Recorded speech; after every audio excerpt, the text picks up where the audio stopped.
afternoon, ladies and gentlemen. Welcome to Super Old Game Saturday. I'm Captain D-Trag. Hi, I'm Dolly Finn. So good to see you, Dolly Finn. You have arrived at a very special show, very special time of the year, because happy Thanksgiving, everybody, 2 days ago. And what we do always on this show, and we've entered the fifth year of this, because we're going in 5 years of the show next year, we always reflect the holiday by giving a perspective of a great gaming feast. Absolutely. So what we do is we say, hey, we're going to take a look at a bunch of things in a line in a bit of a round-robin case. Look from a couple minutes of the games we got. And usually we do it on genre, usually. We've done it for flight shooters, we've done it for fighting games, we've done it for racing games on your request. And you were on last year when we did for puzzle games. Mm-hmm. This year we're breaking that perspective wide open. We are not focusing on just one genre this year. We're focusing on a theme, and you're noticing we're on Xbox 360 with a list of games on here, a couple of which you're seeing on the screen. Do not have that Xbox One logoing on the bottom. I'll explain that in a second. But are also cases where you can't buy these games anymore because they have been delisted either because of a licensing reason for two of the games I'm going to show, at least the one I got highlighted and the one after that. The one on the left is an independent game. This Platypus, you were asking off screen what that was about, is a claymated flight shooting game. It was on PSP. They did an indie games version. We got two indie games going on and some other stuff, including me installing a disc-based game, Power Gig Rise of the Sixth String, which is hilarious as anything, and Prince of Persia Classic, which is remaking Prince of Persia, the original game from the Alpha 2 days. But yeah, because back on July 29th, they shut down the Xbox 360 store after, almost 20 years of the console being around. Very disappointing. Well, I mean, it's a case where they have to kind of manage it based around the fact that this console's been around for 20 years, but unfortunately that's the idea. We talk about digital gaming and physical gaming. The idea is that, hey, with physical gaming, they have to get a sense of how do you justify costs for something. Sometimes the licensing of something only is extending to digital stuff, like with Poker Night 2. We're going to get to that one. That is a hoot. It is definitely a hoot. We're going to have that case. But other cases, we're finding companies like, hey, we don't either have the capital to take a chance on something, a full $60 product, or a case where maybe that's all they can really get. But you run into cases where sometimes the stuff can be lost. So the idea is that, hey, it's easy to say get on what you see that you like when you can. That's right. Get it while you can. But it's also something that not always is that feasible, and I'm just as guilty of that. In fact, the first game we're going to look at, Poker Smash, is a case like that. I didn't buy this game in time, so it is lost to the ether, at least as far as this one. But what we're going to do also is, as we go through 34 games today, which is why we're starting this early, we are going to also be talking about where maybe some of these are available legally. Fine, illegally you can get every single thing we're going to show today. Yeah, but we don't promote that. Well, I didn't necessarily say I don't promote it, but I say for certain cases, unfortunately, people say, like, hey, that's the only way to really kind of preserve some of this stuff. I hate to say it. So, unfortunately, we can't really deny that. So it's easy to take a moral hard line and say, oh, no. But still, the case is sometimes a lot of people who do that are then hired by the company saying, hey, you have a technology, and the idea that maybe you archived this somehow. So we have some kind of a record of it. That's interesting. It is very interesting because you're thinking, like, well, wait a second, what's that like? Yeah. And fine, our perspective is, she's right on one way, which is that for tech reasons and also to make sure compatibility and everything works fine, we usually don't do that only because of like how that works, but also the idea that if we can encourage the idea that, hey, there's enough of an audience for some of these things that maybe we missed, maybe that you wanted to see, and we talk a lot of viewer requests on today's show to get another release, even if it seems like it might be complicated. We feasibly are all about that because it's the kind of thing that I drop good money feasibly to get some of these things back that are not back, but some of them have come back. And we want Poker Smash back. Poker Smash is going to be an interesting one to start with. That was one Alec first indicated, and it's what we're going to do is that's the theme. It's basically anything that's been listed from 360, but there are a little bit of ground rules I want to set down first in regards to this because we're going to have enough content, by the way, from not just today to cover another show later. We have so many other games. We could take a look at Platypus going down the ways. We could also face a look at Puzzle Arcade, specifically as an example, or Pew Pew Pew Pew Pew Pew Pew Pew Pew, which is an independent game. But my ground rules on this one are as such. They are, the game has to have been downloadable on the Xbox 360 first. In some cases where they did get disc releases, Poker Smash is not one of those. But they have to be downloaded from that first. They also have to be cases where you cannot buy them on the Xbox 360 or its extended Xbox console. So with Prince of Persia Classic over here, as an Xbox One indication, that means they made this backwards compatible with all the later Xbox consoles. So I'm keeping stuff off of that, saying like, yeah, I'm not going to say if you can buy it on the other systems or play on the other systems, that's a case. Poker Smash is a weird case also because this feasibly is me violating the rule I just stated, but it's not really because this was made backwards compatible with the Xbox One, but then it was rescinded. It's the only case of backwards compatibility on the Xbox systems where they made it backwards compatible and they pulled it away. I think it was a case of licensing. It was a case of the game wasn't available anymore. I think Microsoft decided they're going to fund people's money as far as that because they tried to buy it on Xbox One. They couldn't. But if you did buy it, you still have it. And that's the other thing. Over the past 20-something years of Xbox 360, I picked up a bunch of stuff. I also did another thing, which was great about Xbox Live Arcade, which is every single game has a demo. So if you've gone on to the store, you downloaded a demo of something like Poker Night 2 or Poker Smash or Platypus, you have that demo feasibly forever as long as you can go and download it either from your download history. Even after Delisted, you can go back to your download history, like download it again. Or in this case, just have it on your console like I do. So that's going to be kind of the theme of it. And also the idea that, hey, there's some great stuff here. And also for me to give my middle finger out to GameStop because I'll picture this as I'm talking about this. The tweet they put out, which is definitely a low blow of those cases, saying, hey, bet you wish you bought physical. To which I say, a lot of the stuff we're going to show is not physical. So I was like, yeah, talk about kicking Microsoft when they're down, or like what that was. And like, for that reason, I boycotted GameStop for the rest of my life. And that's never going to change. There's also an ignorance case, really. Because, like, we can't buy these games on discs. These two games you're seeing on screen we've been playing amongst the other ones, we can't buy these. We would love to. But then they have to kind of go and do that case. But then again, that's also not to say that we won't take our shots when they're deserved at companies like this, like with Microsoft, because let's be honest here also. Xbox Live Arcade was a great thing they did. The Xbox 360 was a big case for them, even though it technically was the worst selling console of that console generation, but it was the most popular and had the best reputation, despite the fact of Red Ring of Death basically making all the consoles for like the first couple of years broken. I remember that. Yeah. Thing, Red Ring of Death, people would have to send it back. I had to do that twice. I actually used those explicit words when I called Microsoft, and they said they knew exactly what it was. Yeah. And fine, nowadays with Xbox One, they totally fucked that one completely based upon how they launched that, including by Don Matrick, who launched the console, basically saying to people, hey, you have a problem with it not being online, you want backwards compatibility, you're thinking backwards, and we have a console for you. It's called Xbox 360. And then Sony crushed them and said, hey, we're also not going to restrict your game purchases. And like, hey, if you buy a game, you can only play on the console, you can't trade it with your friends. Sony said, we're going to not let you do that. Immediately, Sony's doing a lot of the stuff that they back then said they weren't going to do with PlayStation 5 now. See also the PS5 Pro. So we'll take our shots to constructive, but the thing of GameStop is so disgusting to me and so ignorant. I said, yeah, never again. Well, where do you go now then? Anywhere that's not GameStop, basically. What's the one you visited me and we went to that? Well, we go a lot of places. Independent game stores if you're going for stuff. Sometimes you go. That was a very good independent one. Up there, but like, hey, any retailer that's not GameStop, like, fine, I basically completely done. But that's just kind of the setup, because we always have the setup as far as the show, explain what are we doing, what we've got, and we got tons of games to get to. So I think with that, we're here, and Dolphin has a perspective of this, and we have stuff that everybody out there in the Best Chat on Twitch, when you stop by our program, and people on the show, has said, hey, they want to see. And we also have a 35th game, by the way. That's going to be exclusive to our YouTube site as a bit of an extra after we are done with tonight's show and when I upload it. I also do have some news at the very end of the show that I haven't even shared with her about where schedule's going to look like that, because it's going to be changing a little. But I think with that, I think we're ready to get started. Are you? Yep. This is also a huge feast. That's where we started early. That's also why I have a 10-minute spiel. So with that, let's get started. First game on the list. We also have timestamps down to everything. We're taking a look at a game Elect first wanted to see, and a game he mentioned, man, I loved. In fact, you were on the show when he mentioned that. For Tetris Attack, we are playing Poker Smash. This came out on February 6th, 2008 by Void Star Creations, who published and developed it, and Microsoft was connected as well. For Xbox 360, it was only on 360. As I mentioned, they got a backwards compatibility element of this going for the later consoles, but they rescinded it. The company went out of business. It was made up of Drew Card, who is an engineer, has since become an engineer on Destiny 2.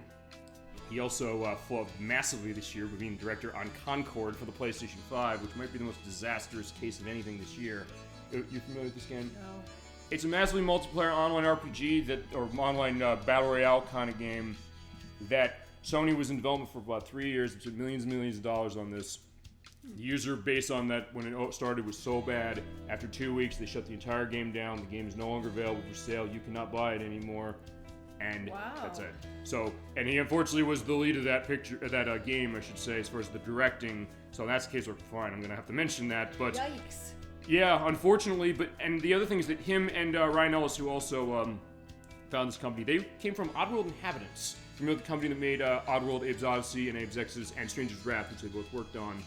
But they said, hey, when we were at Oddworld Inhabitants, we loved playing Tetris Attack for the Super Nintendo, like you and I did. She was on the show and we played that game, as was the case. Yeah.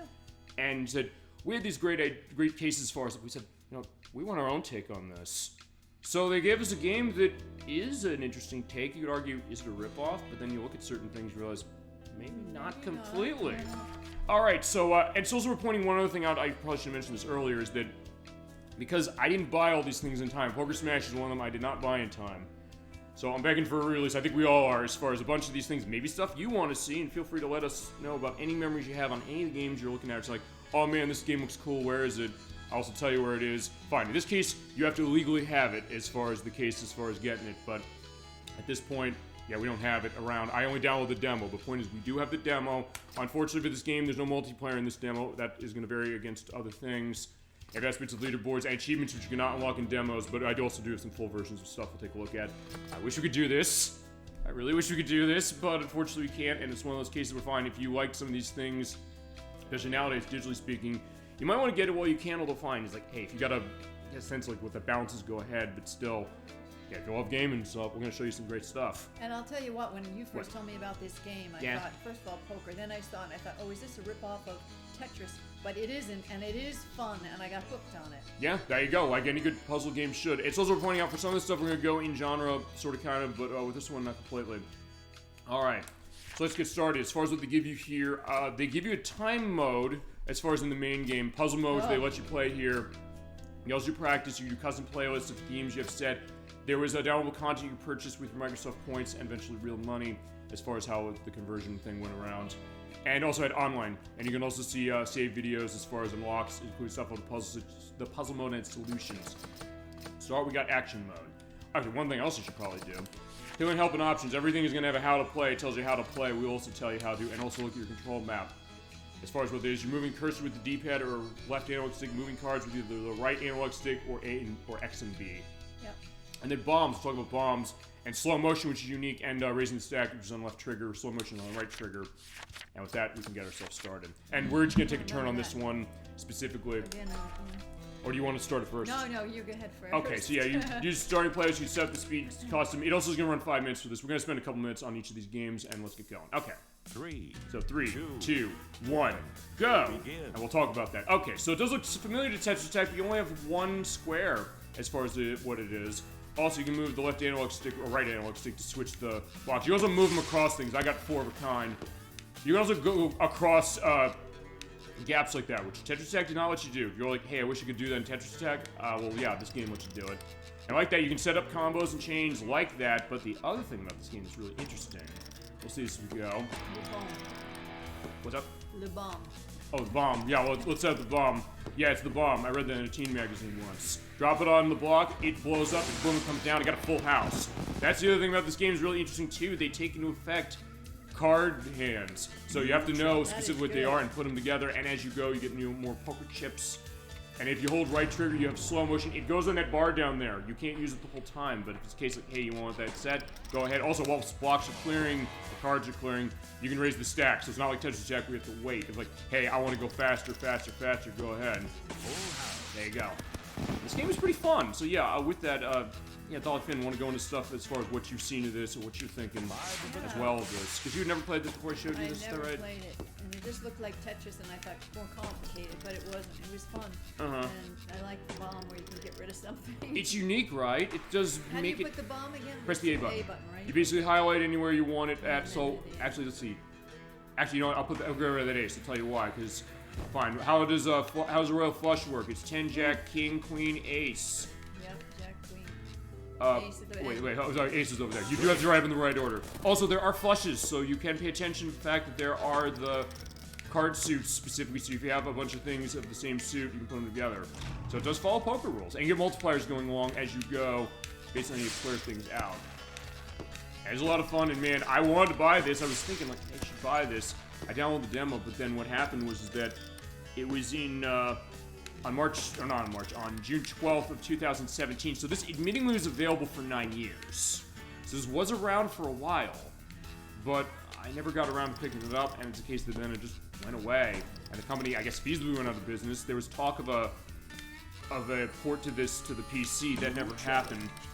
It apparently was also on iOS and BlackBerry, but I couldn't actually find that it was, and I couldn't find that's actually available to purchase. There's one game that actually I ran into that too as well. What's up? That was good. As far as the clearance, yeah, and you do have your time going on, and you have like the stop case just like in Tetris Attack. But that's the idea. We talked to sometimes the idea that you take a game that you love, and like oftentimes when it comes to game development, the case that what are people's inspirations? We got a couple of cases of that tonight. And you get an achievement as far as doing that, but since I don't have the full game, I'm not getting my game score upgraded as far as that. Specifically. Or Dolphin isn't either, because she has her local profile here for stuff where we have completed things that feasibly going to get see some achievement unlocks in some of these things, perhaps. Yeah, we're not, because we not for this game, no. No, but it's good to see it anyway. Yeah, it does give you a sense like, hey, you got these skills, and it is going to Xbox Live Arcade's days of when initially the way Microsoft did this was that. What's up? Someone looking there? No. Well, the good news also, I'll show you this, because you get it to the close to the top. It gives you a line, like, don't hit the lines. Like, yeah, you make sure you don't get anything past the line, otherwise you're in trouble. But if you are in trouble, drop the bomb down, and maybe that can help you out for certain things, or it's like, hey, clear that over there. But this was back in the day with the 360, where Microsoft wanted to separate out the Xbox Live Arcade downloadable releases like this from disc releases. So what that meant is when it came to achievements, they had a rule saying, like, hey, for achievements they set up, every game has to have achievements going back to the start of it, unlike PS3 where they introduced trophies later. And then what happened is they said, okay, it's 1,000 points for a default game, but if there's like DLC for each page, you can add more achievements and more gamer score for that. The Xbox Live Arcade games initially were 200 points only. I guess going to the case that they're like $5, $10 depending on how they were. And also file limitations initially too. Like, hey, initially an Xbox Live Arcade game could only be 50 megabytes. Remember that? The idea like, hey, you know, now you have like terabytes of data. Including when you go online and buy a game, it's like 300 gigabytes for Call of Duty Modern Warfare 6, as an example, as far as just being able to install that game and play it. This one is like, I think this was 2008, so it was a little after they'd eased that rule up a bit. And eased it in increments. It used to be 50 megabytes. Konami said, hey, we want to put Castlevania Symphony of the Night on this console. We can't fit that 650 megabyte game from PlayStation onto this. Can you extend it? Like, okay, fine, we'll extend it to 100 megabytes. And it kind of went up and up and up and up, and eventually they said, fine, we're just going to get rid of the limitation altogether. And they said, okay, fine, you can download disc releases that they'll also release digitally. So in some way, when we think about 360, the idea that it's kind of where digital gaming for purchase on consoles, as far as like a full case, really began. Well, did you hear about this game at the time? This, I'd heard the name, yes, and I played the demo, because it's a beautiful thing. You could just download a demo, like, I want to see this game, what's it like? You don't have to necessarily buy it if you don't like it, which is the case like, hey, it's there, but I'd heard the name, and it was a big case as far as Xbox Live Arcade, and honestly, one of the cases that really kind of set that up was Geometry Wars, which launched with the console. I showed you that as well the other day. That is not in scope because it's not been delisted yet. But Geometry Wars is a game that's good enough it needs its own show from us. I love the fact that it has the chips flying over there. Yeah, it's a great effect, isn't it? It is. And I got a combo of 6. Still going? Yeah, a little bit. I got 26 seconds, and then the rest is gonna be on you. But you do good on this because you're good at Tetris. Well, so are you. Yesterday, I was better than I thought I'd be at this, but I watched today. I'll blow it. Well, I don't know. I mean, fine. I guess to go to Virtua Fighter 3 is Sarah Brino says even good guys below us. But it's like, I don't know. I mean, you've been playing Tetris Attack for so long. This is just fine. As you mentioned, it's kind of maybe a bit of an adjustment to certain degrees, and that is it. So time out. It's a good trial, I have to say. Yeah, it does give you a good amount of what the game is It does. like. I mean, it's just It like, really hey, if I really want to play this and buy this, yeah, I can do that. And they give you stats. The puzzle element was hard. We're gonna show a brief thing on the puzzle. That was hard. That was tricky. We're gonna show one of the ones we had trouble with. We had trouble. Dolphin is your choice. Change now. By the way, okay, fine. We wish you could unlock this game. Stop taunting us. So in that case, hit the A button. I know. This moves it around, and then the A button is. Yeah, A button is to start. That's also dropping bombs. And you hit the A button, you're all set. and then just this way it'll... Yeah, you can use the right analog stick. You can also use X or B if you so desire. What does X or B do? They move the blocks left or right. So you can do button controls if you don't want to do buttons. Okay. Okay. Yeah, that's how you're moving that way. They'll use the How D-pad. do you go down? Oh, you gotta go down. Use D-pad or the left analog stick. So you're basically doing dual analog on your... there you go. Full house. Nice start.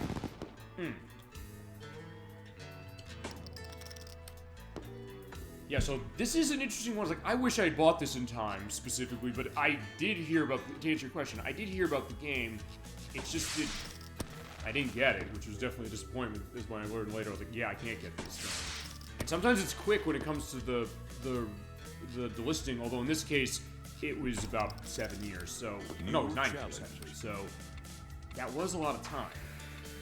So it's not like, oh, it's unreasonable, like, hey, after 9 years they got rid of it, but also the case of fine holding on to it. So basically, it's the idea of game preservation. That's we talked about the idea of, you know, people pirating this stuff. In some ways, they could feasibly say, oh, they're rationalizing this to cover up their felonious perspectives, if you so desire. But also, some of the feasibly saying, like, we want some kind of answer to this. What are companies really doing when it comes to holding on to history like this? Yeah. So it's kind of that's where it gets a little murky when it comes to some of that stuff. But as far as this, it is kind of, in a way, the last time Microsoft was really on top when it came to console as far as some of this stuff. And honestly, Xbox Live Arcade is one of the best things they ever did, because they were able to get games like this that maybe people would have missed to people to easily access them, even as far as just demo, getting a sense of what this game is and being able to play it. And then also getting into a case of saying, hey, this became a huge event to the point where later in this year, they started their promotion of Summer of Arcade, where every summer what they do is they'd say, oh, we got a bunch of big Xbox Live Arcade games coming out. We're going to have a theme going on around August and end of July, early August, saying each week we've got a big game coming. And they released a lot of their heavy hitters, stuff like Braid, stuff like Limbo, stuff like Marvel vs. Capcom 2, which we have tonight. Oh, I missed it. That was nice. Many other things. And they said it became as big an event, honestly, for them as, say, the release of some of the big disc releases like Gears of War and Halo 3. Which, when you think about that, is kind of, back in the days of the original Xbox, was unheard of. And as far as like the PS2 and the GameCube era, so this generation of consoles really kind of started that, and everybody else wanted to do that as well, with Sony with PlayStation Store, and also with Nintendo with the eShop, which is still going, or the Wii Shop, and the eShop for Wii U, and now with Switch's case, where it's the eShop, huge cases. You can be able to download stuff and play it. But also people saying, hey, yo, we can get a physical thing going on. And some of the stuff does have physical versions. We're going to that as well. Yeah. Just how's the card matching come along? Well, it's coming. Not fast, but it's coming. That's fine. It's one of those things that some cases you might not necessarily need to. Also, good to see that. You do get transition of levels as you go, or it goes black, but it still shows the screen. And now, like the, I guess the Tiki Lounge case, as far as with like the Cabana stuff going on. Also, we can talk briefly about the music, if this is okay to indicate.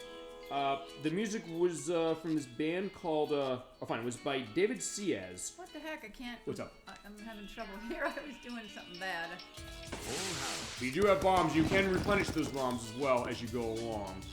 But yeah, you go.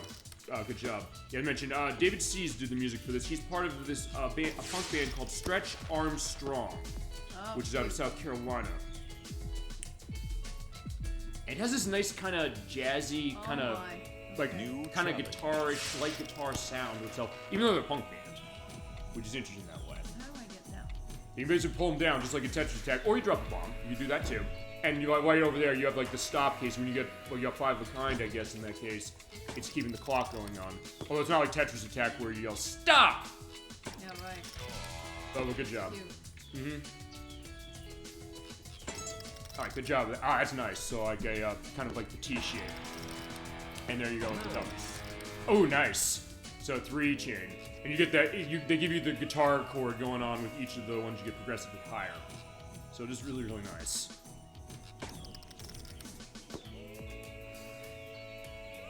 Fly.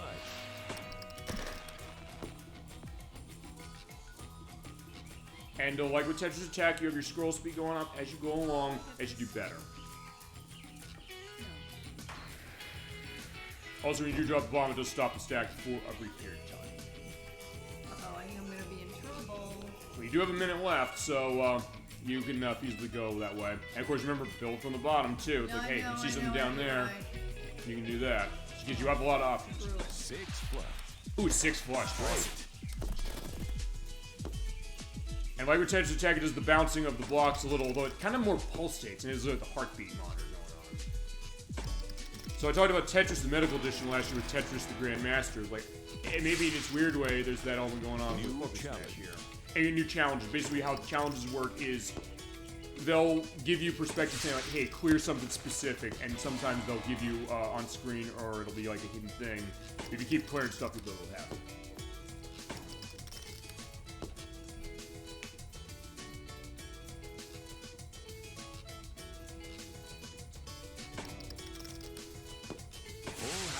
Go. Oh, bloody hell. Yeah, we only have 5 seconds left. 4, 3, 2, 1. Time's up. Good job. Okay. There you go. So that is 1950. Okay, there you go. And they do give you the perspective of what your report is for this game, your best score. So mine was better this time. Yep, there you go. Woohoo! Exactly. The idea that, hey, when you play a game like this, like with puzzle games, she's our expert at puzzle games, you're able to kind of enhance stuff and keep it going. Okay, one last thing we're going to show before we go on to... the puzzle. Let's show the puzzle mode. Some of these are going to be easy, but we also looked up the solution on one, although... We had to. It was hard to look up where it was. Like, where is it? There weren't YouTube videos of that. I mean, that's not cool. It's insanely cool, yeah. I mean, that's not cool. The way it looks? That is for really the transition cool. in? My God. Yeah. Yeah, it is like Tetris Attack's puzzle Tetris. mode, but the only difference is that, whereas that one, your movements were based on... Well, you were limited on movements. You don't, like, for example, for this one... Usually in Tetris Attack, you'd only be able to move over twice, and then you lose. This one doesn't do that. This one, it says, like, you move as much as you want, and they might give you bombs for certain ones. Just do what you gotta do in order to clear it, so you get a 3 of a kind. We're gonna go through a couple of these, and then we're gonna go on to the next game. But for this one, yeah, sometimes you have to kind of think out of the box, and you have to think about the perspective. Okay, fine, I did it wrong, but if you do make a mistake, you hit the B button to undo, or if you, like, say, I want to do that right, you can hit X to redo. But yeah, in that case, you just drop it over there and make 4 counts. So this feasibly in this way maybe more forgiving than Tetris Attack in the sense that they don't say, like, yeah, you lost, try again. In this case, it's like, yeah, this is a little simple because it's like, just get a full house. As far as the full house, you do have to have it in groups of 2 on one side and 3 on the other, or vice versa, for the game to count it. Oh. This is not, I don't think, the one that we had the question on. No, it wasn't. Because this one is set that there, and this one we do a straight. Straight. There you go. I think it was the one after this. Yeah, we'll see it because we're going to now remember because we did this last night. We did an audio check. No. It is not this. No, this is a flush. So in this case, you see in there with all hearts like that. You have that set. Boom, boom, boom. Jump it over. Right, because it doesn't matter what order. I also love the way it jumps the box over. That just looks cool from a visual design standpoint. Oh. Not this one yet. Yeah, this is the one. This is more like a traditional case of Tetris Attack. Like just drop the jack down there. Boom, boom. And then the king's there you go. Okay, that's the other game. That's not this one. We have to remember that. But either way. Okay, this is the one. All right, so Dolphin, you want to explain to the lovely audience how this one operated? Oh my gosh! Because you'd think, well, okay, if I know Tetris Attack, all you really need to do is drop the jack down there and have these 2 kings here, and they'll like a 3-chain or 1 of 3, and then a 1 of 4. But remember, in Poker Smash, you have to run on poker perspective, so it actually you do have to think that perspective through, and the game is going to take that into account. So what'll happen is it'll also take. Like with real poker, the idea if you have a higher hand of something, they'll take count of that. So in that case, if you do drop that down, you're going to get full house, so you can't clear it. Right. So what you do is, remember how to do this? Oh, no. Okay, what you do is you move this over here, and then you... what do we do on this one again? Oh, I think the jack's down, because remember, the king has to fall down when the jack is put, so if that falls down. Right, that's what it is. You drop the jacks, you have to clear that first. Thank you, you're right, she's right. And boom, there you go. That means I'm gonna show that one briefly again, just to show. Fine, this is the next one. We'll go to the last one. And actually, by the way, you can change the puzzle to go to the last puzzle, you hit the left bumper. I'm gonna go to the last puzzle, and you also take a look at that, and then we'll move on to the next game. Because fine, if you do, like, oh yeah, you just want to do that, it becomes a full house and you have 2 more and then that's gone. And that's gone, but you can't. Okay, so fine. In that case, we're going to have a blind look at one of the puzzles. So let's take a look at this one. So, this one actually might be as simple as it looks. Oh, except, well, actually, no. That's fine. Oh, right. Oh, no, so it's the same thing again. the No, same thing. go back. Okay. So, alright, so in that case, you have to pay attention to what that is. So, Do you have to move the kings? I think you move the king out of the way. And move that king over there. Oh, that's gonna go for full house as well. Yep, it is. So that then what we need to do is we need to set these in the middle. Although then that's not gonna give us enough to get rid of this. Though, okay, fine. Okay, well, actually, no, that's not fine. So let's go back. Let's move this here. Move that. Here. Oh, no, not there. No. The queen. You know, let's start again. So do we want to get rid of this?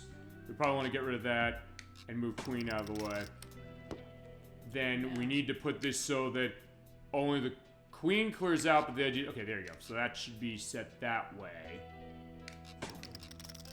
In that case, okay, then what I did, except then when I dropped these, well, no, because you'll make a 3 of a kind. Then again, I can also do that. Right, There we go. good. Perfect. Of a kind. Okay, sometimes it takes that case, and yeah, we do still. I do have a feasibly a Super Bowl game Saturday second chance that I know we feasibly should figure. Or on 2. One, going back to identify the rest of the plants of strange horticulture, which we played last year, and also doing the puzzle mode of Tetris Attack. Because yeah, the idea of like looking at something like this. So. Oh, this is tricky because you're. All right, gonna let's be do this making one then. You're making all hearts in one. Oh, you're right. Oh well, there are a lot of Right? hearts and a lot of diamonds as well. I think, but the 10s will be the diamonds and the hearts. They'll all be together. Separate, you know, like the diamonds will be together and the hearts will be together. Actually, yeah, and we only have 2 aces, so we have to have the ace clear with something else. The ace has to be, and it won't be So the we do Jack, need- Queen, King. It won't be 10, Jack, Queen. Oh, So King. It would. 10, it would be, Jack, yes, Queen, I think. yeah. So in that case, you think like, oh, you just want to get rid of all the 10s right away, but the answer is I don't think you can. So I think what you do is get rid of one set. You need the you need Oh, wait. the hearts. You need the 10 of hearts to make the Jack, Queen, King, Ace. The 10 of hearts. You want to do this one then? No, well, you're gonna move. I'm gonna work it. Okay, fair enough. We'll do that. So you could get rid of that. You don't want to get rid of that 10 because then you're going to have a queen and a. Though you want that as a, what do they call that? A straight when they're all just the same suit. What is that called? It's flush. A flush. So When you they're want, the same suit, yes. So the diamonds are going to be the same suit. That's Yeah. what you want to do. So I don't know how you do that. So without what I can do is I can do that. Oh, okay, Nope, not 'cause you quite. need that 10. Because I was trying to get the. I was trying to do the thing as far as saying like, hey, you know, I can drag that across. Yeah, But the you answer is I can't. can't completely. You can put anything down there other than the diamond right now. Although fine, you said the other Oh, thing wait. to do is I could Yeah, you want hit the. You know, you said get rid of diamonds. So fine, if that's a flush, You get, drop that's that right. there. Then it's a Jack, Queen, King, and Ace. Perfect. There we go. Got it. Good call. 5 flush. Perfect. Awesome. You don't have to put it in order. Not for 5 flush, you don't. Not for okay. There's certain cases you will. You're right, but other cases, Okay. that's it. All right. So I think we feasibly made the point. We have gone a good did. case of this, but and also fine. I'll just show one thing. It's fine. They Right. give you a bomb. So for some of these, they give you the option like, hey, drop a bomb. So you got to get rid of something.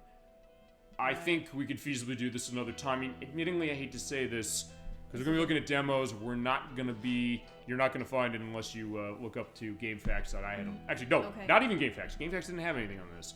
I look at the achievement list saying, how do you solve every puzzle? It was only in text-based, like to move Okay. these... it's like reading code, or like reading chess moves. They're like, okay, fine. There's only going to be so much you can show on this because this is a demo. I was like, we're basically just begging for a re-release because this game is awesome. Yeah, release it again. Yeah, so fine, Microsoft, you need feasibly to redeem yourself from stuff. Sony's fucking up in a way that's pretty big when it comes to PS5 now, PS5 Pro and Concord, and they are. I mean, PS5 Pro, he was saying, hey, they spent $700 on a console that doesn't have a disk drive that you have to then add a disk drive on for $80 more bucks to try and make your games run better. They're running worse, so that's good. Not really, but that being said, you know, you got an opportunity. So like, hey, you know, mind what people really liked, I think in its way, you know, Xbox Live Arcade was really a kind of a good case of that. And I know a lot of people who came by and said, oh my god, I used to love playing these games as far as digital. I wasn't even asking people. I was like, well, what do you want to see for this one? What can we show? What do you want to see? That was a great thing, Microsoft. Yeah, they did a good case. And like, it's interesting for gaming as well, because it introduced, I think, both of us and everybody I know who've played that way to games that maybe they would have missed. Maybe, here's the other thing, we sometimes talk about this, like, hey, it's one thing to say, yeah, it would be great to put this onto a physical release and release it so you have it around, feasibly, yes. But then again, sometimes run into cases where they get lost in the shuffle and then those games go for tons of money. They lose the source code for the game somehow. Something happens. So it isn't always going to be 100% perfect no matter what you do. But this is a cool game. It's like, yeah, Electra's good call on this one for sure. And we got a lot of requests from a lot of people. It's very good. Yeah, okay, so we're going to have to return to the arcade. And we do have the nice Sonic background specifically for that. What's next, Captain? Next up is a game Nocturne wanted to see, and also a game that I know Edwack wanted to see as well. Let me check the volume on this. I'm also going to be doing a couple things on this one. I'm going to change volume as I go. I'm also going to be updating dynamically in here, because I've gotten cases of people coming in saying, hey, we're not playing this. And also, actually, after last year's show, I said, hey, can you change games on fly from Twitch as far as what this is? Yes, you can. So what's going to happen is it updated from Poker Smash, the next game we're going to play. So on Twitch's site for the next 2 months, while this is up here, it'll then be like, hey, we have it in chapters. We're going to look at each of these games. Okay, so next up, we're going to be playing another puzzle game, but not like the one we just played. Also, another one that was not released on a disc, but there is another way to get this. This is Marble Blast Ultra.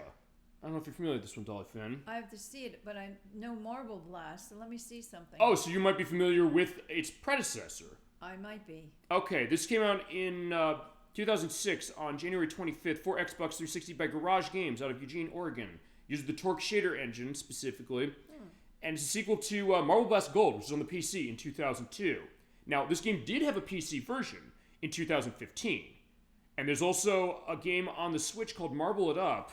And it's also on the PC as well, and Apple Arcade, which is a spiritual successor to this game by the same people who made this. So there's a new take on this. You can go onto your Switch or PC or your Apple Arcade case and play right now. This one is on the PC. I was able to get a copy of this on the PC, and Nocturne as well. So, like, she loved this game. She's like, I love playing this demo. I loved having rolling around with a marble, going through and seeing all the stuff going on. One thing I do before we start this. Game's a bit loud. I'm going to turn down the volume of stuff so it doesn't completely blare. And by the way, anybody out there, if you are saying, I can barely hear the audio on something like this, feel free to let us know, and you got it. Okay, so camera axis of Y and Z, X and, or Y and X axis. Because how this game works, it's pretty simple. All you need to do is you move the left analog stick around, you roll a marble around. So you're saying you might be familiar with this game from Marble Blast Gold, huh? Yes. So you played the PC version, huh? I actually did not know that. Now for this demo, they give you a couple of levels. There's also only multiplayer. It's not in factor. Yes, they give you a couple things as far as that for linear roll. Anything with a lock means you can't play, but they give you a decent amount. Okay, so here you go. So here we go. Welcome to Multi Blast Ultra. Let's get going. So use the left analog stick to roll the marble. Use the right analog stick to change the camera around. You have a full camera control as you go. Follow the arrow to get to the end, and when you see a gap, hit the A button or press the left trigger to jump up. And it's also not like Marble Madness, going back to that game from the 80s, where if you fall too far, the marble cracks. Thank God. I love Marble Madness, but yeah, that's always a tough part. But yeah, you have to race to the finish, and there you go. So that's level 1. I know, Dolly Finn, if you want to try this. Yeah. Okay. Actually, you know what? Do you want to try that level we just did? Okay. So when you're ready, hit the A button, and you basically just move the left analog stick over there, and then jump specifically, or move the right analog stick as well to change the camera. All right, so hit A button. Over there? Yeah, basically just roll the ball around. You have to use the left analog stick, the other one, that one right there. Oh, You just go up the hill. You go up the hill, and then when you get later on the hill, it'll tell you, yeah, use the right stick to change the camera view if you want to change the camera view, or just keep it this way. It's like, hey, I can't see. If you want to turn the right analog stick to turn it around, or hit the A and the left trigger to jump. This is the right. Yeah, that's the right analog, so you can change it that way. Because I have to jump. And then roll forward and hit jump, jump, jump, jump. Oh. I gotta go back this way. Yep. Be careful not to fall off. So yeah, that's the other thing. You might want to adjust the camera, potentially, depending on how that is, or be Maverick, which I do like seeing your Maverick moves. It's like, fine, I don't need to see where it is. You've easily, there are probably people who played this game that way. It's like, hey, roll the finish pad, and boom, you made it. Good job. Good job. There you go. And they give you a good sample of stuff as far as what to do, including how it expands on things. Like, yeah, that's easy so far, but what you gotta do on the other levels, you gotta collect the gems. Yes, that's the tricky. Also, get time travel. Yep. That stops the clock for 5 seconds, so keep rolling. Rolling. It's good stuff. And they let you get faster times. This is all about your time attack perspective, how fast you can go through the levels. And of course, this game, like a lot of games on 360, had leaderboard support, meaning that, yeah, your best times and scores were uploaded to an online leaderboard, and you could feasibly be the best in the world. Or also best against your friends, like, hey, haha, I'm the best at this game, you gotta get better. This one's tricky. Yeah. Basically, you just have to follow and get where the gems are, but you have to get all the gems before you can win. So in that case, you can then go to the end. But there are 60 levels to this specifically. There were 10 multiplayer online arenas. And as I said, this is on the PC, so you can get this game. You do have to dig it out, and it's not something you can go on Steam to buy. Okay. To point out. But the other thing they give you, gravity. So here's the deal. In this one, you're just going that way, but in order to get the gems, you need to get these little arrows. So, ooh, like that. Right, Look at that. That's cool. Yeah. That just looks neat, and especially the sound design. Like, this is another game where the audio really kind of helps make like that feel of it. It's like it feels futuristic. Also, that light piano music. Yeah, like whoa, I'm getting dizzy. But of course, now it's like, how do I get to the finish? It's not here, so you have to basically change the gravity again. It's like, where's the end? Here's the end. Boom, there you go. If you want to try other levels, feel free to let me know as far as it. And they also give you other things where they basically get harder as you go. All right, Marble Melee Primer. And Nocturne said, like, I wish I could have bought this A. But I said, oh, by the way, there's the PC version. She has the PC version. Yeah. This game's awesome. Okay. So we can show this game fully on the program. Hooray. Also, you have, see over there, that meter on the left-hand corner of the screen. That is your burst, I believe. You jump and you hit the right bumper. That lets you have a little bit more of an oomph when you do a jump. Yeah, Ultra Blast. It fills your blast meter. That's what they call it. Oh, the Mega Marble. You have checkpoints as well. This is the one. The Mega Marble, you hit the right trigger in order to turn it on. Small one will fall through, but a big one, you can go across that, and it's really, really nice. Like, look at that. Go, and it's cool. And in multiplayer, you collect more gems than the other players, specifically. Just go like that. And even the way the sound design is going, saying, hey, it's changing how this is going. Like, boom, boom. You just get all the gems, and then also at the end, use the burst. The power will run out after some time. Whoa, there you go. If all the gems had the physics, or the finish, I was going to say, that is segueing into what I was mentioning about, going to mention next, the physics. They're really, really good in this. Yeah. Yeah, they give you a bunch of other stuff, but what they do is they separate it into intermediate and advanced and beginner, so we'll show off the other ones. Mountaintop Retreat. So yeah, this is definitely a different case of a puzzle game, I guess, but it's like, I guess it's like the logic physics puzzle case, I would think. And I guess, Dolphin, since you mentioned you played this on the PC, feel free to elaborate on that, your experience, I guess, with it. Or how you might have come to Marble Blast Gold, which is, I guess, Yeah, the I one don't thing. remember how we used, because we didn't have a steering. I think I just used the... Use a mouse? Yeah, Super jump. Use a mouse? Because I think you can use a mouse on the PC version of this with boom. Okay, by the way, as we're pointing out, I bounced off and lost. We're like, okay, you out of bounds or fall out, like with some rugby ball. You use the super jump, you basically use that to jump. Pay attention to where you are in order to get to the next distance. So in that case, you had mouse control for that. I said the PC version of this does have mouse control as well, but you can also hook a 360 wired controller to it, and it runs really great. Also, here's another one, super speed. Use that and go up a hill really, really fast. Run up that hill. Yeah, going to the Kate Bush case. Yeah, fitting with the reference to Don't Give Up on last week's program. Super jump. There we go. So, Oh, but also that's the wow. thing. When you do that bounce, when you bounce down, there are the physics that go with that actually make it so that yeah, you might be in done. trouble. Yeah, I'll show one of those. The road less traveled. So for this one, you're going around hills as well. There's a reason why it's less traveled. Yeah, many other marbles have not come around this one, but Super Bowl Game Saturday will. And feasibly we'll have to figure doing this for the show. We'll do that PC version because yeah, it is the full case. And yeah, fine. It was as far as the Delisted on this one. This is another case where, well, I guess the license ran out. Well, fine. When I'm done with this before we stop to go to the next game, I'll show up. But, all right, in that case, you have to go quickly. It was Delisted, actually. This one didn't last as long even as Poker Smash did. This only lasted about 5 years. Oh. So I guess then that was how the license went around or how Garage Games was. I guess, I think Garage Games feasibly went out of business as it was, but as I mentioned, a lot of people who worked there, they went to work on Marble It Up. Ow. Crap. I remember that Garage game. So then in that case, you do have experience with the other one. I never played Gold. I played just this one. But this game is awesome. Actually, until she got the PC version, Nocturne's case was saying, hey, I just played the ever-loving hell out of this demo. And it was a tiny demo. This is like only like 20 megabytes, and there's tons of game to offer here. So this was a game technology software developer. From Eugene, Ohio. Or Oregon, I should say, right? Yep, and offices in Las Vegas, too, and headquarters in Vancouver, Washington. Mm-hmm. Yeah, we're also going to have a lot of Canadian representation in regards to some of the games we got. The last thing I'm going to show off is I'm going to show off... 22.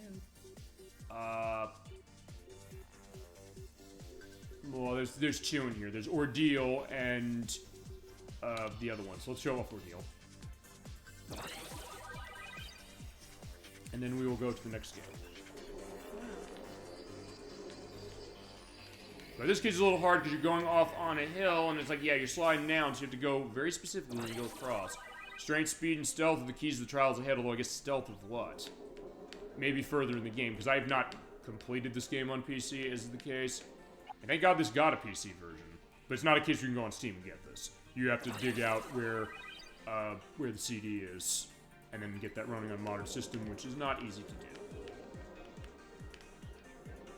Super speed. Oh shit. Okay, fine. I got the super speed because you need to use that in order to go up the hill.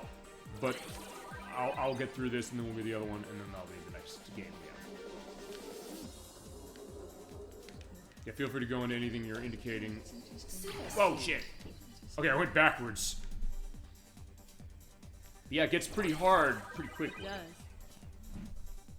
Yeah, my case as far as games like this, I mean, I played Super Monkey Ball of Sega's. I don't know if you're familiar with that one. Yeah, I am. Super speed. As far as shown on the show, I have the Super Monkey Ball Banana Mania, which is remaking the first two from GameCube. But also, in some ways, I also maybe want to show off those GameCube versions. Ouch. Ow. But yeah, of course they do that. They have to push you out of the way. But you have this great techno music going on. So like, yeah, if you want to go to like a rave or something and toss this on, depending on what it is, they might be really excited, saying, "Oh wow, Marvel Blast Ultra." In fact, that's how Edwack was. He often throws parties specifically. He's like, "Hey, he's like Captain D-Trag, you're probably gonna know this as far as 360 areas." Like, what is that? It's Marvel Blast Ultra. Oh yeah, you're right, it is. Okay, I do want to at least get through this one, and fine, if I don't get through... Fine, it takes too long in this one, I'll take a look at the... Super speed. Okay, got it. Well... Okay, there you... Ooh, okay, I got stuck under the lip. But if you do push up enough... You should be set. It's just, yeah, those things. Like, yeah, those things are getting in my way, but yeah, they have caution tape. Whoa, right, I forgot. Jump is on A or crap. Oh, I thought I was going to land back on that. But just show what the physics are. You know, I'm going to show the other level as well. And at that point, we can go on to the next set of things. Yeah, we're just going to give a taste of this, but we can definitely come back, and we do have the way to do it on this one. So, okay, one game's not available as far as anymore, as far as Poker Smash, as of this recording. Fine, who knows, maybe next week we'll get another thing of that. Fine, because remember, like a week ago, I mentioned, hey, wouldn't it be nice to see the Donkey Kong Land games on Switch Online? They put 1 and 2 on there. In fact, they put 1 on there. And they put 2 on there like 2 days later. Like, what? And then after over a year and a half, they put on Sega Genesis games on that for the first time since last August of last year. Which, by the way, were Mercs from Capcom, Toe Jam and Earl, Panic on Funkatron, and, what was the other one? That's always hard as far as like how the gravity modifier was. It was, why am I blanking on the other one? Oh, Vector Man. The first Vector Man game. Hey, Electverse, so good to see you tonight for our Delisted Xbox Live Showcase. We're here for sure. Whoa, playing Marvel Blast Ultra. Actually, we looked at Poker Smash. You're here. I think I want to go back on Poker Smash. Because I know you requested that one for sure. Hope you're doing well. Hope you had a great Thanksgiving. You, your family, your friends, everybody. Favorite memories, fun. Any of the Delisted stuff we got from 360, including Marvel Blast Ultra here and Poker Smash. I think since you're here, like I said, I wanted to show that stuff of yours. And I got Poker Night 2 for you as well, amongst other stuff that everybody else has requested as well. And Dollar Finn is with me as well, so good to see you tonight. Hi, or today. Electverse. Fine, it is tonight. It's We night like now. Poker Smash. We love it. It's great. I never tried it before yesterday, but I tried it. It's really fun. Yeah, it is, and it's not just Tetris Attack with, poker. Fine, it's No. that, and it's so much more. In fact, roll. Keep going. I'm just gonna go up to the hill and see where I can get. Wow, that's... Yeah, like I'm just pushing against it. Yeah, It's really interesting to see that. Okay, fine. We're gonna do that. Like, sorry, we're going from the great beyond. We did take a look at this, and fine. Since you're here, it's like, fine. It's the game you wanted. I'm not gonna let you be going home empty-handed. Fine, fine. We'll look at it again. Why not? I will give a brief take of it. Feel free to let your memories flow on that, and we'll also look at the other stuff, and then we'll go into the order specifically. Because actually, next up is going to be another puzzle game. They see me rolling. Oh yeah, they see me rolling. That's great stuff. Absolutely. I don't know, what's your experience with Marvel Blast Ultra? It's one Nocturne likes a lot. And there's PC release of that one. I like Poker Smash. Let's go back to Poker Smash just because, fine, this game is good enough. We'll show it, and fine, I'm also going to update this, and fine, we're going to be Poker Smash again. Because, like, didn't you already show this? Yeah, that's also why we'll, be improv on the program. Alright, so, did it take it? Yeah, it took it again, it just didn't look like it did. Okay, Poker Smash, because you were on the show and we talked about this for Tetris Attack, so let's take a look at it. Actually, question also I'll ask you, Electra, since you're here. Did you buy this when it came out? I unfortunately didn't. I was stupid. I did not download this in time before they delisted it, and we're begging for a re-release. That's, I think, the idea above anything else. Fine, and I gotta turn the volume up. Like, yeah, we have to adjust in volume as far as this massive show.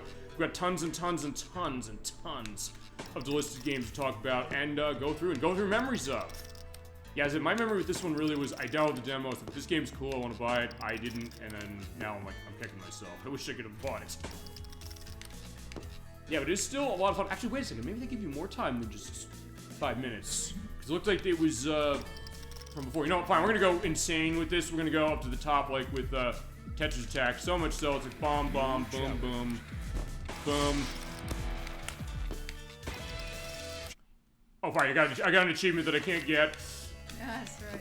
Well, in that case, fine. It's like how I play Tetris Attack in some ways. Like, fine, go to the top when I'm doing the endless modes. Like, fine, let's just go crazy with everything. It's like, what's that? Full house. Hit a great guitar hit, and I love it. And fine, I guess fitting, because this is also going to be segueing to the next puzzle game. Because we're going to look at the puzzle games a little bit in a row. And we got Poker Night 2 coming up. That's going to be in the line of the 3 Telltale games we got. Yeah, actually, yeah, as far as the poker case, and actually also, that is not a delisted game, but actually, have you played Texas Hold'em on 360? They did a download version of that. Actually, I never played it. I believe it is backwards compatible as far as stuff, specifically. I remember hearing that was another great one. The memories, just so I needed to scratch the Puzzle League itch. No, I get that, and at the time, there was Planet Puzzle League, which was on DS, which I had, and had as well as far as it. But as far as on console, yeah, not much. In fact, I was talking about this with you, Dogman, the other day, saying, hey, for Puzzle League, the most we've seen out of it has been the re-release of stuff, like Panel Upon and Switch Online and Pokemon Puzzle League, but they haven't done an original or a new release game of that since that one in 2007, which was around the era of this one. True. Which was interesting, I guess, the idea of how to fill that niche, and also, fine, we also talked, actually, Lifer brought this up for this one. Another one I heard really good things about and still have to play, Super Plexus, which is on, it's on Steam. There's apparently plans of a Switch version, I don't know, it's so much like Tetris Attack that it's not even like this one in the sense, like, wait, can they feasibly say what that is? Although, fine, they also are pulling the puzzle. I guess Nintendo hasn't, fine, they haven't Pal Worlded that game, so I'll say that, that's, I guess, a good sign. But then also, they took the perspective of Puzzle Quest a little bit. They said, like, fine, let's turn it into an RPG. Yeah, the Puzzle RPG, if you were Puzzle Quest. That's what Super Plexus does, specifically. Yeah, we should definitely take a look at that one, too. Yeah, so far having a great time as far as it for our big Thanksgiving feast. And yeah, you were part of the Super Bowl Game Saturday Thanksgiving feast. 5 years of doing the Delisted show, or not Delisted shows, the showcase programs. But fine, we'll have much more to go later on when it comes to Delisted stuff, because fine, I have so many demos of stuff we can show off on this console alone. I can justify maybe two more years of this showcase, again, with other stuff we haven't looked at. That's how much we have to work with on this. And feasibly on other consoles. Yeah. Yeah, feel free to go in there. It's just a great looking game, I think. Looks great, it sounds great, it plays really well. Yeah. Also, even the thing with the right analog stick, it's cool. Yeah, because it's just that kind of thing. It's like, well, wait a second, they have the Poker Smash. In fact, at first when I heard the name, I'll tell you this, I did think it was like a puzzle. New challenge. I didn't know necessarily it was a puzzle game. Looking at it. Oh wait, it's like Tetris Attack on the 360. He's like, okay. You'd think that I would have bought it right away, but it's like, fine, I didn't. And yeah, idea of I guess a game. I wish I would have known. I would have bought it too. Right. Or feasibly that they were to port it, because they're going to port it to the PC from what I understand, but yeah, that fell through, and the company went out of business, and one of the guys who directed it, he unfortunately also had the misfortune of Concord, because Concord from PlayStation 5 this year bombed massively. He directed that. It's like, fine, you win some, you lose some. It's like, Sure. maybe that's the like, they're like, hey, remember Poker Smash, the next case of like, hey, feasibly redeeming a fine. That was Sony's case as far as what that was. Although I mentioned it with Concord, I didn't even know it came out. They've been working on this for 3 years, and it was like, wait, this is here? And then it just disappeared within 2 weeks because I guess people didn't want to play it. That might be in its way the quickest, delisting of anything ever that I can think of. God, I don't even think the ripoff of The Last of Us on Switch that was so blatant that Sony did get involved and it did get pulled off. I think that might have lasted longer than Concord did. Although I'll have an indication down below if I'm full shit on that one, which for all I know I might be. But I don't know. We'll see. That's going to make the editing part of this a lot of fun. And we'll go to the end of this, and then we will go on to the next game, which is also going to be Puzzle Case. And we're going to pump up the volume for sure on... It's good stuff. And again, thank you, Lucas, for sharing your memories on Poker Smash. And fine, also saying, like, hey, I remember this game, and in its way saying you want to see it. Like, you got stuff for everybody, your guests, chat, all that stuff. And I always see it this way, in a way of saying thanks to all of you for joining us for the program, and also for giving what you have. And giving these insights that oftentimes, I'll tell you, I don't hear other people making them. People I know personally, or maybe other people on the internet when you really think about it. And say you can relate your personal experience, what that is, yours like in mine as well, and saying, what can we bring this, and say, like, hey, why is a game important like this? Even like, hey, it's an entertainment, sure, but also maybe what else does it have? So boom, boom, boom, and 3, 2, 1, there's the stop, now let's blow things up. Boom. So there you go. Good. Ah yeah, there you go. So that is Poker Smash for sure. It is good, it's so nice we did it twice. Oh, okay, fine. I guess I'll show this. What you try to do if you want to buy this game. Good luck. Yeah, there's nothing, unfortunately. It's No, sad. It's sad. Yeah, I'm still waiting for a new wanna puzzle. buy it. Okay, I'd like for saying this. I'm waiting for a new puzzle game. Surprised they haven't done one with Fire Emblem, say. I guarantee you will buy it given the popularity of it, Command and Nintendo and Intelligent Systems. And remember, Intelligent Systems actually did do Tetris Attack. Oh, actually, wait a minute. Okay, you're right. I'm very sure you're right about that, but actually I realized there is sort of kind of another puzzle-y game. I'll mention this briefly. Actually, we'll return Arcade, I'll mention this. That is in Animal Crossing New Leaf for 3DS. I think it was the re-release version of it. There is a puzzle mode that is Tetris Attack. I forgot about that. But it's also something that, for years, I didn't even know existed. In fact, it was until actually, I think like 2 or 3 years ago, I realized, wait, there's sort of a thing. But it's an extra in that game. But you're right. Actually, that would be a great case. Like, fine. If Superplexes is the RPG take of Tetris Attack that Nintendo didn't make, Nintendo's case saying, hey, Fire Emblem was a big case. Let's turn it into like Puzzle Quest for Fire Emblem with Tetris Attack. There you go. Like, first you have a $1 million idea, and feasibly anybody out there... Electverse has a great idea as far as that they could feasibly take to market and make tons of money. I can guarantee you that at least there are 3 people as far as right here who would buy it, and feasibly maybe even more, maybe everybody else out there too. And a great case of that. Okay, so next up on the list is a game I gotta turn the volume up for pretty loud, because actually this game's pretty quiet, believe it or not. Not like that Scott Pilgrim, which is... Scott Pilgrim vs. the World, we got that. That's something... Not even noisy. Yeah, well, Vigilante 8 is even higher. Yeah, by the way, we have Vigilante 8 coming up, just to let you know. What's the name of the game? And hopefully also see if Twitch has categories for some of this stuff. Yes, they do. People's like, wait, you're playing this? Yes, we are playing this. Okay, next up on our list is a game I did buy. This is Boogie Bunnies. I've talked about this game a lot, and I've been wanting to show this. Another great puzzle game, actually. Another underrated one. This came out on January 16th, 2008 for the Xbox 360, so about a month before Poker Smash did. Oh, I like this. Is when they fall off the edge. Yeah, it's published by Sierra Online. It was developed by Arctic Studios. This is the team that made Crystal's Ponytail for the Sega Genesis. They made Raise as Hell on Xbox, and they made Friends, the one with all the trivia on the PlayStation 2. Boogie Bunnies. Yes, Electric, you're familiar with this one. If you ever played Bust-A-Move, and you thought Bust-A-Move wasn't cute enough, fine, Bust-A-Move is cute because we have the case of Bubby and Bobby, but in this case you have the Marching Bunnies here. And there's 2-player native on this one, by the way. Boogie Bunnies. Yes, I bought this game. This was $10. It is also on the PC, I believe. Although I don't know if you can get it on the PC as it is. Yeah, what you do, we'll tell you what it is. And there's multiplayer, so we can actually show this. We can show a local co-op game. And there's also online. You can play online. I did buy this game specifically. It's about $10. And yeah, there's Dolly Finn. She's Shadow the dog from Dead Rights from Namco. Yep. I am the dinosaur from Dash Destruction. We'll show that. So there you go. We're doing our sign-ins on stuff. Both players are not going to make Dog's live. It's fine. That's for leaderboard stuff. But okay. So here's the deal on Boogie Bunnies. These bunnies, they have a once-in-a-lifetime opportunity to say, hey, let's do a dance-off in Hollywood. So in order to get their dancing going on, you gotta go and show their stuff. Basically, they launch the bunnies at each other. We're hitting the road, and we have them over this. So, but here's the deal. You move them left or right, as far as on the D-pad, and you aim the bunnies, and you match them up with the color you have. So there's the purple. You go, yay! Press the A button. You shoot the A button off and match for the blues. 3 bunnies of the same color, they're gone. Arctic Studios, isn't that the team that made Cubert for PlayStation? I think you're right. Yeah, it is. No, it is. You're right. Yeah, they did a lot of stuff with Hasbro Interactive on the PlayStation. They did the Wheel of Fortune, the Jeopardy games. Yeah, you're right. It is them.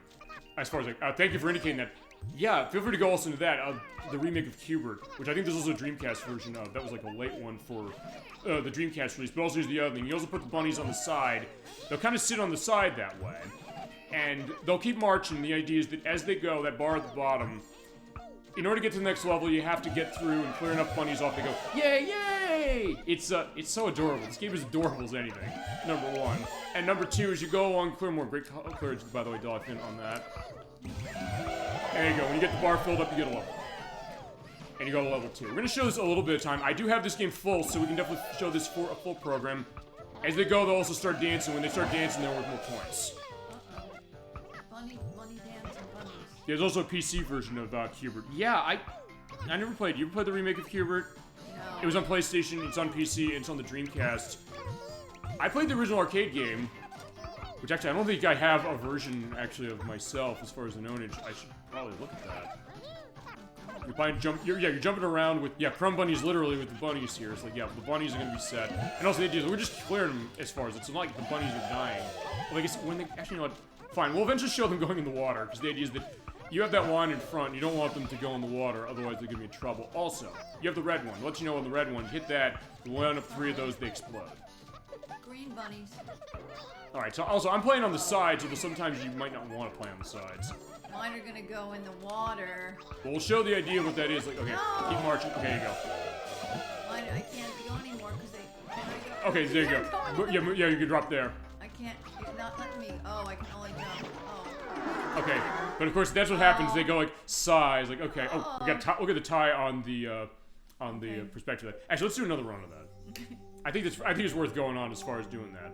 All right, so there you go. So you have local co-op, and how this works, by the way, as far as the way the play goes. You keep going across levels, and the levels will get harder. That bar at the bottom of the screen, it will start going downwards on its own. And also, as I said, the other thing is, you can shoot them straight ahead, but also you can shoot them on the edge, although if you do shoot them on the edge like that, they're sitting down lounging. They will not move forward. All the bunnies will go forward that are on the field straight, but if you go, like Dolphin, if you go all the way to the right over there, you can go past that. And like shoot them over there, so they'll sit down, and you can shoot it for the side as well. So it's one of these games that there is surprisingly a large amount of depth to this that you might not think it has. And I'll say this, I mentioned this before on the show. I mentioned my late German Shepherd on the show. This was actually a year after she passed away. She used to love bunnies, specifically as far as wanting to eat them. And she did. She had a special diet for, she had inflammatory bowel disease. And he's like, you have a choice. The vet said, she's like a potato, rabbit, potato, duck. It's like, she has to have the potato, rabbit. And then boom, there they go. I also looked up Boogie Bunnies. It's considered abandonware. Yeah, okay, because we're talking about this at the beginning of the show. Abandonware is a case of software that is not available anymore, not being sold, and I believe... I'm trying to think about the way to put this. That it's not... It's something that feasibly is available to find online, because I talked about the archiving thing of that, but it was Sierra who released this, but I don't know where the licensing is. on this specifically. So fine, it's one of those cases we said, with some of the stuff gone to time, and this was on the PC as well, as I mentioned for that. The case like, how do you get access to this? It's like begging for a re-release, which is definitely something like that, but also it's like, hey, at least it's archived somewhere. It's like, hey, there's gonna be some perspective of that going on. Yeah, we usually just keep dancing. And they say, uh-oh, by the way. Oh. Yeah, Look at them. they're very sad, but they'll be okay. But point is, like, for Abandonware, the case that fine, it is on the PC. It's, you can feasibly find it to download, but it's also the case that fine. Like, I get that idea. It's like, I'm glad somebody's archived this, at least, if nothing else. Like, hey, get this going on. And in the case of, like, where are some of these games that maybe people would have liked to play this, specifically as far as well. One. We like Boogie Bunnies. It's a good game. Actually, I'm going to show one last thing briefly. I'm going to show this as far as arcade mode. I'm going to go back to the resume thing, because I do want to show him dancing briefly, and then we'll go on to the next game. It's also absolutely the most adorable case of a puzzle game, specifically, you can imagine. Cute. Also, you do have the purple bunnies. I'll indicate that, because what happens with those is the red ones blow up and they spread off. What's up? They're like pirates, the little red with the black hats. Oh yeah, you're right. They do have the pirate insignia on it. But if you get the purple ones, you line up 3 of those. They will reduce all of them in a line. So basically, as you go along, you'll get more colors going on of the ones you have to set. Because what I want to do is I want to get them to start dancing. They will just start dancing in this round a bit more.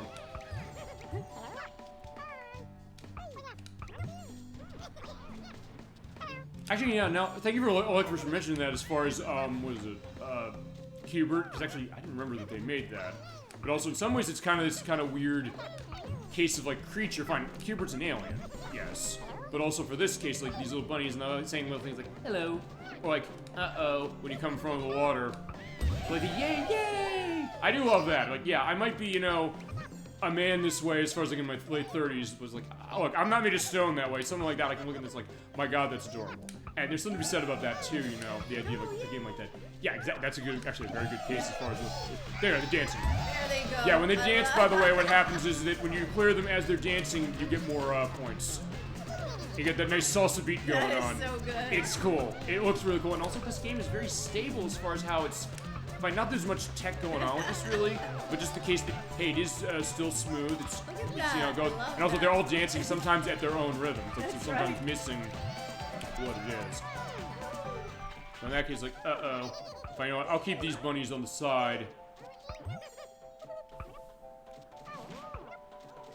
Yeah. Okay. They should. Dollyfin, I mean, I'll say this: game companies, if you want to remake Boogie Bunnies, hire Dollyfin to do the voice acting. Oh, there you go. Okay, I'm glad to show that. Yeah, because if you do get a good chain that way with like the purple there, they'll walk backwards. And their ears flap up and clap in their heads. Actually, that's the other thing. Thank you for mentioning that, because when you're like targeting them, that is actually your signal about where you can shoot them. He's like, hey, when they're standing up like that, like me, that's where you know to aim. So it's a case where you know, like, where's the indicator to tell you how to be able to hit this? But it's something that, yeah, if you look at the graphics, it's subtle enough to make it look neat, but it's also specific enough that, yeah, you can still tell what it is. Look at them dipping in they're looking in the water. Look at them yeah, they're looking down, like, yeah, I'm looking down the precipice of darkness, specifically. But alright, it is good. One thing I'll also briefly show, we didn't indicate this, achievements. Because fine, these games have achievements, since this is the first full game looking at. It is the ones I got. I got a quick look at Bunny, finish level in 2 minutes, 100,000 points in endless mode, 36 or more bunnies in a chain, 4 dance parties in single level, which you saw when they're doing the dance, reach the jungle, the Arctic level 3, get the dance party started. There's also complete the game in arcade mode, which is actually really hard. The Holly level's out, getting any losses of bunnies falling in the water, or in a pit later. Get to the beach in co-op mode, complete the beach levels without losing a single bunny, and complete the game in classic mode. I like Boogie Bunnies. I do Look too. at how big they are. Yeah, look at that. It just looks nice. Like they're doing like the march that way. It's great. Yeah, it's good stuff. Yeah, if you haven't played Boogie Bunnies, fine. There's the Abandonware case, like fine. This is something well worth maybe bringing back to. Alright, so with that, I think we'll go to our next game. Okay, our next game is also going to go on to something that the Xbox Live Arcade was also about, because so far we've seen games where they're kind of original concepts a little bit, as far as original intellectual properties. But the other thing about that, as far as in its name, arcade meant, hey, you know, you could play games that came out in the arcade like 1942, although that's a remake of 1942. Or stuff from consoles like Banjo-Kazooie, or fine, a remake of Bionic Commando. Or some other stuff as well, like original stuff, new games, as far as stuff, re-release of old games. And of course we're getting into a game that, yeah, I might check it out. Yeah, it's worth checking out, definitely so. Like first, and Glad you were curious about it, and glad to thank you for pointing out specifically what was going on in regards to what was it? Cubert. We should do that for the show. If you want to see that, you know the word. Say it. We'll play it. Okay, next up is a console game. I gotta change the volume on this one. Actually, not by much, honestly, surprisingly. 15.3. This is Ecco the Dolphin from Sega. We've talked this game before. Is that John Ortiz of the Some Going Johnny Show, his nightmare, saying, like, this game is insanely frustrating, but we've talked this enough. We've shown this game enough. But on 360, they did put this out. This came out in December of 1992 for the Sega Genesis from Sega and Nova Trade. Then in 2007, on August 15th, 2007, Backbone Entertainment, they ported it to 360. You could download on this for $5. This game is around many places. It's on Genesis, so you can still get copies of it. It's in Sega Genesis collections all over the place. It's on Sega CD. We're going to play that version. She wanted to see it. That's beautiful. It's beautiful in terms of how it looks. And plays well. And it sounds great. Does it look as good as it looks on Sega CD? Oh, which one? This one? Yeah. This is ported to the Genesis version. They kind of look the same aside from the CG stuff. And it's worth pointing out one thing about this. Their achievements, we can't look at what they are for this because of demo. One of them is complete the game 3 times without dying. Oh, wow. People said, what are you doing? This is insane. Well, that's true. And you have your stuff for settings all in one thing. You can smooth the graphics over if you so desire. Oh, nice. They do look a little muddy. You have to put wallpaper. There's enhanced sound. What this does is actually it fixes some of the sound pops that the Sega Genesis version had. And you have the screen size. You can go and set it that way. We're going to keep it the original look. Yeah, very pixelated the way it is, but here we go. So this is the game. So, yeah, Dolphin, you mentioned your experience with this game. It's a case that actually we've shown this briefly, and the guy's like, hey, you know, like for something like, yeah, this thing's not my jam because, man, it's really, really hard and really, really cryptic. But you can go around and you do the sonaring to everybody. Seeing the shell wounds, they'll heal your wounds. And something else to turn it up on our end because... Just it's so pixelated on the Sega CD, I didn't think... Well, they use the same graphic style on the Sega CD. It's just the audio is different, really. Oh, it just seemed smoother. Yeah. Although this is specifically, linking... Oh, no, it's porting the Sega Genesis version that came out a little later. Okay, so they're telling, if we breathe air underwater, why do we live beneath the waves? By the way, yeah, it's Johnny's video on Ecco the Dolphin. Thank you for providing that, Alec, versus going to the link list. We're gonna play this game at some point just to kind of go through this with the Sega CD edition. So yeah, it's like Velociraptor, if you know that online. I have a picture of Velociraptor where he asks these questions. So, if we air, why do we live beneath the waves? Like, you're getting really deep and really, how high in the sky can you fly? I do want to show this part. Okay, by the way, there's going to be a flashing light warning when I do this. Pretty bad. Just want to give a sense of just dive up high enough. Basically, the A button to accelerate. Boom, there you go. When you dive up there, I'm going off the side. Oh. You get that, it's like, uh-oh. What's going on? So it seems happy and peaceful, but now it's not. Or as Johnny Ortiz's case, like, when I saw that, my childhood self was shocked and scared like crazy. And the Angry Video Game Nerd also did an episode on Ecco the Dolphin as well, going into the idea like, man, this game is so hard and frustrating, but it does look great. And even like the Genesis twang, you know? Yes, it does.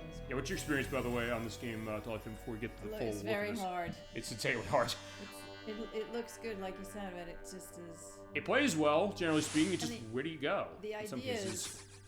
The idea of it is nice to be in the water and under the sea, but it's not even... I wouldn't even know what I'm doing.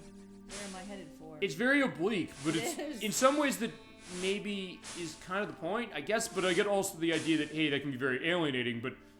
Yeah, it was Nova Trade who developed this, who also they would actually go on to become Appaloosa Entertainment, who made, we're talking stuff from PlayStation, Tiny Tank, but they also made the other games of the series. They made Ecco, which is Ecco at the Tides of Time, Ecco Jr., which you mentioned, which is on Sega Genesis, where they turned this into an edutainment, family-friendly game. Also, you can use your fin or your nose to charge at them on X button. The jellyfish, is that... Yeah. And also, you can eat the fish in order to go and get that case. But you also have air, which is at the bottom. Don't go out and you as far as what he says. This game always seems complicated. Yeah, Lefers, you're right, it is. They all are, but... Well, fine, except Ecco Jr. Ecco Jr.'s not really complicated, but it's interesting. These games, I'll tell you this. We've sometimes said this, I do like that effect. When you go down deeper in the water, it actually gets darker in terms of the graphics. It's actually using some perspective of lighting going on. But it's one of those things that... we sometimes talk about the idea, like, hey, our games, well, about good and bad games. And that's a real case of itself. But also the case that... in some ways, games that are also really, really interesting. If nothing else, I'll say this about this game. This game is complicated, you're right. It is something that is not going to be for everyone. And even when I first played at the time, and I died, by the way. Okay. Yeah, if you're on health, you die, but you do have infinite lives, but it's worth pointing out, your way your checkpoints work, you don't always have cases where you're going to be able to manage them. Including the end of the game, where the end of the game is a level, by the way, that's named after the album, or the song Welcome to the Sheen by Pink Floyd. And it's insanely hard. You get to the final boss, you have to go back to the first level again, and of course in Sam Calling Johnny's review, when he got to that point and died at the final boss, he said, "No more! Echo died trying to save his family, a true dolphin hero. Get the shit out of my Genesis." So he's like, he had enough. He's like, yeah, I can't play this game anymore. This game is too insanely hard. And also, fine, the other thing, because I know there's, I'm trying to remember where the map is in the, fine, because Defender of the Future was on Dreamcast, that is map. I think Echo 2 does. But, okay, well, I'm always going to get to where we need to go to show off the path we go through. So let's show this. Yeah, there's the glyph. You need to go past that. He'll say, like, hey, search the key glyph. So, yeah, well, first, you're right. The idea of this complicated perspective, like, yeah, you got to kind of, in a way, it's kind of a, you have to kind of search around for things. So it's kind of about exploring. It's about kind of looking around the environment about what you got. And where I need to go is, I need to go down this way. In this case, yeah, you got to keep careful. You hear that? Get those jellyfish. Yeah, either kill them or just get out of their way. Because what I'm trying to do is I'm trying to find... Yeah, it's over here. Here we go. Yeah, but sometimes you do have to wander around. It's one of those games. Like, yeah, it's fine.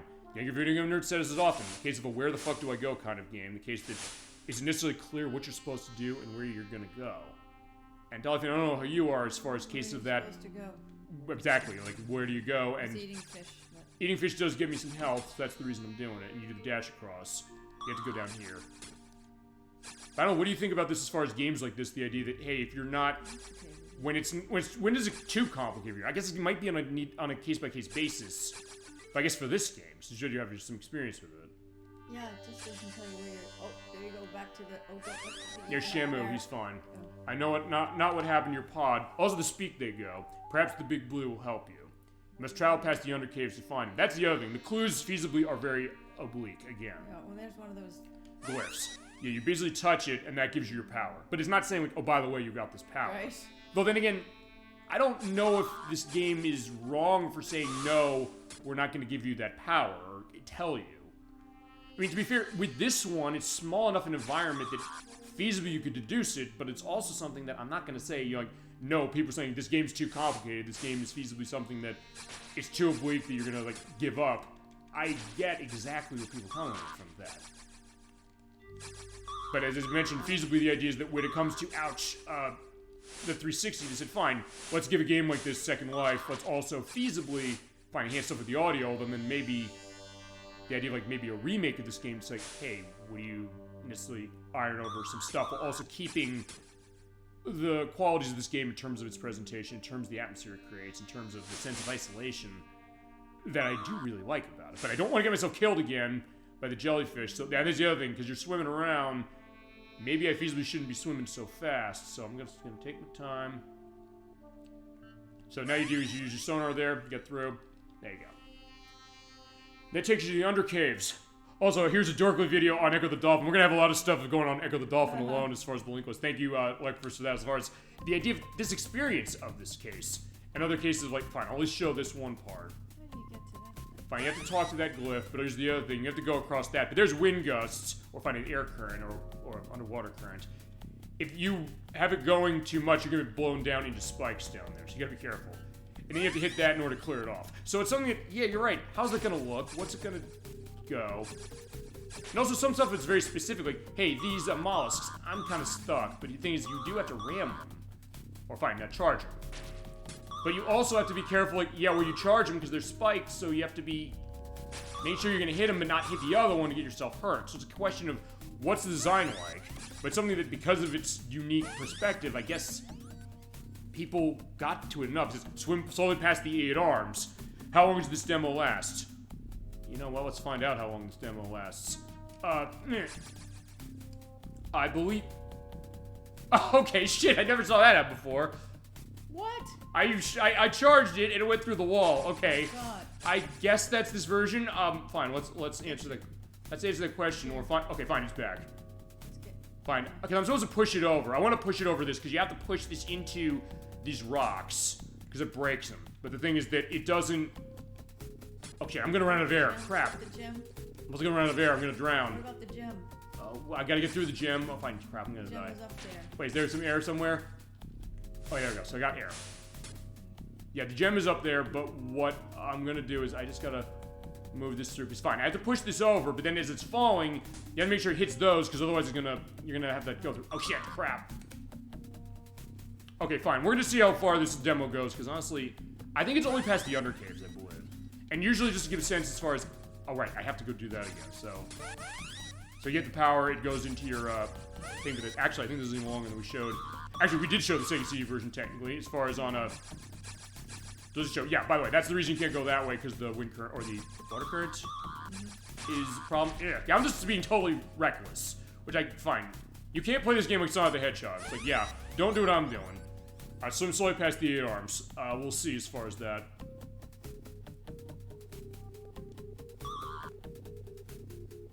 Okay, so fine. In this case, you're right. I do need to. Oh crap! No, that's bad. Oh no, I can go through that. So because what I can do is let's get rid of the jellyfish, because they will not come back out unless I die. Let's go up here because I need to get through that. No crap. Actually, I probably should eat some fish. Oh no.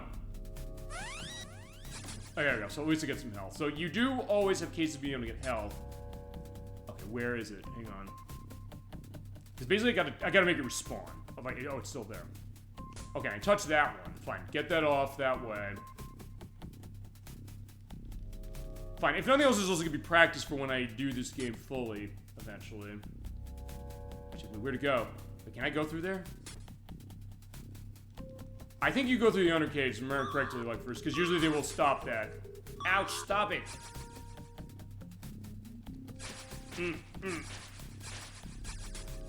Okay, I got A power, so it's like I used that. Ouch, but I'm gonna die probably. I will say these games are beautiful looking, and it's true, Yeah, it's a good that's point. true. That's why I liked it, but You know what, fine, I'll go to my next death. If I can't get through on my next death, we'll go on to the next game, but, I mean, I guess that...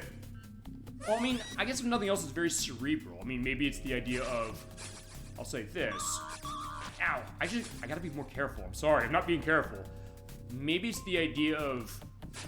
The perspective, I guess, of a deliberate game and when you really get into a rhythm with it, I guess, in some ways. And we're gonna have that when we get to Shenmue next month, where that's a game that's very deliberate, and that's one that I absolutely fell in love with, because of exactly the idea that you kind of meet it on its wavelength a little bit, but it is also that presentation that gets you going. It's like, yeah, this is pretty cool saying, hey, I'm underneath the water, trying to get through this, but you just need to get that over here. Yeah, because what I'm trying to do is I'm trying to off-screen the mollusk. Okay, fine. I guess I off-screen it this way. Or do I not? Let's go downwards to make sure it's still... Fine, it's still there. I was like, wait. You saw I off-screened it before, unless maybe I can... Fine, just get through that way. And that's kind of the idea sometimes when it comes to something like this. This game looks great. You feasibly want to get into it more, but you can't. Alright, I'm dead. So, first I'll answer your question in the edit on when this ends. I think it's the Undercaves, because I know for the other Genesis games they ported to this, they generally give you, like, the first level. I know the Sonic games did that, because they're all on here, or were. There are a couple other ones that did that. I think Gunstar Heroes also gave you the first level as well. I think that's what goes on with Ecco the Dolphin, but alright, that's the idea that... We will come back to this game for full show, but I'm going to use the Sega CD version. I'll also practice this one, so it's going to be kind of hardcore level when we do that. But definitely, it's a great looking game, and the idea that on 360, hey, you got games like this to come back to. yeah. As far as, hey, you love this game, or you maybe want to get a perspective of it now in a modern context, yeah, go ahead. Although nowadays you can get this on a bunch of other consoles, modern as well. So that one's not really been lost. It's just a case that, fine, this version's been lost. So if you want to get the achievement for beating this game without dying 3 times in a row, yeah, you can't do that anymore. Although maybe that's for the best. Okay, next up is actually one that's actually at the front. So let's update this briefly. It's another one from Sega. I believe this is actually the last thing I got from Sega. I don't have a whole lot from them this year. This is one I wish I bought in time. This is a license reason as far as why it's gone. This is Afterburner Climax. This came out in 2006 in the arcade from Sega, and AM2 who developed it. It is a new version, or newer version, of the fight game of Sega's, the fighter plane case, that is licensed by Boeing and Northrop Grumman. The licensing case is the reason why this got delisted, and there'll potentially be flashlight warnings on this. This came out on 360 and PS3 on April 21st, 2010. It was delisted on December 16th of 2014 because the license ran out with Northrop Grumman for the F-14D Super Tomcat. But then it also got relisted on mobile platforms, but then it got delisted again. So like we got it back, and then we lost it again. And feasibly, a case like, hey, Sega gonna want to go back to a case of, you know, something like this specifically. Okay, on my end, I want to turn this down for us, because yeah, there you go. You're flying around, and this game is really, really cool. We've sort of shown Afterburner 2 on the show before. And we will get to Shenmue 2 as well again, because it's in that. Yeah, it's the fight game. Well, actually, and we showed it with Sonic & All-Stars Racing Transform, because you can get, like the air carrier level that's based off of, actually, I think this game. Yeah, in this case, yeah, you're flying your licensed plane around, or licensed jet. That's the idea. I keep forgetting Afterburner's a thing. Yeah, maybe so, because it's been a while since Sega's done anything with it. I mean, there was Afterburner Black Falcon. That was the PSP game. Yeah. There was this, which was before. And they keep porting Afterburner 2, in particular. And there was 3 on Sega CD. And other attempts they tried to twist it around, like with Sky Target, which got a Saturn port, and G-Lock, which is an interesting one. G-Lock, by the one, being the one that has the R360 cabinet, the one where you get into it, you literally put a seatbelt on, and it rotates all over the place. It's quite something. It's if you ever saw that. Yeah, that's like the training clip. Pretty much. I couldn't handle that. That would be not for me. And what's your take then on? Then what's your take? Electros, feel free to go on yours as well. What's your case as far as Afterburner as a franchise of Sega's? In the arcade. I guess you played the arcade of this one or some of the other ones. And you It's familiar, I have to say. So maybe you played this one. Yeah, you have the Super Hornet, you have the Super Tomcat, and you have the Strike Eagle. Which one do you want to see? The Tomcat. Alright, we'll go. Super Tomcat. We're going to show this twice. You also change the music to have Afterburner 1, 2 music, or the Climax music. Here you go. So you have Brave Fangs go on the wall. Oh, so then you played this one. Yeah. Except for this version, I didn't play it, and this is another one of those, I didn't buy this like a dope, and I wish I had, because this game is really fun. Going across the ocean, and it looks so nice. You just fly around, you shoot with your stuff going on with A is your machine guns.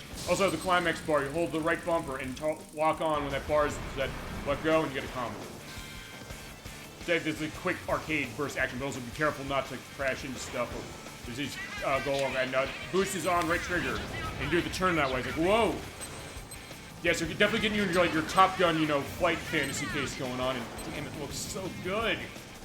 Like the nice blue sky, it's a case like, hey, I'm missing what that is. There you go, and you would get a effective points as you go along. Kind of like if you played this one. It was arcade only until they released this.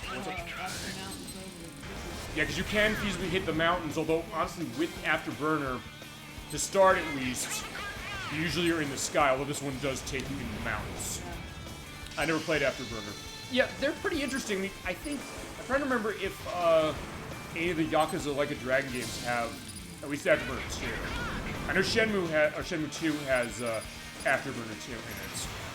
It's a case where it's really, really fast. It's also surprisingly hard as far as how to go, because in a lot of cases, yeah, you have to be really careful as far as your armor. In fact, I'm doing as decently on this as I am. It's kind of surprising. Okay, there you go. Yeah, that Climax meter is amazing. And you also have missiles, which I'm not using. I should be using those, hitting on X button. Fire! But I get shot down. Okay, I mean, I played the demo of this one, but that's about it. No, I get that. And I guess the idea, like, what that's all about, and being like, hey, you know, as you mentioned, this is amazingly a thing of Sega's. It's one of those things that maybe I guess I sometimes forget it, but not that this is necessarily my favorite case of Sega's as far as franchises, but also there's something interesting this game's always do. Especially the music. So we show off, I don't know if you want to run this one too. I just want to watch it. You guys want to watch this one? Okay. Yeah, it's your choice. She's saying like, hey, what do I want to play that I can play? Or that she was like, oh, I really want to show. But what this one does is also gives you a target. Just shoot the target down for your illusion. So this one does change things, but you're right. Yeah, you have to go into the mountains here, and you have to be careful not to hit the side. I mean, maybe cases where... Here's an idea. It's like, remember when F-Zero was made as far as like F-Zero GX by Sega? Maybe the case like them doing that with Star Fox. Well, fine, Namco made Star Fox case. Also, with a choice of which way to go, it's not going to matter because at the end of the demo, we're going to run through again. We're going to go to the volcanic islands.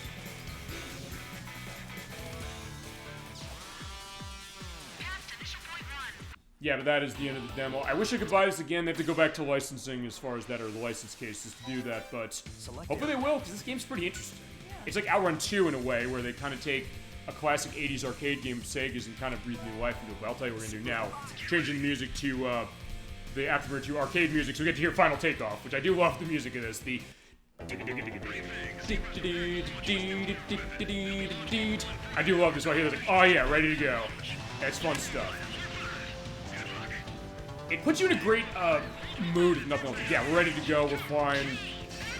And the fact that in this case it's like, hey, we'll have this new music going on, but we'll also have the case where you can play the old way. And when you get a lock, it actually does the old thing of fire. Like that. So you hear that just like the old way.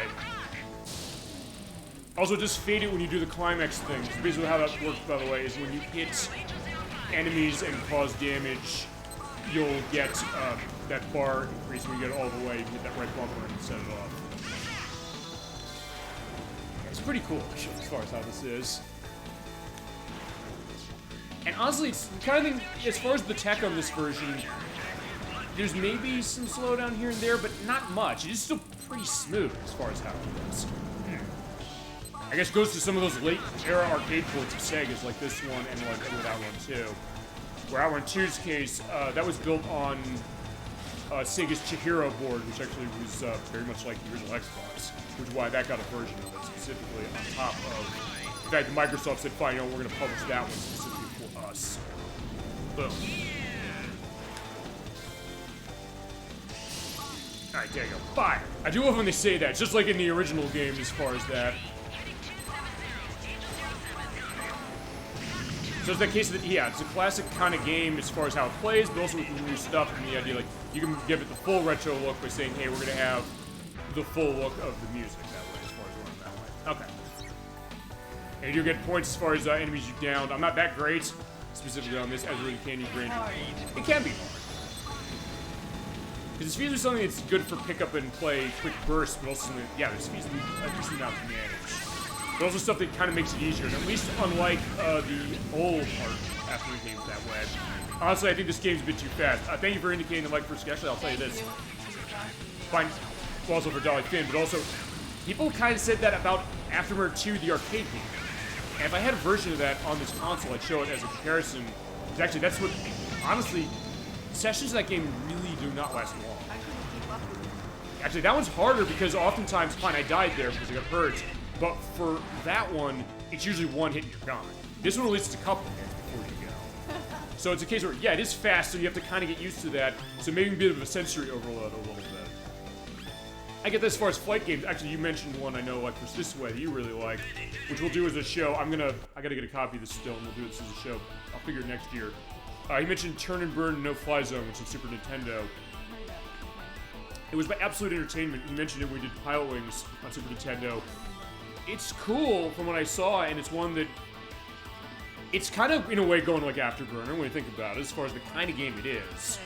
But it's also something that maybe it's more deliberate as far as how its movements are. So the idea that, hey, this one's so fast, but that would maybe be a detriment to itself, you know? You think, well, Game Boy? Actually, there's a Game Boy version. I don't know, like, you ever play the Game Boy version? We'll do the Super Nintendo version, but I know there's the one on the Super Nintendo is the one he mentioned, and we'll do it for show.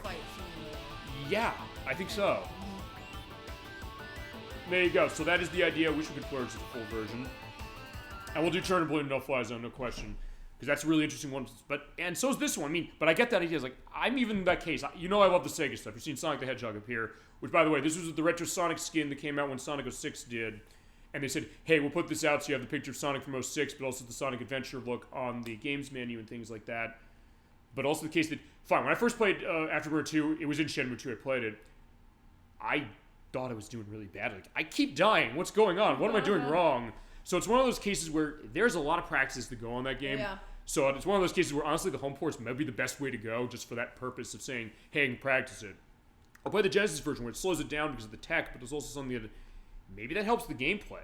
Also, the fact that that version actually shoots off the machine guns on its own, which is kind of useful. Or when unique. you're at the arcade too, Yes. as you go by, it's on the screen like the the demo screen. Yes, like the So track mode. It's all it's very colorful. It looks very exciting, and then you start to play it to see how hard it is. But it looks really like exciting, and that's what pulls you in. Okay, actually, a good segue, Dolly Finn, just to go to that, because our next game is also gonna be a flight case. I gotta turn this game down massively. This game is insanely loud. This game also does have a 2-player co-op if you want to show it. Okay, this is 2 parts to it. This is Game Room. I don't know if you're familiar with this idea of Microsoft's. Okay. This was a service they had in 2010. It came out on March 24th of 2010. It was developed by Chrome Studios, who made the Tide the Tasmanian Tiger games. They went out of business. They came back recently. But they had this idea as far as Microsoft developing for them like a virtual arcade. You could buy old arcade games and put them in. There's one I bought. We're going to show that. I Return to Burn No Fly Zone is more like a 16-bit remake of Top Gun from NES from Konami than it is Afterburner. Although, yeah, you ever play Top Gun on NES? I've seen it though. Yeah. Actually, with that game, honestly, thank you for bringing it up. We can definitely go into what we're playing. We're playing Detana Twinbee as far as out of this, just to let you know. But for Top Gun is a little more deliberate. It's just still something you're kind of moving around and shooting, but not just because of the tech thing of NES. I would say in some ways there's more of a deliberate perspective, and then also like Turn and Burn No Fly Zone, also like that. So the thought that, hey, when it comes to a flight case, going fast like that is maybe a thrill, but also the case that how much of that is going to be a case where maybe you can't keep track of it. And honestly, Top Gun's a case like that, or even when you're doing the infamous landing of the plane in Top Gun, it's the case where you do have some time to kind of figure like how are you going to get everything set so you actually can feasibly land the thing. True.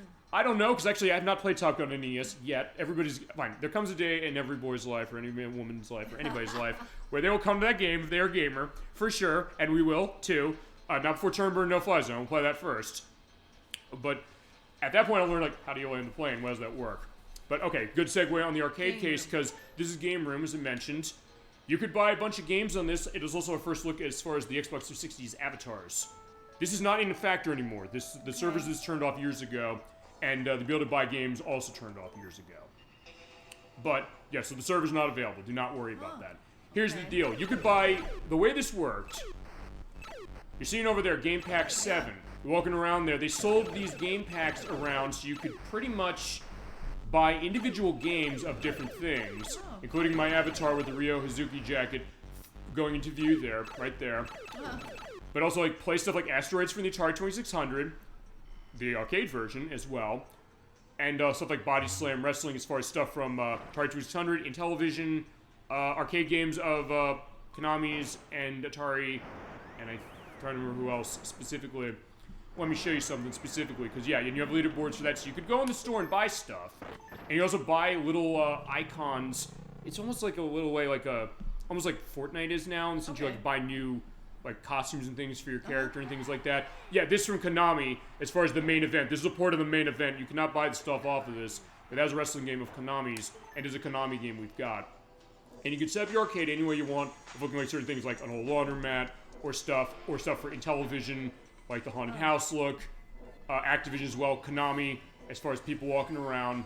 In that case, you also see other cases where you have like by arcade, where you basically put down machines for a couple games. You're seeing I'm over there playing game. There's a DBZ Wii 09 over there in the upper right. Nocturne over there up in the upper left, as far as that at the end there. So it does take all your people on your friends list. They replicate the idea that, hey, their avatars are walking around. Well, actually, he has a mask of Dust and Elysian tail, which you're going to show off tonight, by the way, so good case as far as that. You go into this, you can change the theme as far as these arcade stuff. I have stuff as far as red stuff of Atari and Konami. So I bought one game off of this. This is Detana Twinbee, or Bells and Whistles it was called in the US. Is the fifth entry in the Twinbee series from Konami. You familiar with this stuff, man? Okay. It's also a flight case. Came in 1991. It is a cute-em-up, as they call, because it is a vertical flight shooter, almost like a Xevious or a Dragon Buster, something like that. Or Dragon Spirit. Dragon Buster's the other one, sorry. I've got my Namco games confused. Where you fly around as Twinbee and Winbee, and just shoot around as far as what this is. And this does have co-op. And you can take a look at, hey, I want to play games. I can do edits on this, or I can switch my mode to be play. It's like, fine, go to the machine, play the machine. So here it is. Here's Detana Twinbee. And you have stuff said as far as history of the game. Here it is. It was released in 1991. It's called Twinbee from 1985. It transfers as it's here Twinbee, but they said we're going to call it Bells and Whistles outside the U.S. This game has since been re-released in other places. There's a TurboGrafx 16 version of this, and there's an Arcade Archives version of this arcade game on Switch and PlayStation 4, if you're liking what you're seeing. And Dolphin, if you want to play this game with me, we can play this. Alright, so in that case, I'll turn that baby on. Before we do that, though, let me tell you what the controls of this game are. You're going to move around with D-pad or analog stick on the left, and then what you do is you press the A button to shoot. You can press it multiple times to shoot or let go in order to charge up. And bomb is on B button. So it plays a lot like Xevious, although this is a better take of Xevious, and I'll show you in just a second what this is about. Okay. So remember multiplayer. So press start on your controller right there. And ready to go? Okay. I'm turning the volume on this down massively on our end too, because damn, this game is loud. You are going to be Twinbee, who's the like the blue guy there. So shoot anything down you see, pretty much. And I'm gonna put a credit in just a second. But yeah, here we go. This is the Detana Twinbee. This is actually how I discovered this game. What? Who's that? That is, I believe, Twinbee is the blue one, I think. Oh no, I don't know. We'll find out. Whoever 2-player is, well, that's it. So I'm gonna. This is what it looks like, just to give you an idea as far as the attracts. Like, hey, we have a virtual arcade case. So which one? You'll be probably the... Actually, no, it's the pink one's Twinbee. Twinbee is the player one, and Twinbee is that. You'll be the one on the right, the pink... Why am I in a... Well, what's going to happen is that as you're seeing the bells... So What am I trying to hit? Well, you're hitting everything that's on the screen. There's stuff on the bottom of the screen. As far as on down there, you hit the B button to drop bombs on them. But here's the deal. I'll explain one thing. You're seeing when you shoot out the clouds there. Yeah. There are bells that come out. When they did come out. You shoot those bells, they will change color eventually. And they'll change to a random color. If you pick it up when it's a different color than the gold, you get another power-up that might give you a shield like that. Okay. Or might give you like silhouettes of yourself. And you throw out the bombs down there. By the way, you have only one hand right there. You normally have two. But if you get hit by an enemy, your arm is amputated. But then the other thing is that you can get your other arm amputated without dying, by the way. And in that case, an ambulance comes by, and if it does, go into the ambulance to get both of your arms back. Okay, this is crazy. I don't know if I'm going to be able to do it, but... This is an interesting game, though. This game is really, really fun. And it's so colorful and cute. I don't even know which one I am. We'll show. You'll be the pink one. That's Twinbee. I'm supposed to hit everything? Yes. So in that case, we're going to start button, and we'll get going. Okay. Part of this game, by the way, is Twinbee and Twinbee. Okay, fine. I guess we're showing that. Oh, you press start. Press start on your controller. There you go. And go pick up that, you pick that one, I got that power up. Also, by the way, if we touch each other, we shoot out that energy. So yeah, just keep shooting. This is a pretty fun one. Now, Chad, I don't know if you have experience on Detana Twinbee.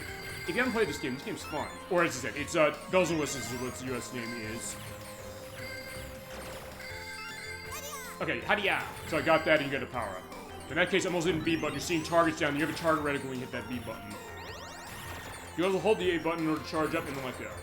If you touch me, you're all set and you can also shoot out those waves. Which is actually great for the co-op that way. It's like, hey, you know, we can just shoot anything we want. Boom.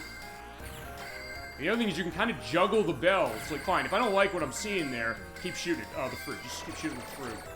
There you go. So everything's gonna die, pretty much. Yeah, this game is fun. It's like, this is also a case that, fine, I'm glad we should. This is also why I plan to show this after we're in Climax. Because, fine, after Climax is really, really fast. This is not as fast. It's more deliberate, but it's not as slow as something like Xevious. And I like this game way more. Yeah, go. When it turns green or whatever that is, you can go pick it up. Oh, but don't hit when it's black. But you can keep changing, keep juggling along if you so desire. Or pick it up for points. Yeah, this wonderful music. Oh, by the way, Michiru Yamane of Konami, she's involved in the soundtrack. She did music for Contra Hardcore and Castlevania Bloodlines and so many other things. Oh, and if you get shot down, there you go, you die, but you come back and win. Okay, you're right, you got a fusion. Oh, awesome, I forgot about that. Okay, in that case, you're joined at the hip as far as your assistance. Yeah, go get the blue one. Oh, fine. Sorry, I'll shoot one down, and then in that case, I'll leave it to the color. So hang on. Ow, crap, I got knocked. And if you do get hit fully, you die and have to come back, but that's fine. If you do get a game over, I'll put another coin. Well, let's go to the end first, though. Yeah, for some reason I have to have this volume up really... I'll put it down. This game is saying like, there you go. Oh, go in the ambulance. Go, there you go. Yeah, when you get that happening, glad you got to show that. Your arm came off, and now you can throw bombs again. When you lose both your arms, you cannot throw bombs. So there actually is a lot of strategy in this game. It makes it really interesting. Whoa. And also, because you have two hands, throw the bombs, throw them really fast. Go, ba-boom, ba-boom.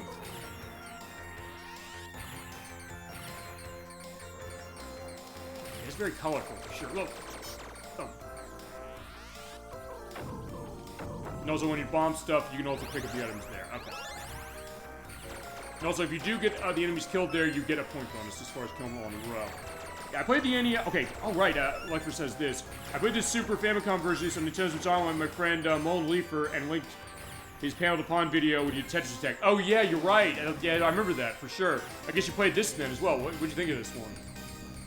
It's interesting as far as what this is. Okay, here's the crab boss. What you gotta do is you gotta shoot its cannon arms like this, and then when it opens up its center, then shoot it. Okay, press start. I put in a coin, press start. Okay, you're back. You're right there. In this case, just shoot it. It's hard. Yeah, it is hard, but it is pretty fun. But it's a case like, yeah, you do have to kind of get used to it. Ow. But if you get stuck in the bubble, you're in trouble. By the way, let me flash another one when we kill him. There we go, got it. But it's so cute. Yeah, it's hard to be cute. There you go, we got Twinbee with me. There we go. Now we're doing our cowboy thing, specifically as far as that. I'm gonna go to our next game over. I think we can go on as far as that. Yo, go get the blue. Walk into that. There you go. You have speed up. So yeah, you're moving faster. See that? Yeah, you're blazing now. So that's the other thing as far as the power-ups work. You know, I'll give you more stuff. Or okay, fine. Game over. I'll go to my next death, and then we'll go on. Yeah, it's interesting. What do you think about the Detana Twinbee experience? Yeah, it's alright. It's hard though in some ways. Hard. Ow. It's also pretty fast moving, to be honest. And, I mean, not as much as after Climax, I guess. No. I mean, it's a different case, which is also why, to certain degrees, I said, hey, you know, we're going to take a look at some of these stuff in genre, mostly, with a couple exceptions.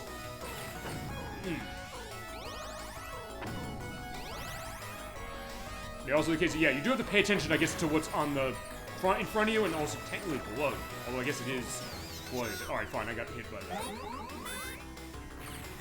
Also, one other thing to mention on the game room concept is that based on the games you buy, or actually not, no, it's for every game you buy, you also, they really tried to make this into kind of a, like, as you mentioned, like an arcade case. The idea, like, hey, like a social case, the way arcades tend to be, in the sense that, hey, you know, I got a great score in Detana Twinbee, can you beat this? So you actually send challenges to people, or ghosts to people, as far as saying, hey, can you beat this score of mine, specifically, or not? But it's something that, yeah, this did not do that great as far as its sales. In fact, I'll also have a link. I'll have a link in the link list myself for this one, which is Derek Alexander of Stop Skulls for Fighting. He is still doing videos. He's working on a documentary out doing 16-player Baseball 2000 from Game Boy. He did a video on Game Room specifically going in the idea that, hey, this is something they had this idea like, hey, for $3 buy a game, but the case that in some ways it was an idea that maybe was ahead of its time, maybe a case where not necessarily well laid out by Microsoft, specifically kind of confusing the way it went, but had a lot of interesting things, and for me, this was absolutely a great case. $3 for this game was a deal, and the whole idea that, yeah. Alright, so there you go, that is game over. I'm going to put initials in, and then we'll go to our next case. I've been looking for an excuse to show this game off. I mentioned this actually at the Flight Showcase, 4 years ago, actually, this weekend, where I showed, actually, it's the original version. I showed Twinbee from Konami, the arcade game. And that's game over. Yeah, cute, but difficult, and has interesting stuff going with co-op, and there is top of the leaderboard. And it had online leaderboards as well, so you can share that and say, hey, I'm the best at this game feasibly, or not, depending on how you are. Alright. There you go. Okay, so with that, I think we are set to this, so what you can do is... Oh, wait. Okay, I never saw it go blue this way. By the way, I should probably mention what the story in this game is. Your Twinbee and Winbee, you're controlled by Light and Pastel. Those are the kids at the end of the first level. This is Princess Melora. She's from planet Meru, and the evil alien forces of Eva come around, and they cause trouble, and you have to stop her. We are not going to stop her. Hit the back button, and we're going to quit out. And by the way, it's also worth pointing out, as you play, you also get medals as far as stuff for Time Spender, Point Buster, and things. And they go to achievements, which there are a lot of, but you do have to pay a lot of money and also play a lot and buy a lot of games in order to get that. Also, it's like, hey, if you like this, you might enjoy Battle Atlantis, or you can take a challenge to a game and send it to someone to get the servers off. We cannot do that anymore. So that's the idea of the game room experience. It's pretty interesting, and I think they were onto something. But yeah, it did not go through. But yeah, my experience there is for Detana Twinbee. It's cool stuff. Okay, next up on the list, I gotta turn the volume up massively on this one, and I hope the hell I'm ready on this one. Oh wait, let's go back to my games because it does toss me back here as far as exiting from here. It is this is a specific one I gotta put in. Oh no, that's a tag thing. I'm updating the game names on the fly, by the way, for this program because I figured I may as well. So it is, it's that one, perfect. All right, down to the end of the list. We're going to be looking, I mentioned a couple weeks ago, we're looking at genres of game on this show tonight that we have never looked at before. And we're going to start now with one of them, card battle gaming. Dolly Finn, chat, what is your experience with this? No, none. Okay, we are playing Yu-Gi-Oh! Millennium Duels. Okay, let's talk about this one. Bloodsoy Moon mentioned this when she was on for Lunar at the beginning of the year. This is Yu-Gi-Oh! Millennium Duels. This is from Konami as well, so the Konami stuff is in place. This came out on March 26, 2014 for Xbox 360 and about a month later on PS3. You can still download this on PS3. It's from Konami and Other Ocean. You can still download still on PS3. It's $10 as far as, and there's DLC going on this. Looks like an anime. It is. It's an anime from Shonen Jump, the team behind stuff like Naruto and One Piece and Dragon Ball. Yeah, it looks kind of Dragon Ball-y. Yeah, a little bit as far as that. Yeah. Okay, and we have Villa Karibo. We talked Villa Karibo on the show multiple times. He's the cute character as far as that right down there. Oh, what is that? He is feasibly a monster as far as this. So, okay, let's talk about this. This is also going to be a laugh and a half because I am not very good at Yu-Gi-Oh! I barely know much about it. Locally, yes. There is online multiplayer for the purpose of it, but I'm not... If other people could be online at the same time? Yes, they could.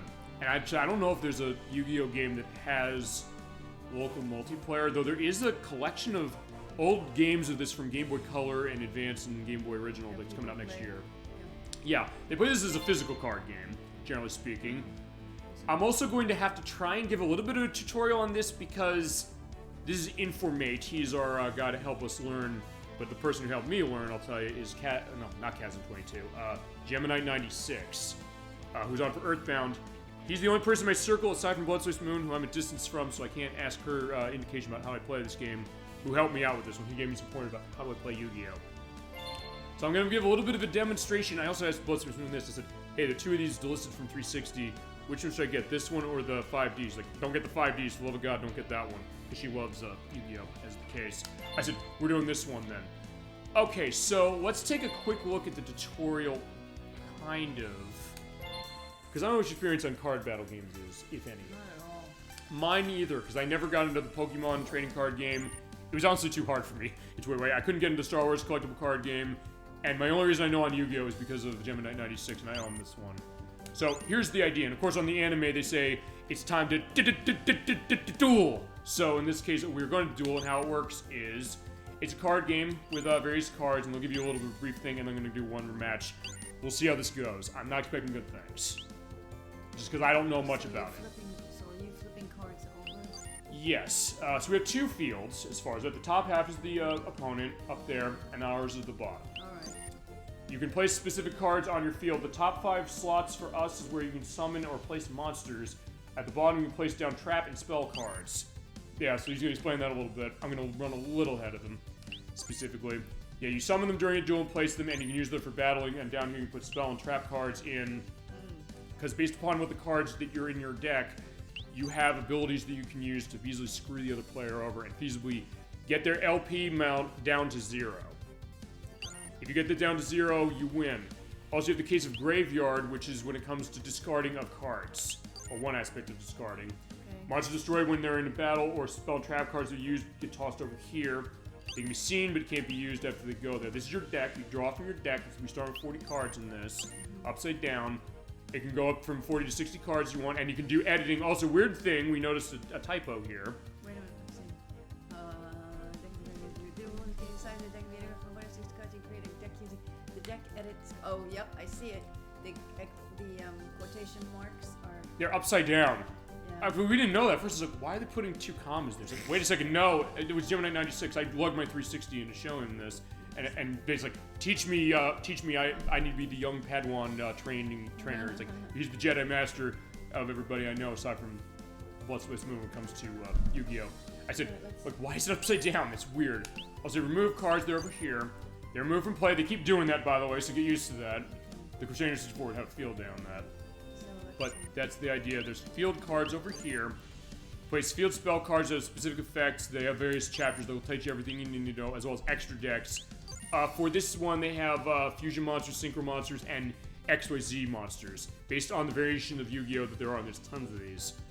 This gives you the perspective, like, what you do with these, and in order to kind of build monsters for extra stuff. Okay, so monster cards, spell cards, and trap cards. Yes. Alright, oh. So here's, and you also get the great artwork. Bloodsport Smooth was mentioning that, which is also why I said I wanted to do this. Colors. Yeah, they're kind of colors as far as certain things. They have attack elements, they have defense, they have, I guess, a elemental element, and that number there are 3. There are 6 kinds of basic colors. If you use attack opponents, the green cards are spells, and they show you what they are. It's like, hey, pay 800 life points, and then target one face-up monster, and that your opponent controls and take control. Okay. I'll show this specifically. This is going to be very brief, only because it's like, I want to make sure I can show a little bit. Okay, let's see.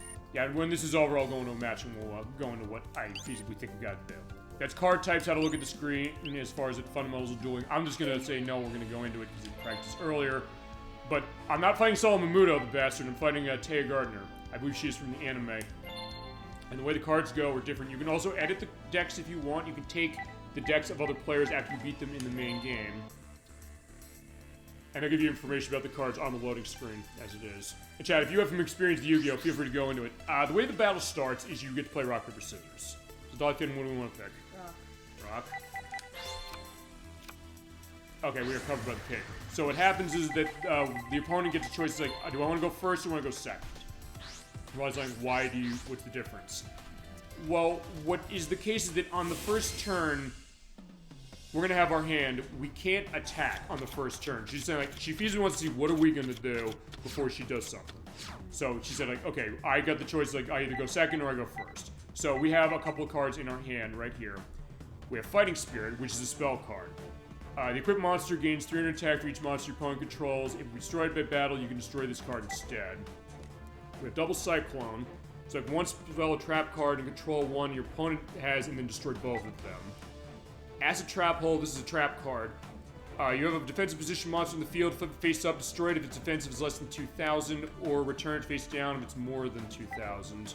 And then our monsters. Those are the gold ones here. Raise Scizor. Armed with massive scissors, can clip an enemy in any desired shape and size. We have our power of 1,300 for attack and defense of 1,000. And Flame Veil Guard, which is actually a pretty cool one.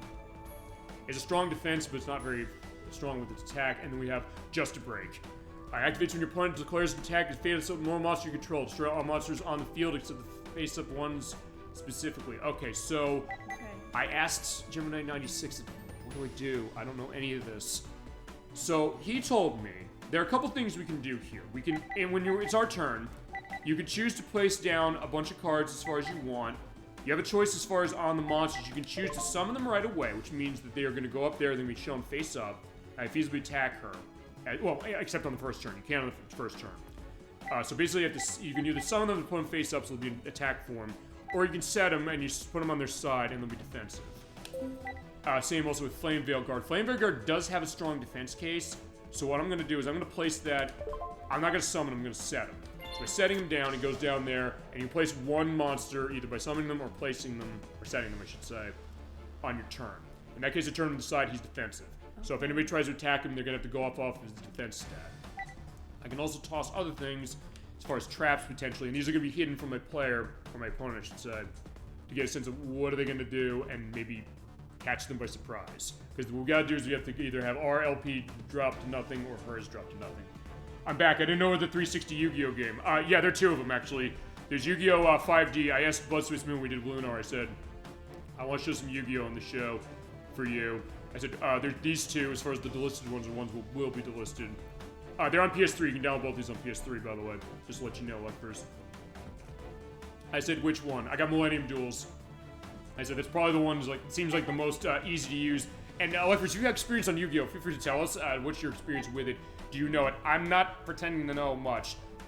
I'm just getting set up for Tate Gardner, as the case on this one. Okay, so what I'm gonna do is I'm gonna put a trap card down. I'm gonna put down Acid Trap Hole, just in case. I'm also gonna put down a spell card. Let's see. It's like one you're controlling, one your opponent controls. I want to set Fighting Spirit in case. I could just feasibly get rid of all of them. The only thing is I can't do anything with this, but I'll hold that for now. Activating your opponent declares an attack against a face-up monster you control. I don't have anything that's face-up, so I'm going to hold off of that. And you have different phases. You have main phase, battle phase, when you have cases of being able to battle, main phase 2, and end phase. You also have standby phase, which is before the main phase, and then dealing phase, which basically means you take cards out of your deck. So for this, I'm going to stop the turn. I'm going to see what happens, because I'm going first. She's going second. I watched the original show. Yeah, for the anime. Yeah, because it's... You familiar with Yu-Gi-Oh! The show? I know the show, yeah. I know people who know the show. They don't This know is the card game as complicated. much. This is Yeah. really complicated. Yeah. Even for me, it's like, wait, how does it go? Although, even when I was doing my practice on this today, it kind of helped. Okay, so opponent drew cards, and you can activate effect of a card. So what does that mean? That means I could pull my trap card out, or my double cyclone specifically, but for now, I'm not going to do it. I'm going to see what she does. And draw phase, do you want to activate the effect of the card? They'll ask you when you can do that. For now, I'm not going to. That's standby. Do you want to activate the effect? They'll keep asking, but when you can do it. But she's got that 4. She's like, okay, she's no normal monster. Activate the effect of the cards I have. Try and get her in trouble. So you know what? I'm going to do that. So she said she dropped out this, and it's face up, so that means it can attack me. That's the sharing friendship as far as the fairy at 4. So I can take a look. I can activate the effect. Like she dropped that down. I can say no. I can target a face-down defense monster in the field, flip it face up and destroy it. Or I can say the equipped monster gains 300 attack, although actually it's not going to help her much. So in all honesty... Okay, let me think about this. Specifically, let's see. I tried playing the games, they just seemed too hard or too boring. Yeah. Both. I agree. Well, I don't know. What are you thinking of this? Fine, because I'm thinking this through. Saying, what should I do? I think your left verse is right. In what sense? It's hard and it's kind of boring. Well, I mean, it is very basic, I guess. Because I know also this distinction, which is that when it comes to how the card game on the show is, it's not the same as this. Yeah. Specifically, it's also the case that fine. You're also not. I mean, to be fair, I'm not doing the best job of showing this because I don't know much about this. It's one of those cases where fine, Jeremy 96 is 5 minutes away. I could call him. It's like I need your help. Come over here, but I'm not going to do that to Yeah, him. but this, you're showing us what it's about. So Yes. That's good. I mean, But still, we're it's a case that getting- I'm not necessarily the one who's going to show this the best case. No. But I figure like, hey, let's go this. Okay, so I don't think I have anything in help with. So fine, I'm gonna say no. I'm gonna not do it. For the main phase, I'm gonna hold off. I'm gonna see what she does. She's gonna try and attack. Okay, so what's gonna happen is she's gonna take. Okay, here's the deal. The defense and the attack numbers on card. Okay. Since I have my card set and not summoned, she's gonna take her defense score, which I believe is 1100 off of that card. She's gonna go after mine that's 2000. It'll do damage to me, but it will not kill me. If it's more than that, it'll kill me. So I think in this case, I'll be okay. In this case, she declared battle. I could do that to screw her up, but I'm not gonna do that. And battle step as well, activate effect. I'm not doing that.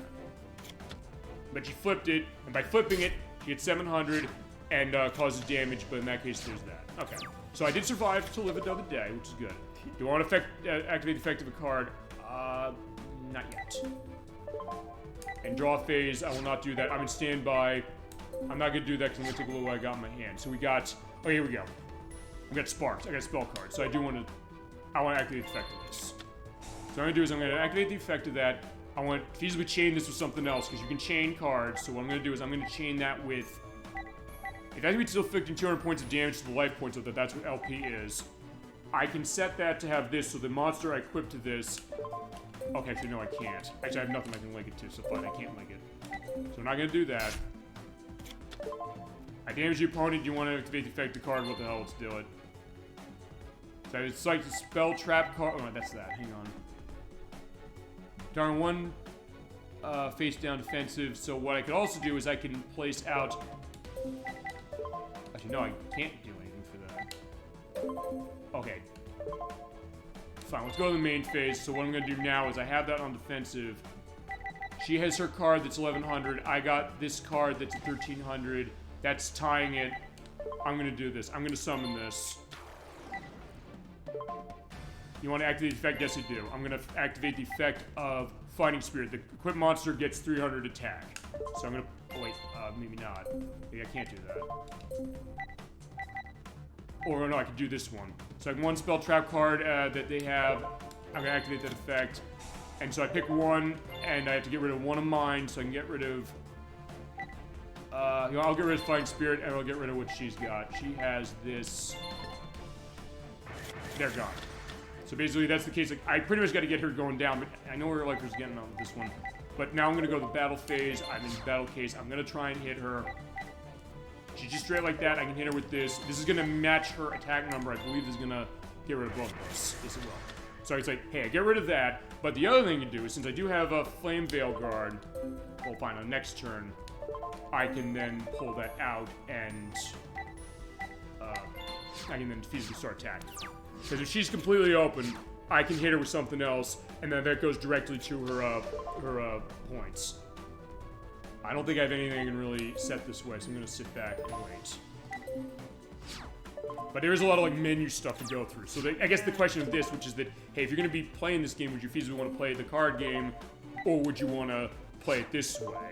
Although I will say this also, is that, hey, if you've never played the card game before, like me, it's a case where this is a good case of a tutorial of it for you, but also in that case, like, I needed Gemini 96's help. He was the one who helped me massively on this. So, in that case, I'll tell you what to do. Since this is my turn, I'm gonna summon Amazon of the Seas. She's there. I'm gonna take this, target a face down defense monster, flip it face up, and its defense is less than 2,000, it's gonna be dead. So boom, here's your trap card as trap hole. So there you go. She's flipped up, it's over that, it's last, boom, bye-bye. Now what I'm gonna do is I'm going to change the attack position, because you can do that. And when I get to the battle phase, she's completely open. I can attack with everything I got, it goes direct, and that causes more damage to her LP. She got 1,300 taken away. But I also have another enemy here, which is not going to do that much, but I've got it, so she's completely open. And that's what you want to do. You want to get them completely open so you can get their LP down to nothing. I know, you're following this so far. It feels like I'm giving the Harvard lecture on Yu-Gi-Oh! And I'm not at all qualified to do that. That's alright, but it's hard to follow. It was hard for me to follow, too, because that's, if nothing else, I'll say this, and this is why I think it's worth showing this off, as I can also feasibly get rid of Just a Break. I will toss that on pile. Why not?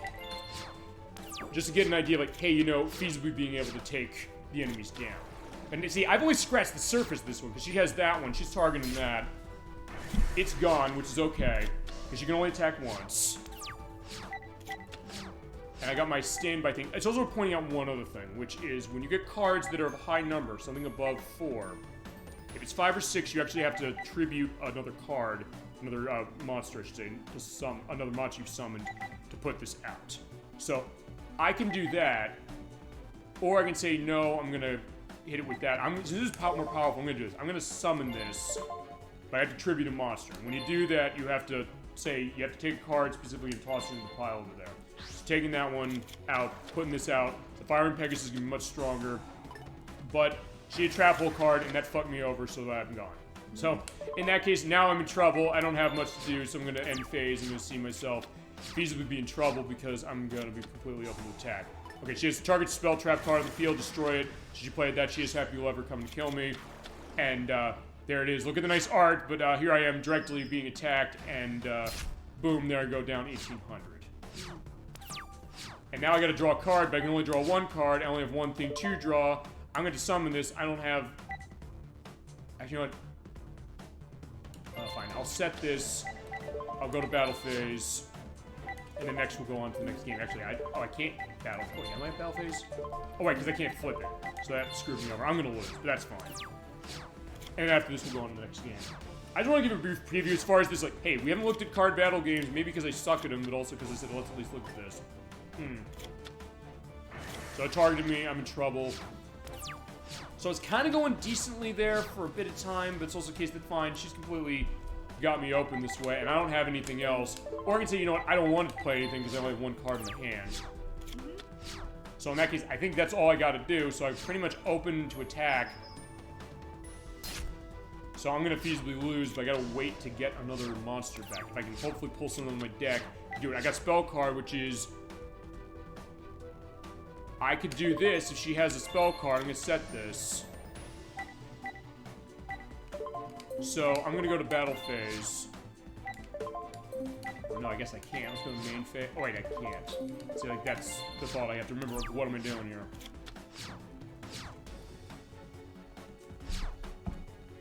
Yeah, by the way, it's worth pointing out, the direct attacks also happen when you don't have monsters on the field, so I'm gonna lose this, probably. And she's basically, at that point, she has me on the ropes, and she's gonna be able to have another monster set. I gotta summon this thing. I can't do anything else, so fine. I have 1400. Let's get to battle phase. And Chloe Dolphin is having none of this because she's typing out on her PC now, as the case. But we'll be, let's see. Can I kill this thing? I can kill this thing. Try and at least cut that through. It's like I did something. But there's not much else I can do, so I'm gonna pretty much have to feasibly wait till I get myself killed, or say like, hey, can you take out my fourth thing here? So she got another monster up. I said, fine, she has another monster there, she's got to be triple threaded.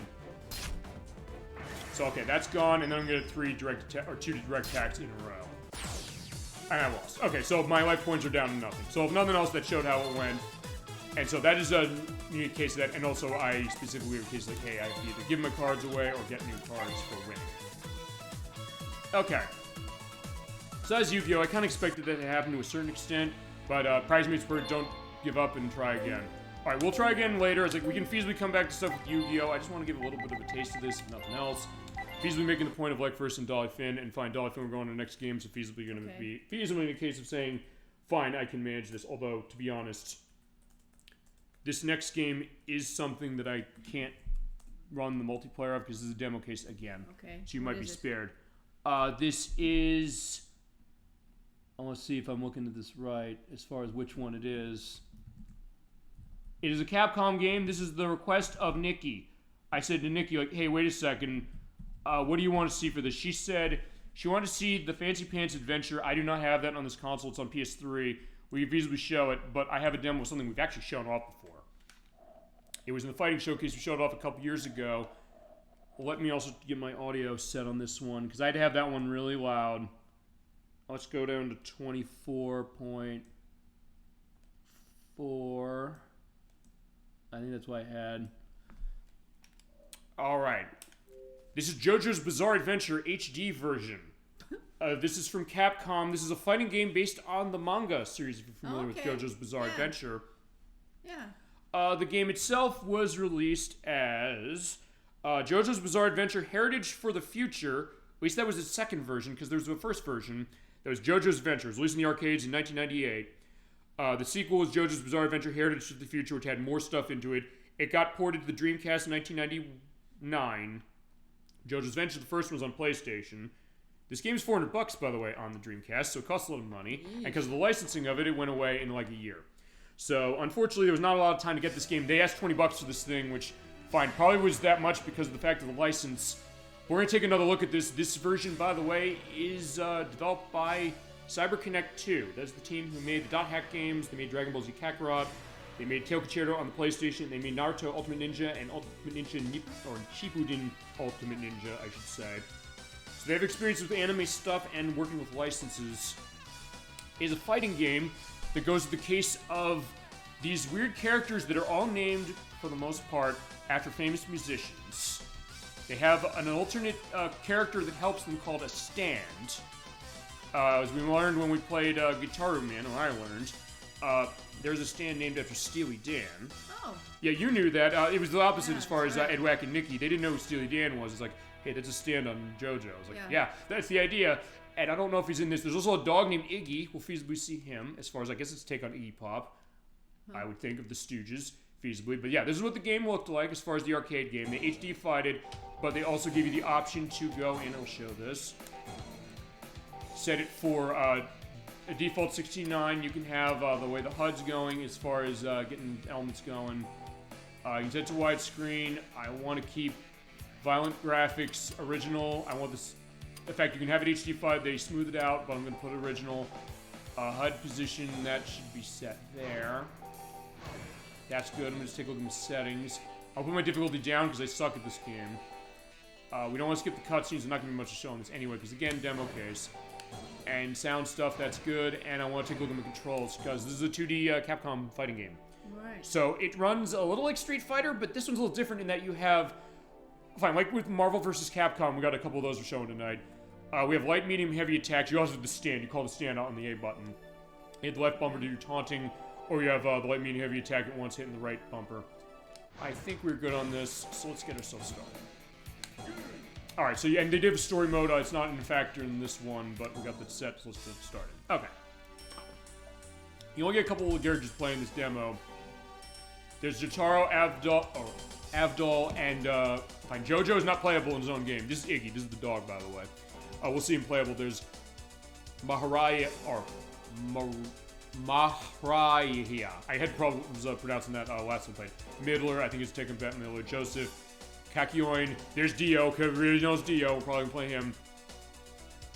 Polnareff, Alessi, Debo, Iced, Hall Horse. You can play as him in this demo. Black Polnareff, Pet Shop, Chaka. Jojo's up there. Rubber Soul, so it is named after the Beatles album. Hall Horse and Vong. New Kakyon, Khan, Shadow Dio, Dio himself. Fine, I showed Dio last time. Let's show Jotaro. He has to change their color based on their let's fight.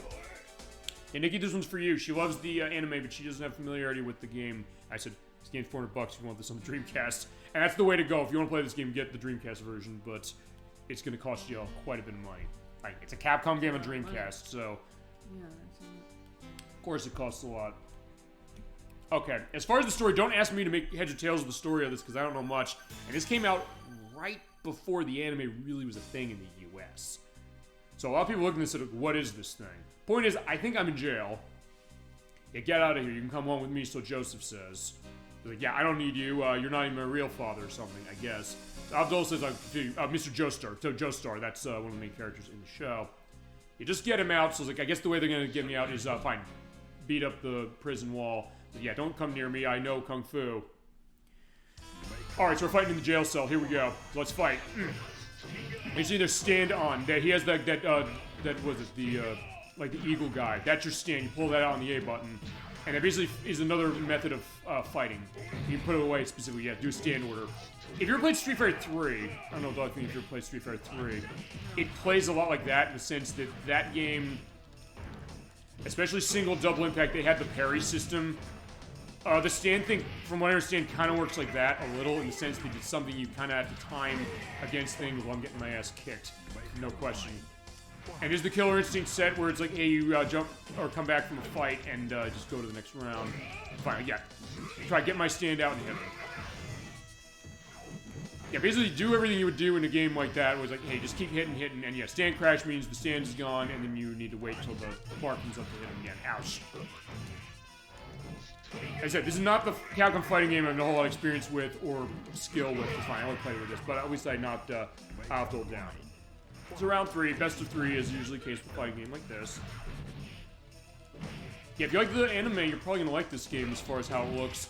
But it's also the case that, yeah, your skill of 2D Capcom fighting games, and you have like your hyper combo stuff going on, like with Marvel vs. Capcom as well. That's going to be kind of your, I guess, entry point specifically, or finding where the potential barrier is. We talked this before on the show, the idea like, hey, do we necessarily attract Capcom fighting games for certain things, like with Street Fighter and things like that. Especially the Street Fighter games, especially, fine, like First mentioned this, we did the fighting showcase a couple years ago, saying, hey, it was always too clunky to maybe technical in a way that I never got into. And Street Fighter 3 is the case where it's insanely technical. I'm gonna keep fighting with him. At least I win one feasibly, or fine, I will not. We'll pull out Dio, just to have a perspective of the different cases of that. But yeah, there's a lot of things to manage, and if you're not able to kind of grasp your head around how the fighting mechanics of some of this work, it's great if you do, but if you can't, it's something that maybe it's the kind of thing you probably want to go to something else as far as fighting. Actually, I guess, Dolphin, I don't know if I've asked you this. What's your experience with fighting games, or what's the ones you attract you the most? I don't really like them that much, to be honest No? with you. But I like the shooting of the CarneyVale. As far as those fight, like a light Although shooting, I have to like say, gun I did shooter? like the fighting game. I liked Scott Pilgrim. Oh yeah, as far as I like a like beat 'em that- up case, that- yeah, yeah, kind of the beat 'em in between game. of like a fighting game. Yeah. But it's like a game like this, like a Street Fighter, like a Yeah. Mortal Kombat, like a Tekken, I never was really. or like Tekken. Yeah, no, I never was really big deal about that. Yeah. Why was that? I guess is it the difficulty of it? What specifically got you Yeah. not into it? I don't know. Yeah, maybe it's just that it was. Some of it was kind of too much with the bloodiness and all that. I thought.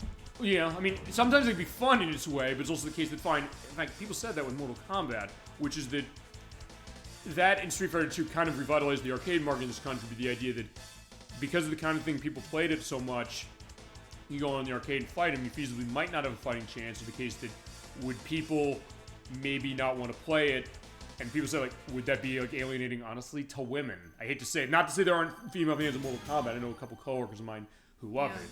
But also the case that, fine, depending on what that perspective is to you, it might be a case of maybe not being something that you go for. Also, maybe something very specialized, like, I don't know, Super Smash Brothers. I don't know what your experience is on that. That tends to be something when I talk to people, like, hey, if they don't like fighting games, they tend to like that one as one example. Maybe because of, like, all the characters like Mario and things, even actually characters from Street Fighter, like Kid and Ryu, and then actually characters from Tekken, and then fine, characters in another game we're going to show tonight. You're like, how the hell did they get in Smash Brothers? But they did. As you got Dio, and he has his stand there, whose name I do not know, and will probably be linked below or indicated below. I've been fighting in front of the dress store since 1998. I got the stand crash, so he's going down. And you do have to wait till the bar goes up, I believe, in order to let it out, and there you go. It sure looks fluid as far as how it moves, but it's also the case that, yeah, being good at a game like this, and also, fine, getting into a game like this, there's something to be said about that. Actually, when we Tekken 3, like first mentioned this, he loves Tekken 3, and I love Tekken 3 as well, but he helped me appreciate the game more than I think I did. Honestly, going ahead before that, I should say. But he was like, my mom loved playing this game. I played as Dr. Boskanovich, who was the most technical fighter in the game.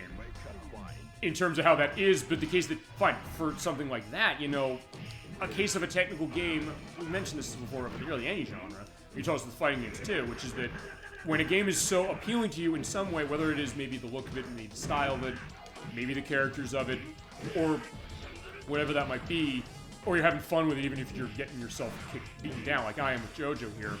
Someone's like, hey, I want to keep getting better until I'm great at it. All right, stand on, I gotta go and take care of that. All right, hit him in the back. That being said, this is not the Capcom fighting game I'm going to be showing the skill on tonight, I promise that specifically. All right.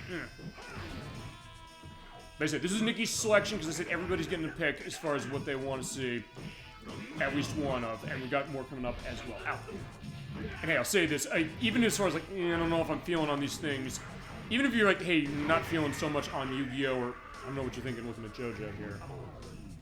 Yeah. Well, I don't know, what do you think? Flaming hands. It's just weird, or what is it? It's weird. This game is insanely weird. This franchise is insanely weird. Even Nikki, who was mentioned as a fan of this series, she said, I try to remember if it was the second or the third season, for some reason, I don't know why, it goes into very experimental directions with its humor that even for early in the series, as weird as this is, seemed kind of weird, even to the point where they said, like, yeah, this seems like it was a massive turnoff in a way that almost challenged him, like, fine, it was almost like daring us to stop watching us, him and her and Edwag. Her more than him. But that being said, still the case that, like in this series, but the case, like, fine, even, and then the case that maybe it could be kind of alienating, fine, as far as the show, but also the game. Fine, the game doesn't do that, the show does, from what I understand. I'm not as familiar with JoJo myself.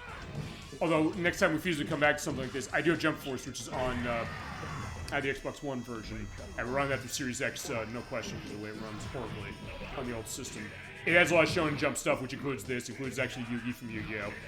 And like characters like Naruto and Goku from Dragon Ball Z, and other stuff like the My Hero Academia and things like that on top of it. So that'll be our way of going more on JoJo. Actually, it was those games, I believe, and also some of the other stuff where when Capcom lost the license to this, after this HD version came out, that was where we keep getting those fighting games in that style, actually, now. In fact, it is Spike Chunsoft who makes those games, and Jump Force who make those. Kind of more like a 3D spectacle fighter, almost like a Smash Brothers a little bit, kind of. But, yeah. I'm gonna try and see if I can beat somebody, and if I can't, it's gonna be just like Yu-Gi-Oh! And then we'll go on to the next thing. But it is interesting, if nothing else. Like, hey, our anime perspective. Sometimes like, hey, if we showed a whole lot of anime stuff on the show, and the answer is, to an extent, yes, but also to a certain extent, no, we haven't. Fine. Can I get Abdul? Yeah, I got. Oh, shit, no. No. Get my stand out, get him. Got him. Okay, fantastic. Thank God.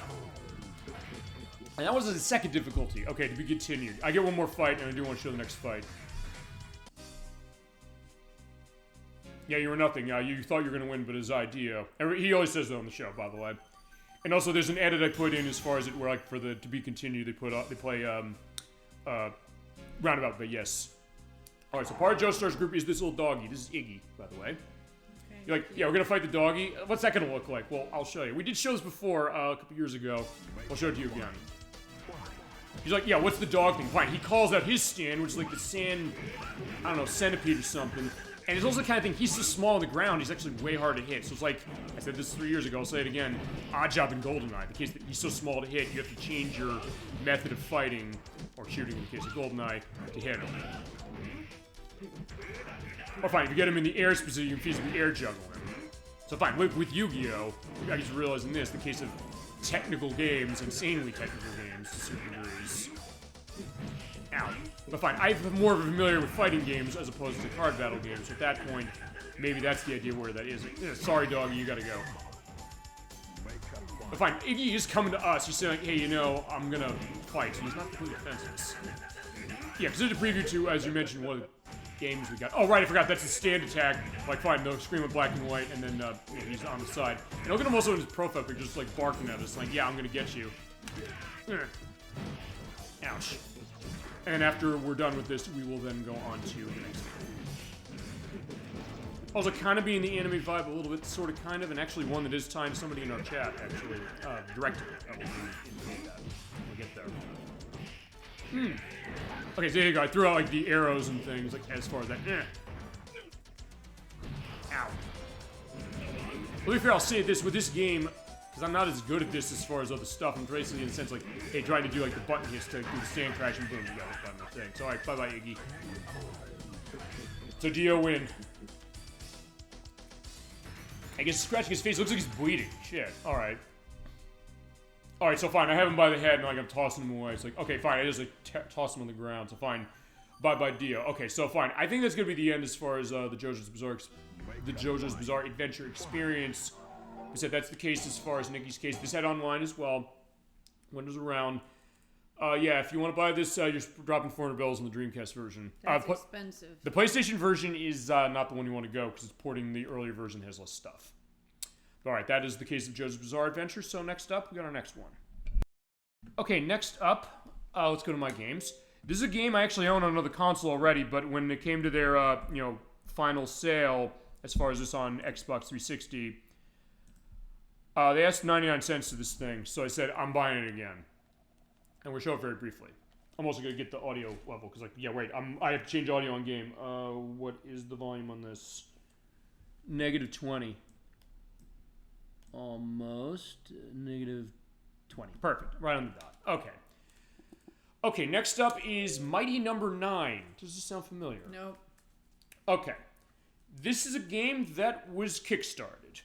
This was started in 2013. It was developed by Concept. There's the company of Keiji Inafune's of Capcom. He left Capcom in a messy public divorce, and Indie Creates was involved also in making this, and Dip Silver published it. As far as Mega Man, there are a lot of Mega Man games that are getting canceled. I spoke the truth as far as Mega Man Legends 3, and the fans went apeshit in a case where they're probably never going to get that game again because they went so far beyond the pale. Yeah, they did it to themselves as far as that. They said, Inafune's a saint. He's going to give us a new game as far as this. So when he brought up his idea, Mighty Number 9, which was a Mega Man-like game that he was making on his own, instead of Capcom, people tossed into this. That, hey, this game is going to be really cool. They showed the idea of what it was going to be. We're playing the 360 version. This was on 360. You cannot get it on this anymore because it was download only. But it was on a bunch of other systems as far as when they kickstarted this, because they both busted their goal. They said, hey, we're going to be able to get this going. It's on PS3, which is download only as well. It's on Xbox One, PlayStation 4, Wii U, PC, Mac, Linux, and there was a 3DS and PlayStation Vita version that was canceled. In massive air quotes, they just never released it. They were developing this game. It kind of was a bit of a clusterfuck when they were doing the kickstart on this game. The game came out after a marketing campaign that was pretty much seen as nerd shaming and saying it's going to get people more excited rather than an anime fan on prom night. And a lot of people said, how dare you? Oh, The game came out. It was not well received. It was not well optimized on really anything, including the PC, which was the main console. Nowadays, it's actually better if you run on an Xbox One or run the Xbox One version on a Series X or the PS4 version on a PS5, because it'll run better. This had a lot of frame rate problems. As far as how it was, there's a little technical problems. Maybe people think like, hey, we spent this money on this, and maybe it didn't turn out that great. Even to the point where the credits, I'm going to briefly show this. We're not watching the whole credits. These credits are 3 hours long. And you're wondering why. Because of this mighty number. Oh, wow. As I mentioned, this game was kickstarted. And Unrivaled, by the way, voices back, we'll show them in a bit. People put their money as far as paying on Kickstarter, it's like, let's make this game happen. And it came out. Okay. Nocturne, who's been on the show. Oh, She paid into this game. So her name is in the credits of this game. Where is it?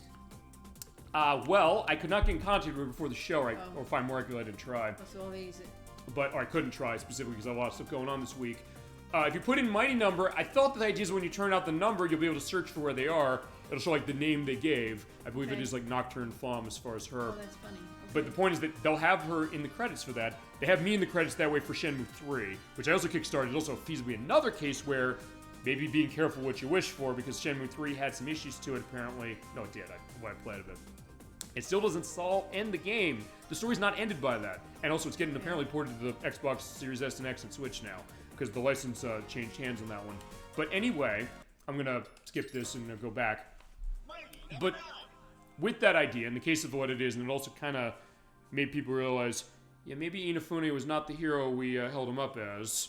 And they were right, he isn't. And he basically, his role in the industry is basically destroyed on the back of this game.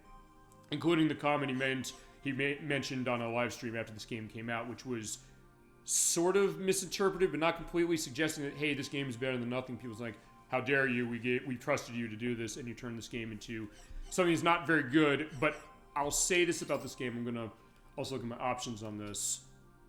It's not multiplayer. No, well, it is, but it's online, it doesn't fucking work, because it's massively buggy. But, that being said, I'm going to show this game off as far as what it is. This is a very Mega Man-like platformer. Here's the dirty little secret about this game. I'll say this, or fine, not the dirty little secret, the clean little secret, I guess you want to put it this way. It's not that bad a game as far as what it does, but it's a case where I think people felt like their bait had switched, specifically. And they're saying, like, with Mega Man, when it's like 21 or 20XX, it's the present year. But nowadays it's better if you play it on the new systems, although don't play it on the Xbox One because there's an achievement that's broken and they never fixed it. Weirdly enough, that same achievement is in this Xbox 360 version. It works. Don't ask me why. So, yeah, they clearly had a lot of problems with this thing, but as far as if you can play it in a modern context on the newer systems with that other version, it's not too bad. But it's also one of those things that, yeah, is it better than stuff like Mega Man? Not really, but there's some interesting stuff to this, as far as how it is. Even with all the stuff I said, but fine, we have to talk about that. When we get to this game for a full show, we're going to have to go into that pretty much brutally, and I will not hold back. But there are things about this game that are interesting. So it's not me one of those things pointing as like, haha, you idiots, you paid into this after all the shit you pulled on Mega Man Legends 3. He looks like Mega Man. He does, yes. This is Beck, by the way. It's not that, because like you could say the same thing to me about Shenmue 3, and Ed Wack said you could say the same thing about me and Yooka-Laylee. He does not like Yooka-Laylee at all, and he loves Banjo-Kazooie. He funded into that. It's like, this is the spirit of success. It's like, that's not the game I wanted because it's boring, and it drags it out as far as what it is. They're making it next year, but also saying like, now people are looking at it and saying, oh, now you're not happy, you're not going to want anything. It's like, no, I hate the fact that that's been the case. But yeah, this is Beck. He's voiced by Yuri Lowenthal, who of course is the voice of, he's Sasuke in Yu-Gi-Oh! And he also was Alex in the PSP version of Lunar that we played earlier this year. This is Dr. White, his creator. In this story, there are mighty numbers. and he's number 9 as far as Beck is concerned. He goes around, and what's going on is apparently there's a virus going on or something, where all these weird things are going around town, and you go around. So it's moving left and right. It's just like Mega Man, you're moving left and right and jumping on A button, and hitting X to attack. But you also have on the right trigger, or right bumper, I should say, we'll see in a second, a dash, and you use that to absorb enemies. And you basically pull their powers in. So it's an interesting mechanic, although the game does not necessarily explain it as well as you think they could. And as an opening stage, like Mega Man, or the later Mega Man games, and Mega Man X, where this guy... Once again, And yeah, we're in America, by the way, as far as how this is. The president's saying it's a state of emergency here. And they'll talk as far as the story, because in all 52 states, so I guess DC and Puerto Rico got stateship in this game back in 2016. Robots are going on a rampage, like with Mega Man. And this is Gregory Graham. He's the head of Cherry Dynamics, which is a robot company. But if Perfect Dark taught me anything, any company that has the words Dyne in it, so your Cherry Dyne, there's Data Dyne in that game, they're usually the villains, except maybe the new Perfect Dark one that comes out, I guess, next year. Apparently the good guys are, wait, what? We'll see. But in this case, he's saying, well, okay, fine, you know, I'll keep people calm, but yeah, this is not my fault. Dr. Blackwell, that asshole, caused this specifically. Also, people, I guess, were disappointed, saying, hey, they're kind of static cinematics like this. Though they're fine. I mean, the voice acting is also, not bad. I mean, there's some good people as far as the voice cast in this game, no question. Anime, video game veterans as well. How much do they get to doing this kind of, how much do people get for narrating or being a character in a video game? For this game, consider it was kickstarted. For any video game. I mean, it depends. I know sometimes like maybe like $1 million something depending on what it is. Sometimes they get residual rights based upon what that is. And that's Avi. He's my number 6. He's a weather flight character. So you have to go and find what's going on comparing to Haywire. But yeah, I think it depends on certain things. I know there was a bit of questions as far as like voice actor strikes saying, hey, they're not getting paid enough. But other cases where the original voice actress Bayonetta, she lied about it and got people's like, oh yeah, we believe this idea, and then they realized, oh, you were totally full of it, and then she destroyed her own career, basically.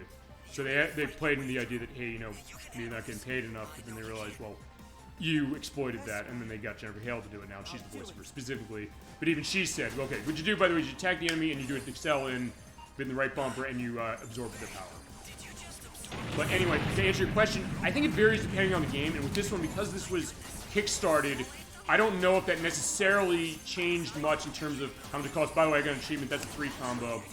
These are your combos as far as your cell charge-ins, and you keep a combo meter going. That's honestly the interesting thing about this game when it comes to that, as far as how it plays. But yeah, I think as far as the voice acting thing, chat people are going that as well. If you think he's got a 5 combo, yeah, I'm gonna get a lot of achievements out of this because I've deliberately not played this game on 360 to get the achievements out. But I guess the idea, like, what is the idea of like doing voice stuff and what that's gonna look like? But yeah, sometimes you do get a lot of money as far as depending on things. See how much they get paid. Let's see what like I'm gonna have to figure out the most expensive voice actor. Well, there'll probably be cases where they're actually like famous people in games. I was mentioned to you a couple days ago that, oh fine, that was 2006 when they got the late Sean Connery for Rush with Love, the EA game, but actually Everything or Nothing, the Bond game before that. They had a lot of people from the movies. They had Judi Dench, they had Pierce Brosnan, which was technically his last performance as Bond, when you really think about it. It was not Die Another Day as far as the movie. It was like, yeah, maybe that's a good case. I don't know what you're seeing really expensive. So, SAG after a break for 2020 is a day performer, 3 voices, 4-hour days, paid $956.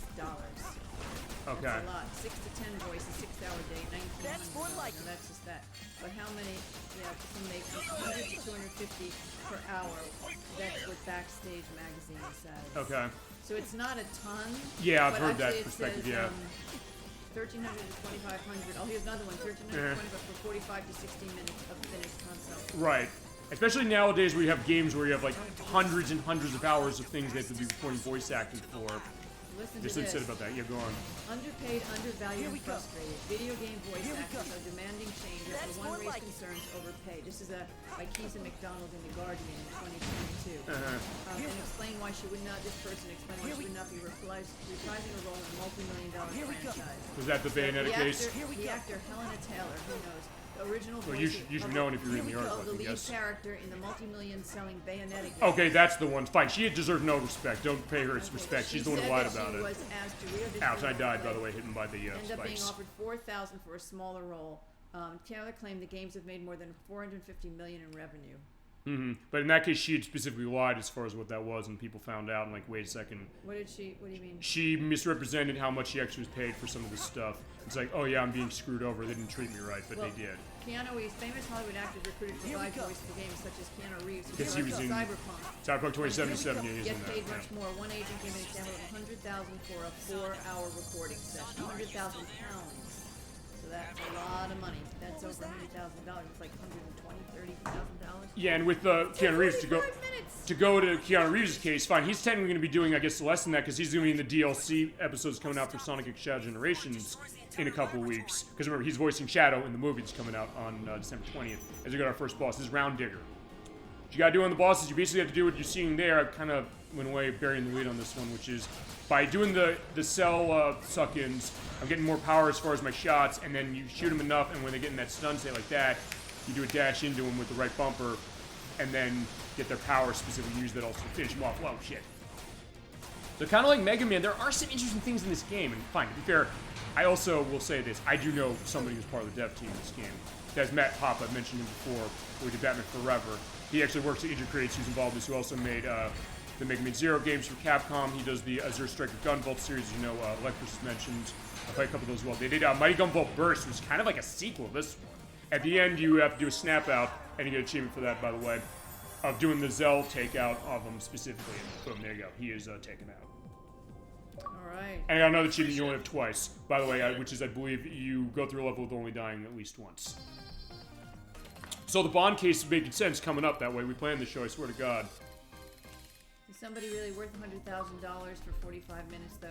I mean, think and I got a Mighty Collector. Yeah, I'm getting achievements left and right. I mean, fine. It depends on what the element is. Also, fine. It's also, I guess, a different case as far as what that's like. Fine, you could say the same with movies, because fine. It's like, when you think about it, I guess it's like, I don't know, if a movie's like, say, 90 minutes long, are they getting paid for like 90 minutes of stuff, you know, potentially? Or fine, they're probably not because they're on the set. They have to be doing a bunch of the stuff. Although I guess that's kind of how it works with the game.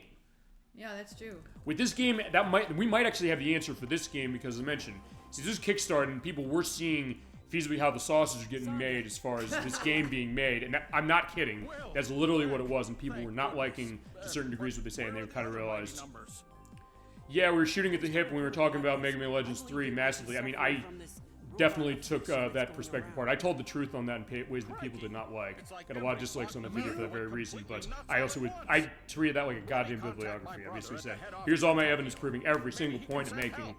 And honestly, this game is the kind of thing that made people realize, oh Jesus, maybe we placed our perspectives on the wrong horse. That being said, it's not a bad game, but it's also one that the impact of this game, honestly, of being even just feasibly okay as far as how people took it, and that experience of it was something that kind of gave a little bit of a black eye when you think about crowdfunding on games, ideas of saying, hey, big names in industry. The case that Keiji Inafune, he's kind of been sidelined as far as his role on Fantasy Life I, which is coming out next year from Level 5. So that in the case that the impact this game feasibly had on his career and feasibly on the idea where Mega Man was, can't be ignored. And then Capcom answered and said, fine, here's Mega Man 11.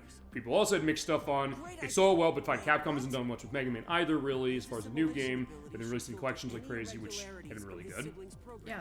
So I guess then the question is, like, what are we doing next as far as that? And fine, we're going to get a Mega Man collection again, I guarantee that, because the last one sold like 1 million units in less than Everybody loves that. or 2 weeks, I should say. Less than 2 weeks, the Mega Man Bound Network Legacy Collection sold like 1 million units, like people going nuts on that. And feasibly this game got attention too, although I'll say, if you're going to play this game nowadays, it is on disc on PS4 and Xbox One. Get one of those and play it in the new system, either PS5 or Series X. For the love of God, do not buy this on the Wii U because the loading time is 30 seconds from a death. And also feasibly from something else. On 360, it's not that bad as far as how it is, but also has problems with frame rate. You might be seeing some skip frames going on with it. And you can't get this version anymore anyway because this was digital only on this console. And by doing this, you get unlocks of stuff as far as stuff with leaderboards, new EX stuff. The training stuff, which is pretty fun. It's kind of like Mega Man 10 as far as how they did that. And also, by the way, just to give a preview, I'm not going to show more of this, but like with Mega Man, you select a level to go through after you go through the main stage. You can go fight the other Mighty Numbers, Mighty Number 1 of Pyrogen, 2 of Cryosphere, later Dynatron, Seismic, Battalion, Aviator, or Avi as they call them, Brandish, and Countershade. And the idea is that one thing this game does interesting is that as you unlock or save these characters, snap them out of their virus or whatever it is they got because they're rampaging, they appear and help you on other levels. So it's almost like the idea of this family of robots, which is something interesting. There's not. I'll say this about this game. It's not this game is totally irredeemable. It's not a case that I didn't really think that as far as playing it. There are some really good ideas here. It's just a case that I think that gamers feasibly were kind of sold in a little way of fake bill of goods a little bit in the sense of kind of the expectation. Because honestly, Inafune does that. He oftentimes sets them up for massive stuff and then doesn't deliver. While this game was being funded, by the way, the last thing we'll go on to the next thing, which by the way is a piece of shit, but we'll have to deal with that, is he started this project Red Ash, which was like a takeoff on Mega Man Legends, but that completely went away. It was going while this was still going. Why are you asking us for more money while we're still waiting for this thing to come out? It didn't meet its goal. He then put in money saying, oh, we're going to do this. But that never happened. They were going to turn this into a TV show. He basically was putting the cart before the horse in a massive way. Like he often did it with Capcom when it came to that. So we have to be honest there. Okay. And I think in a lot of ways, all that stuff kind of just piled on and kind of gave this game kind of the reputation was. And honestly, some aspects of the game with tech unfortunately reflected that. I know Nocturne's also said this sometimes, like, hey, it was unrealistic the way they showed this. Because they showed it with these beautiful kind of hand-drawn animated stuff. She's like, that was unrealistic to expect that to actually look like that. To which I say, I showed you DuckTales Remastered last night, did I not? Yeah. That was what the graphics of Mighty Number 9 when they showed like the concept was going to look like. I have the pictures right here, both DuckTales Remastered and Mighty Number 9 when they first showed it when I edit this to give a sense of that. So I don't think it was unrealistic to say, hey, they showed that, but the case, like, fine, they overpromised and underdelivered. Although what they delivered was decent enough, so it's like there's some worth to it. And honestly, it's better nowadays because you can go put it on the newer systems and fix the problems with the frame rate and the loading. And that's what I'd recommend to do. I would say, above anything else, if you have choice of systems, get the PS4 version, put in your PS5, it'll run great. On Xbox One, where I have it, is a broken achievement that works on this version, so it's an inconsistency. And they were like, how we develop on multiple SKUs as far as systems, and they didn't know how to do it. So that's the problem. But I figured it's probably worth looking at this because there's some interesting stuff to this. We can definitely come back to this, and we'll come back to this with the other one. And this is Call, by the way. So Beck is who we were, but Call is like a role for Mega Man a little bit as far as this. But I thought it was worth giving a look at least and talking about it, and talking about a version you cannot buy anymore. You cannot buy it on this console anymore, but you can get it on everything else. Okay, but with that said, next we're going to show what is the worst game we've got tonight. Might also be the worst game to ever come out on the Xbox Live Arcade. Yeah, we said how good Xbox Live Arcade is, but we're going to take the good with the bad here because, Dolphin, you're like, this Yu-Gi-Oh thing, I'm not feeling this. No. JoJo's Bizarre Adventure, what the hell is this weird shit? My number 9, well, not bad, but you'll be bagging. Fine, we're not playing this. We should play the NBA Jam on Fire Edition. This game is great. It's also been delisted. Good. But it's on Xbox One, or fine, it got backwards compat, so I said, fine, we're not including it here. I'm taking you into the dregs. We're going to play NBA Unrivaled. If you know what this is, you're probably, oh, fucking hell. Okay, let's talk about NBA Unrivaled. This came from Tecmo. It's one of the Acronym Games. This is a company out of Canada. They made Rockman and Axis of Evil, another really bad game from 360, which is like a top-down shooting game of sorts, as far as like almost like a Geometry Wars take, but not completely. But they have experience with basketball. They worked on the NBA games of Sony's on the PS2, specifically NBA 08, NBA 09, and the Inside. And they made the game based on the TV show Wipeout for Wii and DS. Oh, cool, alright. Yeah, except I liked Wipeout, well, the first time I saw it when it was called Double Dare. Anyway. Double Dare. Which they have an NES game by Rare, and it's fucking hard because of how the obstacle course is. That's hard? Insanely. They should make it easy. No, fine. It's the people who made Battletoads who made that. It's like, Okay. yeah. Now, you would think that would be a... I'm sorry, you would have thought that would have been an easy... I'm sorry. This is NES, though. It's a 1990 NES from Rare. Right, the year before they made Battletoads. They were making Battletoads when they made that game. Fine. Feasibly also saying, like, yeah, you don't want to talk about NBA Rival, dude. Yeah, I don't. Well, I don't, but I said, you know what, let's look at this. This is 2-player if you want to play this. Yeah, I'll play it. Okay. How hard is it for me, you think? To enjoy, it's fucking impossible. Okay. Fine, it's a scientific impossibility. I think scientists have maybe put this under a microscope and realized, hey, this is how this goes. But alright, how it works is, you move around, you press the A button to pass, the X button is your shooting, your turbo and right trigger back here, and shooting block on the B button. Okay, and there was online for this game. By the way, this game did not last very long. It came out on November 11th, 2009 for 360, and the year after that on April 1st, 2010. How fitting. For PlayStation 3. They delisted it with a year. This is $15. It's not good. We're going to show how not good it is and how hilarious it is. Alright. I also, by the way, as far as your favorite NBA team, I hope you like the LA Lakers or the Orlando Magic because they're the only two you can pick in the demo. Really? Wonder why. Because the demo. Yeah, The demo. you want to play the Miami Heat, you want to play Chicago Bulls, I guess you love the Knicks. Sorry, you're not playing as the Knicks. They're not playable in this demo. Alright, I'm sorry. Okay, you can play So, what do you want to play? What team do you want to play? Let's boot your 360 pad up. I guess the Orlando Magic. Fine, when that boots up, I was like, yeah, when it... Okay, good. I was like, wait till that goes that case. Now, Fine. how am I popping this now? Apparently we're going to do a save on this thing somehow. Okay. So move... press start. Oh, wait, hold on. Did it select? Ready. Wait, why is your... Oh, let me go back. Oh, Let me maybe go back. it's... Is it 2 people? No, it is 2-player. Press start. Press start and control now. Okay, there you go. So you want to be the Orlando Magic? Hit the A button. Oh, I'm over there. Yeah. Although it's Okay. not going to feasibly matter as far as how it is. Okay, so... Am I dressed in a certain outfit so I know yeah, you're who going to be I'm blue. doing? You're going to be blue. We're going to start 2 minutes. You need to feel the full force of this. We're turning on fouls. You're going to see why not. And you're going to be the home team. That means people are going to cheer. Yeah, I'll cheer you. They're not Oh, going to cheer this there. game. Okay. They're So, not going to cheer the game. they're not going to cheer the game. They say, what the hell is this? Alright. And I knew this game was shit when I downloaded the demo, but it's like, fine, we got to show it. Okay, so here are the cheerleaders. They look very spastic, their movements, Oh weird my enough. gosh. What is 3, Now wait a minute. I'm blue. What am I doing? Hit X. play. Look. Oh, you got the ball. Okay, so walk around and when you get... I'm him? Yeah, you're him. Get moving, and when you hit X button to shoot. In this case, you have to run around. You have right trigger as your dash. I've got this. You basically follow me. If you want to steal, hit the B button. It's that red button over there. Well, in this case, fine. I just got there, and Pau Gasol had that set. I hit the X button or A button specifically because, yeah, there you go. I'm him? No, who am I? You're him. You're the one with the circle. And what's throw? X? X is shoot. A is pass. Also, by the way, I reached in, so in that case, yeah, we're gonna see fouls every few seconds. You get a penalty shot, so hit X. Oh, come on now. Yeah, people complain. You get 2 shots. Oh, you got one of them. Okay. See, people complain about that with the NBA 2K games, saying, "Hey, you know." What did you steal? Yeah, steals on the B button. Oh shit. 2. Oh, corn bunny. All right, so yeah, Kobe made that shot. Yeah, he's still alive as far as this game is concerned. Also, by the way, yeah, 5-second violation. For what? Not tossing the ball out. That does make sense. Fine, fine, steal the ball away from me. Hit the B button. So yeah, you're missing, right? You're seeing it's not working. Also, I feasibly have to get shit. Okay, fine, I got a backcourt violation because I went backwards too from my far. other court. Fine, in that case, you get to hit the button. So hit the button and toss. Quick. Which one? Any of them. 5-second violation. Tecmo made an NBA game? Yes, they did elect first. Have you ever seen NBA Unrivaled? Elect first, this is not good. This is the worst game I've ever put her in front of, and that's not even a contest. Oh, we almost got that shot. I wanted a swish, but I got nada.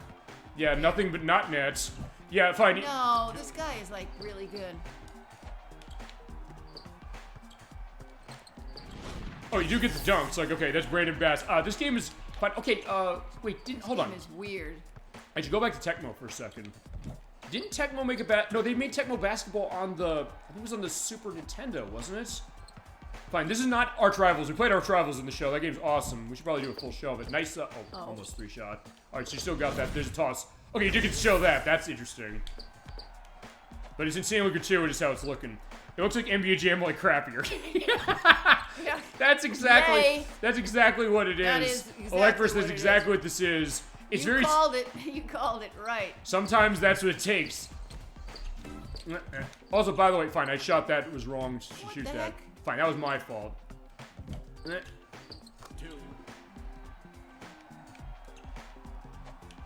Also, by the way, yeah, because you can steal. I'm gonna try and steal from her. No, don't steal. No, it's gonna help. Don't steal from me. No, because the idea is that usually you have to, you get called for reach-ins all the time. It's like the penalties in this game are totally random. Like, wait, what? I've tried to steal. I can Also, by the way, never let me show you steal. something else. Let me jump.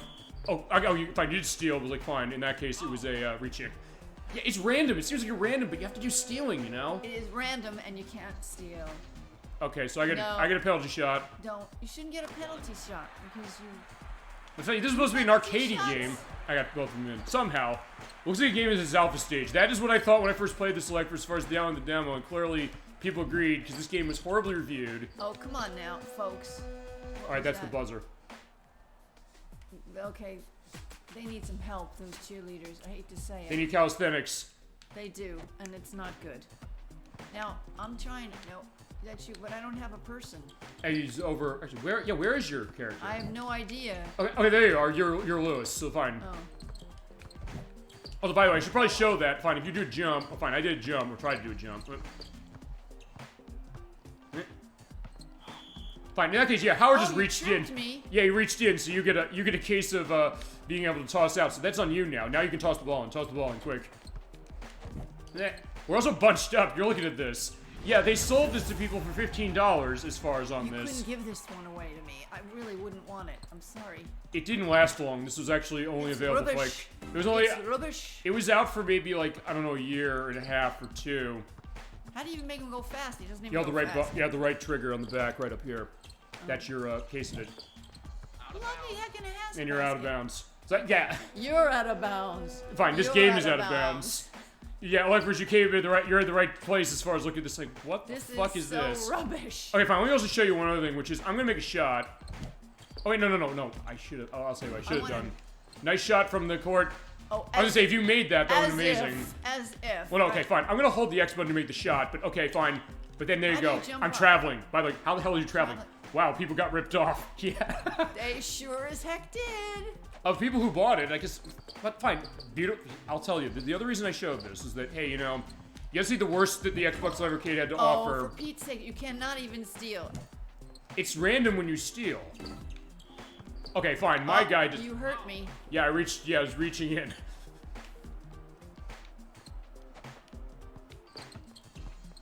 Well, I was gonna say the idea that everything had a demo on 360 for download, you know? To make a thing, it never. Oh right, shit. Okay, you saw it. And, okay, nice perspective on the dunk. But yeah, I guess that's the idea that it's not like there's a bad idea of a game. It's just that fine. They run so slowly. It runs slow. They run like a. They run like. That seems like it comes out of turtle. nowhere. I do that hit number one. The case of me jumping up straight and shoot and not shooting, and then I it's just don't like, by the way, even know you're who has the traveling. ball. You do. That's the other thing. Where do I have the ball compared to something No like? one even knows where the ball is. That's the other thing. It's very confusing. There's a lot of stuff you're seeing here. So fine. We showed NBA Arrival. Well, we are showing that shit. We're showing this thing. Stupid. Why is he throwing like that? Yeah, because you hit the X button anytime you feasibly shoot from wherever you are on the Okay. court. It's crazy, man. But I was gonna say, compared to like Arch Rivals or NBA Jam, those games He's are fun. going backwards. I don't. All right, that's the buzzer. So fine, it's Oh my god. Oh, wait a minute. Let me do my geometric. What do you go? Oh. That's the second quarter. Hold on. I want to see how much longer they ask you to go. Oh my god, it's too much. She's begging for a stop. I'm begging for stop. She's begging this to stop. Stop. All right, well. Please.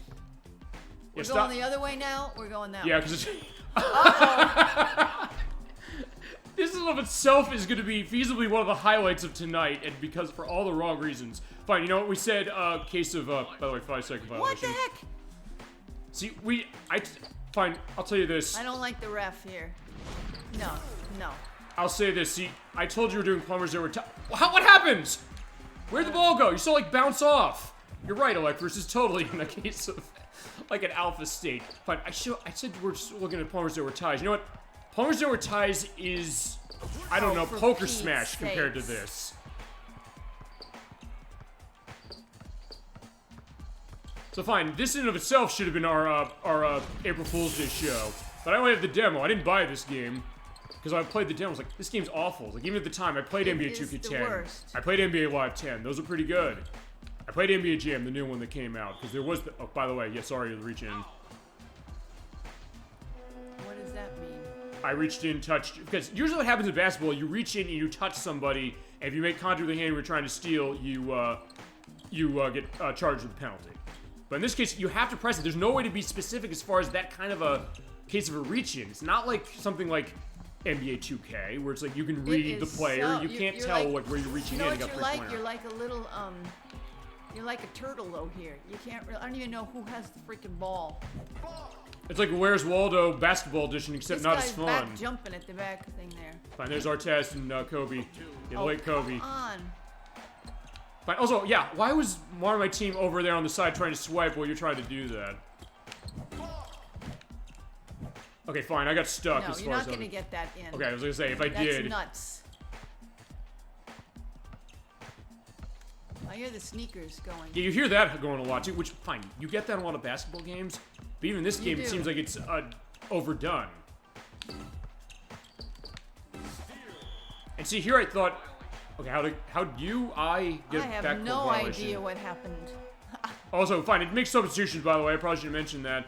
And you can turn them on to be manual or automatic. I have it automatic. See, before this game, I thought that feasibly NBA Full Court Press on the PC, but Microsoft was the worst basketball game ever played, only because I didn't know how to play it. Yeah, this takes the cake. I don't think there's any basketball game anybody could ever play, even the canceled NBA Elite 2011, that was worse than this. Which is a game that's so rare, by the way, that copies got out. X. Oh. Or...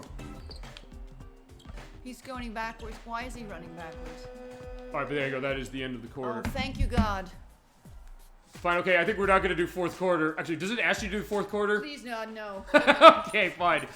I'm going to end the suffering. I'm going to put her out. Okay, that is NBA Unrivaled. Yoo-hoo! Online play challenge game, all 30 NBA teams, Holy unlockable smokes. stuff. All I have to say is thank God it's over. Okay.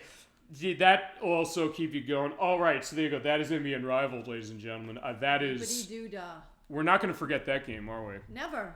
As I said, we're playing Plumbers That Were Ties for the April Fool's Day show. I said that might be the worst game we're ever going to look at. You know, Yeah. maybe I got to question that. But, you know, fine. Let's play a good game. And I got a good game to play.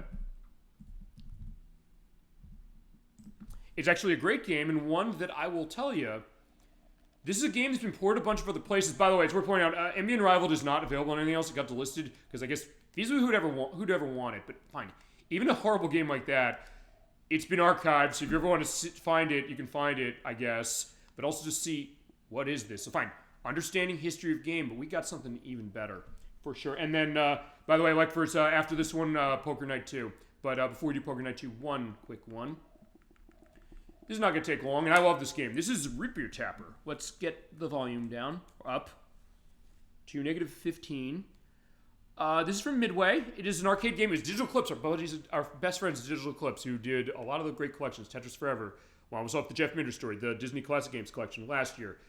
In 2007, on July 2nd of 2007 to be exact, they ported Tapper, or the non-alcoholic version of Tapper. Because, Dolphin, you familiar with this game? No, not at all. Okay, Tapper itself But came I do out... like root beer. So, here's the deal. Two things about Tapper. Came out in 1984 from Bally Midway. The original game was licensed by Budweiser. So, in that case, you were serving beer to people. At the end, in the bonus game, you get a perspective saying, "This Bud's for you." It's really interesting to see that. Because of the perspective that, hey, that was at bars, in the case that, hey, you know, children feasibly could play this, let's make a non-alcoholic version, Root Beer Tapper. Although, fine, there's alcoholic beers, or root beers around nowadays, maybe not back then. And they said, let's get this going. And so they made that version. The way this game worked in the arcade, Tapper's a classic. Yes, select first, indeed it is. And yeah, doesn't it feel good as far as we need a stiff drink after NBA Unrivaled. But anyway, here's the thing about this version. This has been ported a bunch of places, because when an arcade game first, it's been ported on collections on PlayStation, the Nintendo 64, the Xbox 360, and PlayStation 3 in Midway Arcade Origins, amongst other places. But there's one thing that makes this Xbox 360 version the best port of it around, and it is honestly a tragedy to me that this is not available anymore, for one specific reason. The controls. Because you're seeing right there, they have the little picture showing what you're doing. On D-pad or analog stick, you're moving around. Now, for throwing the tap in the arcade game, on Dolphin, if you've seen the arcade machine, specifically No. on this, there are two things on it. You had a joystick on the left. On the right, you had a tap. You pulled it down like you're serving beer or root beer in a bar to people. And that's how you control it. You pulled that down and you waited until it got filled up, and you let go and you throw it out to the customer. This version lets you use the right analog stick to control that. You press down on the right analog stick to throw the root beer or beer out. Let me tell you, it is exactly playing the arcade version. As far as I know, I don't think there's a single version of this game as far as a home release that I know of, that has this control method, and that is a damn shame because this is a wonderful way to play it. There's also 2-player. It is alternating, by the way. If you do want to give a look at this game or play on it, feel free to let me know. Can we play together, or is it one player? It'll go back and forth if you want to do that. So, we'll show that. X button. Oh, right. Oh, it does need a controller. Not player. Fine. No, don't worry about online. Okay, so player 1, I'll show you how this works. Ready to serve. Player 1, that's me. Move up, down, left, up, down. Specifically, you press down on the analog stick. Let go. Boom. Toss like that. Hear that click going on? There you go. I got a nice drink when we're done. And that is, the server, who of course was he was also the bartender in the bar in Wreck-It Ralph. They had that perspective as far as the Disney movie. Also, if they're, okay, fine, I did get them all out. Actually, fine, you will, get your turn when I die. Okay. But I'll also show you one other thing, which is, in between levels, you get the beer baron coming around. He's an asshole. He's gonna shake up these, cans. Pay attention to when he hasn't shooken up. Make sure you follow it.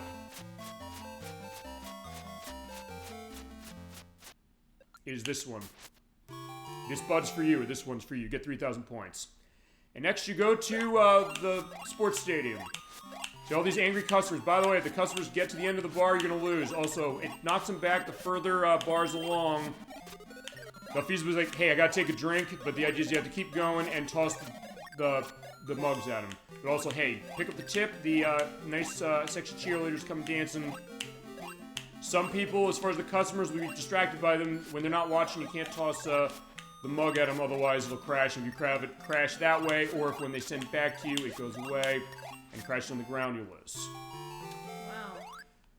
It's a pretty simple game, though, but it's like, this is a case of, like, yeah, simple mechanics here. Use just the analog stick on the left to move, and then use the right, or you can use the A button. You can press the A button if you want to get the tap going, but this feels so perfect. This feels exactly like the arcade game, and that method of control, it's so good. It feels so right. It's one of those things that I love the New Arcade Origins. We gotta show that as a collection, and we should.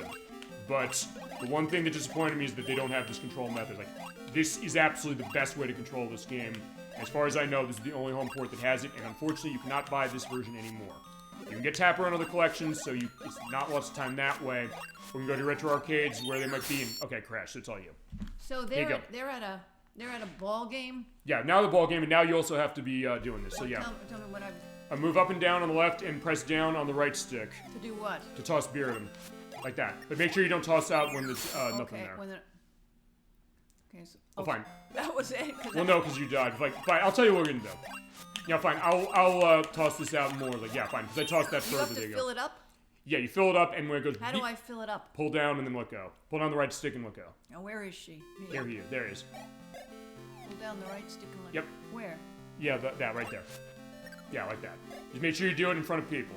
And make sure they don't get to the end of the bar, otherwise you're going to be thrown across. Pull down. Like that. There you go. But that guy's got too close, so he says, like, fine, yeah, I didn't get no beer. Okay, I get it. So he throws your ass out. One thing I'll do is I'm gonna take a game over on this, I think. And then we'll basically alternate off just on one player. Okay. In fact, in that case, I'll let you run for one player. But okay, fine, let's give it a shot. Yeah, but you just pull it down, that's the idea. Or press the A button. He goes, well, press the A button if you want to do that, if you want to use the button. But it's either way. I just love using that right analog stick, because it's exactly how this works in the arcade. It's awesome. This game is fun, but it's also something that you do have to get used to and make sure you don't drop the mug down there. Oh. Okay, I'll tell you what we're going to do. I'm going to start it once more. Fine. It's still you have more fun even as far as that than you were on, Yeah, you got better at it. And Unrivaled. Also fine. I'm going to... It's better than that. Yeah, anything is better than that. Fine, one player start. Here you go. So fine. Dolphin's got this now, and it's just going to go that way. So you basically move up, that way as far as it, and just move up the oven, but be careful not to toss. No, I'm sorry. No, that's all right. You said you don't know experience, but that's fine. It's like, yeah, we're going to get you experience, and then we're going to go do some gambling. We're getting our drink. I tried to make a move. Okay, I hit this instead. Yeah. All right. But don't worry about it. Just keep going, Basically move up and down. I don't know how to get him. Yeah, just pull down. Oh, pull down. There you go. Oh, okay. This is definitely not my game. I'm not good at this. Well, not that I was yet. good at the basketball. But fine, this is way better, at least. This is at least a game you kind of want to probably get better at, I would think, yes? Yeah, what am I doing Just now? keep hitting it. Okay, so yeah, also, in that case, yeah, that's going to be the idea.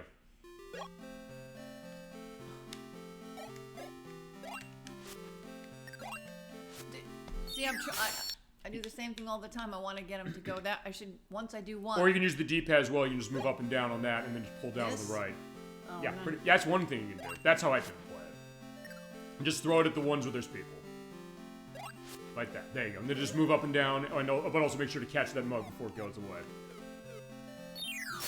Okay. There merely are things you have to better do. go. I'm not Oh, you good. want me to show this then? Yeah. Okay, fine. We'll have that, and then fine, we're going to play some poker. So fine, just like a night out at a bar, you're just like, hey, you know, sometimes you just want to go out, you want to have a drink, and you want to go. It's not easy, but it's something that, with practice, is fun. It's like, fine, like, as I said, this is why we're playing this after NBA Unrivaled. I play in this part. I said, yeah, we're going to play something really good, I promise.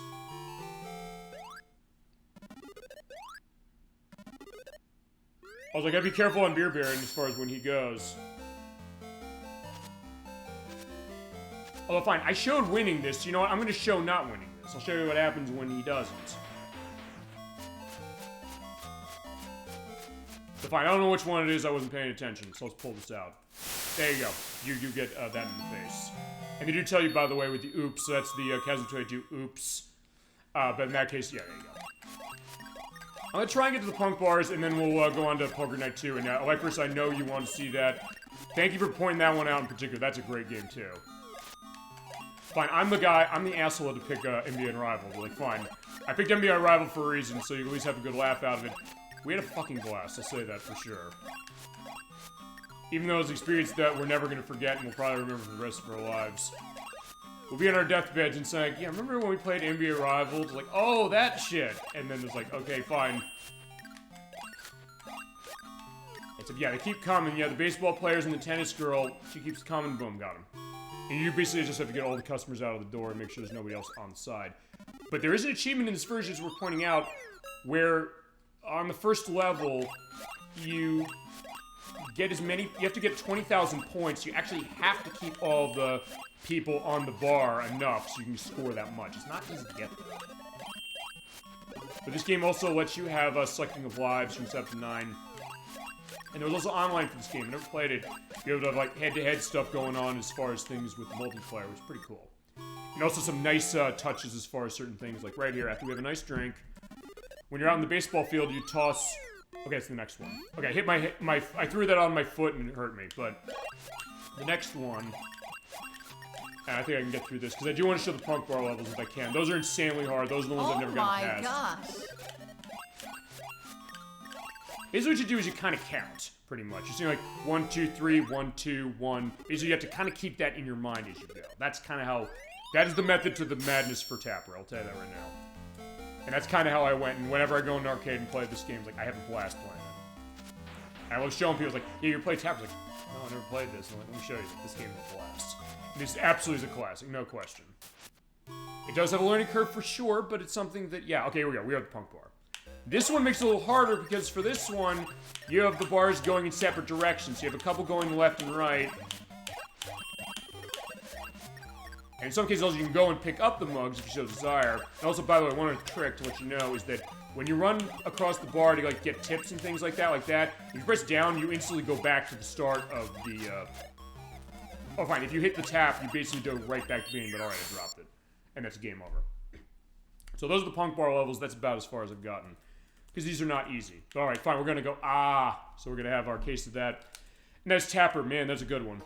And I'd love to see a re-release of a version that has a right analog control method. Because it's just like the arcade. You want the arcade experience brought home? Xbox Live Arcade had you covered. And Digital Eclipse knew exactly what to do. Okay. Like first, I made you feasibly wait long enough for this one. And honestly, given how this is something that this might be... the most we can show of this, but we are begging for a re-release of this. I'm also going to get the volume up on this one. What's the number I have on this game? Negative 24.5. And thank you for indicating this one, Electris. You found a really good one here. and we both really liking this of what we're doing on our test. I'll go to 24.4. Where is it? Keep going down the list. We kind of started here at the beginning of the show tonight next to Poker Smash. There's another case of that, and that's R. No, it's right here. Poker Night, The Inventory 2, or as it's known, Poker Night 2. Electors wanted to see this. We got it. It came out on April 24th, 2013 for Xbox 360, and later on the PC, the Macintosh, and the PlayStation 3. It's from Telltale. It is a sequel to Poker Night, The Inventory, which came out in 2010. There are a lot of license elements going on with this game, which is the reason why this has not been re-released. And it's going to be very complicated. They have to go to MGM for stuff for this. They have to go to Warner Brothers. We'd have to go to, we'll find Telltale. I think has some references up. They had to go to 2K for certain things. But this is a really interesting take on poker, on Texas Hold'em poker specifically. And also a case where it has a lot of guest stars and characters that you'd think putting them together in a poker game would that necessarily fit. But then you play and you're like, it's pretty much, you think like it's like the best idea for a game ever in terms of that. Now, before we get started, a couple things I want to do. I want to turn on the subtitles because the voice acting in this is set, and I have specific voice acting notes on this game because there's some very big names in this. You also get unlocks as you play this. I didn't buy this game in time. Like first, I think you said you did, if I remember correctly, and which played it on, I guess. Maybe on this PC or PS3. You can get chips, you can get decks, you can get felts as far as the table. But for this, we have that set, and we got subtitles on. I want to make sure that's on above anything else. So hit left trigger, we go back to the menu. Alright, so let's start the tournament. I'm going to be able to sit back on this one and have a good time. So yeah, we got our vices in place after Unrivaled. We need it after that game. But alright. Good luck, human. Alright, so good luck to us. We are the player, by the way, and we have these characters' monkey outfits. I believe that's a nod to Tales of Monkey Island, which is the Monkey Island games from Telltale themselves. Okay, here's the inventory. It's saying skip that. We are not skipping this because this is an amazing intro. This is a hoot. It is. It is. And it's a really good game, and one I missed, and I'm glad I downloaded the demo. I'm so happy I downloaded the demo, so like first can bring this game to you, and also realize it. That's what I love. The suggestions all you give. Yeah, I played it on the PS3. Okay, yeah, because this is 360. From what I understand, I think it's basically the same across everything as far as how its text running.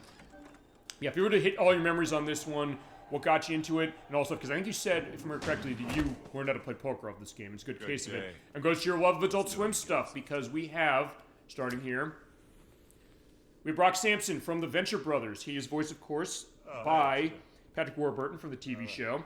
He was also Joe Swanson of Family Guy, who's Putty on Seinfeld. He's Kronk in The Emperor's New Groove. He was Vasquez in Tales from the Borderlands, and he's Mark McKinney in the movie Joe Somebody, and he was Locke in the Tak games. Tak, The Power of Juju, and Tak 2, The Staff of Dreams. Oh yeah, we got to show those Tak games. You ever play those from THQ? Those games are awesome. And this game is insanely funny, too, and it's very well written.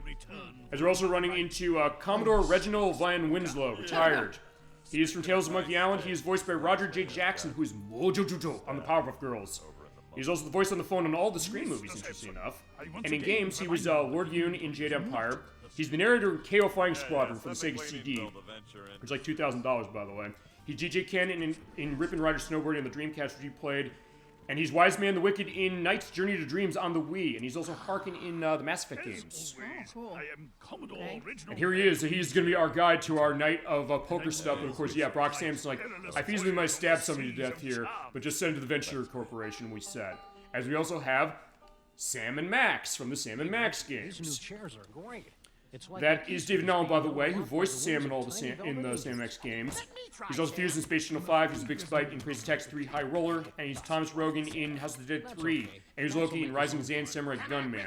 And of course, he's joined by his bunny pal, Max, who's voiced by Dave Boot, or David Boot, who is Lexius in Kingdom Hearts Chain of Memories, Alepus in Birth by Sleep and Dream Dark Distance, the Prince and Princess Persia 3D from PC and Dreamcast.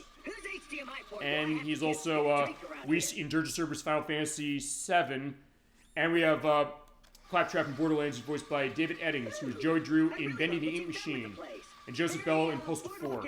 He's joined by Steve, who is voiced by Mikey Newman, who wrote Borderlands and also Colonial Marines for Gearbox. But we have one more guest we have to introduce. Our final contestant would be here by now. And? But it appears that Yeah, we might be one short. Tonight. Might we? Well, maybe not.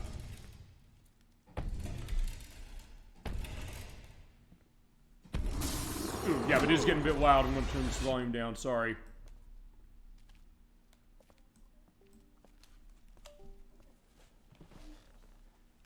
Deal me. Yeah, we have Ash from the Evil Dead films and from Army of Darkness, though that is not Bruce Campbell, interesting enough. That's Danny Weber, who is Rick. Good. He was Rick in Birdemic, Shock and Terror, and did music on Workaholics. Tonight's tournament. He's not bad as far as, but No, he's not. I'm surprised Campbell isn't in it because he's been in a lot of the Evil Dead games. But we got a $20,000 pot we're gonna put in.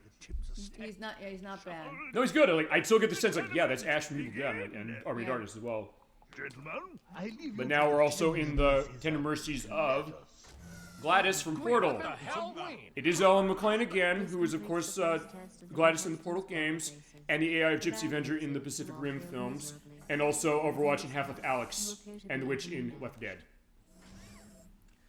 There you go. That is our cast of characters. It's quite a cast of characters, and we're learning how Texas Hold'em poker works. Oh, we sure are. And we're going to go through this. We're going to savor this one for sure. Alex, feel free to let any memories flow on this one, or anybody else in chat as well. So, poker. Play for money, goods, services, and bragging rights. Also, an excuse to hang out with friends and chew the fat, like we are as far as this show. We're so glad to have you. Anyway, in Texas Hold'em variants of poker, you get 2 cards dealt to yourself, and then up to 5 community cards on the table, and they're dealt face up, and you can build a hand out of those. I don't know if this is true or not. I'll put a fact check on below here, like if this is actually right. Texas Hold'em was created when El Paso Dealers Union complained of wrist strain when dealing with a full 5-card hand. After a lengthy strike with the insufferable outs, a stately variation of this was born.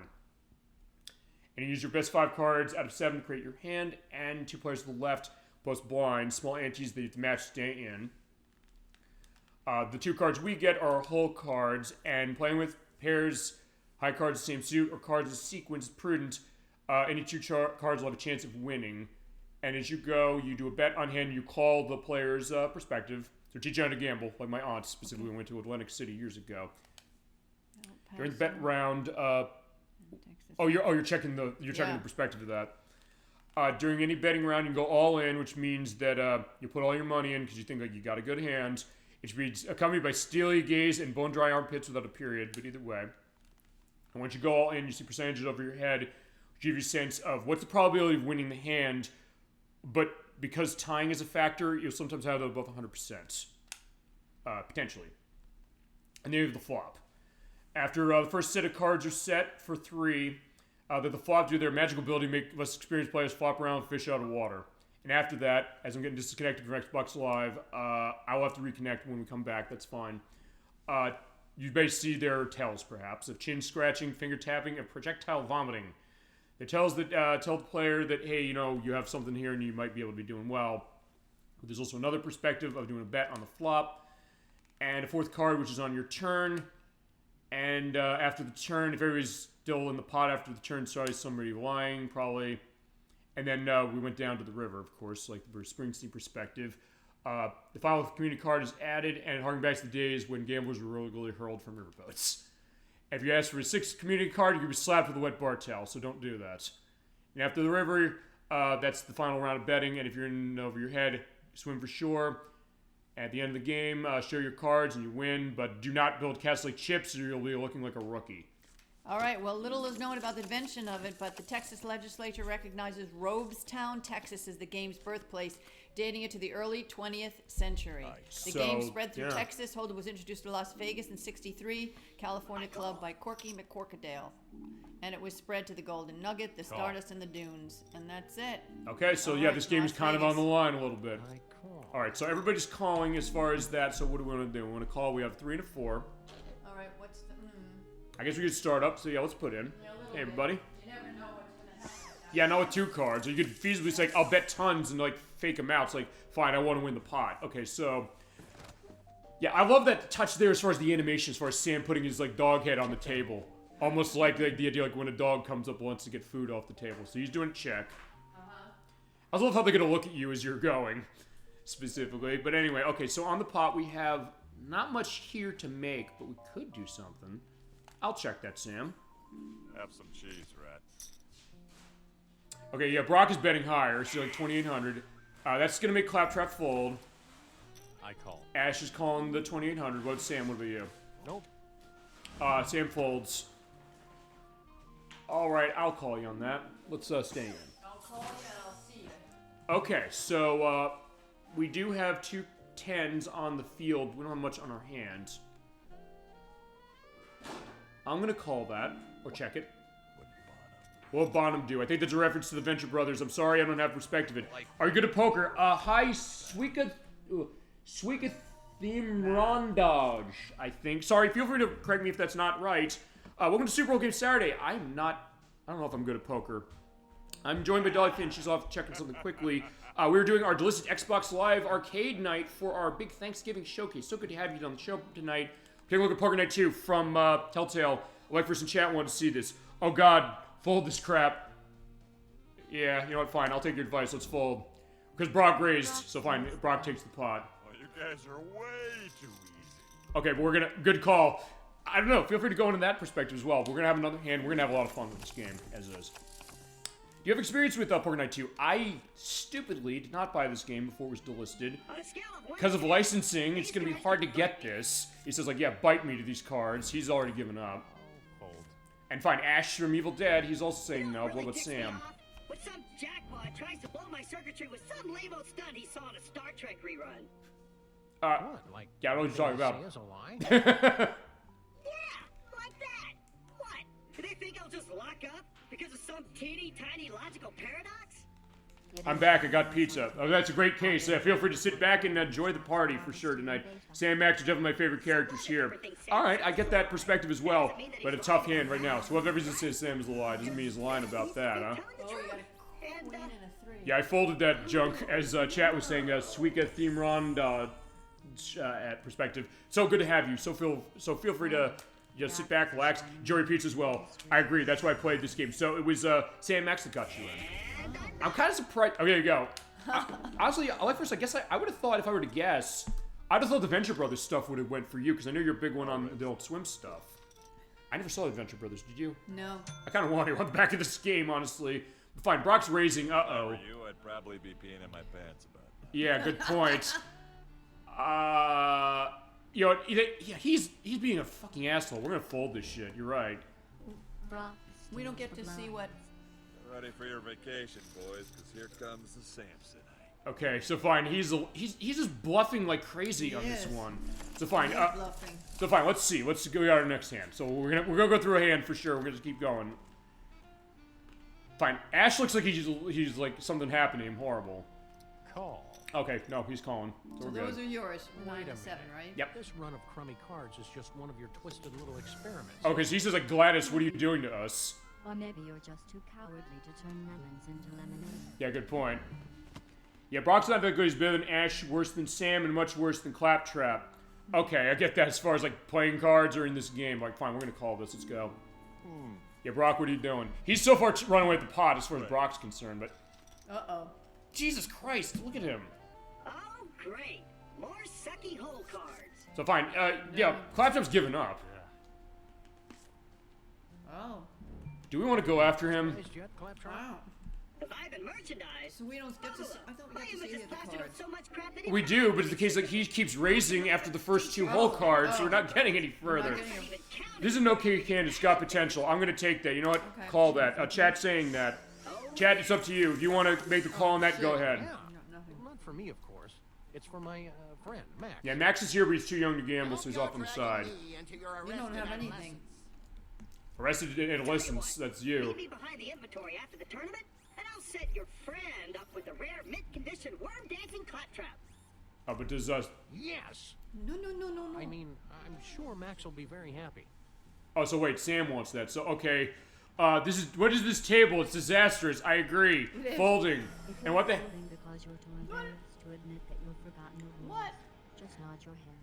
Oh, we haven't... See, Gladys is absolutely the reflection. I mentioned this with Portal when we looked at it last year, is that she's a reflection of an abusive relationship, and that's the idea of what they intended on that. But she said, like, fine, if you don't know the rules, like, no, we don't know, we do know the rules, just look at Brock running away with the fucking pot.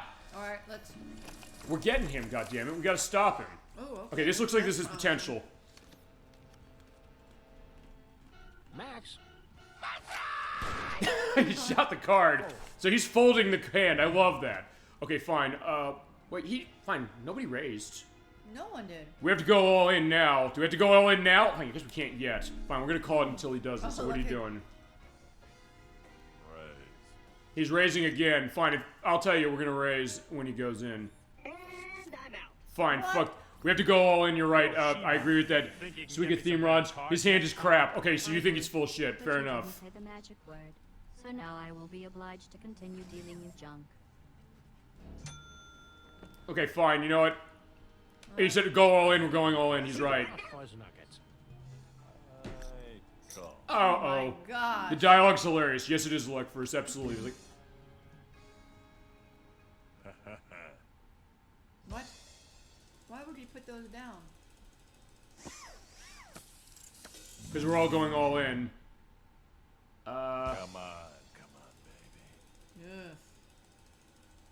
We originally agreed before we started the game that we might be able to go in. Uh-oh. We've got Come nothing. on, baby. Okay, this is interesting. Pair of sixes. Okay, we might win. Son of a bitch! Yeah! Woohoo! We have a pair of six. sixes. Oh, yes. Good call, Suika Theme Ron. Alright. Ron Dodge. Sorry. Sorry. Yeah, feel free to tell me how to pronounce that. I'm sorry. We won. Good job. Woo. Awesome. See, that's the thing. That's why we're the best here on Twitch. Okay, now we're back in this. Okay, now we're feeling good. Watch out for those tells. Yeah, that's the idea, because you do have to look at the tells. But fine, he kept raising. So, like, he probably is full of shit. So, but it's great that way. You're right. You have to look at it. Nicely done. I'm glad we got that for sure. Okay, I'll call that. See, maybe I don't want to raise specifically. Maybe he should, but it's the case of fine. I'm folding. Oh, he's folding again, so Claptrap doesn't want to play. It's like he doesn't even want to play the game. But Ash is in. Oh, Ash is gone now. Okay. Oh, wait a minute. It's Suika like the Pokemon Suicune or just Doge. Suika theme Ron Doge. Okay, there you go. Thank you so much for letting us know. And thank you for joining our little show. Alright. By the way. So we got nada. Yeah, just to let you know for that, welcome to our show. We do this every week, usually. As far as our program, it's almost every week, as is the case. I tried wearing a cowboy hat. We do it, basically, we're an independent gaming show. For our big Thanksgiving program, we look at a bunch of games in a little bit of a round-robin case. We're giving a little extra time on this game because it's so cool. And they're having the discussions about chalupas. Can't really wear hats. My I hair don't produces know if you got a good hand there. It doesn't look well. disintegrate. Us or him? I can't see his. Super testosterone. Okay, this table is interesting. Yeah, it definitely is. So I don't know. What do we want to do? Do we want to raise? Do we want to fold? No, we're not going to fold yet. We don't have a reason to fold. They're gonna put 2 more cards out? We'll put one more card and then another and then another. Okay, so go stay in it. What the heck? Let's check. 'Cause Sure, I I'll don't know toss what out a you've few got. chips. You've probably got not much of Okay, he's raising a little bit, but not much. No. Ash is meeting that. Sam is Brock is out folding. again? Brock is pulling in. He raised it. Oh, did he? Suika like the fruit game. Not really. Suicune from Pokemon. This is the indication. We have a low chances of winning. It's like, we're going to find out. We're going to make this happen somehow. But you know what? I'll tell you what I'm going to do. I'm going to try and fake him out. 3,000. I'm raising. Oh shit, I called. Crap. I meant to hit Oh, you this got a button pair for of that. 2s. Oh, that's 2.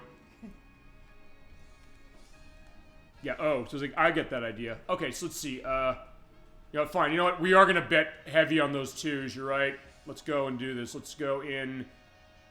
Wow. I'm going to put, alright, here we go. We're going to raise 5,000 on the pair of 2s. That's weak. Like, maybe we could fake him out. We're seeing that. Well, fine, he's giving the look. Oh, okay, he is folding.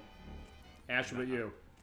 Perfect. Alright, so we are able to take the pot. The player takes the pot. Perfect. Okay, so fine. We made the pair of 2s work. By the way, here you go. Pair of 2s. And by the way, when you do go through this, you get into cases of showdowns. I'm glad we got this going. Okay, so blinds are now 600, 1,200. So we're going to do this a little more, because I think this is probably worth going through. Ugh. I have an idea. Feel free to tell us, Suika theme Doge. Yeah, Suika theme Ron Doge. Sorry. I just want to make sure I get that right. Yeah, what about all in? You want to go all in? Okay, let's go. Let's go all in, fine. He's calling. Claptrap doesn't want to play this game, apparently. No. Fine, I guess he says, like, fine, chat's telling us to go all in. We listen to the best chat on Twitch. We're going... What? With all of it? Go for it. Yeah, chat's saying, like, the best chat on Twitch is saying, we gotta do this, we gotta do this, we're going all Go in. ahead. Ah, hell. They're saying no. Gotta be bluffing, right? You think so? fold. Okay, apparently not. He's saying no. I don't know. Nope. Oh, Sam. Think of all the hamdingers we could buy with that. That's true. Yeah, make him fold. Okay, there you go. Fold. Perfect. Thank you. Great job as far as that. Yeah, free blinds. Oh my god, we stole the blinds. Awesome. There you go. That is the best job Twitch making that happen. Thank you so much. Woohoo! Also, you can feasibly bankrupt them completely, and they was like, fine, screw this, we're gonna go to the bar. You had that hand already tonight. I guess so, as is the Queen case. and a two. Actually, I don't know. But Since not this is... the This same. tournament reminds me of a joke. What's the which joke? I'm not going to tell until someone buys the full version of the game. Alright, did you put that as far as the demo, by the way? I wish I had this game. I'd love to do a full show on this. Please, Telltale, get to the licensed people and re-release this. I'm begging you. I'll pay good money. Hell, I'd even pirate this damn game if it means that we can show this. No, I might if it comes to that, depending on when it is. But we're gonna have to do that with your beloved CarneyVale. No, we are gonna have to do that because there's no way to get that outside. So unfortunately, yeah. But anyway, let's raise. Yeah, I think I'll let you cook. All right, sounds good. better comes along. All right, so he's like, fine. Now I'm gonna be. Hole cards? More like black hole cards, because they suck. Am I right? Yeah, I guess so. Fine. Claptrap doesn't want to play his game apparently. Fold. Yeah, fine. I'll just keep making money. So like, fine. Give me the pot. Steals the blinds. I'll steal the blinds. Not complete version. It's free on Game Wall for PC or Game Jolt on the PC. Okay, fine. I'll look into that. It's like if we can get an answer, fine. It's like, look, we, as I said, with CarneyVale, remember they never re-released that. We have to do that. So fine. If we have to get to that perspective, we'll do it. But right now, we're begging for a re-release. That's the idea. We're getting that sounding board out. We got a great chat for sure who loves this game. Who can also vouch for this on top of us. But it's that case that hey, sometimes you miss things, you know. What's the name of this? Game Jolt. Yeah. What's the name of this? What's the name Yeah. of this game? Poker Night 2. Unfortunately, it's not. I checked. It's not. They've not re-released this because it. The Delisted because of the licenses. It's a license thing. That's the real challenge of this game. But yeah, somebody did put it as far as Game Jolt. We'll take a look at that. We'll figure that because this game is really cool. We're gonna go indicate. Yeah, there you go. By Game Jolt. Okay. We'll look into that specifically because this game is really, really interesting. Because that's we said before. It's like, hey, you know, okay, I'm gonna call what they got. We're gonna have this going. Yeah, the first game's also in there. Yeah, because there's also this is the sequel, by the way, to Poker Night: The Inventory, which had I believe it had Guybrush Threepwood from Tales of Monkey Island. It had Strong Bad from the Homestar Runner stuff because they had the Strong Bad game that Telltale had made and things like that. Fine, that's the question here. It's like we're begging for a re-release, but fine, if we have to do that for that, like say years and years pass and we never get this again, we don't have a choice. So we'll figure what we can do. But that being said, yeah, you're right. Okay, so fine. Everybody's like, okay, so fine. Ash doesn't want in. Okay, you know what? I'm gonna. Look in your eyes says I've got you by the balls. He might be full of shit, though. You know what? I'll call that.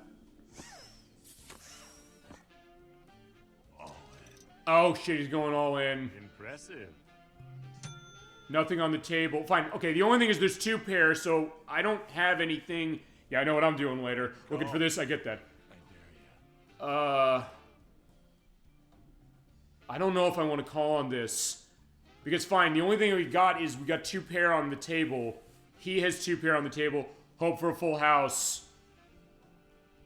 Alright, we'll hope for a full house. Whoa. Fine, let's hope for a full house. Oh, he has a full house. Okay, come on. Ooh, yeah! We got a full house. Good call. So fine, we know Sweetie Theme Rondoge is definitely the expert on poker on this one. Full house, and we have full house, but who has the higher full house?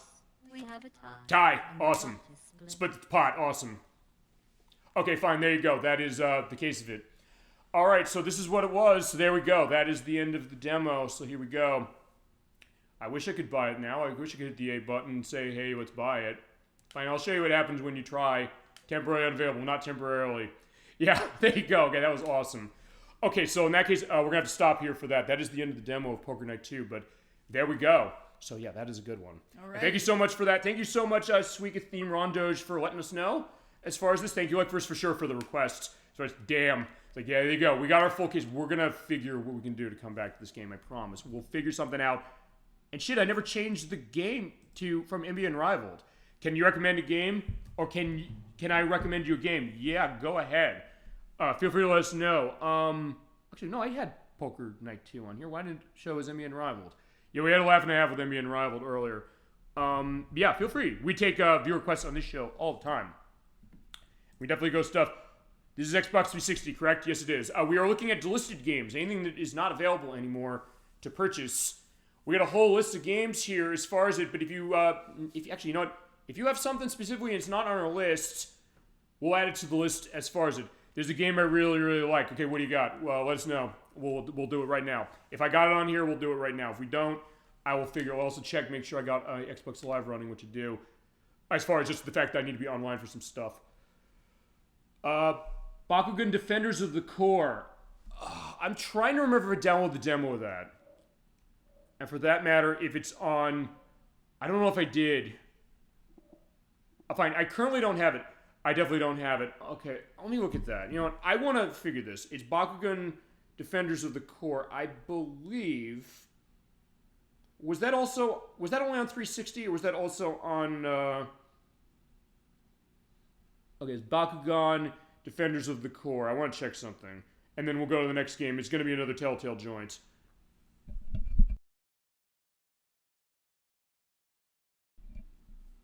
Okay, let's see. Oh, okay, good news. Okay, good news here is this was a physical release, I think, from what I'm seeing. Yeah, it's on PSP. It is on Xbox 360. It's on PlayStation 3. It's on the Wii. It's on the DS. Do you have a preference of version? Just to get an idea of this, because I'll tell you what I can do. And then we'll go on to the next game. It's going to be Wallace and Gromit's Grand Adventures Episode 1. Because what I can do... Okay, so let's see. So I just want to check something. Bakugan. I'm actually looking up on my phone this on eBay now, because I just want to see something. Defenders of the Core. Okay, it is... Okay, good. It's a physical version. It's like $15. Okay, I'll tell you what. I will be getting that for the show. We will do that as viewer requests. I've heard on 360, PS3, or Wii, you can't do those. The PSP or the DS is a... Oh, can't do those. The PSP version, the DS is a crime. Okay, I can do all three. I can do either one of those. I can do 360 and do PS3. I can do Wii. I can do PSP. I actually can't on DS because I don't have the tech for DS. But yeah, I'll tell you, I will buy a copy of that on... I guess I'll get on 360, and there you go. We got a viewer request. That is not a download game, though. The point is that it is going on Master List. We do Master List on the show, and we play games that you want to see. We'll definitely do that. I will put that in line to do... I'll figure that for next year as far as one of the viewer requests. We do a viewer request, by the way, every month, and we will have that in line. Okay. So, just to... Oh, wait, that's... Okay, that's right. I just want to make sure I have this set. So, thank you so much for the request. We will definitely do it, I promise. And we'll let you know when it goes. By the way, we do our show every week, and we have an indication of what the schedule's looking like. Okay. So we're going from one Telltale game to another. For this one, I got 3 of them from Telltale for us tonight. Next up is...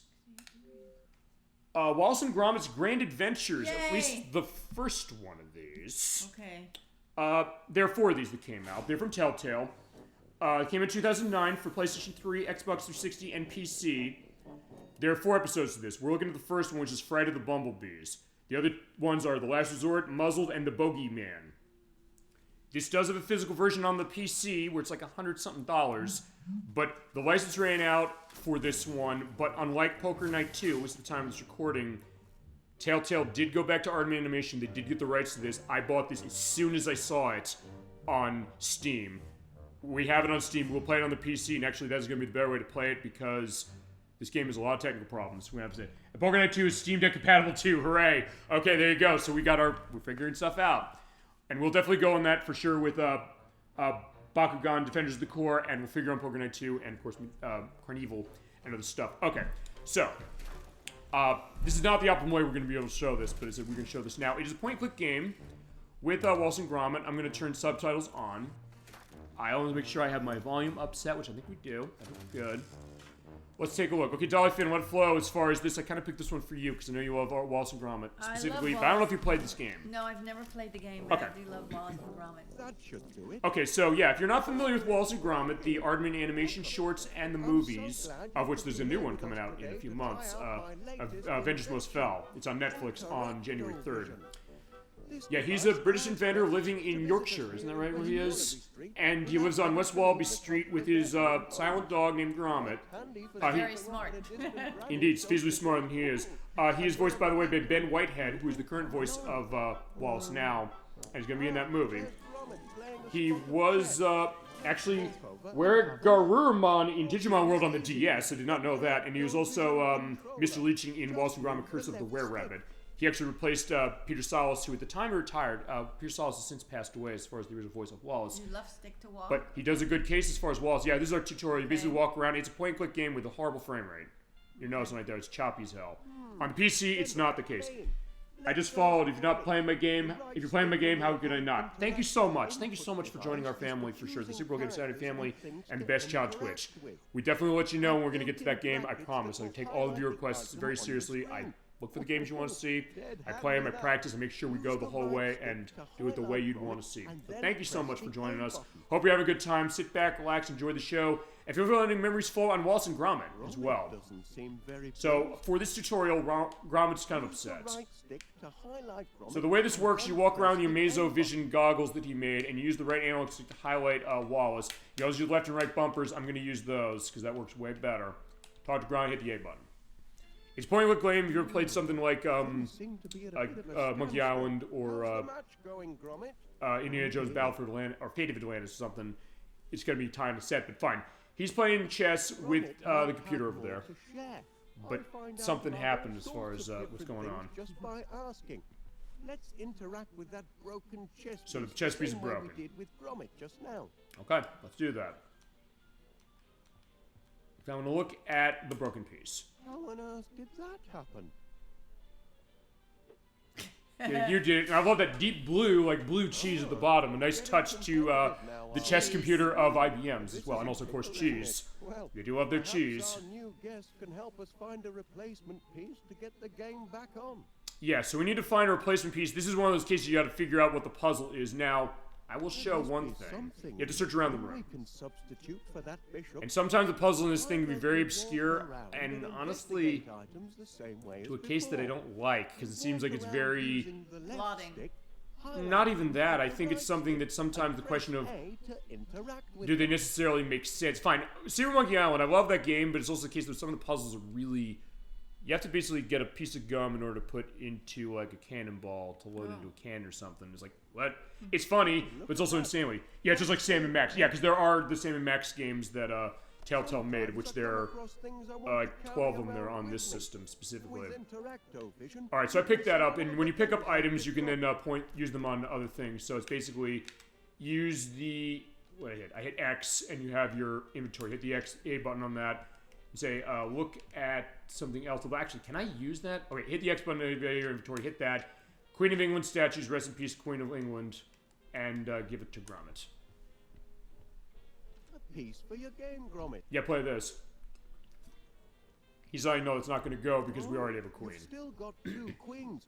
Might confuse things a bit, don't you think? You know, so this won't do. And this is not like a promotion case where it's like, hey, you know, I'm able to get myself promoted to get another queen. But fine, so you can't take that. You have to take this. That's a lovely shape. Yeah, it does have this style like with Sam and Max. It is kind of that perspective. And Telltale definitely did this a lot before they got into their other niche. We'll get into that as well, because the next game we got is another one from them that goes in that. So it's fine. We're going to use that pepper shaker with... Fine, you know, let's look at the cheese. Use it on that. I don't need to season the cheese. It's already delicious as it is. So yeah, fine. Wallace doesn't know his cheese, that's for sure. I definitely admire how they tried to keep the claymation look in animation. Yeah, I definitely do. And also, it's worth pointing out, I have other Wallace and Gromit games we can show. I have, Wallace... What is it? He doesn't like it? The pepper shaker? Well, I have to give it to Gromit, I will. But fine, the other Wallace and Gromit games I have Project Zoo, which is on, I have the Xbox version. And I also have Curse of the Were-Rabbit, which is actually, it's supposed to be Konami, interestingly enough. Like, Konami published this? Good thinking. Yeah. Getting clever with the interacto-vision. It's actually pretty interesting. I have both of them. We'll definitely show that. And I have this game as well on the PC, which we'll show it.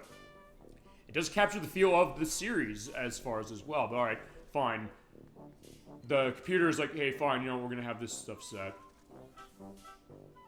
Okay. It is impressive to see. Feel free to let your Wallace and Gromit memories flow. And that computer's getting really nasty, so I'm like, fine, I'm gonna cheat. Alright, sorry. Thanks for stopping by. Do come back soon.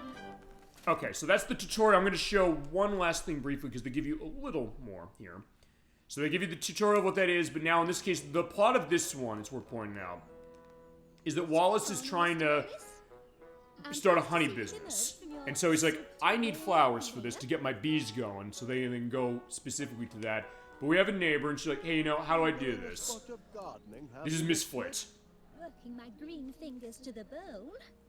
But the hard work. And it definitely has that look, you're right, of the series as far as this of this thing. What do you think of Dolphin when you're seeing this one? Yeah, it does. Except the frame rate. The frame rate's awful. So get this on the PC. And that's the only version you can get now, by the way.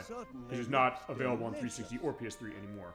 I mean, I imagine it would look delicious if you were an insect. Yeah, why are you telling her that? Fine. Remember, Wallace is the perspective that he maybe doesn't have a way with the ladies, but also the case that fine is like, he's so brutally honest. As far as, and so, you know, he's almost like a little puppy dog that way. He's like, he has no feasible ulterior motives to himself. In some ways, like, yeah, you kind of appreciate it. And she's like, you know what, fine, you can have all you want, no problem. Okay, so he's excited as far as, like, doing the shake thing with his hands, but we have to do the old-fashioned ways, like, here's some free seeds to plant as far as the daisies. So we can do that, and we are going to do that to start. But feasibly, we got to get a sense of, getting her going, but alright, fine. That's also our neighbor. I do want to show him, because he's pretty interesting. Actually, this is a case where... Put his seeds in. Yeah, we'll put the seeds in the ground, you're right. What you do is you use the seeds. You can toss them in the garbage, but you have to put them in the dirt patch. Yeah, so it is like that. You basically do the puzzles in order to solve it. As you mentioned, like with Sam and Max, like with Tales of Monkey Island, as far as the other stuff that Telltale did. There now, with hard work and a little luck. We'll have a nice bed of flowers in 2 or 3 months. I can't wait 2 or 3 months. I've got a deadline. This evening. Oh, you poor, simple man. Nothing grows that quickly. Except, remember, he is a case of an inventor, but also this is down. We don't have months to spare. So, she has a lovely garden. We're going to steal some stuff for this. I'll tell you what we're going to do. We're going to go out. Also, there's the gnome. That's going to be the focus of Vengeance Most Foul when it comes out in 2 months. Okay, yeah, that's really choppy as far as it... Okay, this is, Major Crumb. He's a World War II veteran. You can see he has the decorated medals on his chest. But he's still in the World War II mentality. So he's saying there's going to be an air assault coming out and the sirens are going to go around. Because remember, that was the big thing in the UK in the 40s during the war. In case that you hear the air sirens, you always hide in the closets or in your basements or your bomb shelter, specifically. Or in London, down in the tube. Yep. Yeah, that's Montague K's perspective. He'd be a gold mine as far as on this case, I would think, as far as being able to indicate that. Because I know he has perspective as history perspective. He's saying, hey, there's going to be potentially something going on, but what's in this pot? Or in the jar? It's what's inside the jar that counts. He says, this is proof that the enemy's on the move. Like, what do you mean? I do love this character. He's a great character. A snail? Does it? Yeah. I can only see a snail. Of course it's a snail. But what's she trying to tell us? That's the important thing. Yeah, he's one with the insects, saying like, hey, you know, I listen to what they're saying. You gotta pay attention. He's like, she's retreating her shell, and that's a sign that, hey, there's an attack coming on, and she's doing it in the middle of the day. It's like, why would you do it in the middle of the day instead of night when she'd be sleeping? I don't know if he has an etymology degree specifically, but maybe he does from it. He's saying it's the law of nature, because I was stationed in Normandy. So I'm gonna say, hey, you know, can I borrow this? I'm gonna let other people know. So make sure to spread the word out and tell them, like, hey, something serious is going on here, right? Now spread the word. If people don't believe what an old soldier has to say... Yeah, maybe they'll listen to me, a lowly inventor, perhaps. Or the snail. Alright, so he's like, okay, fine. Actually, we do need to use that, and I gotta... Yeah, it also has, like, the Resident Evil camera angles where it's like, hey, it shifts it. Yeah, this frame rate. Yeah, fine. We're playing this on the PC, which is definitely the better case of it, but fine. Still a good game, it just runs slow. That's the problem, really. It just, fine, it's the Telltale engine. We're gonna get to that when we play stuff of theirs, and we definitely have to. So what I'm gonna do is I'm gonna get that case. Psych the Snail, I'm gonna use it on her. So Felicity Flit. Mr. Crumb said, or Major Crumb said, by the way, we got something going on. A snail? In my garden? Fine, she knows how that works. Like, yeah, if there's a snail in the garden, it's probably gonna eat your stuff, right? And he hears that, and it's like a flashback to like an air raid. Have you lost your mind, Wallace? I'm not sure, to be honest. Okay. Keep a cool head. That's my motto. Look your adversary square in the eye. Okay, yeah, right, because as I mentioned, he's doing stuff with bees, but we got stolen. Okay, so that's going to be the idea of it. I believe they are going to give one more thing to this. Put me down! Get off! It's Gromit! Lincoln, Nora! The Queen's trying to turn me into royal jelly! Yeah, it's not going to be good if we don't do something. So, of course, what happens in Wallace and Gromit War when Wallace gets in trouble? Dog, I think you know. Gromit gets involved. Yeah. And he is going to get involved. We're going to show him getting involved, and then we're going to the next one. Remember, Gromit is the most capable. He's the brains of this operation. He's also the driver of the operation as far as that. Yeah, because basically he has the B-mobile. That is a great touch in this game. Basically, in this case, we've got to raise the ladder, but here's the deal. You have to know how do I raise the ladder. This is where it's going to be weird, so fine.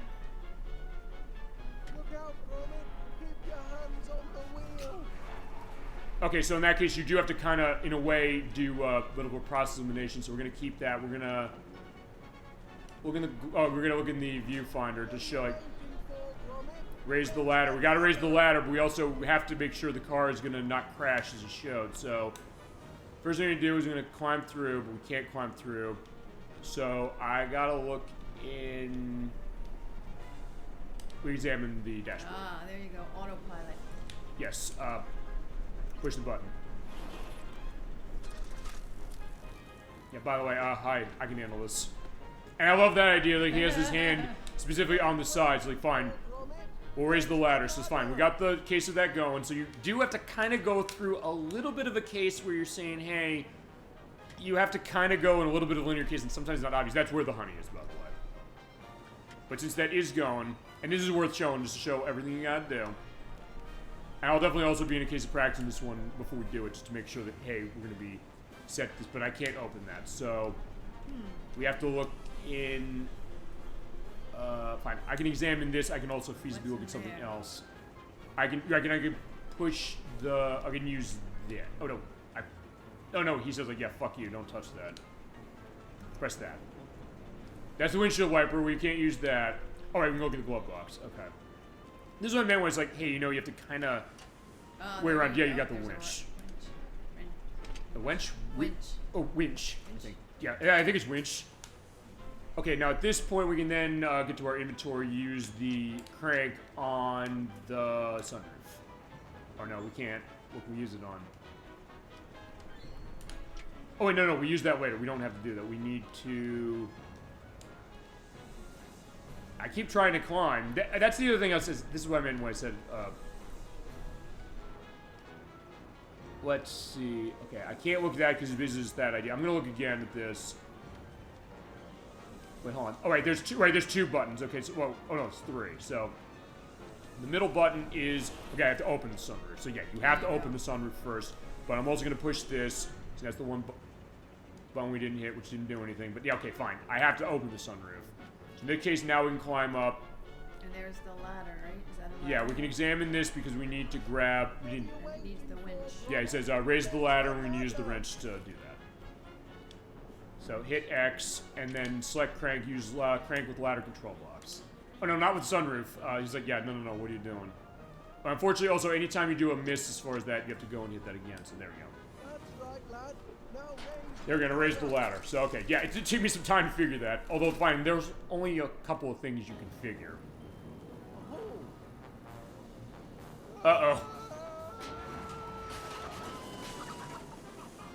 That's torn it. Alright, the ladder's busted, so yeah, now what are we gonna do? Oh, fine, we can get rid of the bird, the chicken's like, okay, we can't reach that. Can you get, oh, right. Okay, now what we gotta do is actually, we do need to go back down. Now we do need to use the windshield wiper, which is on this button. And now, right, because then what we have to do is we have to leave this, we need to grab the feather. Oh, wait, I have to turn that off and then grab the feather. So yeah, it's a case where you have to kind of go in a very linear case as far as doing that. So I have to turn that off, go through. So you are kind of dilly-dallying a little bit, but I can't...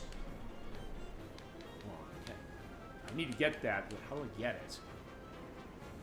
I don't know, I gotta climb through and then I can get it. I think. Right, because I can do a reach down. There we go. Or not.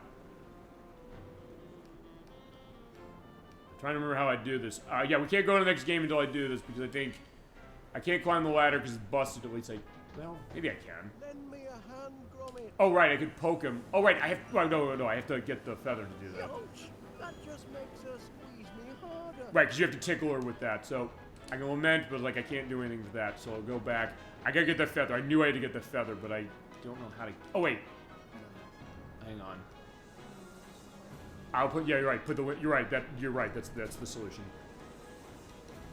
So, yeah, it is kind of like a puzzle, so fine. I'll do this. So I did have to have that on, and then as it goes, you're right. That's exactly how to do it. So, yeah, feasibly, it's a very roundabout way to do this, but fine.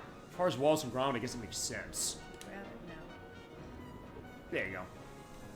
And now with this, what we can do is we can go back here, we'll climb up, and then we tickle the bee with the feather. Yeah, you have to kind of go through a long lay of things. So let's see, there's the feather. Use the feather to tickle the queen. So tickle, tickle, tickle. Make sure to drop them. We got a good call, Dolphin. I forgot actually how to do that.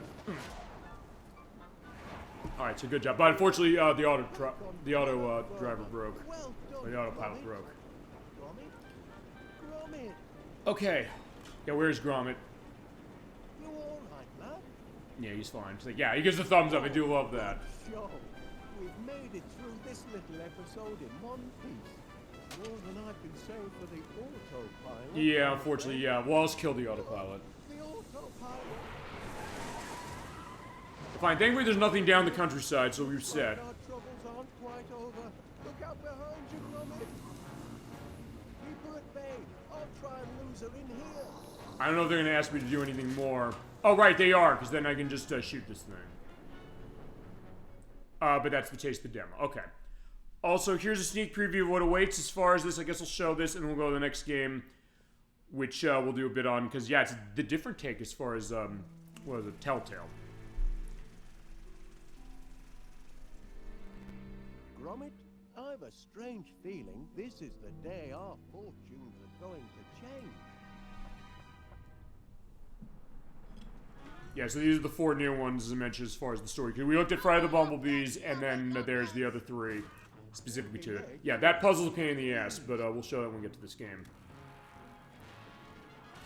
But it's one of these things that when you do figure it out, it's like, okay, I'm glad it's over, but I don't know if it's necessarily as satisfying as maybe other stuff when you figure the puzzle out. But yeah, I love this Enterprise, it's a good representation of it, although to be honest, I don't really think any of the Wallace and Gromit games have been bad. Not that there have been many, but usually, like, based on the license, how are they going to do this? But Telltale did a pretty good job with this one. Frontier Interactive did a pretty good job with the ones they made, the 2 I mentioned. And yeah, what are our perspectives as far as this? Okay, there's Mr. Crumb, who's like, hey, you know, other stuff. This is the game. This is Fright the Bumblebees. Yeah, but it is very choppy, which is why we're going to run the PC version, which definitely runs way better. Last resort. Yeah, these are the next couple. Like, his next perspective is saying, like, hey, stuff going on with the doggies. And then Muzzled, like, there's that evil guy with the mustache, with the mouse things going on. And Bogeyman, which is about golfing. There's Major Crumbs loving that. And there's the Techno Trousers from the Wrong Trousers again. Trousers. It's the wrong trousers, Gromit. Yeah, it's the Wrong Trousers, Gromit, and they've gone wrong. Stop them, Gromit, stop them! Alright, so that is our take on Wallace and Gromit. So yeah, we can't unlock this, but I have it on the PC. We'll play it there, and so cracking game, Gromit.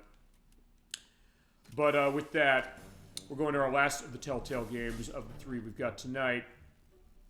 And we're going the most mature rated to the point where we cannot show this game live on the show outside of the context we're going to show it now. We'll be doing this for the show. At some point, it will be an off-screen Let's Play.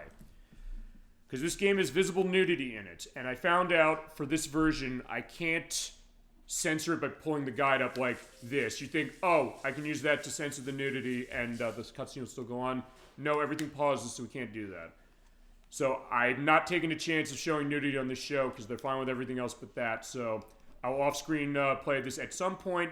We will have this. We're going to run this through the Xbox One Series X. And this is on disc. We'll talk about this right now. Also, I'm going to get that volume set up because this is another one's kind of loud, and Dolphin, I do want you to see this. Let's see, it's 27.6 or 27.6. Okay. This is The Wolf Among Us. This came out on October 14th, 2013 for PlayStation 3, Xbox 360, and the PC, and later got versions on PlayStation 4, by extension PS5, PlayStation Vita, Macintosh, Xbox One, and later Series X.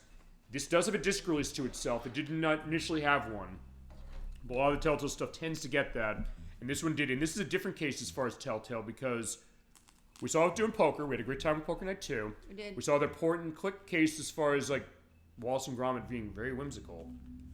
But they decided, let's take the graphic novel, which is called Fables, which is by Bill Willingham. It started in 2002. Which is kind of a what-if take on a lot of fairy tale characters. Oh. It's a insanely mature-rated, vulgar, profane, and violent film noir story where you're a detective trying to solve murders in Fabletown. With the idea that a lot of famous fairy tale characters are going through, there's people being decapitated all over the place. You have to figure out what it is. You were playing as Bigby Wolf. So the big bad wolf who is running on glamours to keep himself human because of the way that they're kind of segregating out fairy tale characters from real people, or mundies, as they call them. But you can't show it? I can show parts of it. The only reason I can't show this game fully is because this game has visible nudity in it. Okay. But for what we're showing for the intro, I can show that. I love this game so much. This might be the best game we're showing tonight, and I know that's saying quite a bit. I'm going to start a new save file. I'm also going to, before I do that, I'm going to go in the options. I'm going to put the subtitles on because this is a game that's based on story. And this goes to one aspect of what Telltale did, starting with the games based on The Walking Dead, which I want to show those as well. They said, okay, fine, we'll have the moving point-and-click case going on, but what we're also going to do is we're going to be telling a story.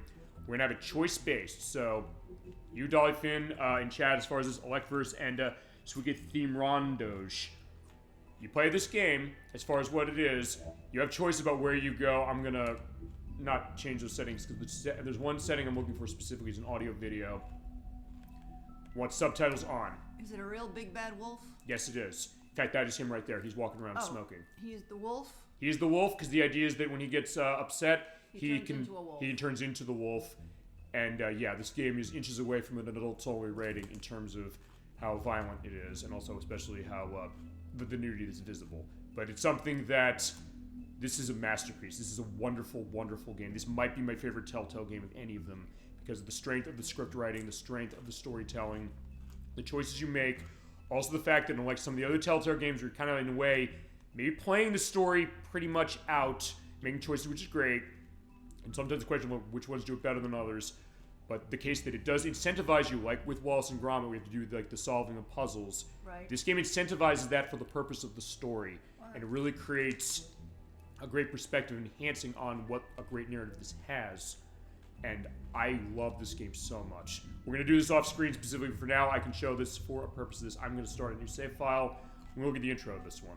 Starting at chapter 1, that is Faith. There's also other ones, Smoke and Mirrors, A Crooked Mile, and Sheep's Clothing, and Cry Wolf. And there is another version of this, a sequel series that's coming. They're doing a sequel to this soon. We don't know when. It's been kind of in development hell, but they did say a couple months ago it's coming. As soon as they announce it, as soon as they're going to come out, I will be first in line. This game is amazing, and I'm going to show you exactly why. She doesn't look like Little Red Riding Hood. She doesn't know. She doesn't, but those are the cases about certain things. Fine, because we are running into the woodsman there, by the way, as far as who's there, and Faith, who's the girl there. We'll talk about that in just a second. We're going to go a brief preview of this one, because I love this game so much. I've mentioned this on multiple Shows. You were on the show for Tomba a few weeks ago when I mentioned that. I told you how amazing this game is. Now I get to show you. You do. But also, it is on choices, so, Dolphin, I'm going to let you choose on certain things. As far as how we're going to be able to play this for the show for the purpose of making decisions, it's telling the story about Fabletown over New York City. There was exiled from the homelands. The selections in this are timed. So we're going to have to do when we play some of these live for show. Not this one, but the other ones we can play live for show. I will pause on the big ones that the game actually uses the online for to basically tell you how many people made one of two choices for the plot. Sheriff Wolf, he's a wolf? Big B Wolf, that's Big B. He's the sheriff. Yes, he's the sheriff of this. The sheriff is normally a bad guy, but here the sheriff is a good guy. Half and half. People fear him. That's supposed to be Central Park. Sure is. By the way, Big B, as well as the Woodsman, we'll see. He's voiced by Adam Harrington. He was the narrator in Bloodwake for the Xbox, as well as the narrator of King of Route 66 for the PlayStation 2, and Blood Will Tell Tezuka Osamu's Dororo for the PlayStation 2. He's also Johnny Trapani in the game based on the Godfather from EA. And he's also John St. John in The Walking Dead Season 1 when you go to the John St. John Dairy. There's a part of that game. I'm holding close to the chest when we get to that one. All right. As far as it, he's the voice of Big B and also of the Woodsman, who we're going to see in just a few minutes. Is this a demo? Yes. Actually, no. This is not. Actually, I bought this game fully. I paid for the season pass of this game. One play that said, oh my god, this is awesome. And usually what happens actually with the Telltale stuff, we're pointing out, you usually get the first episode of all these things for free. So you can get a taste of the full episode and then buy the rest, but it's totally worth buying the rest. And this is on disc on basically every console, except maybe the PC. So if you want this physically, this has not been lost. You can get this one. As we're in a tenement building in the South Bronx, because we got a domestic disturbance call over at 251 Barretto Street. Along with Mr. Toad. Mr. Toad?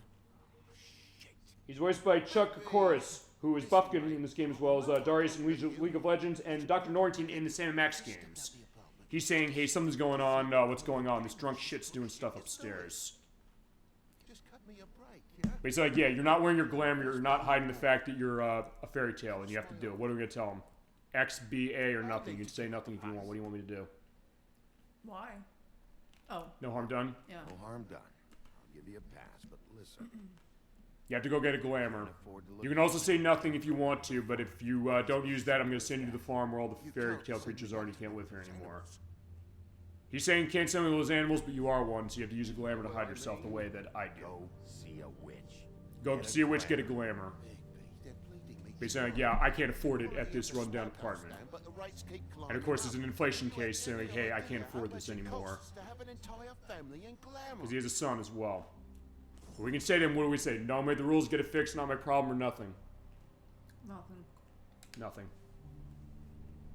It's not even really worth dwelling on it. He noticed your silence. Get it together. And also, this explains also the edits I was put in of this character will remember that. Want me catching It comes out of these games. But don't you dare do this again, basically. But yeah, there's noises coming down there. Fucking hell. This game is mature rated, definitely. I told you about, Sheriff. You're just gonna stand there, do something, Big B, before he completely tears up the place. I wanted to ask me, what do you want me to do? What exactly do you want me to do? I want you to throw the fucking woodsman out of here. Drunk shit. He's been going on like that for hours. Turn this place to dust if you let him. He's in a fucking rage. Yeah, clearly. This is the last straw, Big B. He has to go. I can tell him doing it himself. No, let him go do it. I'm gonna say, why is he so pissed, though? So what set him off? Who knows why it was this time? Man's got a hair trigger. He's not wrong about that, though. He definitely does. When did he start drinking? Yeah, because the Woodsman is a heavy drinker, as far as this. The game's not going to shy away from that. I didn't know anyone else was up there. Oh, so there's someone else saying fuck you, so we gotta go.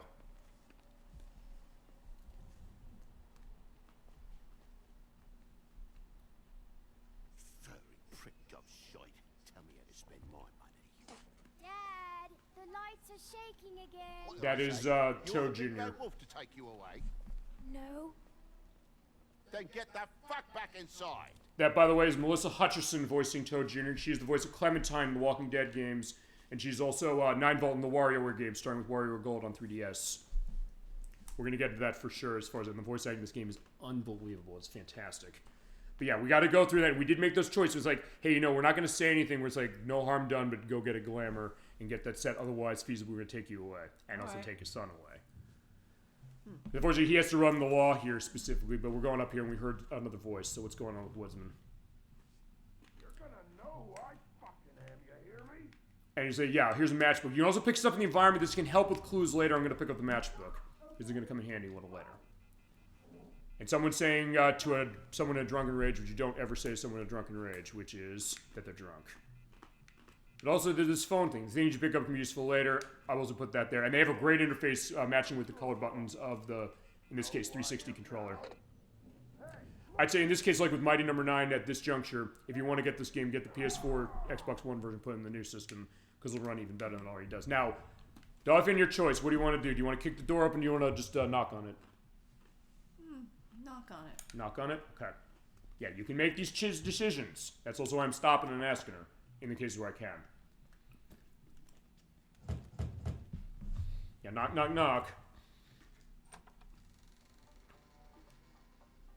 God damn you!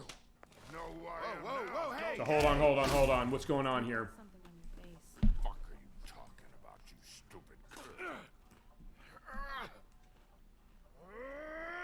What are we saying? Kill you! You fucker! Fine, why'd you hit her? All right, why'd you? Is she gonna turn into the wolf now? What Well, are you gonna fucking do, huh? what are we gonna say? Fuck out of the It's way. your last warning. Okay. Accent. By the way, when I do this off screen, I'm gonna have somebody else with me. I don't know who I'll have, but I'm not gonna do this one alone. Like this, I won't have any choice but to put you down. Yeah. He's gonna remember that. I always put the edit of remembering that like that. So yeah, he's saying, yeah, you got a fucking shit memory because back in the day I basically killed you when it came to you in Little Red Riding Hood. But yeah, got to do QTEs like Shenmue, except way more violence. And you also have to go there and hit him in the side there to smash him, and then hit him into the sink. But he's gonna come at me with something, so you have to do the dodge. So like Shenmue, you'll see this sort of kind of. Ow, shit! I got sliced. But I can also hit him in the chest like this. But see, he's kind of getting angry. You're saying like, yeah, you're a glutton for punishment. I can also say, you know, I'm gonna put him into that specific. You have to time it because yeah, if you fail this specific, you can get a game over. I put Nocturne in front of this because of the way it does not invert the x-axis. She could not play this game. She wanted to play it, but as far as what it was like, I can't control this. I can't get used to this. But fine, I had to adjust as far as, as I said, I adore this. Fucking challenge. Alright. Yeah, in this case, yeah, I gotta hit him in the head. What's up? Doesn't he turn into the wolf? He will, feasibly, but he also has to control himself. So the idea is that the woodsman knows Bigby better than anybody, so he knows that if feasibly pushes buttons, get him really angry. In this case, I'm punching him in the face using the left and right triggers. So if I basically go too far, that he knows that. He feasibly can goad me into transforming. But of course, woodsman is the axe. If I'm not careful, I'm gonna get myself killed. So yeah, keep hitting the A button as far as that, and when the button changes, X, smash him in the face. There you go. And now, in this case, I'm gonna hit him with the butt of it. So at least I knocked him out. We got him. You can die there, so this is not like some other point and click games where like, hey, there's no game over. This one does a game over. Yeah, you should probably leave, my friend. I'm not leaving until I get what's mine. What is it? What are we saying? You know what? Shut the fuck up. Shut up. I can do that with this game. Yeah, and you can see they kind of twist the dialogue because I broke his jaw open. Fuck you. But yeah, what about you? What do we want to ask her? What are you doing here? What are you doing here? These lips are sealed. Yeah, she's not gonna tell. I will tell parts of this. So what are we gonna say now? This is just the start of a shitty night for me. I just need the money he owes me, then I can go. Yeah, she's a prostitute, but I'm gonna say what happened. What happened? A little misunderstanding that turned into a real shit show. Don't worry, you saw the best bits. There's more where that came from, girly. Knock it off. Why was he hitting you? Why was he hitting you? Maybe you should ask him that. I will, but I asked you first. You saying her lips are sealed, though. He asked me if I recognized him, knew who he was. I said I didn't. He started beating me. Then you showed up, started beating on him. So he didn't. So she was upset because he didn't know that. Hey, I'm the woodsman. Yeah, him saying you whore was not an accident. She is a whore. That's the idea. So we're running from this monster. Yes, he cut my fucking chest open and put rocks in it. So it does go into the darker aspects of the fairy tales themselves. But he's supposed to be the detective. Yes, but that's the twist. Hey. Yes, stop calling her a bitch. Or a whore, I should say. But with that, we're going out the window. Boom. Okay. I don't know if this is feasibly a game for you, but my god, this is a game for me. I love this game so much. No, it's not a game for me, but okay. I love this because, well, the reason I love this game is because of the story. I love it because of how it's twisting around. Where the story goes is unbelievable in terms of kind of challenging some of your perspective. You said before on the show, you've said, hey, some of these fairy tales are really dark. This is a case in the graphic novels this week too. Is, you know, we're not going to shy away from that necessarily. We're going to put it in the context of this kind of noirish story. And the voice acting sells it. But we landed on Toad's car. And Bigby's such an interesting, complex character. That's what really makes it work. And even other characters, like with Toad, and even with Woodsman. Oh, no, by all means. What am I going to say? Take your time. Make yourself comfortable.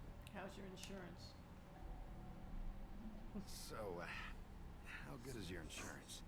I can't be mad at you. I called you, and you come to help. I can't be mad.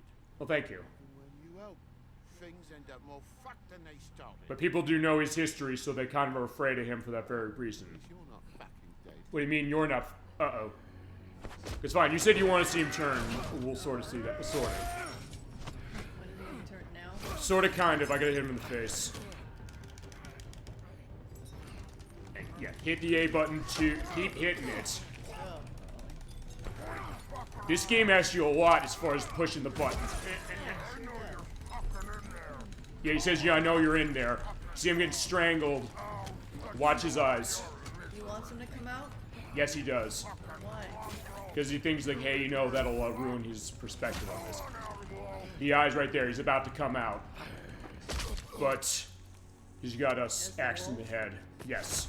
And when he does come out later in the game, he feasibly loses control of himself and feasibly kills people very graphically. But Faith did help us. That is who this is, by the way. This is Faith. That's the name of the girl. I can tell you that. He can still walk with a thing in his head? He's technically sort of a fairy tale guy. He's, what are we doing, Boom? X, what are you doing? What are you doing? I'm getting my money. Pretty much, yeah. I'm just getting what he owes me. Yeah, getting the reverse Grand Theft Auto. They say with that game you go and have time with a hooker and then kill her to get the money back. In this case, she's doing the reverse. Not if I can avoid it. But he doesn't have enough money. So... The guy's got an axe in his brain. He's not feeling that. No, but if he makes you feel better. I'll kill you, you fucking bitch. Let me help you. So we're gonna stop her? Okay. We stopping her? Yeah, go ahead. He's had enough. He's a fable. Son of a bitch can take plenty. That's the reason why he's able to live through that, because he's a fable. Because he has the power of magic that way. As does Bigby.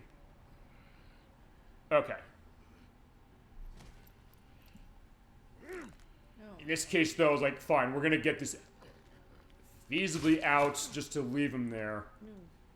Fine, because even Bigby's saying, like, fine, he has it in his head, but I'm not gonna leave him, you know, dying that way. Even though they're mortal enemies. So that's the complexity of Bigby as a character is interesting, but she can't light her cigarettes.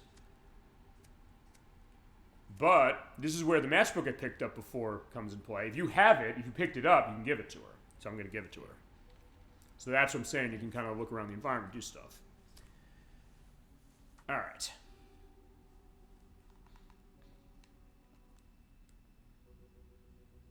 So, want to talk more? Who do you work for, really? These lips are sealed. She does have a reason to say that. It's not just like, oh, she can't say it. It might not be what you expect either. I'm not expecting anything. Hey, you like my ribbon? Do we like her ribbon? Or do we not want to change the subject? Stop changing the subject. Okay. Stop changing the subject. If you don't answer my questions, I can't help you. Yeah, she'll remember that. I'm answering them the best that I can. Okay. Also, I love the music here. It's this very synthy, kind of dark perspective itself, and I love it. We probably have. We all sort of knew each other at one point or another. But things change. Yeah, she's talking about the fact that, hey, they used to come from, you know, the farm that way as far as the fairy tale stuff. So everybody kind of knew each other. But he already went away. If he's being new, when they have enough, if nothing else. Stop. We don't have to make any more of a thing out of it than it Do already we? is. What are we doing? Why? Are you sure? He's had enough. For tonight, at least. Wouldn't be surprised if he has an axe to grind, though. Yeah, very good. There you go. He has like kind of slight smirk. And yeah, the characterization as far as the face expression is amazing. Sorry. And it looks a lot like the graphic novel did. It really captures that really well. But yeah, we're gonna go to the end of the scene and then we're gonna go to the next game. 100. I'm guessing it'd be bad for you to show up empty-handed. Yep, it would be. We're gonna give her the money? Yes. You wanna give her the money? Gotcha. Give her some money. Here we go. Let's see, I've got 20, 47. So 58 bucks on top of what was in Woodsman's pocket. It'll help, right? Take it. It's okay. I'll be fine. You've done enough, really. We sure have, but still. Just take the money.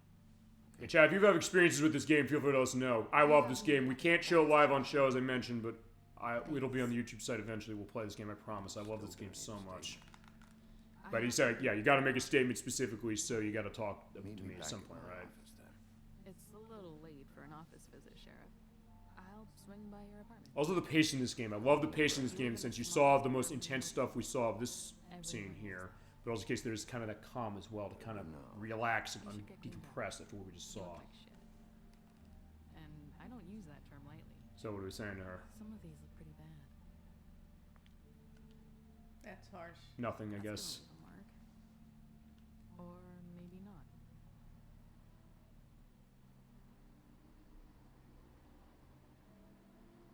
Hey. I need to tell you something. Yeah, what is it? What is it? You're Not as bad as everyone says you are. Yeah, very important case of that. The idea of, yeah, he is the villain as far as the fairy tale's concerned. Only when he turns into the wolf. Feasibly. But yeah, that's the other case. Like, what's going to go on? Do people know how to push his buttons enough to do it? Can he hold on to it as well? And what choices is he going to make, or you as Bigby going to make, to feasibly keep Fabletown afloat, or maybe totally ruin it? And you do have the power in this story to do that, and it's unbelievable. And then this cut. Right as he does this. Right as he does the light. Love that. My God. Beautiful. Okay, we're gonna have to stop on this one for here. Okay. Oh, we'll come back. This is as an exclusive to the YouTube site, I promise. Because yeah, this is our third case as far as Telltale, and with that, we can go on to the next game. And next game, so I don't know if you want to play these. We're going into Capcom direction again, as far as Capcom fighting games. Let's get these up, because actually, technically, the first one is going to be looking at 2 games.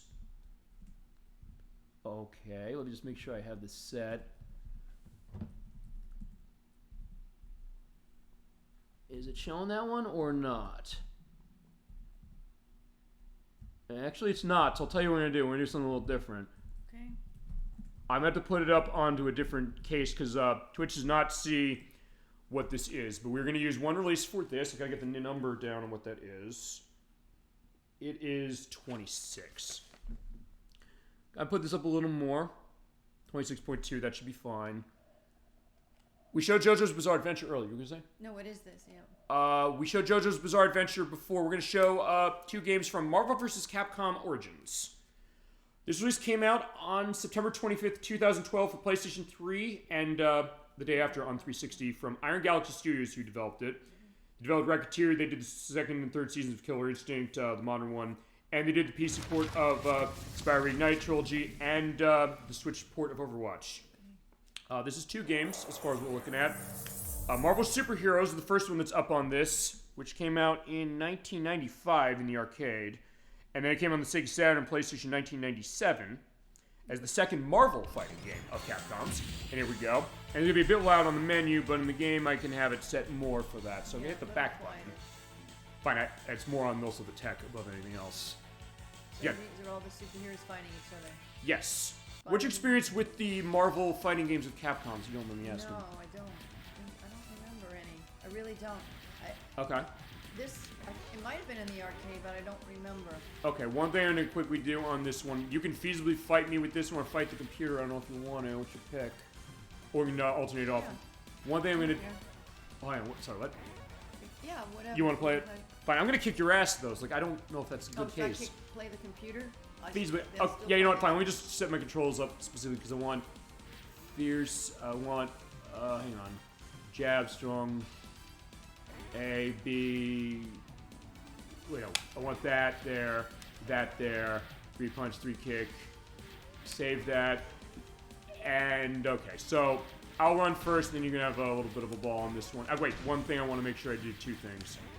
I have to go in settings. This game has some flashlight warnings I got to adjust for. I want to turn off scan lines. I want no filter. I don't want arcade cabinet on. We're going to have view as normal. I want to turn the volume down a little on the game. I think that should be okay, I think. Game options, arcade side challenge bar flickering. There's going to be bad flashlight warnings on Marvel vs. Capcom in particular. I'm turning that off because otherwise it's going to be really, really bad. I'm still going to have flashlight warnings on this, just to let you know, as far as how this goes.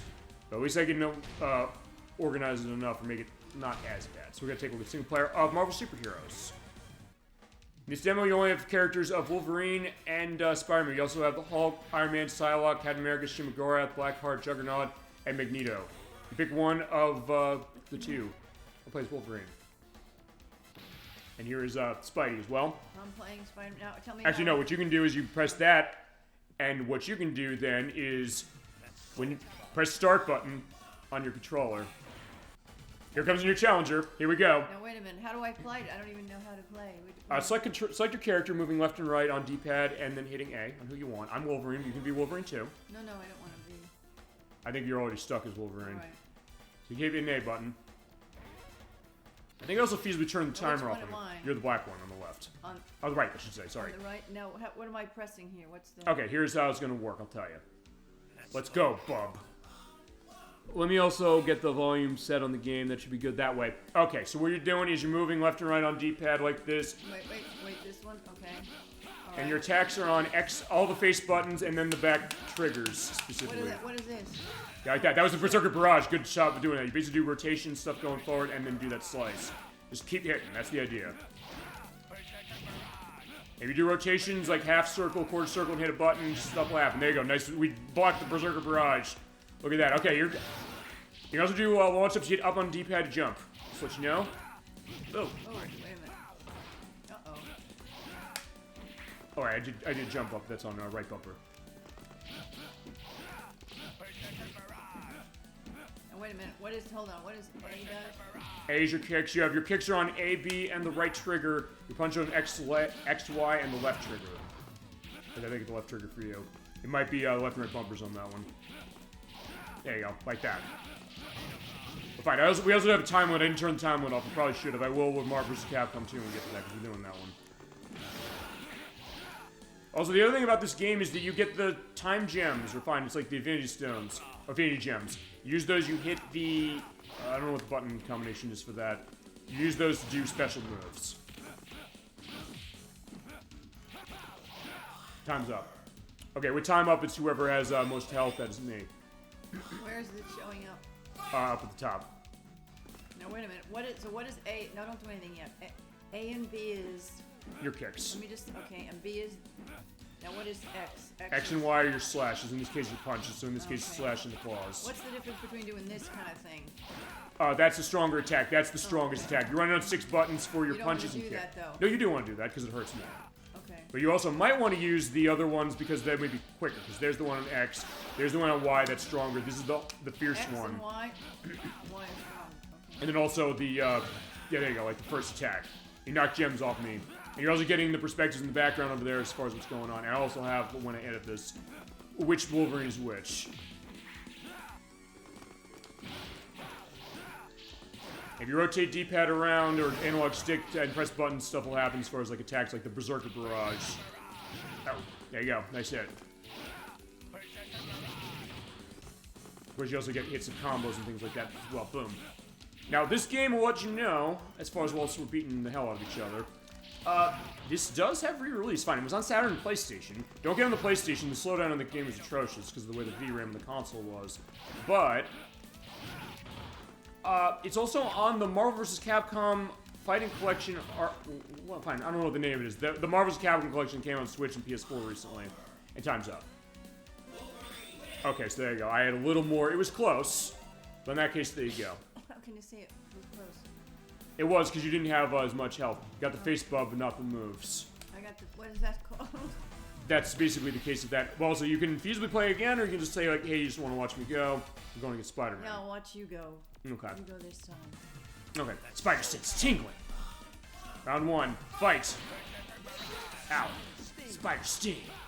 Yeah, so this is the case of that. As I said, the Marvel vs. Capcom collection that came out recently on Switch and PS4, it does have this game in it. It also has the next two games we're looking at. So these games have not been lost, even though it's a collection. Because of licensing reasons with Marvel, they went away. Okay. You also get them on their original systems as far as Saturn. Yeah, you get this on the old systems, get the Saturn version. For God's sake, get that one. But it's going to cost a lot of money. Okay. It's horrible on the PlayStation based upon how the VRAM on the system was. It's way less, so... the PlayStation might be better for 3D games, but 2D games, sometimes it had problems with. But not in the case of this version. Fine, Midnight with JoJo's Bizarre Adventure is the same case, and same with Marvel vs. Capcom 1, because that was also on PlayStation. Yeah, because this collection has both Marvel vs. Capcom 1 and, what is it, this one. Right. And you used his Infinity Gem power. That's it, Magnificent Spider. Flashing light warning, by the way, there. That was the Hyper Combo finish! Yeah, we'll get to that when we get to Marvel vs. Capcom. I will have that warning, by the way. It is really, really strong. Not for nothing, then, that the new version, they give you the option, and fine, this one sort of does too, of saying, hey, you know, get the flashing going. It's fine. It was back then as far as if they give you an option to turn it down. Honestly, with Marvel vs. Capcom 1 in that collection, it's so bad I had to turn it down. Like, I don't have those sensitivities, but like, Jesus Christ, I have to have that off. Fine, Spider-Man is kicking my ass. Whoa. Ow. Yeah, you have the web throw, and I lost. Yeah, one for JJ, so there you go, that's the idea. So he beat me. If you had a brain, you might be dangerous. Okay, that's that thought. Okay. And they give you a perspective saying, hey, air combos work, but in that case, that is a game over. Alright, what's the next game? Next game is actually in this. That is Marvel vs. Capcom 1. Because it's a 2-game deal as far as its release. If you want to play it as well, feel free. Today's result. Because it's like an arcade game, like, hey, when the machine was around, now that's set, there's the result. With that, they take you back out here. You get vault points in this version if you bought it. Just hit the back button. We're going to talk about Marvel vs. Capcom. It came out in 1998 for the arcades as Marvel vs. Capcom Clash of Superheroes, the 5th of the Marvel fighting games. And one of my favorites. I definitely have a lot of memories with them. I don't know if you want to run this one too, or you just want to watch this one. I'll watch Okay. this one. We're going the arcade mode. Alright, here we go. Select your heroes. Alright.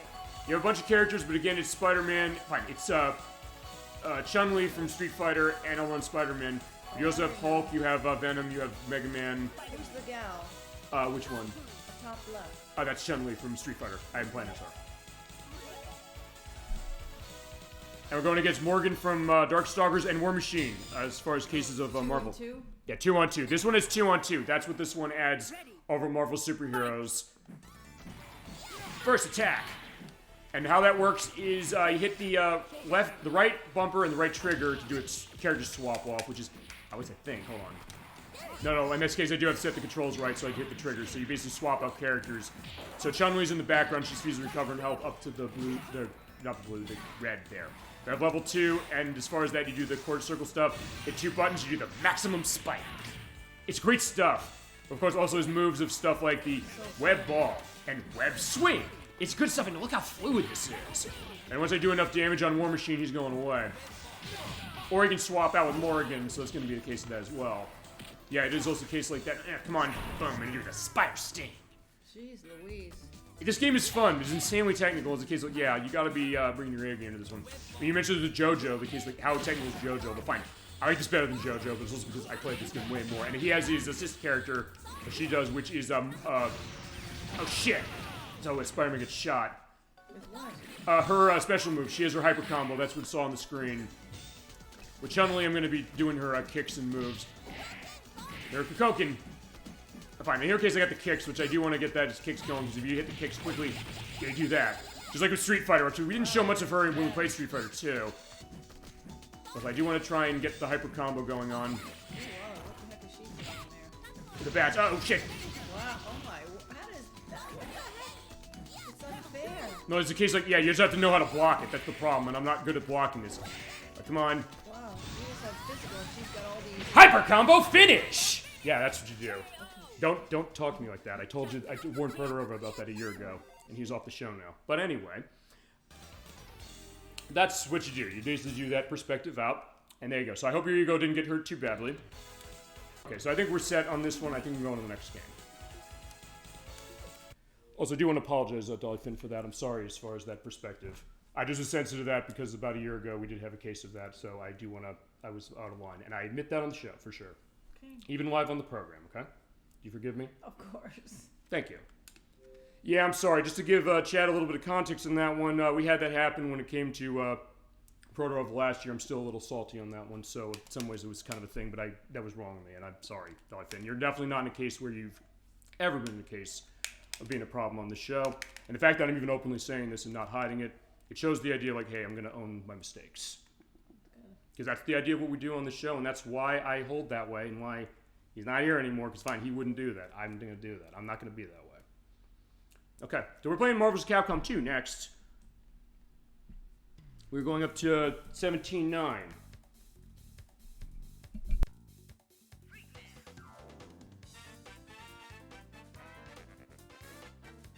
Okay, so let's talk Marvel's Capcom 2, New Age of Heroes. Now, I got to change the volume of this a little bit, because this is actually kind of quiet.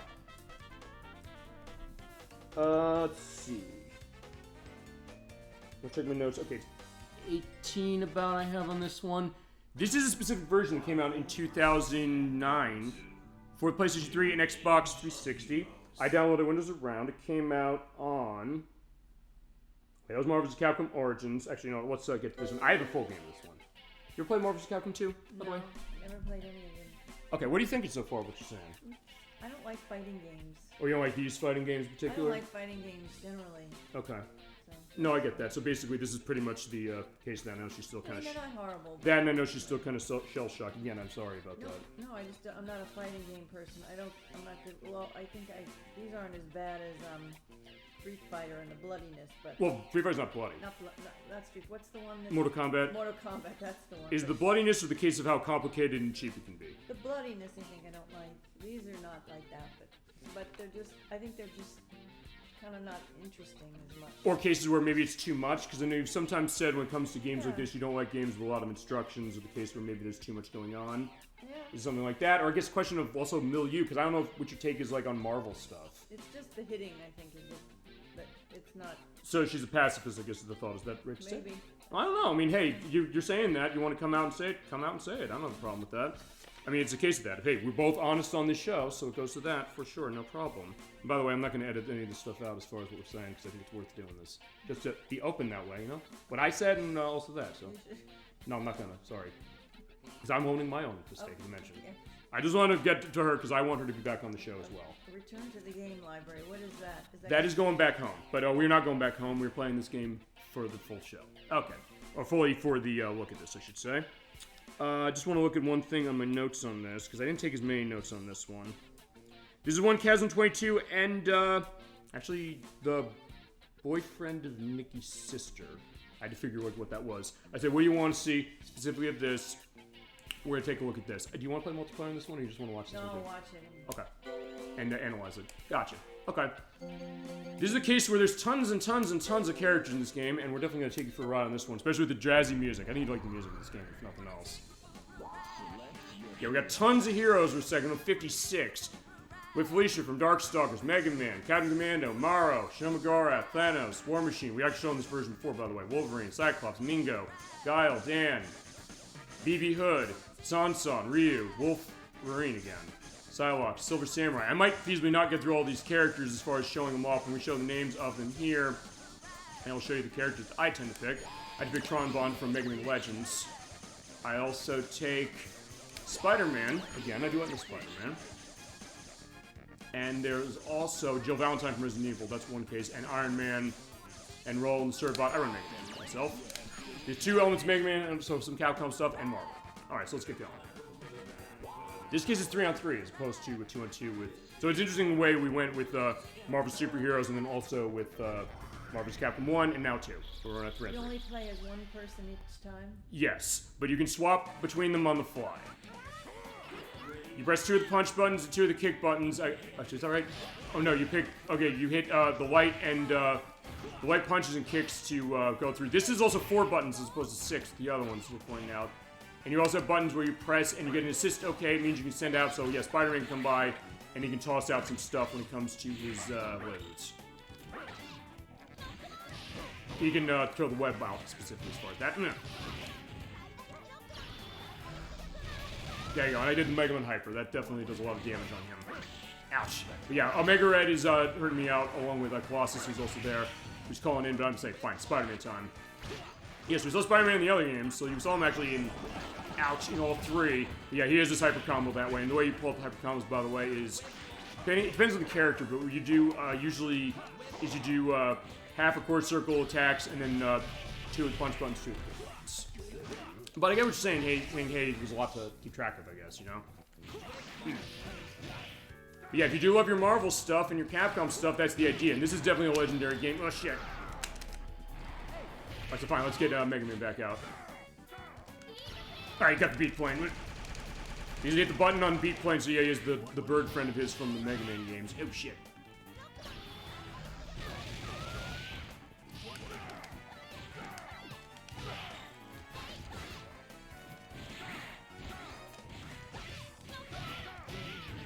But if I'm in danger case, I'm in trouble, so I want to leave.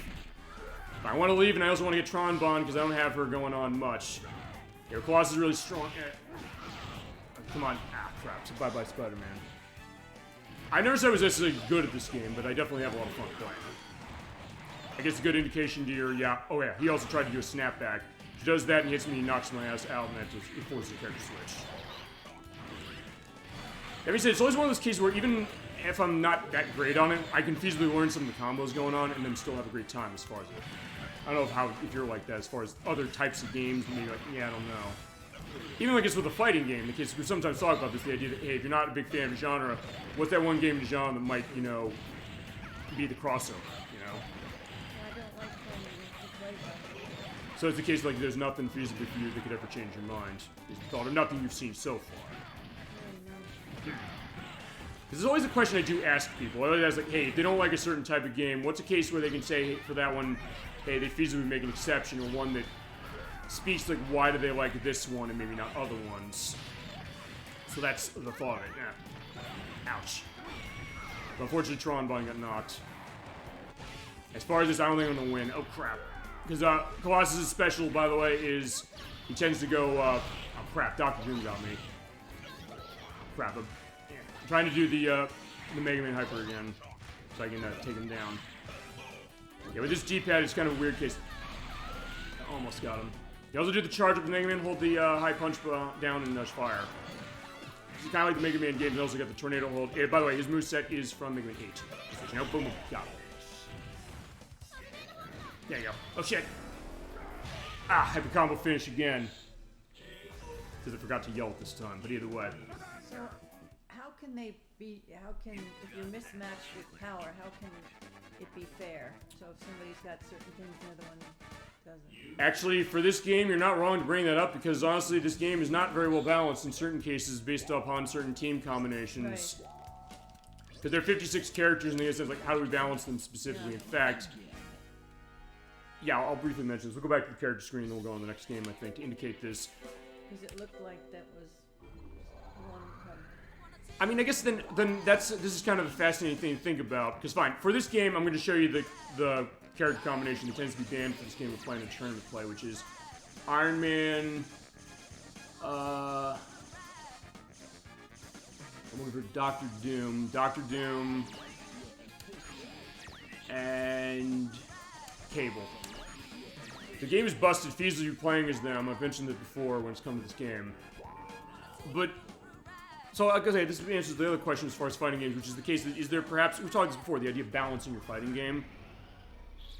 Not that this game is completely imbalanced, like it's totally broken, it's just that, fine, certain character combinations have an advantage because they're hyper combos, you're seeing like what they do. And some of them go better with each other than others. So the other thing you can do that I did not show yet is you can set off all of your hyper combos at once if you have that bar down there, level 2 and 3. Or you can set all 3. And right that way, like that. You can easily set that arm cannon or proton cannon of Iron Man's off and get tons of damage, tons of hits going on, get like 300 hit combos. Yeah, in that case, I got, Morrow in the shot of that. Yeah, and she's gotten knocked down. So yeah, that went down really quick compared to what happened with other characters. Fine, let's also show Dr. Doom as well. Fine, that's another case, but fine, Morgan is blocking that, so she does have a way to kind of just take, as they call it, chip damage. The case that she's not going to be hurt as much, but it's also something, yeah, you got to kind of wait to get your way out. And the last one to show off is Cable. We pull him out. Yeah, of X-Men specifically as far as him. He also has a lot of shots as far as his stuff, so when you do his specials, if I can get it off. I don't tend to play as him just because I don't know what his combos are usually. Yeah, that proton gun. If you can hit something with that, that's something that is the case. And also, fine, his punch is a gunshot, so you also have to be careful of that specifically. You do have a cooldown that way, so there's sort of a semblance of balance, but it's also the case that, fine, if you set them all off at once, fine, I'm getting myself combining that as Anakaris is trying to hit me with that. Fine, okay, I got him in the air, so he's kind of trying to block as well. So I think those are worth bringing up as far as that idea. Actually, one thing I'm not doing is I'm not calling out my other teammates. Okay, so Anakaris is out. I got Iron Man. Let's see if I can't hyper combo finish her. Yeah, I like that. So what are you seeing here? Because you intensely looking at the screen. Yeah. I was like, hey, if you're looking like what in connections with some of the stuff I'm saying about this. Yeah, no, I'm just seeing how they're matched. Right. Alright, so I got that killer instinct, but in that case, I think I'm set as far as that. So yeah, that is Marvel vs. Capcom. There's our first full look at all 3 of the games that are here. They are available in other places, so yeah, if you like what you saw, get that Marvel vs. Capcom collection that came out recently. It's on PC, it's on Switch, it's on PS4, and Extension 5. So you have that going on. Okay, so next on our list, let's see. I gotta see where it was because I put these out of order a little bit. Actually, next is a game you pointed out to me. Let me just get the number on this one. This is 20.7. We started on. Where is it? It's over in the Dustforce. Oh yeah, this is good. Yeah, you probably have some stuff to talk about this one, I would think, yes? I never played it. I just... Well, you're also the reason, by the way, we're looking at this one, because, I'll tell you why. We were looking around a couple weeks ago when we did the Tomba show. I said, hey, you know, I'm doing the show in a few weeks. We're doing the show in a few weeks. What do you think we should cover that maybe we didn't look at? And this came up. He said, what's Dustforce? I said, I don't know. Let's take a look. Here is Dustforce. This came out in 2012 for PC and Steam, or on Steam that way. It's also on Linux and Mac. It is from Digerati Distributor and Hitbox Games, as far as... on the consoles, Capcom published this, so it's not the Capcom game specifically. It's kind of a hack-and-slash game. It came up, by the way, on this console and also on PS3 and Vita in 2014. It's kind of a bit of a hack-and-slash, kind of like a Ninja case, almost like a Ninja Gaiden a little bit, in the sense you're kind of running up walls and doing things. I don't know if you want to play this game specifically. No, I'm going to watch. Okay. Okay. Okay, so what you do in this one is you have the ton of levels you can look at. Basically, you kind of just run around and jump. And you have high attacks and hard attacks and soft attacks, kind of like with Marvel's Capcom a little bit, on X and Y. You're hearing the rumble going on like crazy. And you also have an air dash, that's on the B button. I'm going to show off the tutorials when I can find them, which are right here. These are run around, you run around and clean up the leaves. It was a cool case, and I like the idea that you pointed this out, you know? You also roll up walls like this. There's a great forward momentum to this game, I noticed. And a great retro style as far as how it looks and how it sounds. And as you go along, you create combos, and you basically want to keep that combo going. A button lets you jump. You want to avoid hitting the spikes, otherwise you're going to get yourself killed, but you go back to the last checkpoint. So it's almost like a bit of a Super Meat Boy vibe, and you have a double jump as well, like with Super Meat Boy and some other stuff. But you can also adjust it specifically, but yeah, if I hit the spikes, I go down there, but I'm back here. So, in that case, I got to time the double jump. So you jump once, and then hit it again. Okay, there you go. Actually, I'll tell you the game this kind of reminds me of. I don't know if you're familiar, it's called V... It's like, it has like a lot of V's in the title. No. It's this independent game that is like this. You're kind of going around. You have to avoid spikes like this, too. And it's this kind of retro style itself.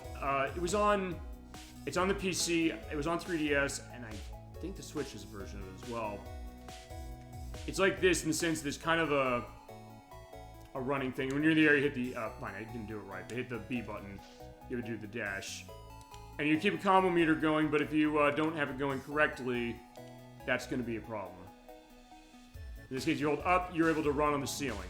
So as you hold up that way, see, look at that. We're running on the ceiling, sort of, but you also have to keep that momentum going, otherwise you're not going to go far. You just look where the arrows are and kind of, in a way, rotate the D-pad or analog stick, your choice. Yeah.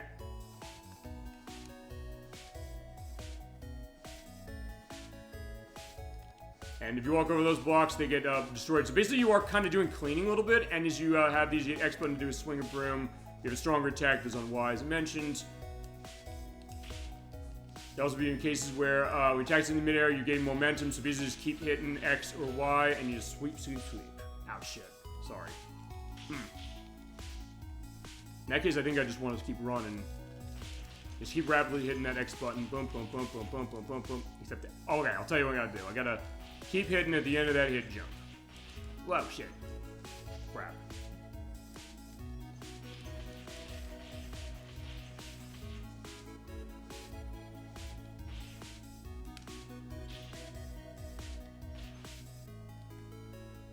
And clean the air, you also get your jump refilled, so in that case you can do another jump.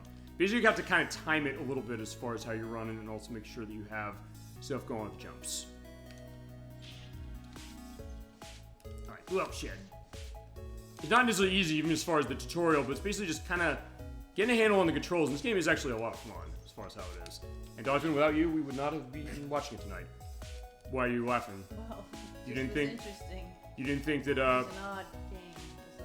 Okay, well, yeah, feel free to go into that as far as what you're seeing, because when we looked at it, we said, hey, this game seems really interesting, Yeah, we want to show it. It does, it just seems a simple premise, but it's Sure.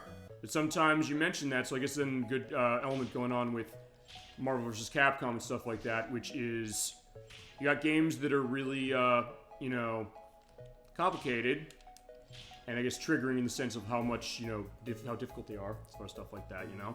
So, the idea that something like this, where fine, it's also not something that's easy, because you hit the X and Y buttons, just say, and you destroy everything inside.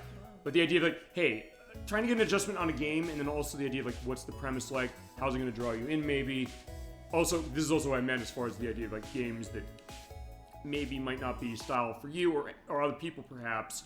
As you go, so like, what would feasibly attract somebody to something like this? In my case, I just love the style. I love the look of this.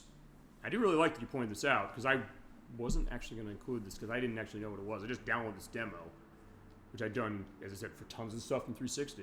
It's like, hey, what's going over here? What's going on there? And, yeah, that's the idea. Okay, so the first thing I'm going to do is I'm going to look at... I'm going to try and find where the first level is. We'll show that, and then we can go on to the next game. Unless you want to give it a shot again. No, you don't want to? It's a lot of jumping in. Okay. Then, all right, let's talk this then. If fighting games are not your thing, what's your take on platforming games? I guess also like this. What's your thought, or what's some of your cases where you like them? Also, choice of character who you want to play. Yeah, this is which character you want to play as? That one's fine. The red one. It's Yeah, there you go. That's the idea. That's what you gotta do. You just gotta clean the leaves off. So yeah, I guess it goes to maybe this primal cases like when you're a kid or something. The idea that, hey, you know, you want to clean up like the leaf piles or maybe like jump in the leaf piles perhaps. So it's like, hey, let's turn it into a game, you know? And think, would this necessarily be something that would really translate to it? But the answer is yeah, you know? As you go, I get to keep the combo meter going.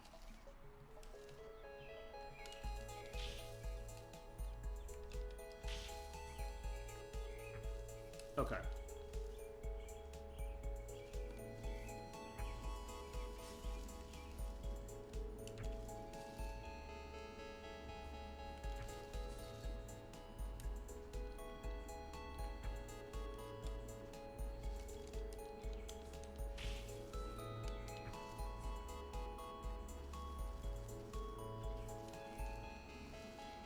Those kind of have like a chiptune-y sound with music, which I do really like. But also, fine, they're gonna crush me. But the idea is that, yeah, we're not technically killing really much. Because like, yeah, we just have to clean that off. Because yeah, it's just the stone totem guy. He just had leaves on. I was like, that was not good, doing well for me. Same with the doggy here. Oh, he's trying to attack me, or he's possessed or something. But I don't find he's like the raccoon or the. Was he? He's like a wolf. What do you think he is? It's a wolf. Okay. Guys, the other idea is like, hey, you know what's going on. And bears, yeah, bears are usually dangerous, and fine, in this case they sort of are. But in this case, yeah, he's looking good. He just falls asleep. I love that touch, but also, yeah, the other animal's fine. There's a raccoon. I knew there's raccoons in this game somewhere. Fox. And there is...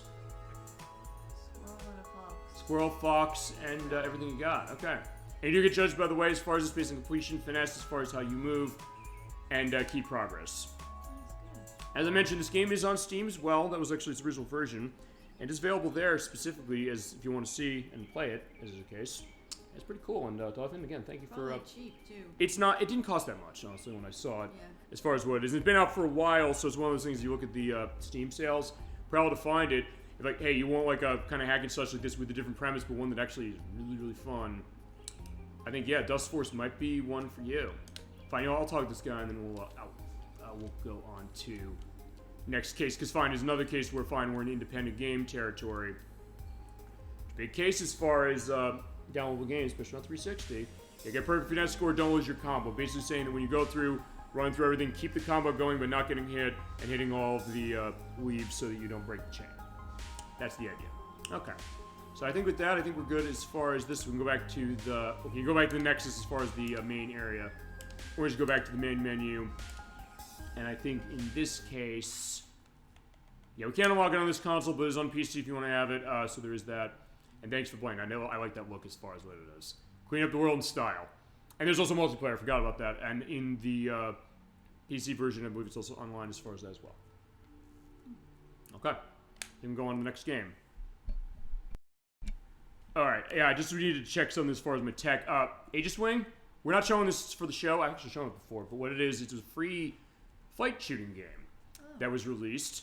I think you still get it. I believe it's on, you can download it on the new systems as far as the Microsoft consoles. I believe it's Carbonated Games who's involved in this. In fact, we got a game of theirs. That's going to be the last thing we show tonight. But as far as the next game we got on our lineup, actually, this might be taking some time, so I'm actually going to take a look at this. In fact, I think I might also... I gotta make sure I'm online for this, because we're taking a look at independent games as far as this, or the indie games thing of Xbox 360. Because in 2008, about, Microsoft started another perspective. They have this platform, or had this platform on 360 called XNA. It's basically a game development platform that basically said, hey, for a lot of people who did development and want to get into games, you asked, I think maybe earlier on the show, that, hey, what would people want to do in order to make a game? And they said, okay, this is going to be a way to feasibly get this game out to people, you know? So with that, we got two games as far as the independent games. This is a demo. This is CarneyVale Showtime. I'll make sure I have my number right and what I have said on this. I do. And load it. This might take some time to load because, yeah, the indie games take weird time to load, and I do need to be online, I think. Otherwise, it doesn't take. The game is developed by Singapore MIT Gambit Game Lab. It was on Game for Windows. It was on 360. We can't buy anymore. It was on Windows 7 phone where you can't buy anymore. And apparently this is on iOS and Android, but The page I found for the Android download, I apparently couldn't download this on my phone. I don't know why. Maybe Dolphin, you'd have better luck. It is a magical, Not on my phone. enchanted place between Don't know. Maybe. Yeah, developed by Gambit, as I mentioned, as far as it is telling the story of this festival. It shows. Others come to explore the mysteries of its. We're pointing out this game won the 2008 Dream Build Play Challenge and also was a finalist of the 2008 Independent Games Festival. As far as it, so this did make some rounds as far as how it was. As the story of this game is indicating, Slinky is a puppet. He wants to be, he's brought alive by the magic of this carnival. And the idea that he wants to be the best stuntman specifically. Fine, he has a dream, as is the case, and he'll tell us right now. Puppets and objects, Slinky has dreams. Yeah, he wants to be the greatest acrobat, and usually the cause like, hey, puppets are not going to have this perspective, you know? The greatest acrobat that has ever lived. Okay, so here we go. This is CarneyVale Showtime. This is a pretty fun one, pretty simple. The kind of thing I can see why this would go on mobile platforms, no question. And also play really well there, but be the case where you put it in for a few minutes as some time when you have time to kill, but also case like, yeah, you can kind of get a compulsive case of playing it for multiple hours. What's up? I wasn't sure if you were saying something specific. No, it's a weird looking. As far as the game? Slinky. Yeah, the Slinky as far as that. Not going to violate that copyright as far as that. So what you do is you have the cannon here, you move and aim it, and you press the A button to launch yourself out. What happens is you hit the A button, and you grab those hooks and you spin them around, and you let go of it. That's kind of all you need to do, but the idea is that you can time it so that you get all the balloons, and basically you have them do like flips and things, like triple flip, and you get more points for doing stunts. You get a hidden star that's over there, I gotta go grab it. Those will bash into things, and if you hit the bottom, you have to start again, because you lose a life. There's the secret star. Your goal is to feasibly get all the balloons, but you don't necessarily have to. And also you throw yourself into the burning ring of fire up here and get victory. And by doing that, you get more fitness. And so I got the ring of fire hit, I got all the balloons, did it within target time, got secret star, and I got a perfect run. Okay, and you get stars. And you also get a review from the CarneyVale Tattletale. The review for it's so good, it was truly magnificent. And after a little bit of a low, they get you to go to the next level. This game's pretty fun. As I said, with the 360, one of the interesting things about it is that it kind of gave developers a chance to kind of build a game this way, and Microsoft said, hey, you know, we're going to promote this. We're going to say to people, hey, we think there's something to bring to market on something like this, and also the next game we're going to play. And, yeah, sometimes it finds its audience, and people are like, oh, wow, this game's really, really cool. You get the nice carnival music going on here, and you get fun. Okay.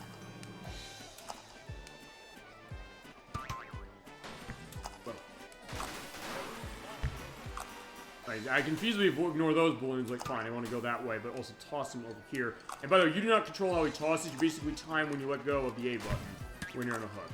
And you can extend out a little bit. It's also funny to look at, because remember, it's kind of like a ragdoll physics case, you know? Why does he need the hook? He's not Actually, wait a second, let's take a look at that. Let's put the test thing and bring it up. He doesn't hook on anything. Yeah, he doesn't hook on, the hook does, so I guess, I don't know. He's not hooking on his hook. Yeah, like the thing on his head, like, hey, it's his hair or something. You think like that would be the hook. See, it's not hooking on his The hook is grabbing him, so I guess it's grabbing the fact he's a puppet. I guess but because that hook that he has isn't hooking on to anything. yeah, you're right. I mean, I guess maybe the thought that because he's a puppet, the idea that hey, you know, he's like a puppet with strings. You know, maybe there's something next that happens. Maybe the next level. He gets hooked. Also, there to get the secret star, you hit into what is it? You hit into the area over there. Yeah, in that case, I'm also feasibly waiting to do that. You get points, but if you do hit a wall like that, he feasibly gets stuck. I was like, yeah, but he will bounce around enough so you won't get in a case where the game is feasibly going to have you unwinnable. In that case, we're just going to go right over the top into the fire. Or through the ring. We don't hit the fire. He's fine. But fine, because I know for the Disney Showcase next year, you're going to be doing, what is it? We're doing Pinocchio, find the case of the puppet thing for that, you know? So maybe a little like this. It looks like it's, it does look like a hook as far as the head, as far as his hairstyle. Yeah, I think so. Slides. Everybody's got a hook on their head. The other guy's got a hook on his head. Yeah, I mean, fine, they say they're puppets, but I don't know, usually when it comes to puppets, they don't necessarily put them on their heads. Usually. If they do, they put them on, like, the back of their head. As far as I know. Yeah, pretty much. Basically, they have the perspective of that, and they just kind of change the rules and the layout of the level as you go. Yeah, what do you think of what you're seeing on this one? I don't know, you want to give it a shot? No.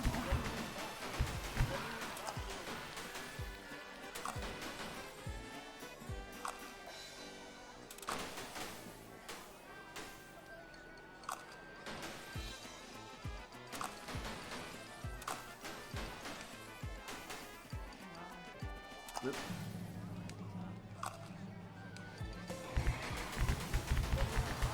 I do love that perspective. You just slide down there after getting all the balloons. Fine, I'm not going to necessarily get everything. Whoa. But I'm going to... Okay, okay, fine. My hook head went into the... hook hair, I should say. Did go in there. So there you go, not bad. So he's the rising star amongst the acts here. Okay. That's more of a declarative statement. So it's kind of, remember, it's a blurb of a review, so it's a case for fine. They could have said, he's one of the stars of the carnival, and man, his show sucks. So in case, like, it could be bearing the lead. That happened a lot of times when it came to movie reviews, when, you know, they'd get a perspective saying, like, hey, here's this great movie, but they clipped out something that made it sound like it was actually good when the review actually bashed it. But it's technically being truthful because they talked about the part that was good, but alright, fine. Unfortunately, we only have 3 levels, so can we buy this game and play the other levels? Alas, we cannot. But yeah, that is our case of it. It is an interesting game. Feasibly, it is on mobile. I couldn't get it working. I'll have a link in the link list, the page for it for buying on Android at least. But it said, like, you can't download on your phone. I was like, I don't know why. It's not that new a game. It's pretty old. My phone is not that old either. It's only like a couple of years. So I don't know what that's about. Feasibly, if there's a case as far as that, maybe we can get that back that way. Or it might still be around. Who knows? But that's going to be the idea as far as CarneyVale Showtime.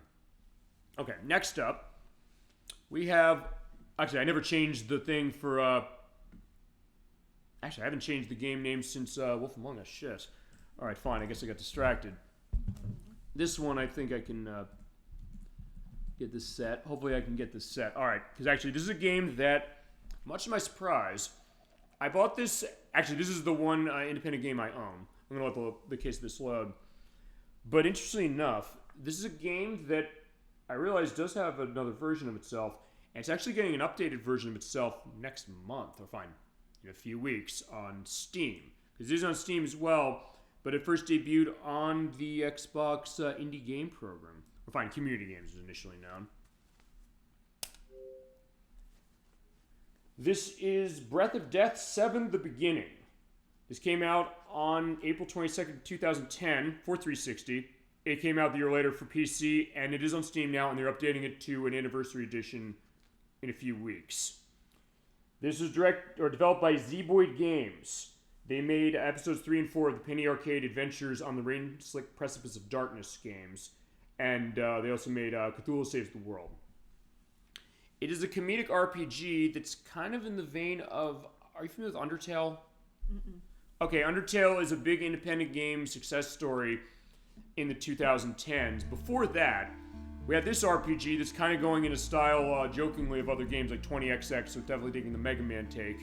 But like the opening of Snatcher, where there's this attack that killed everybody in the land. That's what happened here. There was a war, there was a nuclear bomb that went off. Waifus know it ended.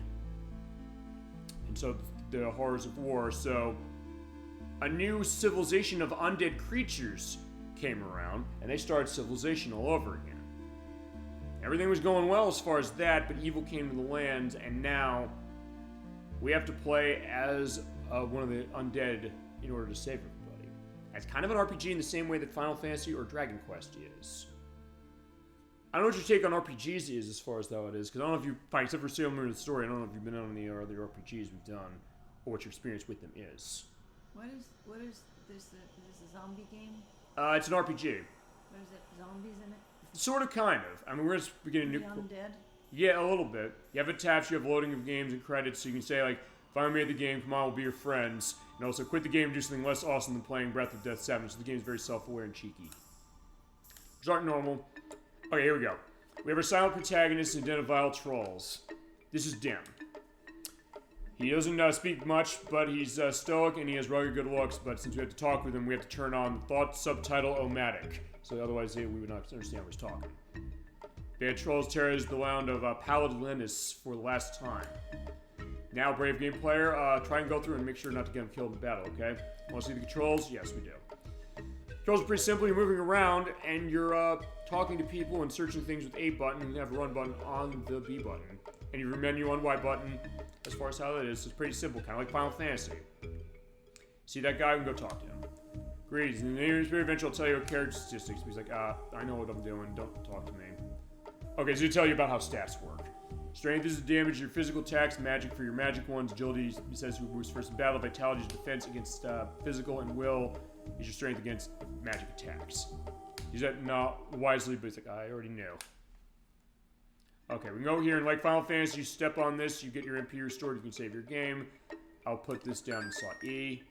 It's a pretty quick save as well, we'll talk to you. Troll A. You know skeleton words. You think we take our chief on?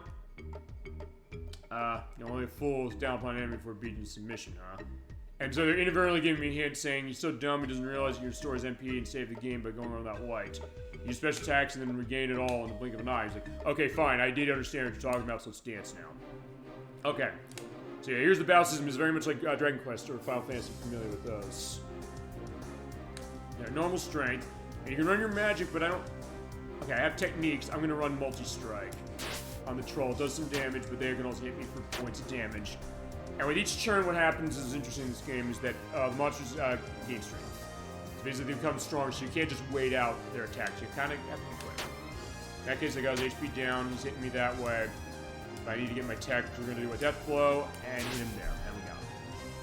If you complete the fight, you get a level up. Well, fine. Feasibly level up. You get enough experience points, you get full HP and MP recovery, experience points, and money. Here, level 5, and we got our stats up, and you choose a level 1. You choose to have Fire Flurry or Fireball as far as a magic. Dolphin, what do you want to say? Fire Flurry. Okay, let's do that. Oh, then hold the B button to do running, and also open up chests, getting money. Actually, what's your experience as far as like RPGs like Final Fantasy and stuff like that? Just out of curiosity. Not much? No. Okay. Alright, so we talk about the Troll Chief, and they're referencing Castlevania Symphony of the Night. Was a dead man, a little pile of secrets and bones. But enough talk, have at you. And I give you hints as far as what you do. Build your combo count, multi-hit techniques, your combo boost like Death Blood hit off. But be careful because stuff can resist. So he's the Chief Troll, so if he's the one in him with that magic we got, let's try the Fire Flurry. There you go. It did 60 points of damage. We ran ourselves hurt. But yeah, you do have to be quick, as they mentioned, because, yeah, they're going to get stronger each turn. But I have enough health, we can just feasibly tank this and we got him. So this game does have a speed to it that's kind of interesting, you know? Alright. Dem's level 6. So yeah, you can also get feasibly level up quickly, but it's also the case where feasibly you have to kind of go and feasibly grind for that if you want, or just kind of keep going as it is. So we got to increase our stats somehow. Is strength, vitality increased, or max MP and magic? What do you want to do? Okay, let's do strength. Okay, since we did do that, we defeated the Troll Chief and go back to town and tell what's going on. And there we go. So we have our perspective going on like the world map, like Final Fantasy.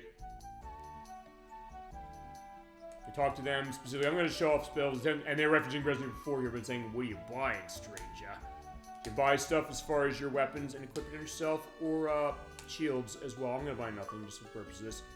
Okay, fine. I guess it's not going to be in a case of saying, like, hey, I'm going to help you to play this when it disconnects. It just randomly disconnects. I don't know why it does that, but then it connects again for some reason. I'm not sure why. As you go around, they'll tell you things you kind of need to know, and they'll even say, hey, I know all this stuff. You visit to kind of go to a cave, specifically, kind of just look at stuff. You go through here, it's like, yeah, there's a treasure chest inside the door, but we can't get in because we can't open the door. You also talk to other people here, it's like, yeah, what do you want to go to the bar, specifically? But I want something with more kick. Chocolate milk. Okay, so it's like, yeah, fine, alright. That's not what I wanted, but alright. This is Sarah. She's a warrior. Yeah, I'm waiting to get back. What are you talking about? Yeah, fine. She's a historian. She has quests to explore ruins and uncover secrets of the past, and you're just a bodyguard. So you want to come along? What are you talking about? Sure. So she's very excited, saying, fine, you know, let's go and take away the ruins of the east. Let's talk with the townspeople for information and go to the countryside for fun and profit. This is the most hyper girl I've ever seen. Actually, yeah, he does kind of look like, I'm trying to remember the name of the character from Undertale, as the case of it. I'll have the name down below as far as what he is. But she's like, yeah, I can hear that because I can read your mind, so any case of that, be careful what you're saying. Don't think going anything naughty as far as that, okay? Oh, come on. So Sarah's part of a party, and you have United attacks. Basically, you use those to kind of go in connection with each other. Best abilities the two or more characters can use, and as you progress through the story, gain more allies, and more United techniques will be made available to you. Okay. Alright. Looks like that farm game. Which one? You mean Harvest Moon that we showed last year? That's what it looks like. A little, yeah, as far as kind of how the perspective is. Lophistopolis is our next place. We're not going to go long on this. I'm basically just going to go out to the field. And so Skeleton Dem and Ghost Sarah teamed up to embark on a fantastic adventure, spelled with PH, kind of like Star Online. Cover the Siege of the Past, True Love. May find two moralities to join the quest. Yes, maybe, and yes. Yeah, as you go along, you do have random battles, so you have like fishermen and things like that, and then your normal attacks, as far as that's hit them that way. She's techniques as far as being able to do research and increase your stats of magic. I'm going to do that, and then we're going to hit with a Fire Flurry. And her magic, she's the mage in your group, so she can heal, so she can heal.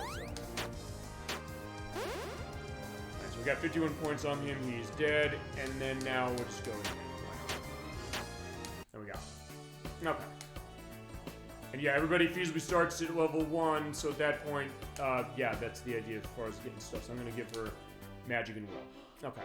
So yeah, that is the idea as far as what Breath of Death 7 is like. I think that should easily be a good look. I don't know what you're thinking as far as what you saw. It's kind of interesting as far as that. Anyway, I think we can go back to the menu now. And as our last look as far as the independent games, we got more stuff going on, including another game that was requested by us. So next on our list is going to be a game that Let's Play Spoon wanted to see. This is a game that I'm feasibly holding for her as far as showing on the show. Based on things that happened earlier on tonight's show, it's going to be a little bit of a case where that's going to be a weird one to figure the logistics of. But I did make a promise to her. When I say something on the show, I do mean it.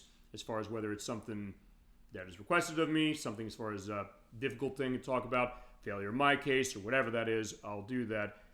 But this is a game she loves. She's like, this is a game that makes me feel very relaxed, and it's also a case where it's a game that's actually really funny, and also one that, if you want to join me, there's co-op in this one. This is Deathspank. This is the first game in a trilogy. This came out in 2010 for PlayStation 3, Xbox 360, and PC, and Mac. It was published by Electronic Arts. It was developed by Hothead Games. This is the people who made actually the first 2 episodes of the Penny Arcade Adventures games, which are 360 games as well. This is made Swarm and its 2 sequels. And this is the first game in the franchise that had Deathspank, The Thongs of Virtue, that's the second game, which is backwards compatible with the later Xbox consoles. And The Baconing, which for very weird reasons was delisted off of 360 years ago, only 360. It's still available on PS3. All of them are down on PS3. The sequel is backwards compatible in the later systems, so you can get that one as far as this. And Baconing is on PS3 and it's on PC. These are all on PC, as is the case. It's kind of a comedic hack and slash game. It was designed by Ron Gilbert. It was designed by Ron Gilbert. We mentioned the Telltale stuff as far as that, and also the LucasArts thing. This is the intro of the game. We're going to show the intro of the game in just a second.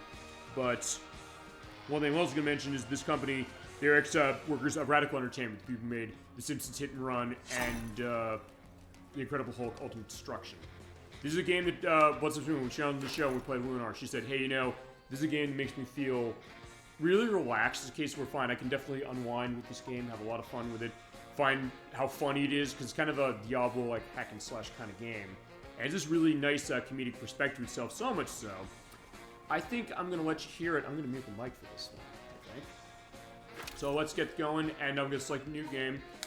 And it does it all save for the perspective of this. It also is going to be later when I'm done with this game. I'm also going to edit in the messages they give you for the purpose of when there's the demo, because I bought this game because it was on sale for 99 cents.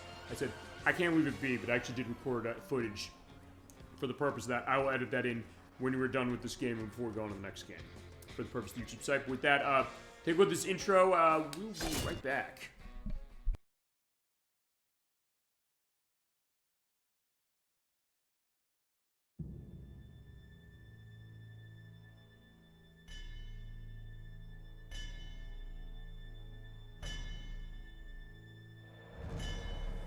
The world almost ended once. It is a story I need to tell before I grow too old to remember. It is a story of a man, some called a curse, and others called a hero. But a man they all called Deathspank. Foretold of his destiny to possess a powerful artifact, only known as the Artifact, Deathspank dedicated his life to becoming a hero to the downtrodden, a vanquisher of evil, and a dispenser of justice. To becoming a hero worthy of the power of the Artifact. To becoming the hero of his destiny. I'll begin my tale at the doorstep of the demon witch Miss Havenstance. Led there by a guide too smart to go any further. Deathspank clutches in his hand the final clue in a life's journey paved in blood and steel and bacon. A journey that will finally lead him to the Artifact. Or so he was told.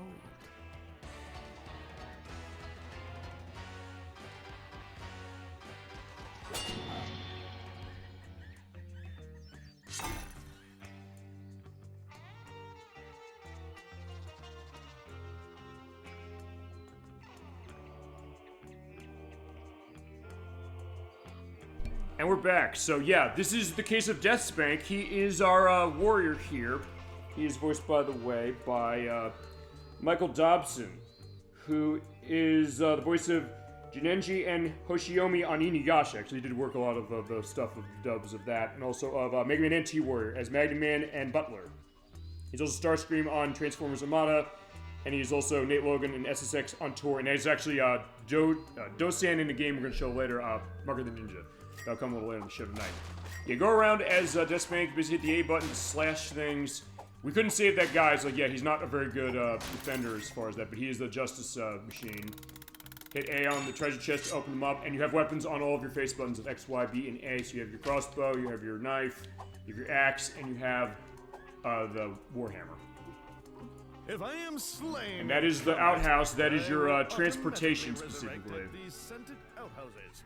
I can even travel between. You can travel between them, but don't ask the details, please. Care to explain. Yeah, this game is insanely funny. This game is very clever, and it is also a lot of fun, although the frame rate in this version is not good. So if you want to play this, it's a get on the PC. This is one of those cases where, man, you wish they backwards compatible with this one because of the frame rate. Justice, those purple weapon thingies. When the justice meter is full, fill the meter by hitting enemies. Not that there's anything else you can do with enemies. So you're saying, yeah, fill the justice meter for that. So they do have this comedic perspective as far as like what he's doing. He's definitely like the pompous hero guy. But also the case that the other characters are going to bounce off of that specifically. It's like, yeah, you know, easily call him out on his bullshit. In the same case as far as like with Wolf Among Us and things. There's some selections of dialogue we can make. We will mention those off a bit. That I don't think is now house. That's just a case of going on. And I get where, actually, it was Bloodsport who kind of pointed me to this game because she's like, I really like this. Like, yeah, I have this on 360. I had the demo and then I bought the full game. It's like, yeah, this game is really funny. It is really fun. And it's got a great visual style. Look at this. You talk about the color case on this, the purples and the reds here. Looks really nice. And here is Mrs. Havenstance. We're going to talk to her. Greetings, she's a demon witch, by the way. I am Deathspank. Yep. Hero to the downtrodden. Vanquisher of evil. Dispenser of justice. And I have come. So we're looking for the artifact as they showed in the cinematic. No need for the introduction. She's like, yeah, I know who you are. Cut the crap, please. Okay, so now we get to talk to her specifically. So Dolphin, what do we want to say to her? Enough of the chit-chat, give me the artifact. Nice try, demon witch, but your witchcraft won't work on me. If you know me so well, it's my favorite color. Or wait a second, you're a witch. Give me the artifact. Give me the artifact, we'll ask her that. Then enough with the chit-chat. Give me the artifact. I no longer possess it, but I know where you can find it. Awesome.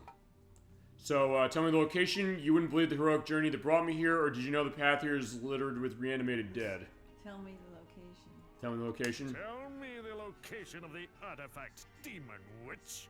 I hid it deep in the demon mine. Okay, so they're over there in the demon I mines. placed a powerful magic seal before the artifact. Okay. So, my own is just to make sure work with that. Never made a magic seal it could open for. Never underestimate the power of positive thinking. Or magic seal, you fiend, enchanting defenseless circus animals. I don't know. I think we should say this one. Magic seal? Oh, you fiend! Yeah, this game is very cheeky. I love it for that. Circus animals. Not He's that like, no, it's kind of not that. seal. I don't know why I even bother. You will never break that seal.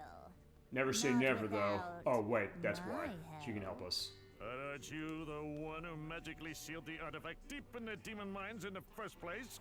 That was just a job I was paid to do. Okay, what ungodly price would be paid to unseal it? You can talk about the journey again, the path of the blood dead, or who paid you to hide it? Who paid me? Who paid you to hide the artifact? I don't know. Some woman, I think. I seem to remember her having red hair. Okay. Okay, what ungodly price? The heroic journey again, the path of the blood dead, or was she about 5'6" and wearing a suit of armor? Was she about 5'6" and wearing a suit of armor? Actually, I don't know if I heard this style. I guess. You guess. She didn't really make much of an impression. Oh no. Did you also have a pair of chainmail boots on? I'm gonna ask that. Did she also have a pair of chainmail boots on? Now that you mention it, I do remember thinking that she had excellent traction. Yep. Okay, but did you speak in a mean lecturing tone of voice? Did she So he apparently knows something about this. Tone of voice goes on and on. I think she said she preferred the term eloquent. Indeed, one way to look at it. Oh, great. It's her again. Who? Fine, we don't know, so I guess then what price was he paid to unseal What it? ungodly price must be paid to unseal the artifact? My poor darling dragon hatchlings are being attacked by a pack of vicious chickens.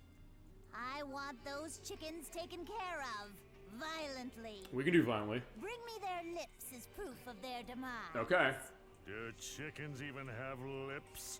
Of course they do. How else do you expect them to whistle? Ah, good point. Okay, so that was our quest. We can go and kill vicious chickens. You hit the back button, you can look at your quest log and say, like, important things I had to do is just kind of a takeoff on Psychonauts, which, fine, that was more of a Tim Schafer thing, as the case. Again, the artifact, unimportant quests and things you've done so far as what you have, as far as paying Pedro all the money, as far as that, but, he died. Hire the guide, track down the artifact, and date with the witch. Miss Havenstein specifically. Alright, so in this case, we're going to go and get the chicken lips. I think at that point, then we can go at... Because this is supposed to be a preview of this game. Also got to activate the outhouse. You also use that to swap between the other ones, but in that case, I'll have that there. Because I mentioned, this is a case I'm not going to touch this game feasibly without Blood Space Moon, because she loves this game. We're going to have to figure the logistics of that, as I mentioned before. Because the thing with Protorov, I'm sorry, but it's a case that, yeah, he's not going to be involved when we do that. But it's absolutely her, and I'm not going to penalize her because of that. Because also she feasibly has more of experience in this game and also has the voice that I want to have her get, because it's just going to be a case of logistics on that. Because honestly, it's also like a distance case as far as like how far she is away from us as far as that, so that's going to be kind of a question, but I do want to try and get that go, because I said, going back to what we said on the show earlier, and I go level up. And I'll show that in a second, because you have level cards you can get new abilities with. When I say we do the promise as far as like promising games, people involved as far as that, I do want to hold that within reason, unless, you know, they violate a case like Protorova did, but still. With her case, she didn't, and I'm not going to penalize her because of how he acted. But this is a good game, and I'm glad that she pointed that out and said, like, hey, let's take a look, and I did make a promise. It was a couple months ago, so let's take a look at this. Okay, so let's do a level up. You get the back button, you have a choice of saying what your gift is going to be. You can get Sandy Spirits, you move faster. You can use armor one level, or armor that's one level higher than what you got, or your block button, which I believe is on one of the trigger buttons, lasts longer. I'm going to go with speed. And you get hero cards, and you're able to have them in line as far as your stats. Actually, let me show that. because you have your stats. You basically pick up equipment and you can use them. You also have the grinder, patent pending, which can ground down inventory items into the base monetary value. So if you have stuff you don't like, you can just grind it up into pieces and take money off it. Yeah, the shield is on right trigger. Alright, so we did take care of the chickens violently. Let's see about that. I think that should be all of them.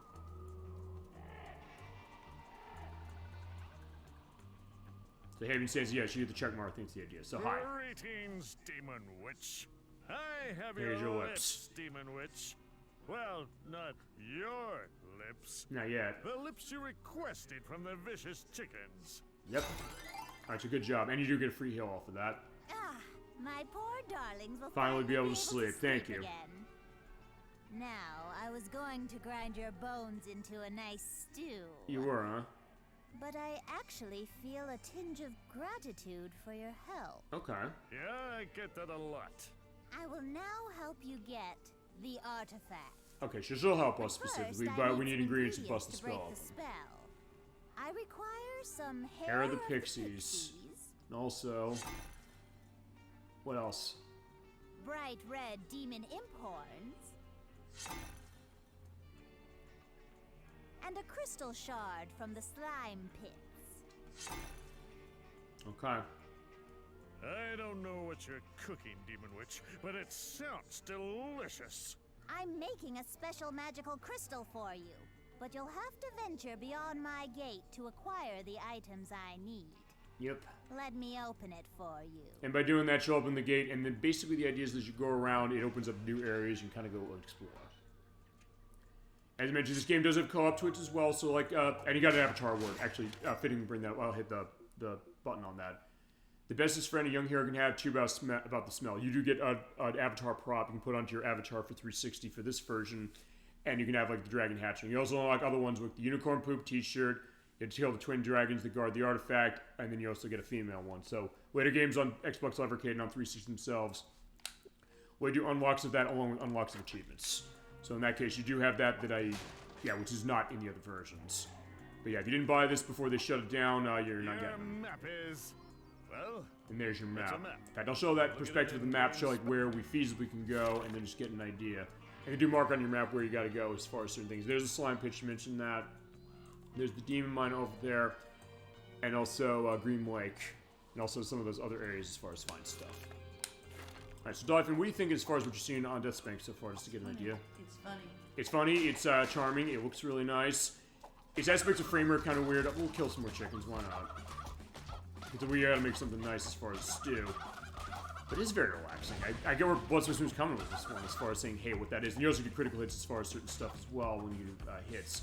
You also grind stuff out. So it also plays feasibly if you like, fine, there's Hair of the Pixie, so at least to show what it looks like as far as getting that. I don't have a key to open that fine-looking In your chest, but sometimes you chest. can't open them, or sometimes you can kind of bust them through. And there's Bob the Fisherman. I'm going to talk about him, and then we'll go on to the next game. Greetings, heroic-looking traveler.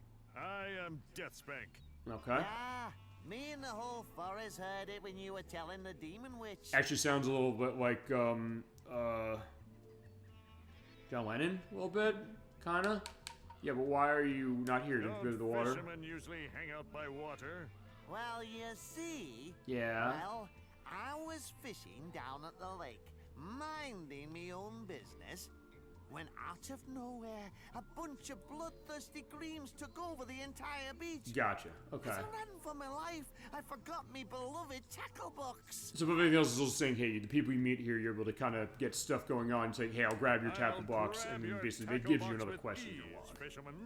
Oh, thank you, Deathspank. Alright, so that's the case, we can go find that. Okay, so that's going to be the idea as far as Deathspank. It's a pretty fun game, and again, Buzzers Moon, thank you so much for pointing this out. We'll figure getting this game going as far as her being involved, because I think she should feasibly be one to drive this one. And in that case, when we do that, we're going to play the PC version, because that's the one she has, and it's the best version of the game. And also, when I edit... Okay, fine, my profile went offline, so fine, stats don't go to the leaderboard if you're not signed in, but fine, it just went off anyway. Okay, but I will put here, when I edit, I will put the quotations, because they have unique ones if you don't buy this game. You didn't. Which is like, hey... buy this game as far as this, and I like funny quotes, including if you quit, it's like, yeah, sure.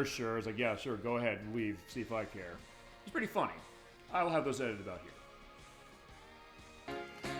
If you only buy one game this year, you're clearly not playing enough games. Fine, go back to your solitaire. Only you can vanquish evil with your wallet. Oh, yeah, sure, whatever. Yeah, just walk away. It's all good. Be a hero just like me, citizen, and buy this game. Clearly, you're not a hero to anyone. Justice can only be served if you buy this game. Ha! Some dispenser of justice you turned out to be. Don't let evil triumph. Buy this game, citizen. Okay, fine, whatever. I know this menu screen is pretty darn amazing, but believe me, the game is way better. You clearly have no friends, so buy this game. Clearly you're not a hero to anyone. Purchase this game with beautifully handcrafted pixels. Come on, it's not that expensive. All right, sure, you don't need any laughs and fun in your life. Go ahead, walk away.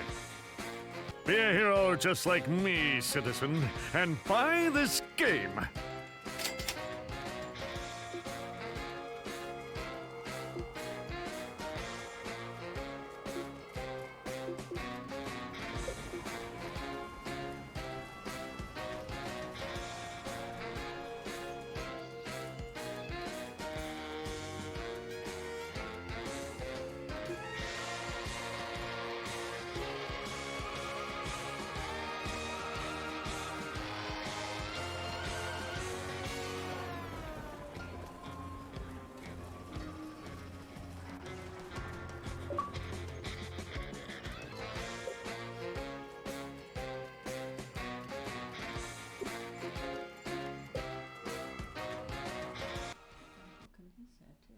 Yeah, that's a good case as far as saying, like, hey, the hook on Deathspank's head that way.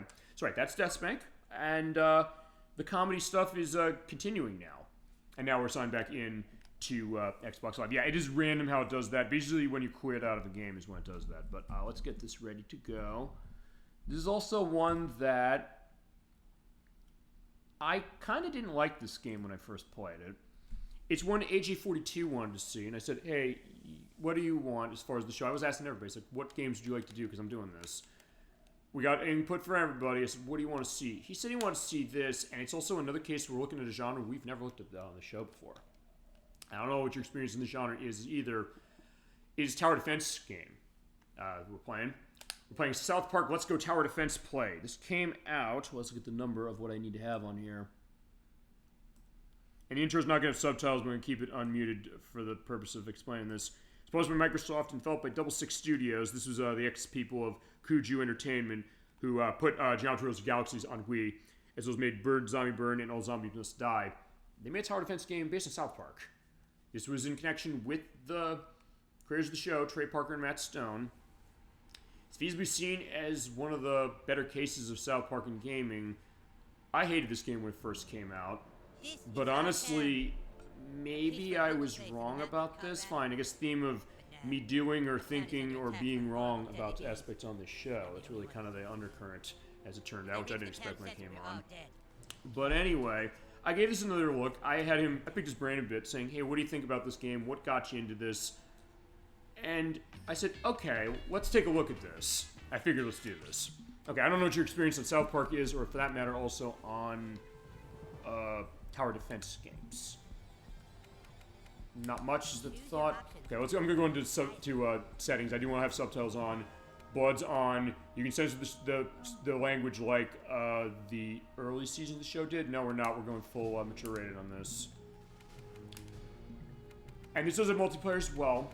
I don't know if you want to join me or if you just want to take a watch on this baby. Yeah, watch it. Okay. Yeah, because you're thinking like tower defense, and there's Timmy, of course. He's the young boy in the wheelchair who only says his name, but he's also someone who's very capable as far as him and Jimmy kind of walk around. I remember there's an episode of the show like, hey, they want to join a gang, specifically like, hey, we want to get views that we get appreciated for our, I guess, the perspectives of our disabilities. It's like, let's join the Crips. It's like, wait, no, that, like, they think like, oh, it's gonna be a gang that's gonna be about people who have conditions like we do. It's like, no, it's the violent gang.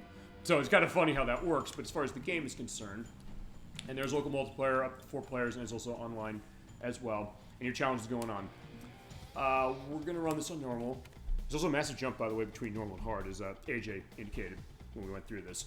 You go around town, and there's like evil feasibly coming around. So what you have to do is you have to kind of go around. There's enemies that go in a line. You have to set up towers in order to destroy them. And basically, if they overrun the town, you're gonna get game over. Right now, we're gonna start Stan's house.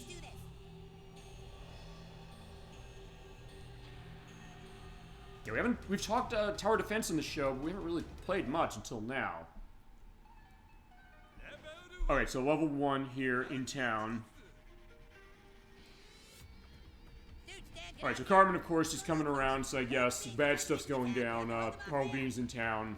He's like, well, what are you talking about, Carmen? This is another thing of yours, right? Feasibly it is, but for this...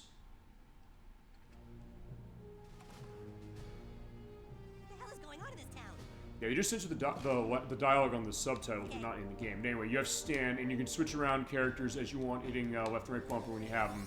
Hit the A button to toss snowballs down, but the idea is you hit the Y button, or the X button, you drop down towers. And it's based upon your money, your coins. You have Terrence Phillip coins, you have that set up, and you have ginger kids going on. It's always the case, Carmen hates the ginger kids as far as with the red hair. So yeah, they're feasibly going to overrun the town, and so we gotta kill them. Also, you saw that pop-up thing saying as far as, like, the ginger kid thing. You hit the back button on that.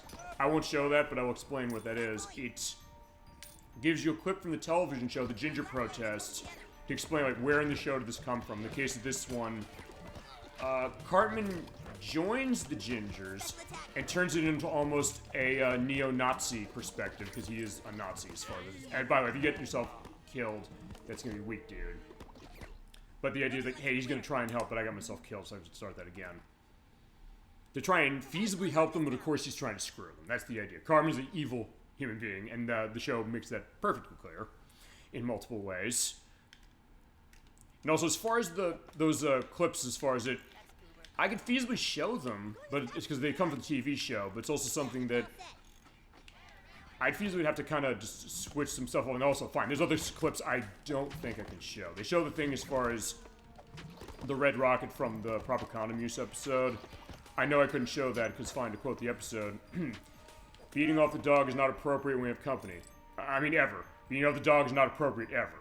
So in that case, I'm not going to indicate that. But anyway, basically they run in waves, because this is the idea of like how a tower defense game works. You basically set the towers up with your money, and you defeat things, you basically create more towers, pop them down, in that case, and you can also upgrade them when you have more money. Basically, because the waves get longer and longer, and you basically have to make sure they're going out. But in terms of Stan's case, I can also toss the snowballs out to do more damage to it, bust them down. And your health bar, by the way, is down there as far as the town. If one of the ginger kids gets past, in this case, those other enemies you stop that way, you're able to, get hurt. But when you get the waves taken care of, in this case, just 2. You pick up coins as far as what they are, and you go on to the next section. So in a way, I'll tell you this as far as like the idea of tower defense game. It's kind of, I guess, like a real-time strategy thing, a bit, in the sense that, fine, in this case it's that with South Park characters indicated. But in case of other stuff, like I know Balloon's Adventure is a game that Nikki mentioned when we played some games before when she was on for the show. The idea that you're like a monkey and you're kind of like trying to destroy balloons that are going around. But it's basically the idea of how do you manage your tower. So if you walk in front of a tower, you hit X on it, you can upgrade it so you can get it to be a fast pitch. Or I can say, like, fine, I'll do that. But I don't have many coins left. Also, in this case, when you have another character, you hit the right bumper, and have Cartman going on. And as you go on, you also have special abilities where Stan's is you restore HP of the town if you want. As far as Cartman's is concerned... I don't remember what his is. And also cows will eventually come as well. He can carve bomb the area as far as Cartman's concerned. In this case, they'll kind of mix things up. It's like, fine, the kids are coming along. Saying, of course, suspect my Thorital, just like on the TV show. So that's the end of that one. Yeah, they are getting decapitated as far as the case of it. So yeah, this is definitely mature rated, no question. but also when it is, and it'll show the aspects of the cows. So let's see. As far as the special attack, that is on the. Oh, that's an achievement I got, but since it's demo, we can't have it. Yeah, that's the Red Rocket thing. I'm not going to show that. They pop up and you hit the back button, but I think you also unlock them as far as the way the game goes of what I played. Honestly, when it came to this game, maybe my thought was that when I first played it, I was maybe not in the mindset as far as this, or maybe I wanted to be, I guess, maybe the cool guy of saying like, hey, you know, I'm not going to say that the acclaimed South Park games were that bad. Fine, we showed South Park Rally on Dreamcast, which I don't think is that bad for that console. On other consoles, it's awful, but on Dreamcast, where there are not a whole lot of great car racing games, it feasibly fares a little better. This one, I guess, is, as I said, I think it's a little better than I gave it credit for, honestly. Because, like, hey, I kind of understood it. I mean, AJ kind of gave me some tips as far as how it was.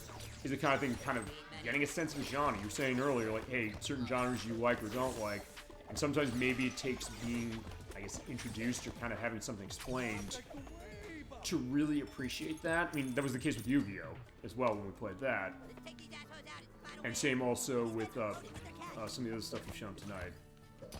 I don't know what you think as far as this, the idea of, I guess, a tower defense game, what you think about the idea. If it seems like something appealing to you outside of the South Park perspective. I mean, maybe the South Park perspective might be a selling point to you, depending on yourself or not. I don't know. Okay, but as far as the game idea itself... You can turn the blood off. No, I'm just saying as far as, like, the idea of what you're doing with the... well, you can in this game, but as far as the idea of, like, a tower thing, what do you think as far as, like, a defense case of saying, like, hey, protect your stuff? What do you mean? The idea is we're setting up towers for this, as you're seeing, and the idea is that the things are shooting out the snowballs, and basically the waves as venues come around, you basically have to block them so that you're able to not have the town overrun in this case. Basically to kind of protect, it's almost like, I guess, defending the tower or something, or the castle or something like that. Of this game or other stuff like Crystal Defenders or other stuff. In that case, Come On Catch Me, which is like the dragon from Heroin Hero, going as far as the game. You could say that was the ultimate first-person shooter. And you get the Mer Medal as far as that, and you also get other stuff as far as tons of videos, like the End of the Line and the Redhead Reckoning as well, for getting that. And I somehow got a gold on that. And we completed level 1. Okay, so he's like, yeah, we got that taken care of, but then you go to another case. And here's Kyle, of course. He's saying, yeah, they're overrunning the school, so that's basically where you're going through the next level. So basically, pretty much, I guess, kind of the same thing going over and over in the sense that, hey, you have enemies coming through. They'll feasibly be tougher as far as how to defeat them, but then you also have to keep on tab of being able to set up the towers and also feasibly also updating them.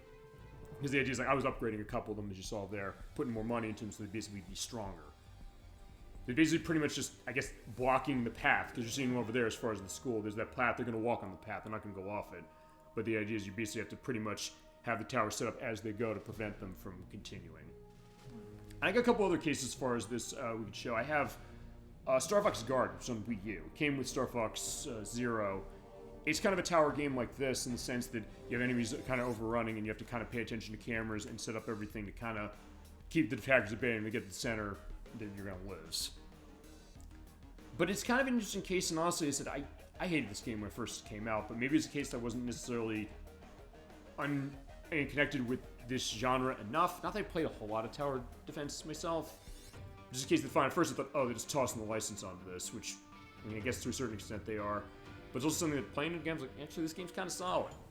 So I will say I was feasibly wrong on that one. I don't think it's great necessarily, but if you do like South Park and tower defense, which is a weird mix, like, why would you necessarily turn this into a tower defense game? Although, to be fair, with South Park, they turned into a bunch of things. They turned it into a first-person shooter. They turned it into a car racing game, as I mentioned. They turned it into a trivia quiz game. They turned it into this. They turned it into a platformer with Tender's Revenge, which is also a 360 game that we're not showing tonight. And also the RPGs, which were The Stick of Truth and The Fractured But Whole, where those were kind of like Paper Mario a little bit. In fact, Paper Mario, they're inches away from an adults-only rating, as is the case. So I guess in that way, you think like, well, and I know that Trey Parker and Matt Stone, they mentioned this before, they're big fans of gaming, specifically. I know like they advertise Okami on their show often, so they're apparently big fans of that one, like I am. So the idea like, hey, what are we going to do with this? And those Acclaim games, they didn't have an involvement themselves, whereas these ones, and then also the RPGs, they did. So yeah, I mean, it is interesting. I guess the fact that they're twisting around specifically. So I guess if nothing else, I'll say it's kind of gutsy of them to say, like, let's take a tower defense game and put South Park on top of it. And it kind of makes some sense. And is better, I think, than maybe I gave it credit for. I'll say that. Not necessarily something I love like other people do, but I'm glad I got to show it off. I'm like, hey, that's the point of this. As far as it, I'm glad to be able to show that as far as AJ is concerned. Okay, and thank you, AJ, by the way, for the requests. Okay, so next up, and I didn't change. Oh, and I did change that. Fine. As far as OBS, just to let you know, it's showing as if I didn't update stuff in here as far as game names, but apparently I did. So. Next up, actually, Dolphin, this is going to be something that's feasibly going to be more your speed because we're in the licensed game portion of the show now. It's worth pointing out. And for that, let me just the number on the next one. I think the number is going to be the same, more or less. Yeah, that should probably do. Franchise, I know you have much more fandom than South Park, and to a sense, so do I. I like South Park a lot, but I also like this one a lot. This is Rocky and Bullwinkle. We get to finally talk about this franchise on the show. This is a game that came out in 2008. Microsoft published it. It was developed by Zen Studios, a company from Hungary who made the Pinball FX games, as well as Zen Pinball and Castle Storm. It's based on the J-Word cartoon from the 1960s, although honestly, when I first saw this, the reason I didn't buy this is that it almost, in this weird way, looked a little like a bootleg. Even though, like with South Park Let's Go Tower Defense Play, they are using clips from the TV show, and they are, I guess, trying to twist around on another franchise that, when it came to video game adaptations, was not always consistent. I'm being very nice by saying that. There's one game I have as far as it, which is on the Sega Genesis, which I like that game way more than other people do. A lot of people hate that game, and I can't necessarily say they're wrong to say that. But I think it's interesting enough, and I'll probably show up for the show. There's the NES version, which is hard. It almost makes NBA Unrivaled look like the best game ever made, perhaps. And to think about the gravity of that statement. But this one, this is weird how they did this. Because, Dolphin, are you familiar with WarioWare? A little bit. Okay, yeah, and I mentioned earlier as far as Melissa Hutcherson from The Wolf Among Us being 9-volt in the modern ones. The idea with WarioWare, first off, it's a massive commentary on the state of the video game industry, very knowing, kind of like Rocky and Bullwinkle is, in the sense that it's oftentimes commenting a lot of stuff. Like in the hall here, you have references to GoldenEye and True Lies and Top Gun. Talking about Top Gun as well earlier. And so with this game, what they did is they said, hey, let's have these little micro challenges the way WarioWare does. Within a few seconds, you have to kind of decide, what are we going to do as far as doing something? And they're going to tangentially tie it to sequences from the TV show. Even more than WarioWare, as far as my perspective, this feasibly is really, really random to the point where you kind of play a game like, wait, what do I gotta do? It seems like it's kind of weird. It is a strange use of the license, and it tends to be the case where I think people kind of stood with this game when it came out. And you think, like, I love Rocky and Bullwinkle. I think you do too, as well, Dog, is that right? You thought I would have bought this game right away, but I played the demo and said, you're looking here a little bit as far as how it is.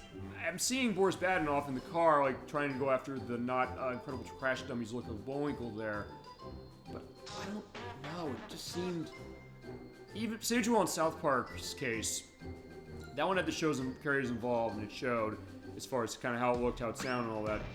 This one seems kind of random. I know Jay Ward's no longer alive, but even as far as it's kind of weird how it is. So I was never huge on this, but I thought it was worth showing off just to give a sense of this. And hey, I look at Rocky and Bullwinkle. I love this Enterprise, and usually wish the games were better. We'll show that Genesis version off someday because I can manage it. But alright, the way they set this up, they set up almost like the TV show in the sense you have shows specifically going on, and you have like the little clips going on here in the background.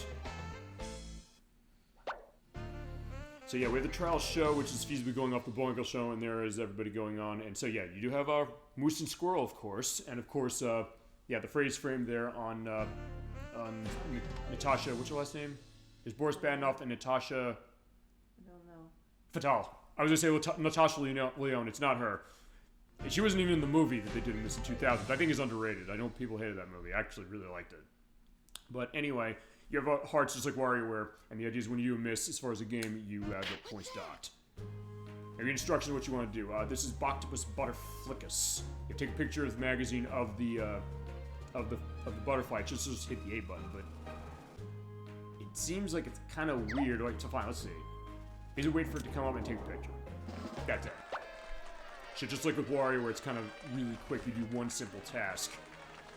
But also, in some ways, this has kind of a stop to itself that WarioWare doesn't. It says that I'm at this menu here. I could choose to exit if I want to, or continue the game. But it's like, yeah, you kind of keep going. And they also explain the game, which is something that WarioWare does not do. In this case, yeah, you have to pick the ingredient that Bullwinkle reaches for with D-pad. This is a weird one, too, because it's like, I don't know what he wants. Okay, I don't know how I won that. That's the other thing. You heard that. Me saying, I don't know how I won that. Compared to something like WarioWare, it's like, well, wait a second, shouldn't I feasibly have an idea of what I'm doing? Surprise! Surprise! Come in! And you do have some of the stuff going on with the voices, so at least there's that. French-Canadian jumping moves, you have to time the jump, hit the A button, jump high enough. And I just, hey, he's like, wait a second, that's also, even more than WarioWare, it seems like it's way too short. As far as like, wait, before I know what I'm doing, I'm done. I know that's a WarioWare thing, but for some reason, I guess we gotta show WarioWare on the show. We still have not. But honestly, there's something about that one where that feel that just, I don't know, feels better to me.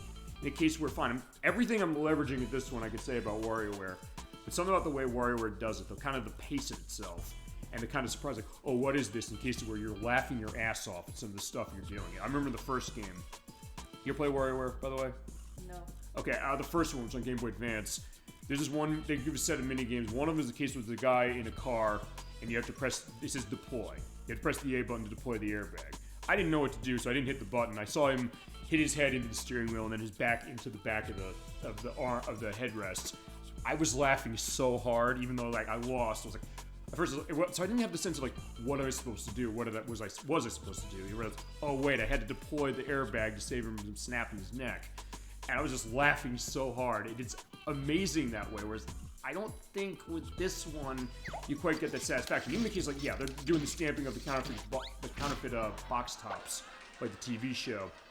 It's the case where even knowing the TV show and knowing that, there's something kind of, I don't know, disjointed about this game. And you also get like the boss game yourself and you get the Moon Moose. We have to kind of avoid asteroids, which is kind of this kind of flash game look a little bit. As you have the ship going on, you have to collect the moose cakes and make sure you do it in time before the thistles go. Which remember, Bullwinkle loves him his thistles. Yeah, and you do see him like eating them as far as the bottom. It's kind of weird. You have to get the big one at the end in order to get to the end and find the bunny that's the end. There was something on the show for that, wasn't there? I don't know. I haven't seen the show in years. But anyway. Precision timing. All right, so defuse the bomb. In this case, you have to go with the color and hit it right. Hit red. Okay, there you go. Make sure it doesn't hit the bomb.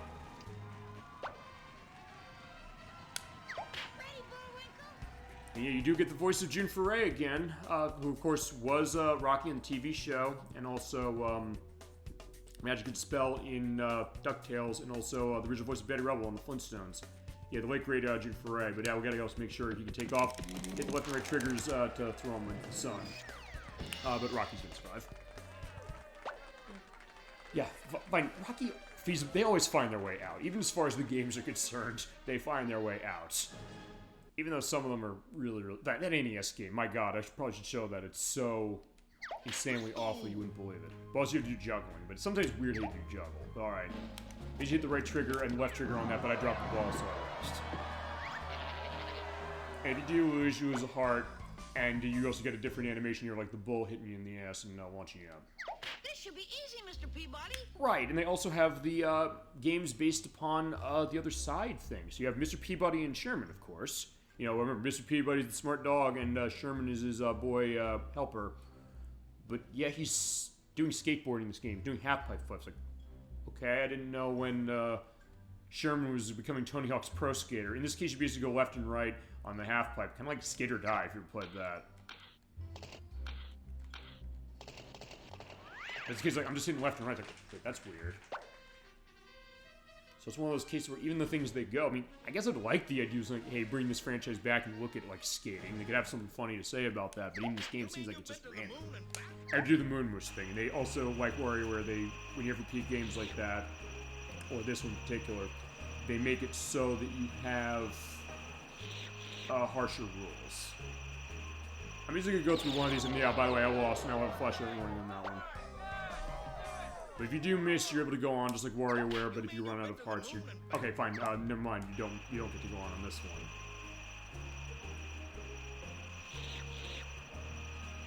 Yeah, I guess you're seeing in some ways maybe where my complex thoughts is. It's one of those cases where, fine. We mentioned this before, the idea if you like a license, you don't feasibly want to say that you're not liking the game, but sometimes it's a case where you gotta be honest with yourself. This isn't like Marvel vs. Capcom, where regardless of whether you think about that game as far as being able to play it, I get the sense that even if, like Dolphin, you clearly were sort of kind of having none of that, I'm getting the sense, at least with that one, something that you can kind of notice looking at it, okay, it's a good game, but maybe not something for me. Where in the case like this, I love this Enterprise, I'm looking at this saying, like, I can see where this is getting a good game somewhere, but it just doesn't quite do it. Even Key Moose, where you do the target shots, but I missed, and I'm gonna lose. Alright, and there's Bullwinkle. Yeah, Bullwinkle also looks like a bootleg case as far as that cares. Like, I know it's official art, sort of, but it just looks off. I don't know why. Let's go! That's kind of a big horn, ain't it? Yeah, it's a big horn, but we have to blow off the sheep, so you just keep hitting the left and right triggers to blow the wool off. And also the fake hair off of the bunny. Okay. As I'm either going to go to the next game over, or we'll go to when we beat this. Alright, so find the loose artifact. You have to find and basically move around, so it's like Big Brain Academy or something, but yeah, not as much fun.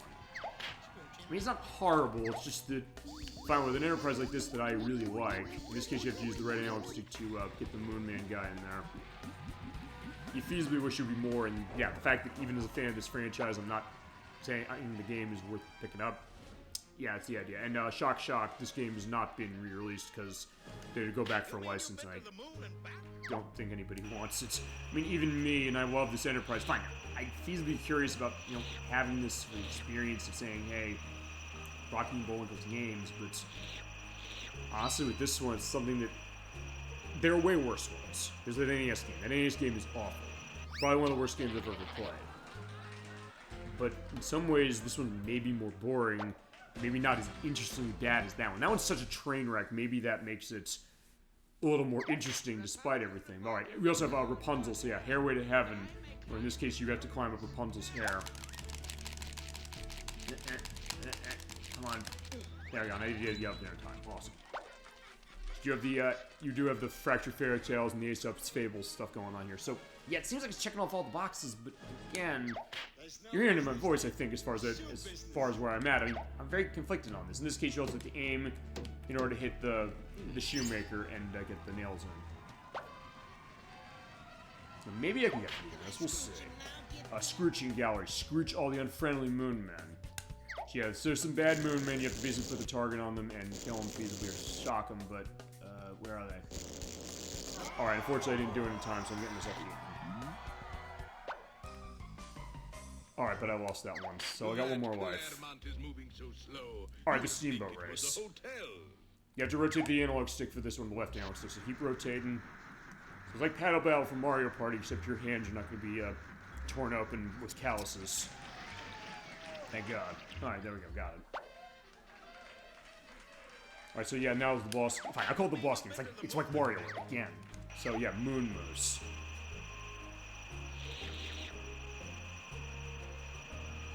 One of the things, I'm also so close to the end, I feasibly want to get to the end just to kind of show it, but like, we'll see. But even if you get the last of the moose cakes, if you do hit into one of the asteroids, you're done. When you do get a level up, yeah, you do get extra hard. Hey, that's it, Bullwinkle. Alright, so bullseye. So basically you aim at the targets. Ah, shit. I threw it out the window.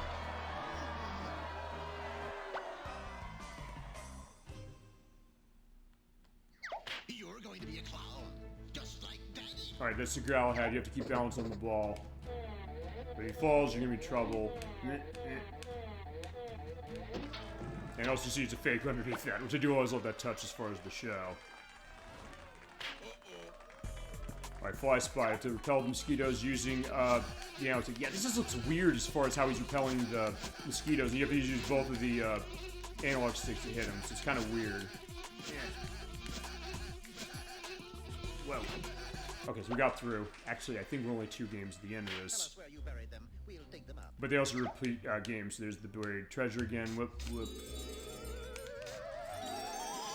Okay, so we might be able to get to the end of this feasibly. Alright, so this is the last one. Let's see if we can do it.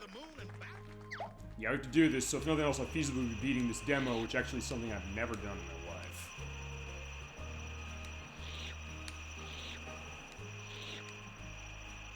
So yeah, the moment of truth.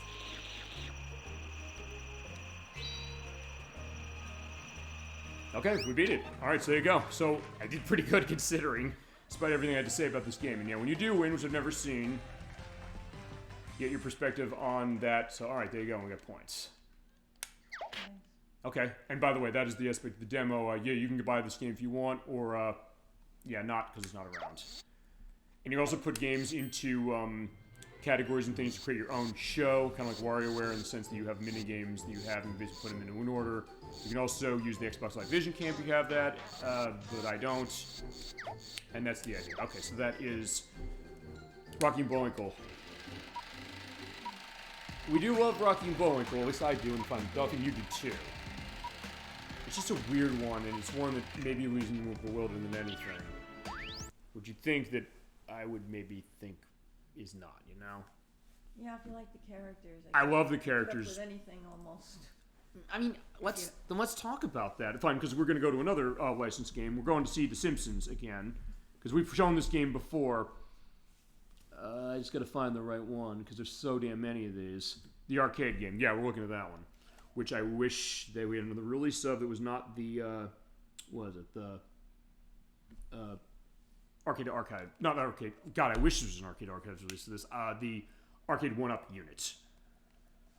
But fine, let's talk about that then. Like, hey, when you like a license, when are you going to eventually say to yourself, no, no, no, I can't take this? I don't know if your case, when you bought a licensed game or played one and said, I love this series, but even then I'm like, no, I can't accept this. I having no fun or something. Yeah, no. What's a case of one that you can think of, maybe? I haven't had one like that. Okay, you ever played The Simpsons, by the way, from Konami? No.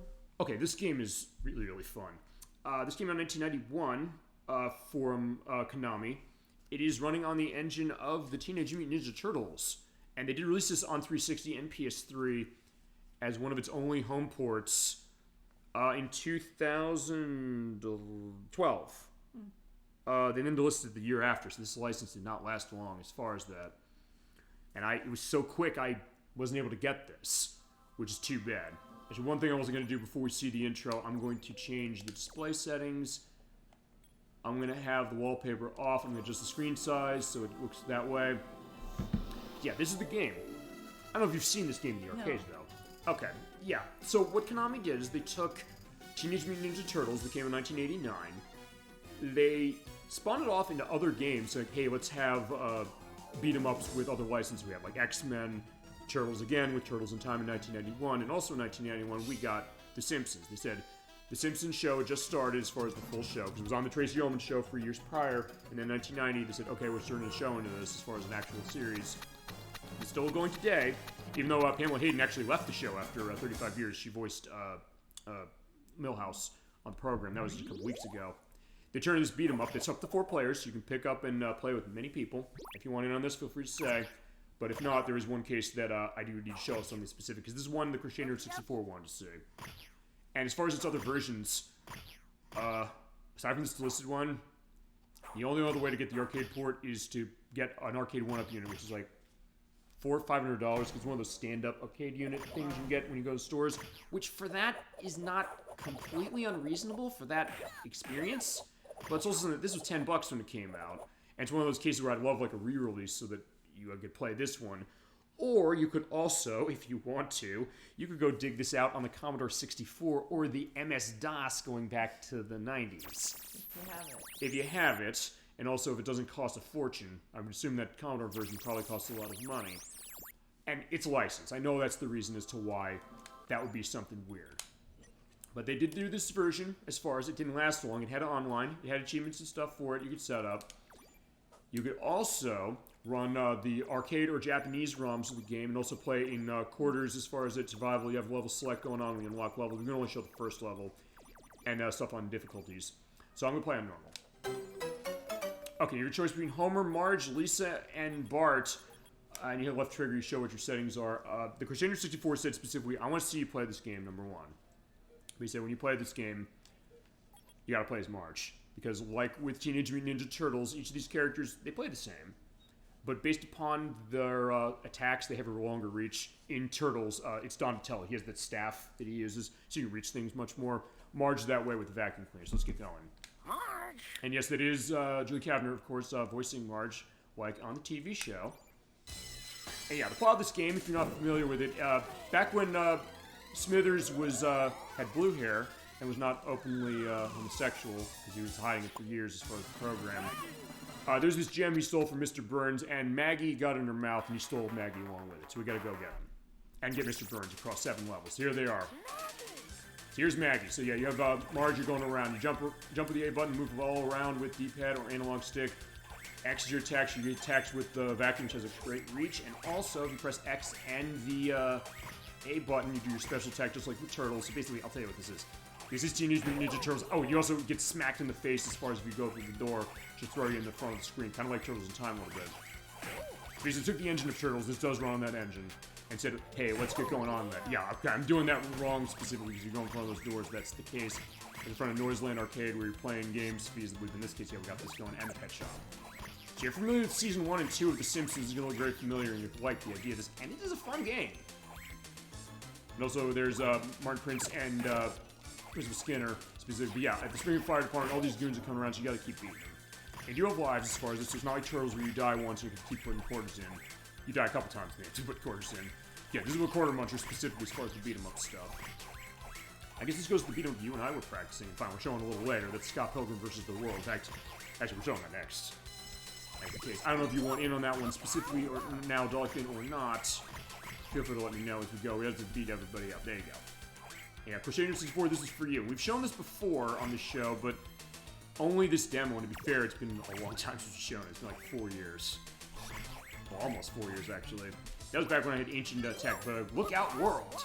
So you get a burger, you get health back, and also I have the bowling ball. So yeah, I have a ball that has Homer's name on it. But yeah, he bought it as an insensitive anniversary present. And then she went off and said like, hey, you know, I'm going to connect with Jacques feasibly as a potential affair, but the idea is she didn't go through with it. As find the boss here, you have to beat him so his underwear comes down and then keep hitting him. Of course, yeah, I love in that episode specifically where she's like, hey, you know, I like how you play. Homer's like, Homer's my ball's name. I'm Marge. He's like, I wouldn't want to impose as far as like a lesson, Mr. Looks on the balls is Brunswick. Which of course is a reference to the fact that Brunswick, as far as the bowling ball thing, is like, just call me Jacques. Yeah, when he's flashing more, he's gonna be going on specifically, shell shock. Okay, that's Turtles, but same idea. When you do die, you fly in like a superhero and just keep him. And he is dead. Awesome. There we go. That's the end of level 1. And there is, darn hooligans. There goes Smithers and Maggie, but unfortunately we cannot save our child. Yeah, don't have a camera, and I am, because I would love to have another release of this game.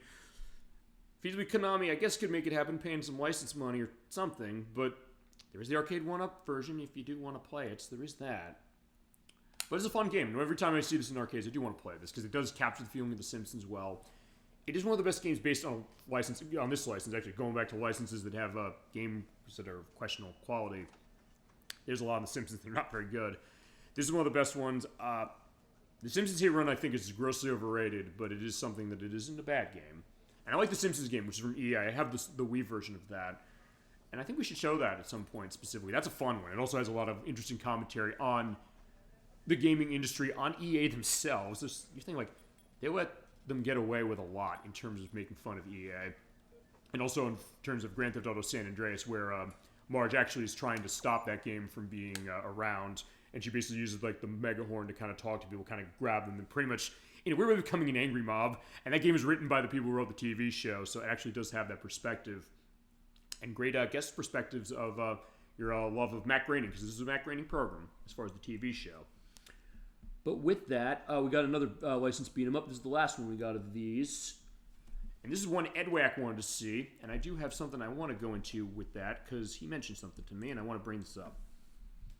It is also a case where this game is available in modern context. You're like, is it really? And did it update on that? Yeah, it did. It just isn't showing on OBS's end, so there's a bit of a delay.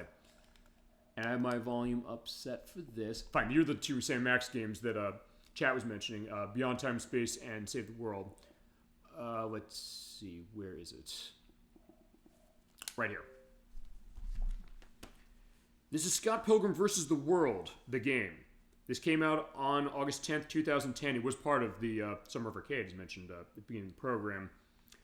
It came out then on PS3, and then a couple weeks later on 360. It was posted by Ubisoft, developed by Ubisoft Montreal specifically, the people who made Splinter Cell and Assassin's Creed, and also a Ubisoft Chengdu was involved in this one. Because it's based on the movie and the graphic novel by Brian Lee O'Malley, the license went out. And like, where'd this go? Can we have this again? There were petitions for years to get a re-release of this. It worked, and they were able to get one, and there's a new one, which is Scott Pilgrim vs. the World, the Game Complete Edition, which on all the modern consoles is on the PC. Unlike this one, like the PlayStation 3 version, it does have a physical release. Limited Run put one out. I actually bought the Switch version that way, so we can show it on the program that way. But Edwack, he loves this game. He loves his video game stuff. As we've seen, of course, the story of this, which is Scott Pilgrim and Ramona Flowers meet at a party. They instantly hit it off, but there is a bit of a caveat to that. Because she has seven evil ex-boyfriends that you have to beat up. But she has to beat up, too, potentially. And he's played it up to 4 players, as far as how it is. If you want on this one, feel free, because we did a lot of fun doing the audio check on this baby. And it's way more fun than merely playing this game with more people, just to let you know.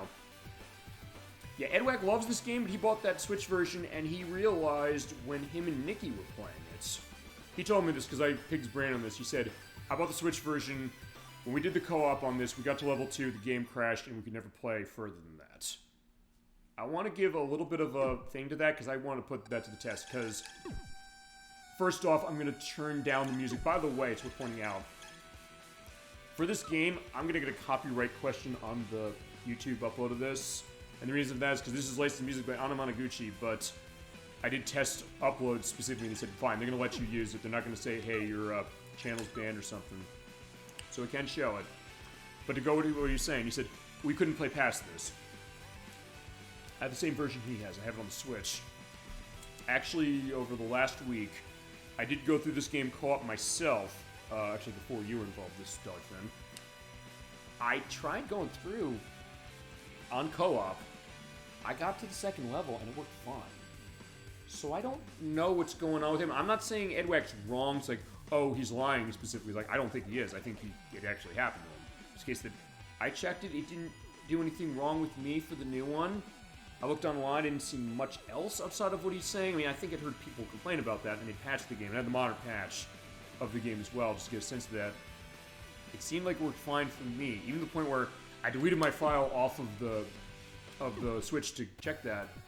But it seemed like everything was working fine, so I don't know what it was. A case of the Switch, a case of that, maybe it's like Tomba Special Edition, where, hey, that game, people said, hey, it's just crashing on me on Switch for no reason, but other people saying, no, it works fine for me, so I don't know what to tell you.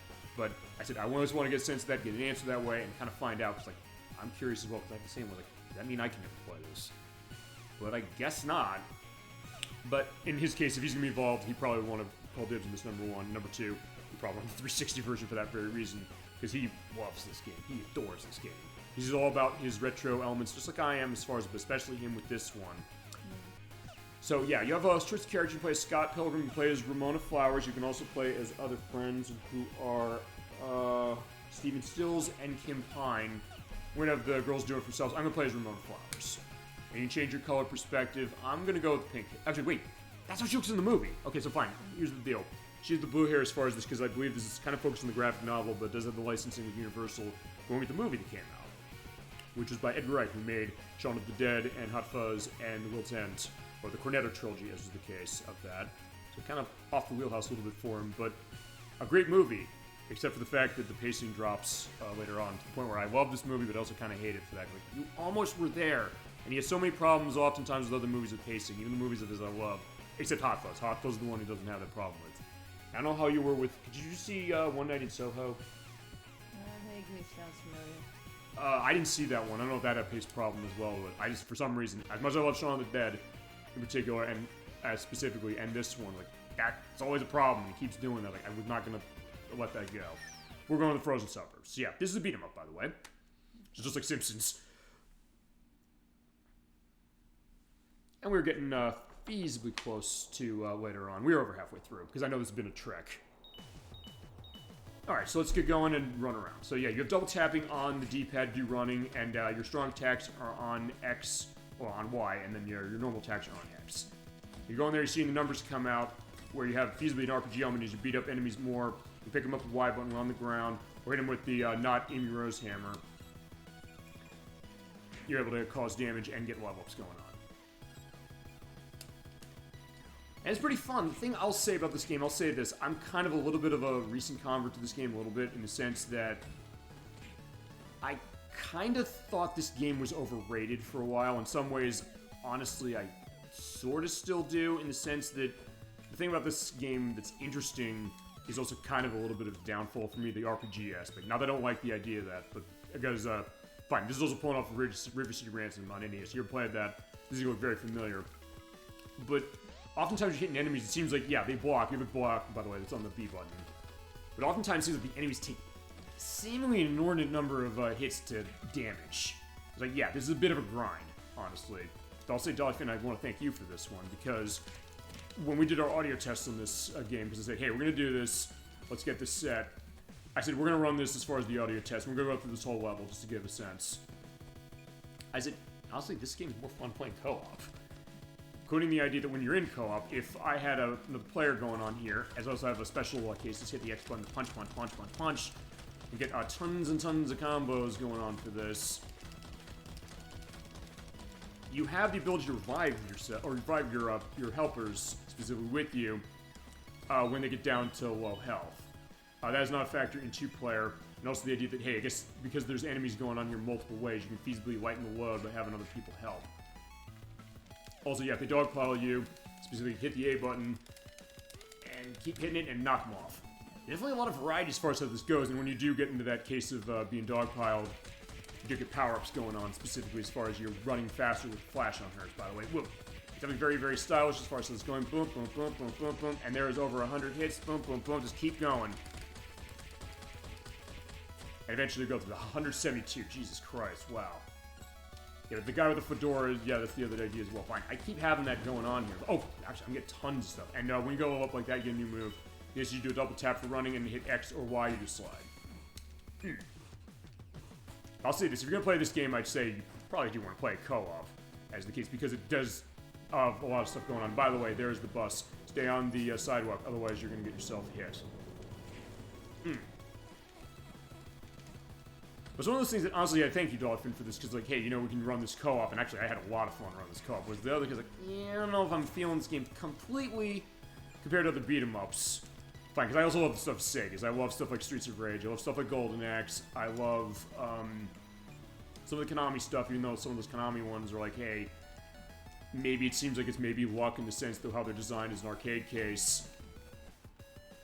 But, yeah, that kind of opened my eyes in this one, as far as, like, the co-op play. So that's definitely the way to go, and if you love this Enterprise, yeah, what can I say? You're gonna adore this. You probably played this, and you probably know how awesome it is, but if by some off chance you have not, you want to take a look at the Complete Edition, which is still available digitally, and you can find copies of this from Limited Run secondhand now. You have to go to eBay specifically for that, because that was from years ago. But as soon as I saw it, it's like, yeah, I don't want this to be lost again. So as we said earlier in the show, the idea that, hey, when it comes to a re-release of this game, when there's another opportunity, you take it. Because I missed it the first time on 360 and on PS3. But when it came out later, I said, as we're at Hillcrest Park, I said, okay, fine. I want to grab it now just to kind of have this case of it. Like, I'm kind of glad it did, even though I've got my feasible reservations game. But it's not a bad game. It's a good game. It's just one that, fine, there might be other retro-style beat-em-ups to play, but if you're playing with other people, this might be a really good way to go. Well, to be fair, that's oftentimes how it is with beat-em-ups.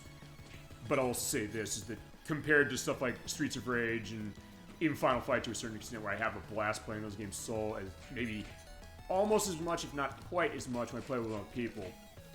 This one is really made for its co-op and a lot of fun that way. There's also the fact you're collecting money. If you get enough money, you can go to the shop and buy stuff. And you basically buy upgrades. By the way, it's probably late to mention this, but I'll mention this now.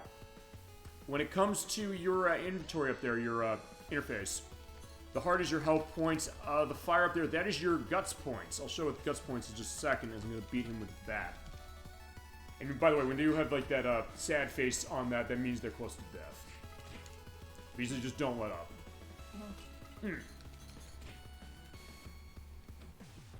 And unlike Streets of Rage, just on the bottle thing, yeah, the bottle will not break and you don't slam them with the broken glass. I do love that Streets of Rage 1 does that, but I think that's the only Streets of Rage game that does it. Alright, I'm getting myself beat, so I'll tell you what I'm going to do. Hit the right bumper, you have your special attack that is in her swing a person around. But if you hit, fine, let's pick him up. And when you pick up, you can slam into other enemies, but usually what you want to do is you want to throw him against the ground and hit him that way. Actually, what I'm going to do next time we get enemies, I'm going to pull out and hit the left bumper, you do have your special attack, you'll get a coffee break. And that makes you run faster for a little bit of time and attack stronger, I think. But yeah, if you get hit, you're going to get knocked out of it. Whoa. Yeah, I move faster now, I can hopefully beat these thugs. Fine, Dolphin, this is what we saw last time. These guys, like these emo kids. Okay, the ginger kids with South Park, let's go tower defense play. This case is emo kids. Ow. And I got myself killed. Although, actually, that's the one thing that you can also do, is that if you have guts points, you can trade them in for extra health, but then in that case you come back and you have no guts points. But when we go in the shops in downtown Toronto, we can get stuff set. I'll show that off. Alright. This game does look really, really nice as far as its pixel style, because he loves his pixel graphics as far as Edwack is concerned, and so do I. Like, what did I get hit by there? Alright, but I got this specifically as well. Like, right, unfortunately, yeah, the dome pinchers are here, and they're not going to be good. And by the way, if you don't have, what was it? If you don't have guts points, you hit the left or right bumpers, they don't do anything. So in this case, I'm hitting the doggies with the umbrella, because, like, yeah, they're coming to kill me. I got to do something about this. Ouch. And I died. And like whether to beat them up, so this is the nice thing to do with this one. Like, yeah, the enemies do fall on their backs, so like, yeah, you come back and you do have a little fighting chance. Like, yeah, you'll pay for what you did to my dogs. Like, you should train your dogs. We have a leash law, apparently, from what I understand. I guess Canada has a leash law. Am I right about that? I don't know. Chat, let me know if that's the case. I'll put down an edit, like, if they do have a leash law. I'd like to think they do, but who knows? Okay. Yeah, just keep going, keep having a lot of fun. Alright.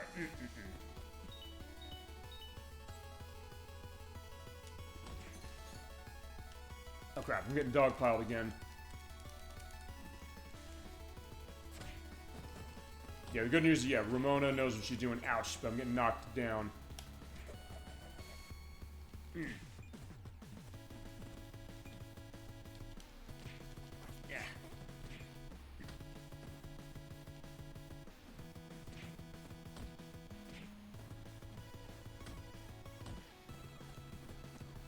Yeah, so yeah, the bigger guys also are worst case. Also, you're realizing one other thing, which is I'm not blocking much. So let's be fair, fine. In these games, I tend not to. Uh-oh. Okay, so fine. I had to use my guts in order to get that. But I did get a new move, which is, I think you can use that perspective and, like, do a, you can kick him in the shins. Ow, crap. Okay, we're, getting close to town. Because, when we get to town, I'm gonna go buy stuff. Alright, snowball fight. So yeah, it's just like Until Dawn, which is a few weeks ago. Ouch. Or about a month ago now. Okay, that was cool. We tossed it and we just hit on to that specifically. Alright, fine. You know what? Let's get it ourselves going. I need a coffee. Let's go. Yeah, they're blocking everything I got. Crap. Okay, thankfully, alright. I got them into chain like this, so just keep beating.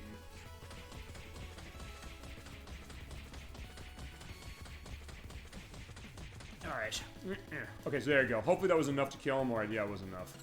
Yeah, there. I was like, yeah. Alright, come on. Ow.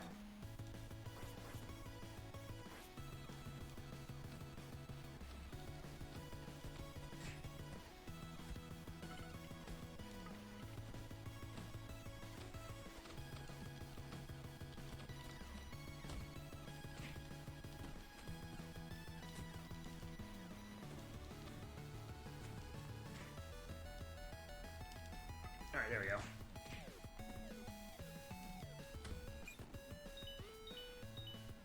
Alright, so yeah, we're getting close to the town, but yeah, and then we'll be done with this, and then we'll go on to the next game. I do think it's worth showing this whole level off, though, just to let you go. Like, yeah, I'm just kicking him in the shins. Yeah, he doesn't know what to do necessarily, but like, fine. Yeah, can I trade that off? There we go. Ouch.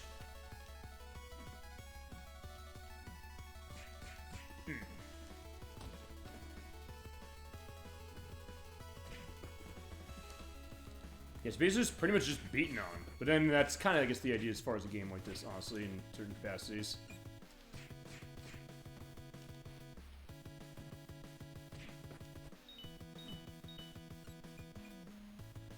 Okay, so we're going to the no-count video. Okay. Well, in the video store, we can only pay off the late fees of Scott Pilgrim. So yeah, he has his videos that he never returned, and they're $500 worth. Damn, what was he renting specifically that hadn't kept for that long? All right, fine. We can keep going to the shopping district. We also go in and get ourselves a snack. Well, in this case, we're going to get ourselves some beverage. I'll get the ice latte. You get it to go. That goes in your snack perspective. And when you have that going on, that means that it will take effect when you run out of health. But I'm going to go get some Tex-Mex first. So we're going to go and buy, since I have enough money, I'm going to buy the fajitas.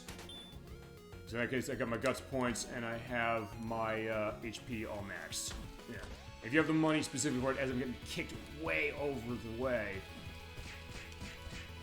keep going on. And also, as you go along with the music, I love this. They kind of start hitting the, what is it? They keep hitting the stuff with the guitar going on as far as the band here, Anamaguchi. Right, there you go. There's the bus. He's standing in the way, but alright, fine. I guess the, yeah, that bus case is not taking effect. Like, I was gonna say, oh, he's gonna, you know, get hit by the bus, but I guess that fat guy, he's immune to buses. Alright, so let's get our other coffee case. Let's start beating on him. Yeah, by the way, that does go away when you get hit. Yeah.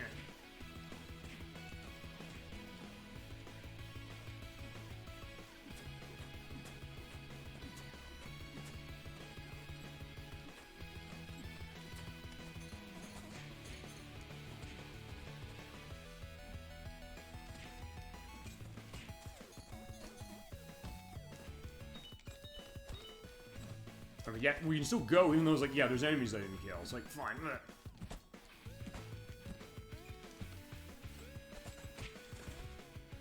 Yeah, just I'm taking him out like the trash. Like, yeah, there you go. And that's slamming his body into the trash. Alright, So yeah, also I believe when you're holding on to him, he eventually will break free on his own, I think. And we're going to see Crashing the Boys, which by the way is a reference to an old NES game. Fine, this whole Enterprise is referencing NES stuff like crazy, including like the aspect of Clash of Demon Head. Yeah. Oh. Alright, so I'm getting down on health. By the way, when you have that plus sign over your HP meter, that means you have snack in reserve.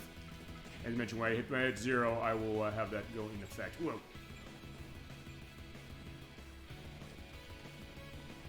Fine, if we go up here and avoid this, because like, no, I do have to kill these guys.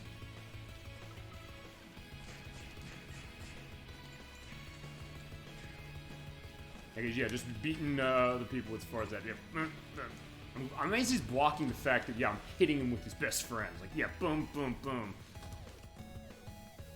This game is feasibly very vicious when you really sit back and think about it, but either way, like, that's every beat 'em up, I guess. Yeah.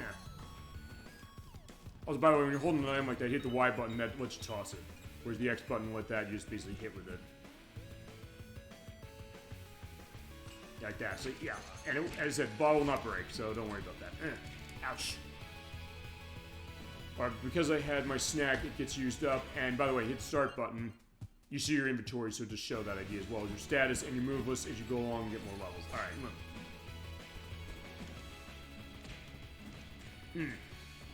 Unfortunately, the doggies are back, so we gotta take care of that. Okay, it's fine. I'm gonna get my coffee and also get that stuff set. Like, oh, fine. The dog is just running away. It's like he wasn't ever coming after me. He's like, oh. Alright, sorry. You're gonna have to be hitting the dog. Like,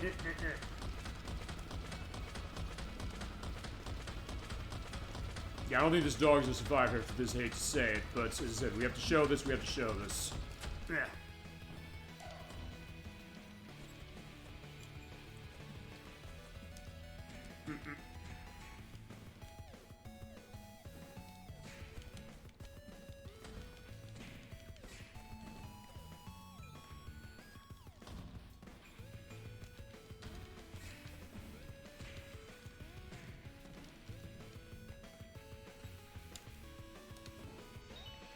Okay, so yeah, we're almost at the end now, just to let you know. Yeah, as you get the snowy here, I'm getting close to the show, and we have to go in the special door. Okay. So with this, yeah, we're going the subspace highway, not unlike the subspace emissary in Super Smash Bros. When we go in here, there's piggy banks, and you hit them, and get tons of money.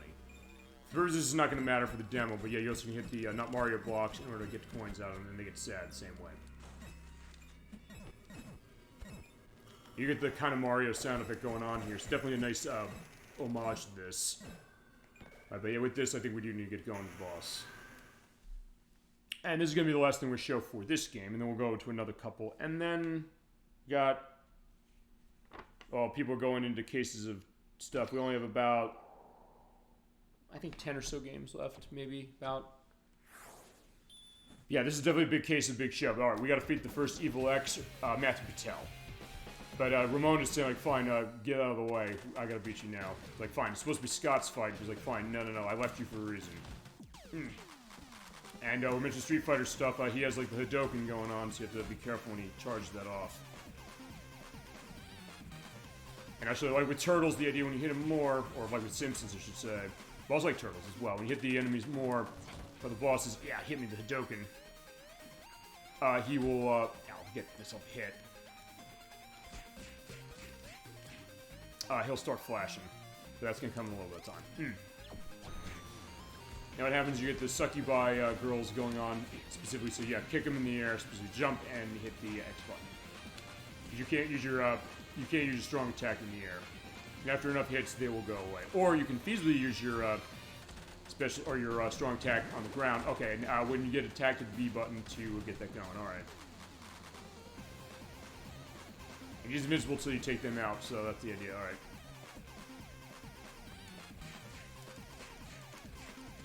There you go. Also, I don't believe you can do stun locking in this game like you can in Streets of Rage. It's simply, hey, you do one punch, and then you do another one, and then just keep going. Ow.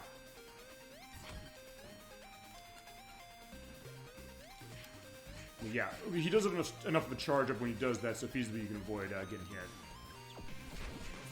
Alright, he's almost done, by the way. When I kill him, there's going to be a flashlight warning. I'm going to mention that. Ouch.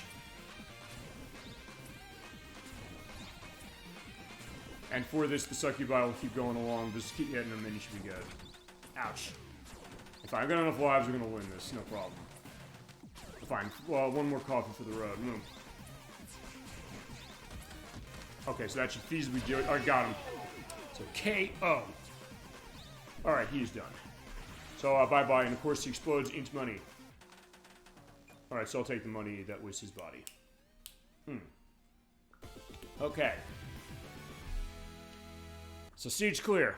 Alright, so that is Scott Pilgrim versus the World.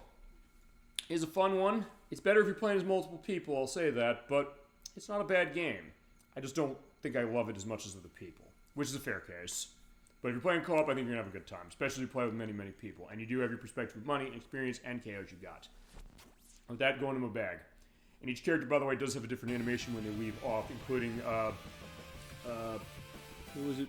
Kim Pine. She actually does the flyaway like with Star, like in Kirby. But that we live happily ever after, for the time being, anyway. With that, I think that's going to be the end of Scott Pilgrim vs. the World. Edwack, this one's for you. Hope you enjoyed.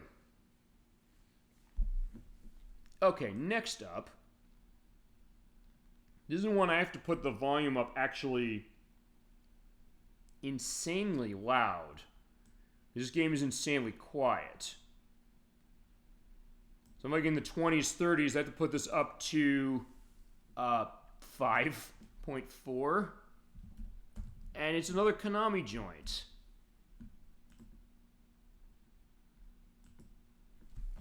It is also down the list. I gotta remember which one of these we're looking at. This was on the request of Tony Shimurda. He mentioned this game. He actually had some street cred as far as classic gaming, because I had never heard of this game until he mentioned it. And we kind of went through this. I don't know if you're familiar with this one, Dolly Finn. This is called Rush and Attack. No, what? This came up from Konami in the arcade in 1985. In Japan and Europe, it was called Green Beret. No. This version came out in 2007 for Xbox 360 by Digital Eclipse again, so our pals over there. It has options for enhanced music and graphics, along with the traditional music and graphics. This did get a disc release, though. At least this version did. It is on the Konami Classics Volume 2, which came with Contra and Track and Field, which also were XBLA games, as they were. But yeah, what it is, it's a 2D, I guess, beat 'em up, but also kind of an action game in the sense that you go along and you're Green Beret, and you basically have to knife enemies specifically, or hit them with a flamethrower when you get the power up for that. I do have to plug this up on our end too, because again, this game is really quiet. You're barely hearing anything on that. We're going to start original graphics option. I'm going to put it to volume 10. That's with volume 10, as far as how this is. So let's get going. Yeah, this is a game that he mentioned. He said, oh, I used to play this game all the time on Xbox 360. And that was an interesting thing about Tony Shimura, because as mentioned on the show, and the Crusader 64 mentioned this, so I will mention it this way. They are dating. I mentioned on the show, he has as well, because he's been on the show a couple times. Actually, for part 4s of games we played, specifically Majora's Mask and Shadow Hearts. And he got other stuff we're going to figure as far as that. But his case is also a distance thing, and also a case of he's busy, he's got schedule of stuff he's got to do. But I said, hey, you showed me this game, I want to show this. And he said, hey, I love this game growing up on 360, and thought that the Crusader 64 said, hey, he seems like he's more into like modern releases. But I said, he had a leg up on me with this one, because I'd never played this game before until he showed me. And that was only about, actually, that was about 2 years ago only. So it was actually not that long ago. But he said, I grew up with this version, so the idea of Xbox Arcade this way was saying, taking an arcade game from the 80s and bringing it to a new generation of people. He said, oh, I love this game. There's also a remake of this called Russian Attack Expatriate, which is downloadable as well. I have that. We'll look at that another time, but we're going to look at the original. So let's put a coin in play. You have to rescue the prisoners of war. They're tied up. You hit the beep, beep, beep, or like the warning going up. You walk around, you hit the, oh shit, I died. I thought it was on the X button, so fine. The controls in this one, you hit the knife out on the A button, and when you have the thing for the flamethrower, you hit the B button to shoot it off. And it goes across in a string. You have to pick up the, you have to pick the flamethrower up. You also be careful, because if enemies touch you at all, you're gonna die. You got like the march going on as far as on the soundtrack. And another thing where I'm kind of surprised that they actually still have this in this version. But sometimes enemies can have those as well. So just keep going, keep going. And up is your jump. You're like, yeah, you're not going to be having to jump much in it anyway. It's not really much of a platformer, honestly, as far as how this is. Whoa, shit, I got caught.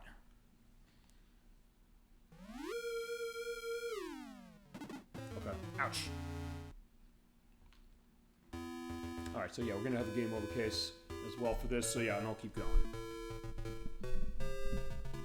I'll go in just a second, I just want to move that up. Yeah, sorry about that, I just wanted to check something quickly with the tech. I thought something went down. Yeah, you always got to be sure when it comes to stuff like this. Yeah, let's keep playing a little bit of this. I'll show a little bit of this, and then we'll go to the next set of games as well.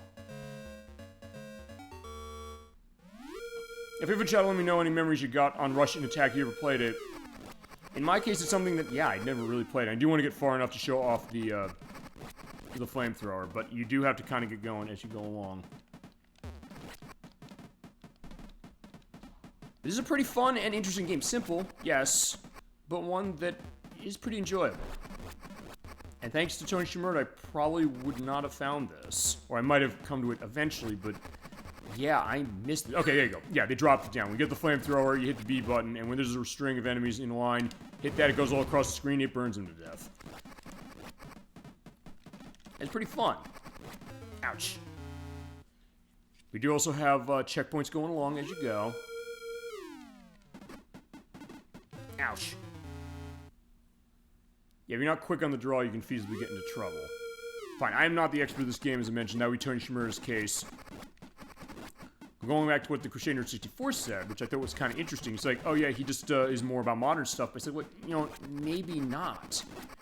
Maybe a case that, you know, it depends on the kind of game you like. I mean, that was the case with you, Dollyfin, which is the case of saying, hey, you know, when it comes to a game like this, what's going to attract you to something? What's going to get you going? Fine, that's the other reason I kind of went into some of the stuff which comes to some of the games tonight when it came to you, but also as far as other people. It's like, what really attracts you to a game?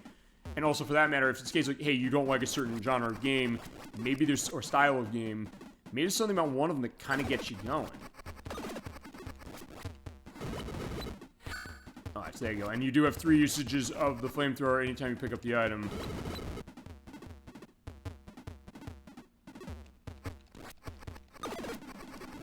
Oh yeah, by the way, they also, I don't think I have friendly fire. We got to the end of the stage. Okay, so we got to the Jeep. Alright. Oh, I got killed, right, shit. I forgot they keep coming by. Alright, so that's game over. I always want to get a high score because I do want to show one thing off, if I can.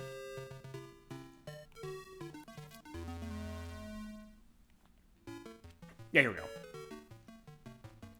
I know this music sounds familiar to anybody out there, but that is actually the music from the Bridge on the River Kwai. I don't know why it's in this game. As far as the license case, I don't know if... I guess they're allowed to have it? Because some of the other Konami arcade ports that came to this, like Track and Field, it used the music from Chariots of Fire. But for that one, they took it out. But not with Russian Attack. And I'm kind of surprised they didn't. Now, I'll do one more run, and then we'll go on to the next game.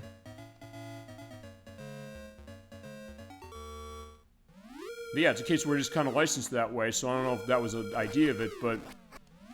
Yeah, because the other one doesn't have it as far as the Track and Field is concerned. But, yep, Russian Attack does. At some point, we can do this game as a full show. Tony Shimura would be involved with that. Like with Blood Spice Moon, I'm going to hold that for her, or for him, I should say. I was thinking of Blood Spice Moon holding Deathspank for her, as the case. But Tony Shimura, I'm holding that for him. And I also did buy Expatriate because I'm curious about what it's like. I don't know if it's any good. It's like a remake of that. They clearly are paying attention to Shadow Complex, which we're not showing tonight because it's not delisted. But that being said, oh, actually, you know what? It might be delisted, but I don't know. I'll let it in for that just to get a sense if that actually is or not. Right, so that guy has his weapon. By the way, if you fall down as far as that, you'll be fine. You just need to make sure you don't get yourself hit. Okay.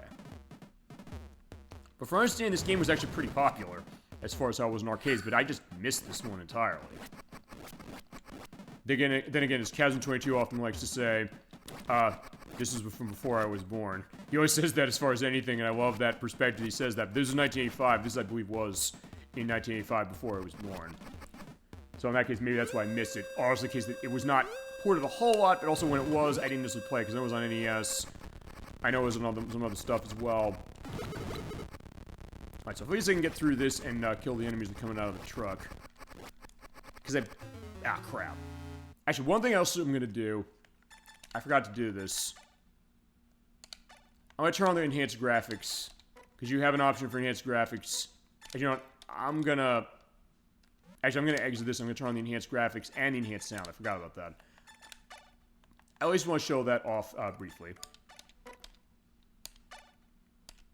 Yeah, because what they did for this one, I'm going to turn this down because shit, this got loud. I didn't know how loud that part of it got.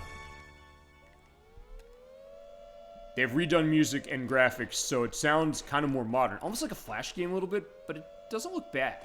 It's just a little choppy. That's the one thing I'm noticing. Yeah, in this case, like, hey, it was maybe looking a little weird to you. That is something exclusive to this version. As I said, this is on a disc. It's got a disc version in the Konami Arcade Classics, Volume 2. This is a Volume 1, which has Time Pilot, Castlevania Symphony of the Night, and Frogger. So those are other games that were delisted specifically from 360, but actually I think all of those are backwards compatible with the later Xbox consoles, if I remember correctly. I know Time Pilot and Symphony of the Night are. As far as Frogger, I think it is too, but I don't know.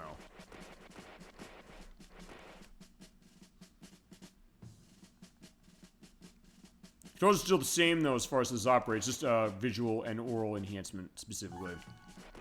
But it's still the same game as core. Kind of the same way the port of Yi Kung Fu, which you showed off a couple years ago, is like.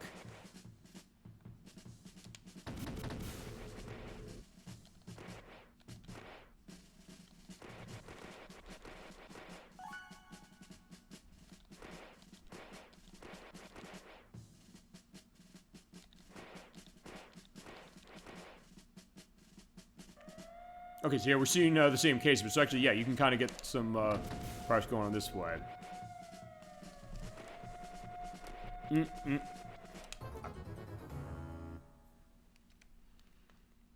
Doesn't just you have the snow falling down, it is like a 60 FPS thing, while the rest of the game is not really that way.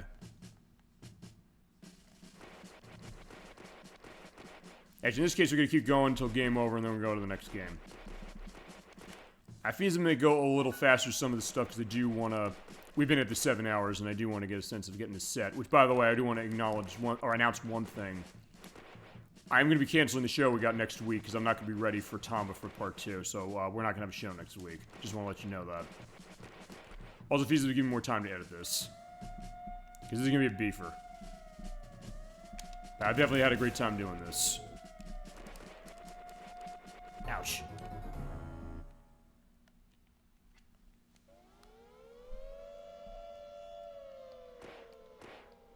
Okay, at least I do have a high score, so if I do get a game, let's take the game over and show that. Alright, so that's game over on Rush and Attack.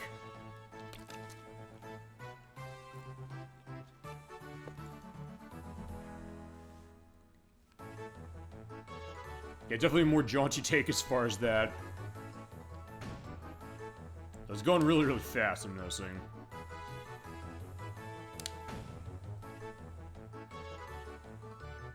Okay, there you go. That is Russian Attack. Thank you so much to Shoni Shimurda for the request on that one, and for the idea of looking at this. Okay, next on our list, we go from the game I have to have at the highest volume to the one I have to have at the lowest, and even then, this might be still too loud, believe it or not. The point where I'm actually turning down more than we already have it.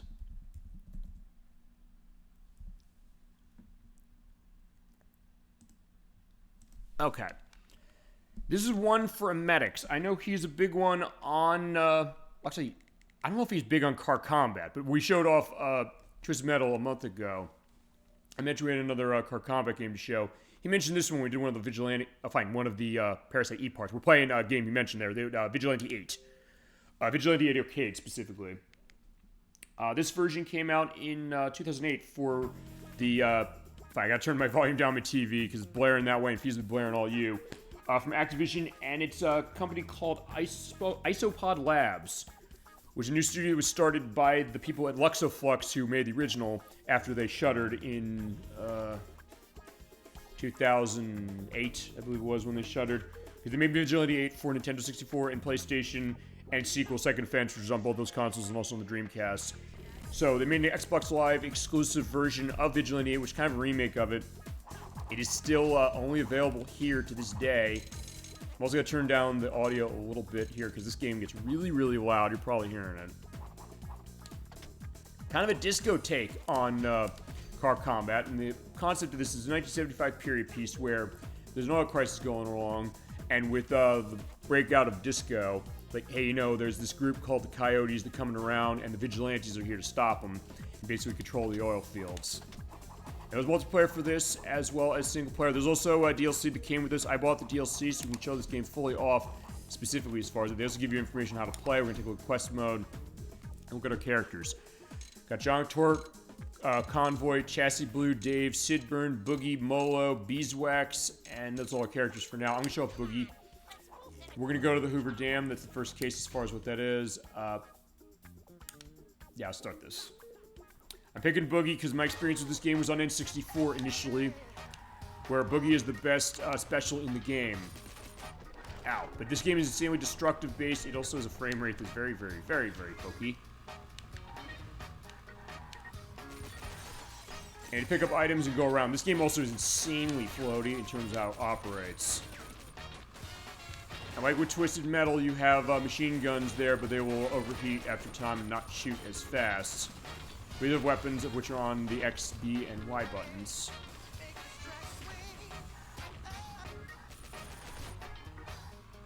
And this is not licensed music, even though it might sound like it's in style of that, but we should be going on. But yeah, the controls in this game are insanely floaty, even more so than they were on the old systems as they were. And this was a game that, as I mentioned, was taking Twisted Metal on back in the day. Maybe not as well controlling as Twisted Metal, maybe not as good as Twisted Metal, but also something that has an interesting style of itself that makes it a lot of fun. And leaning into disco stuff. I love my disco. I don't think we talked about that enough on this show. I mean, I've talked about it a couple times. Well, as I'm also kind of going around here, got the mortars, that's on the Y button, how I picked that up. That shoots off, and then they will easily hit stuff. For this one, I'm probably going to go till I die, is the case. But I don't think Medix played this version. He played it on the N64, I believe, from what he mentioned when we played that. I remember playing it at the time. I didn't really get hugely into it. I don't know why. Maybe initially was thinking like, hey, you know, I wasn't sure what to make of this. I hadn't played much of car combat. And since I had a Nintendo 64, I did not really have much of a frame of reference when it came to, ouch, this kind of game. It's almost like the South Park Let's Go Tower Defense play thing. Was like, hey, you know, I'm not familiar with this genre. How do I get myself set on it? And also, unlike Twisted Metal, I don't think you have like a quick turn case, which is sorely missed. Also, I'm rolling over like crazy in this one. It is not quite how the physics were on the... Fine, not anywhere near how the physics were on the old versions. But even then, this game was kind of feasibly derided back in the day because of how floaty its controls and physics were. But it's one that is kind of interesting. Nothing else, I do want to try and see if I can't show off somebody getting destroyed. I mean, if I could also get the special of Boogies, I'd love to show that. In case I can't, I do want to give you a sense of what that is. It is a massive disco ball that causes tons of damage. Okay, so Piranha's done. He's wrecked. As far as this using left and right triggers as far as drive, and it's a pretty good case as far as that element, but yeah, you got to use the physics on this. As you got mines. The mines are on... I guess I don't have stuff for that. I have stuff going on shield at least, and fine. You can also ram them, but fine, that does completely turn me around. Okay, fine, there are my mines. Which I don't know if you have experience with Vigilante 8, either this version or on the Nintendo 64 or PlayStation. But it is interesting as far as the idea that, hey, Twisted Metal is such a big case that will run through that franchise more. And next will be Small Brawl, which was on the request of I'm Laughing to Death. I want to get a figure on that one for sure. I found out actually that is the most expensive game in the franchise, but it's like 50, 60 bucks. So not too bad in case like, hey, you know, we'll definitely do it.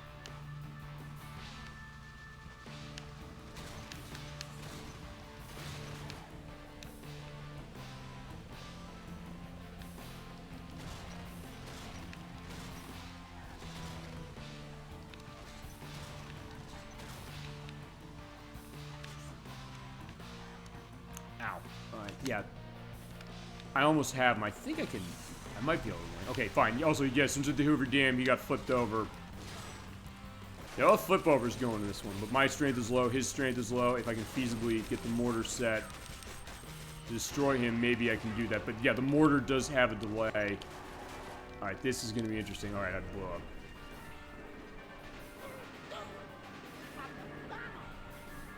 Okay, so unfortunately, Boogie got burnt up. So definitely Disco Inferno, but I got an achievement for that. Learner's Permit. What's that? Defeat any vehicle in any mode. Okay, so I got an achievement, at least. Okay. In perspective, battle duration, cars should be defeated, average time per car, whammies, cars totaled, and points salvaged. Alright, so that's the idea. It's going to be a bit of a taste of that, but yeah, that's Vigilante 8 Arcade. I have issues with the controls admitting on this one. I did on N64 as well. But if you can get used to that, it is pretty fun, has a nice atmosphere, but maybe not better than Twisted Metal. But yeah, it definitely has a place, and I was glad to show it. And Maddox, this one was for you. Okay. Next up is an interesting one. This is a game that was free. It's a game that is corporately sponsored. It's also a game that you can't download anymore, but I found out you actually can get this game if you like what you see through actually a demo disc method. I'll indicate that in just a second. The game in question is Doritos Dash of Destruction. I gotta turn the volume down on this one, though, or up on this one, because I can have it a little louder than that. This came out in 2008, particularly December 17th, 2008. This was actually a case, it was posted by Microsoft, sort of, kind of, and it was developed by Ninja Beat. This is the team that made Clone and Clyde, Band of Bugs, and A Kingdom for Keflings. So some big names on Xbox Live Arcade. But this is a bit of a different one, because this is a case where Doritos held a promotion with Microsoft for Unlock Xbox. They held a contest, which is basically a case of saying, hey, here's a concept of a game, give us a great idea of something, and we'll turn it into a game for you. The one that won was this game, which is by Mike Borland. He came up with the idea saying, hey, wouldn't it be interesting if you had Doritos trucks driving around, and the big T-Rex going around saying, hey, you know, let's have the T-Rex trying to eat the trucks, get the Doritos. So fine, advert gaming, but this game was free. Not anymore it isn't technically though, because they delisted this, but if you have the official Xbox Magazine demo disc number 96, I will have a picture when I edit this showing what that demo disc looks like. If you pick that up, and you probably can find it on eBay for probably a couple of bucks, if you like the game you're playing here, you can get this, and it's also a case where this game is insanely easy to get its achievements out of. I got them all. And none of them are online tied, so if you want 200 points worth as far as 360 is concerned, get that disc and play it. Playing local multiplayer events, tricking your ride out with fuzzy dice, deliveries, unlock a Nitros kit, and Street Pro Charge, basically getting your power-ups going on. Getting new power-ups for the, for the dinosaur. And beating levels as far as, in fact, actually, yeah, the achievements I unlocked in this were actually the day the game came out. So I got every single one, basically my first sitting. In fact, we could sit down and play this game and be done with it in 20 minutes. That being said, this game is a lot of fun. I'm going to show you a little bit of it. You can play as the T-Rex or the truck. You can play as in multiplayer as well. I'll show the truck method first. We'll show on Maryvale. And by the way, this is Mike Borland. He's the guy who came with this concept. He has like the moving mouths going on, kind of like Monty Python's Flying Circus and things like that. He's like, hey, I'm the guy who came up with this idea. You can get a bunch of gamers for it. Yeah, you can. 200 in within a few minutes. And you have to drive the truck around and get all the deliveries set. Okay, so here's how this game works. You just use the analog stick to drive, but fine, I just drove right into the T-Rex and got myself eaten. But you do have other trucks. You run out of the trucks, you're done. But you go along and just go to where the arrows are. Once you get the nitro, though, you can also hit the A button to use that. And you're getting the Wilhelm scream going on when you die, which is an interesting touch. But alright, fine. I gotta go get the Doritos thing. So yeah, this part of the show brought to you by Doritos. But for something that feasibly is elemented to sell you a product, this game is pretty fun. It has a great concept. It does run really well. It's got a nice art direction to itself. The concept is really cool. It's like, hey, what about dinosaurs and trucks? Oh, but I do not have enough on my nitros, so I gotta get myself moving. Oh yeah, you have to wait for the nitro to go up, and then you hit A button to dash away. So it is definitely the dash of destruction. I will show one mission right there as far as the victory for getting the truck. Because honestly, there's not a whole lot to this, and we could do this as a show. Oh, wait, there's multiplayer, which, by the way, the way multiplayer works, just to give you an idea, is that one set of players is going to be the dinosaurs, and the other one's going to be the trucks. You have to basically get all of your deliveries set or eat the other trucks. I'm going to show the dinosaur way of going. Let's go to the Burb Clav. Yeah, D-Rex is still hungry for Doritos with the side of gamer score. Yeah, I was just saying, like, yeah, they love that gamer score take. Fine, a little choppy coming in, but yeah, there's a bunch of trucks. Basically, keep going along. And you do have a dash ahead on the A button with the T-Rex. Also, look at the destruction of the buildings going on. And this game is surprisingly smooth even despite that. But there you go. Just eat the trucks and keep going. And they will show on the arrow where they are. And you hear like the screams going on, so it's almost like a Godzilla film, but the T-Rex cannot go on the water, so do not do that. Fine, it's an invisible wall, you can't go that way. But if they get through the deliveries there over on the side, that means that they're going to be done. Alright, so where is that?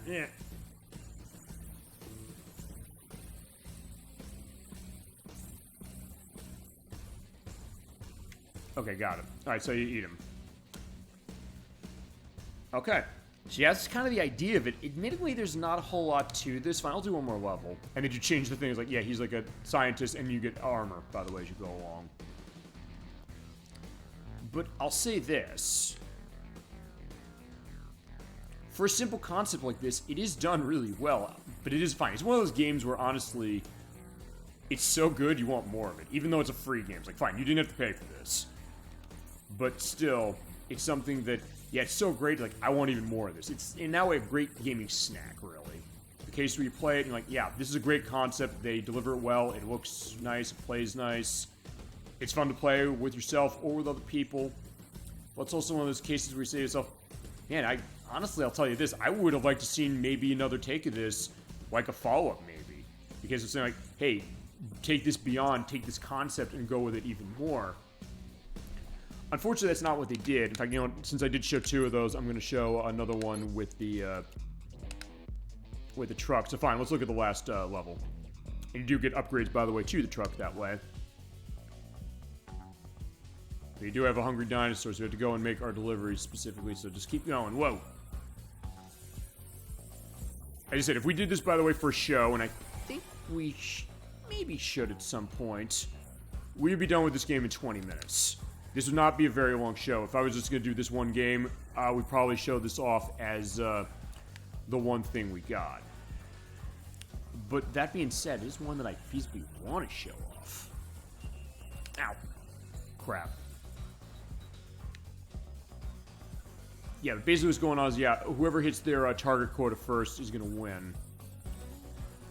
Yeah, since there's more than one T-Rex here. Whoa. We gotta go through and be careful. Whoa.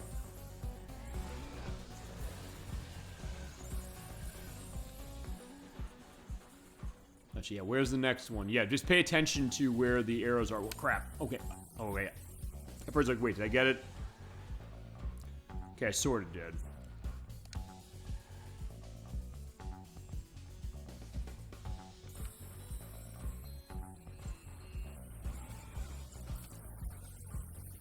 I don't know, I got 3 more. If we can get through this just to get 3 more, we'll go on to the next game. Yeah, we're almost done as far as this, because I know we've got a lot on this one. Ouch.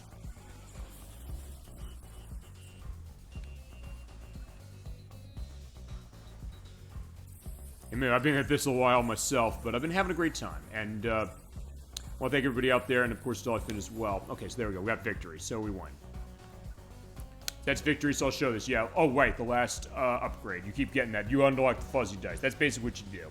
You go through and you get the fuzzy dice, so there they are. But yeah, there's the dinosaur down on the ground. When the chips are down, you can be counted on. Yeah, because BS explained the joke. So yeah, you kind of lost that. Collect your gamer score. You're the big hero of the day. I, Mike Borland, salute you. And I salute you too, as well. So I'm coming with this great idea, and to Ninja Bee for coming up with it and delivering it. Honestly, I'll tell you this. I actually kind of like this game more than some of the other games Ninja Bee charged money for. I like this way more than Clone and Clyde, in particular. That felt really generic to me. I haven't played Band of Bugs, and I heard the Kingdom for Keflings is pretty good, but this one's a keeper as far as Dash Destruction. And I found out, yeah, if you didn't get this, you can go get a demo disc and get it yourself as well. That's a fun one. Okay. So next up on our list is another independent game. And this is another one where it's also kind of the brainchild of one person, but a little more than that on certain aspects. Where is it? This was a late one for 360. I'll indicate this. This is Dust, an Elysian Tale.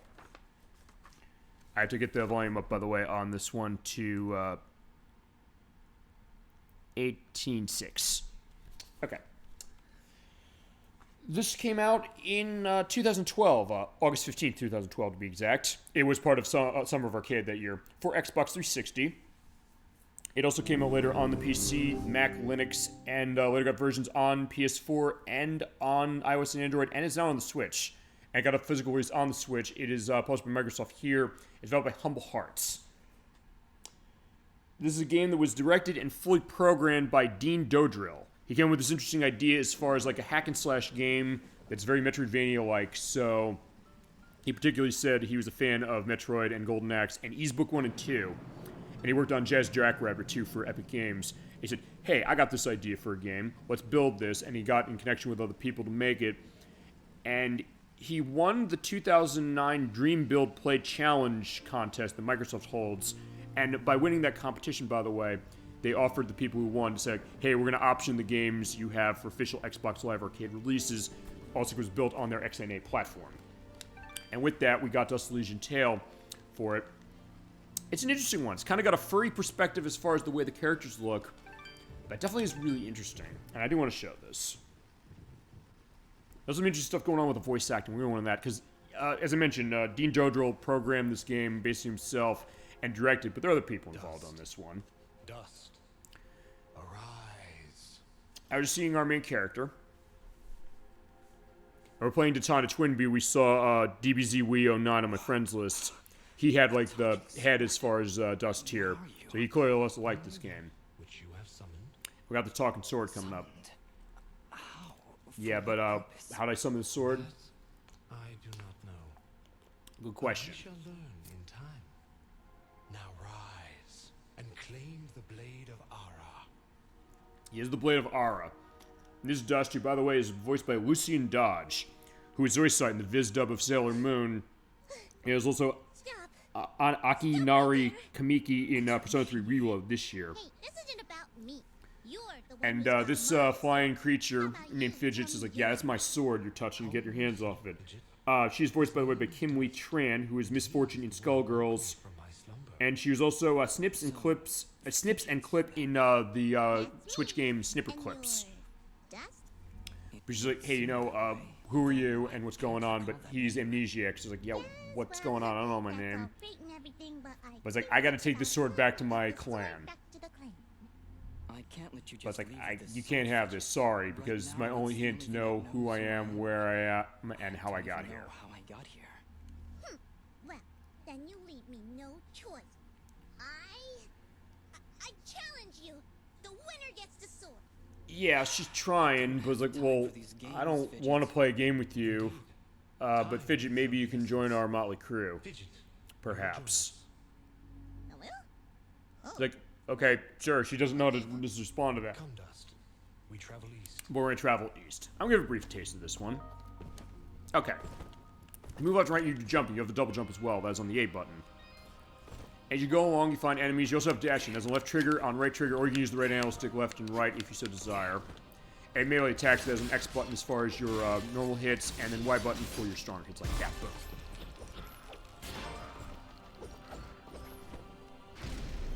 You get that, you get a collect orb, you get abilities recovered. Hold here, Dust. You have unlocked a new ability. It's called the Dust Storm for this one. Dust Storm.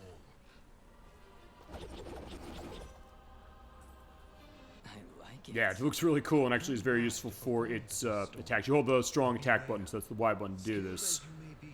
But eventually, if you hold it too long, it's going to hit yourself in the face and it's going to be bad. In that case, maybe I can help. Yeah, but Fidget has something which if, whilst you're doing that, hit the B button, you'll be able to have something going on. And she has quite a build-up for this. Please contain yourselves as I demonstrate. Alright, well, you do that. Well, look nice as far as showing the lights. Well, maybe I'll just keep the rest of my repertoire to myself. Oh, well. I'm sure it'll come in handy somehow.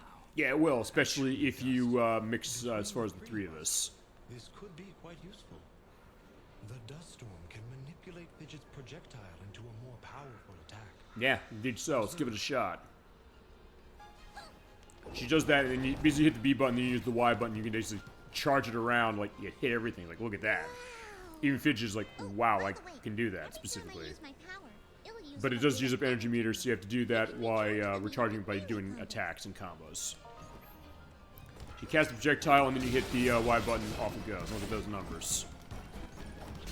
As you go in the air and hit it, specifically, as far as that... This game looks beautiful to start, number one, and number two, it also plays great. I was in one of those cases where I missed this one too, but it is on other consoles as is now. And you gotta think about, hey, the brainchild of one person to an extent, but then other people came on to believe in this project, and Microsoft seeing this, like, yeah, this thing is really, really cool, and they're right. This game's pretty awesome. And look at this, this is like a Ninja Gaiden or something like that, where I'm basically just slash and slash and slash, and you get tons of stuff, but yeah, if you get hit, your chain's busted. In that case, yeah, you know, there you go. Alright, so we're gonna go a little longer on that. Fine, we're gonna beat this, and you can get combos there. Well, shit. Fine, I'm gonna beat this boss, and I think we're gonna go on. I think the point's gonna be made as far as that, yeah, we can't leave, so we just keep going and dodge out. And I'll flash on orange, by the way, on this one as well, because, yeah, the lightning effects are a little strong, but not bad. It still keeps working, of course, going, spin, spin, spin. Ow, but if I get hurt and killed like that, you give a second chance because you're in the demo. You guys get power-ups, I believe that'll help you for the purpose of that here. This game is a lot of fun, just to go in that, and it sure looks cool.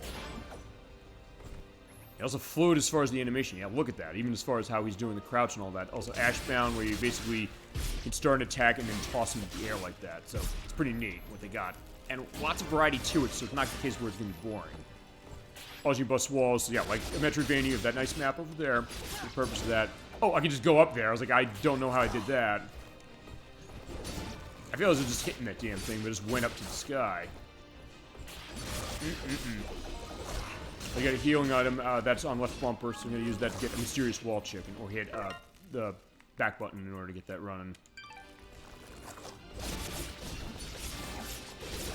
Yeah, I think I'll just give a little bit more of a case of this, just going in here. Yeah, see the great lighting. And I'll open this as well. I do want to show this, although I have to go get a key to open this, I believe.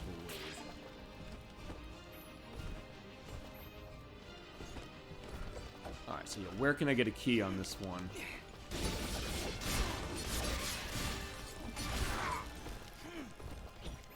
Yeah, but if you have those red barriers, you cannot go past. So yeah, keep going, and kill them.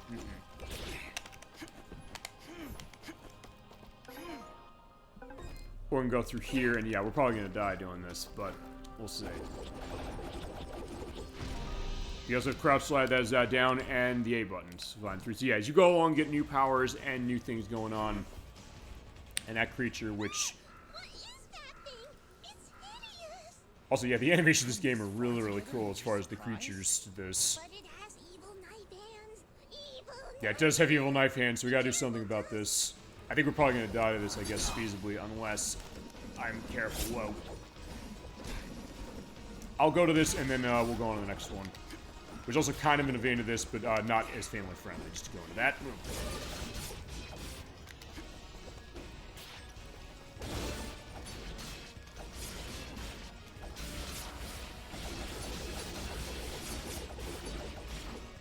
Okay, I might be able to beat this thing. So there's the evil knife hands were no match for us. Hey, you just leveled up. Right, you do get level ups as well. Yeah, it feels good. Great, even. As it should, Dust. You've acquired a skill gem. Open the character screen from the inventory to upgrade your abilities and become even more powerful. Okay. And so it's almost like Guardian here is a little bit, and since you put your stuff going on to upgrade max health, your attack, your defense, or Fidget's power up. So actually, let's give Fidget a little bit. And you can choose to upgrade it that way, and you get an achievement if you have a full game. I do not. Yeah, so that's Dust and Elysian Tale. Pretty cool. I wish I had seen this sooner, but the good news is it is on modern consoles, and it's on the Switch if you want a physical version.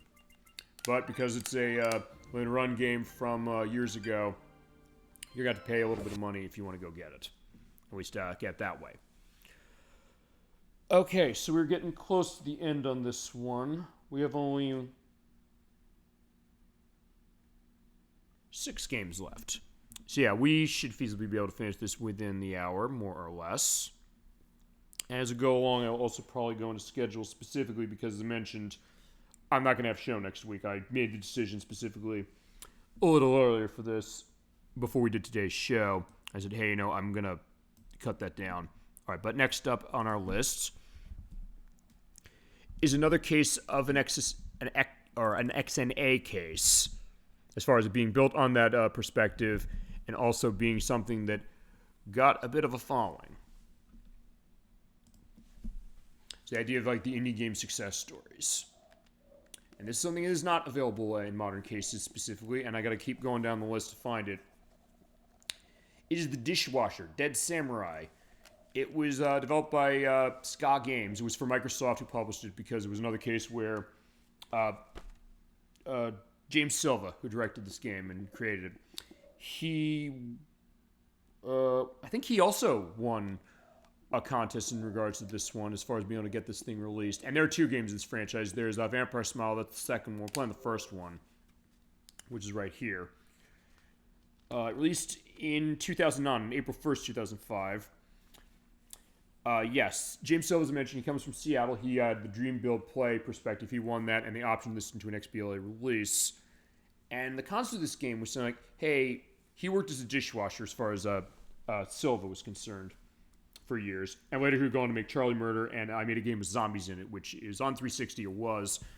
I did not download the demo of that, so I can't show it. It was an indie game, but it is on PC, it's on Steam, and it's on Xbox Series S and X now.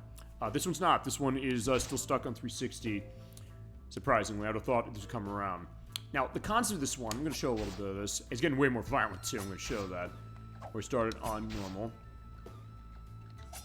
It's also a case where it is hack and slash the same way that Dust and Elysian Tale is. But definitely much more mature rated. Maybe an emo look in terms of how the visuals are. But Silva's concept of this one was like, hey, you know, before I got into games, I did work as a dishwasher for a restaurant. And I was taken back by the fact that people seem to not respect my job. They seem not to respect me in terms of, I don't know the people he was working for or what. But he was thinking about this like, God, I'd like to do something else. He's able to get a case of that feasibly binding his break as far as in gaming. And his idea was saying like, hey, you know, one of the most famous people who was a dishwasher in his life was actually the late Bruce Lee. Martial arts acting master, for sure. And for that, he said, hey, I got this idea. We're going to have a case where you're playing as this character who is a dishwasher, but also he's being feasibly killed. They kill me once, he's back to life, and he wants revenge. With these comic cinematics going on. You get this visual perspective that's extremely greedy in terms of just black, white, and red. As you're going along. Also, very fast stuff on the animations as you go along. You're going around with enemies like these, I think he's like government guys. Just slice them, slice them, slice them. As you go, yeah, you can cut them in half. So yeah, this game definitely gets really, really violent. So unlike Dust and Elysian Tale, this thing was feasibly something that was a case of being feasibly friendly for anybody. Not so much with this one. You also get executions of enemies. You have clean kills on the B button and messy kills, which are on Y. It's kind of like the glory kill mechanic of the modern Doom games, specifically Doom 2016 and Eternal, and I guess Dark Age is coming out next year. Is going to be doing that as well, I would think. Kind of just pretty much just do hack and slash, and as they go, they'll give you an indication. Hit the Y button, slice them in half. There you go. Again, hearts, usually not humble hearts the way we did with Dust, but either way. You also have rolling, that is on right analog stick, you use the left trigger and the left analog stick to do that. Also, flashing lights on this one, because yeah, you're getting attacked with cattle prod and all this stuff, but also, when I do enough damage, I'll do this. I can feasibly get in a case of saying, like, hey, you know... Okay, fine, that's the messy kill. Like, I literally stuck the cleavers in his mouth. And you're seeing the blood splattering on the screen. This game is pretty fun. I'll definitely say that for sure. Ugh. This is feasibly a bit disorienting. If you're not big into blood, which I know Dolly Finn, you're saying you're not, yeah, you're not going to be having much of this, I would say. Having said that, this game is pretty interesting, and yeah, as I said, it's something that is pretty fun, although I will say this, I don't know if this maybe is as great as other stuff. I mean, it's a bit stilted when it comes to these animations, but it does control it. I like the style of it, for sure. And it's fun. But those are the cases that fine. I haven't feasibly played this game maybe as much as I guess I should have. I just want to get this, because I remember, like, I was always curious about this. And before the 360 store shut down, I said, I had, like, a massive list of stuff saying, what do I want to show? What do people want to see that's still available?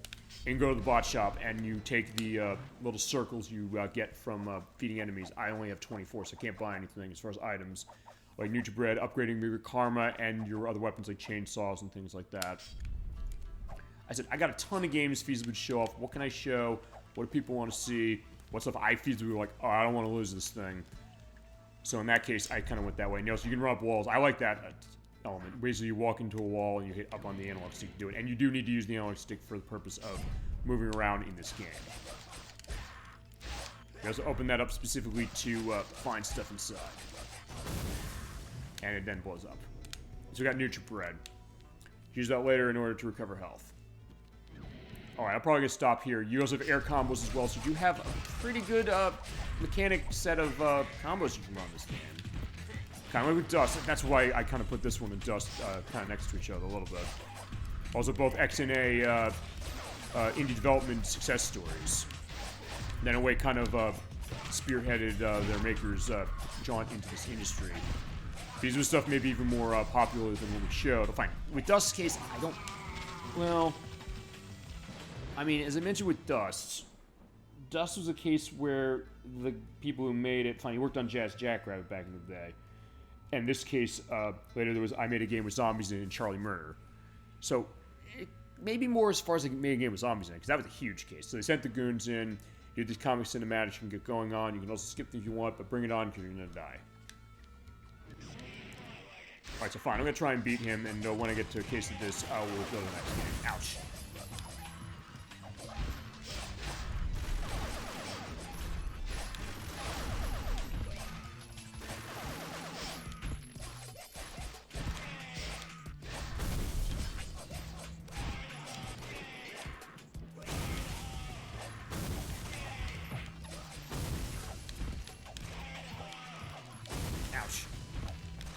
Yeah, but these guys are pretty tough, even on normal. It's a case where you have to kind of slice into it specifically. Alright.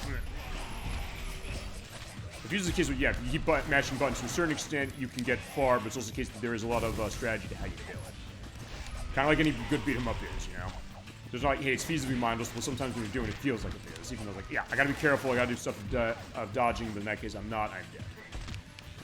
Okay, so in that case, we are done. I'm going to just quit the game as far as that. But yeah, we can definitely come back to this one at some point. It's a pretty interesting and stylish one. Not for the faint of heart, but definitely one that's really interesting, and I'm glad I got to show it. Alright, next up we have... only 5 left. And we're also getting to the point where we're going to be starting to show some big name games. And for this one... this is a game that is delisted this way, as far as how we're going to show it. But there is a modern version. I have that modern version as well, which we will show at some point. I just got to get the audio line on this one set. Oh, it's the same thing I had as far as this, 26.6. Okay. Like versus one you mentioned, and I want to show it off. This is Mark of the Ninja, which released in 2012 on September 7th. For Xbox 360, and it later got ported to PC, Mac, and Linux. It is by Clay Entertainment. The people made Shank, and they also made Don't Starve. For this one, there is a modern version that is Mark of the Ninja Remastered, which Microsoft published this one specifically, but later on they're not, and it's on the Xbox One, PlayStation 4, Switch, PC, and of course Mac and Linux as well. And of course the Xbox One version works on the new Xbox consoles, and same with PlayStation 4 version. And actually, I got this game free as far as that. Fine, I got the remastered version for free. This one I paid money for. And they did it because, hey, when this game came out, I was like, hey, for the people who bought this originally, if it's tied to your system account on the same console, so fine, for 360 only, as far as 360 owners only, you get the new one for free, which is really nice of them. And this game is really, really cool. Or like versus you mentioned when we talked about this a couple years ago, you said... Gaijin Guma pointed to this one, and it's an interesting case of it. I just kind of found, I was like, this game's kind of interesting. I played the demo, I was like, this game's really, really cool. And it goes to something that, like as you mentioned, we played Shadow Dancer, The Secret of Shinobi, which is that, hey, when it comes to games with ninjas in them, there are a lot of cases like with Shinobi, and also with stuff like Ninja Gaiden, are you really necessarily being stealthy? Because isn't that the idea of the way of the ninja? It's all about being quiet and, you know, killing people as far as like what you're doing in a way that you're not going to get noticed. Well, the people at Clay Entertainment agreed with you. They said, hey, that's how a game like this should be. Did I... Also, fine, one thing I want to see. I just want to make sure that I... Okay, I loaded my my save. I don't want to do that. I want to start a new game. If I can. Fine, we're gonna start at the first level. I was like, wait a second, hold on. So we're not gonna do upgrades. I'm gonna show the intro. Pad the Ninja, Noisemaker, and we don't have attack items. We're gonna go that way. I'm also gonna turn the volume down because this game gets a bit loud too. Got a very Samurai Jack, Getty Tarakovsky look to itself, which is very appealing as far as how it is, but also the idea that, hey, you know, it is so stylish and smooth. It has great cultural atmosphere about itself, too, as far as how it looks. And even more in the Shank, which kind of visual style like this too. This one really kind of takes the next level in terms of how it looks, but also in terms of what it's doing with its gameplay. And I love this game. It's a fantastic game that is probably one of the best stealth games on 360, and it's saying a lot. Because there's definitely some good stuff, including a couple of the Splinter Cell games that are on this console. Hey, Metal Gear Solid 2 and 3 here, technically on the console as well, as far as the HD versions that came around. And this can stand up with them, and it's a 2D case of it. Yeah, it's a 2D stealth. Don't you hear the bell? Yeah, we sort of hear the bell. So says Aura, who is voiced by Lisa Ann Belly, who actually is the voice of Chi-Chi in the Ocean dub of Dragon Ball Z, let you know. In this case, we have to follow her, and you hold the right bumper to do running, but as you're running, you're seeing that great effect. Look at that. It's basically flashing there, so like, hey, it's leaving noise. So the interesting visual design in this game in terms of how that's going, how when you're in stealthy areas where there's no light, you have like the red going on yourself. That guy got killed. You have to climb on walls and slide down. Basically go around moving as far as it on the left analog stick and using weapons specifically. But if you're in the light, you're getting visible. So if you have your darts, you can hit the Y button in order to put the lights out. Because this is a preview when we get to Splinter Cell. No question, because we'll be doing that specifically. But also you hold the right trigger, you can do running. You have to be careful going down, and also when there's an enemy over there, you use hide and spot, press the B button, hide back. And also using the right analog stick, you can kind of look ahead. So definitely really interesting the way this game sets itself. But yeah, when you get undetected, and when you're in that case, you get points. And you do want to keep yourself hidden. You also do the Hotel Mario thing, you're saying, hey, I'm going to hide in the door. But in this case, I don't need to, but yeah, when you're walking normally, like, yeah, they won't hear you, but if you start running, they're like, yeah, what's that noise? But in this case, I'm in the door, so you can also kind of see yourself there with the red. So definitely a great artistic design as far as this case, and right there, yeah, we're in the light. Yeah, since nobody's here, we can start running. And also track the birds as well. Run, and they'll be able to hear it. Yep. So in this case, she's giving us a little bit of a tutorial on this baby. And the blood will make him look even more authentic. Get under that ledge. Okay, so you get on the ledge and you climb up the wall. So kind of like Dustforce a little bit, and something that just like that one, it just feels good playing this. And we got the grappling hook. Use the right bumper to use your special weapons and special items, and you look for vents. You basically kick your way in. But in this case, here's the deal: they're here. We can wait till they turn their way around. We also could hit up a light there.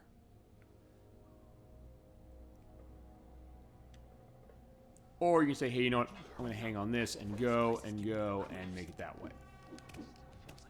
It feasibly hear the light going out, so that feasibly was a more risky way to go if I was going to do that. But for this, we should be set. Let's keep it that way. But we don't have a weapon, so now what we do, we can use the sword of Tetsuji and kill anything we want. Now you're ready to kill. Yep. The beginning of the kill is like embracing a lover. Yeah, the ending of it is not. Is not. Okay, so what you do is you have to sneak up to them and then hit the X button. And then you have a button pressed there, like, yeah, forward and X to do the kill that way. Like, there you go. You have to be quick. You have to quick to kill them, but the other thing is that because, yeah, if you keep the body in daylight or in the light over there, they're going to see it, so you have to put it and hide somewhere. Again, very much like Splinter Cell. Maybe that's why I like this, like Splinter Cell in 2D, sort of.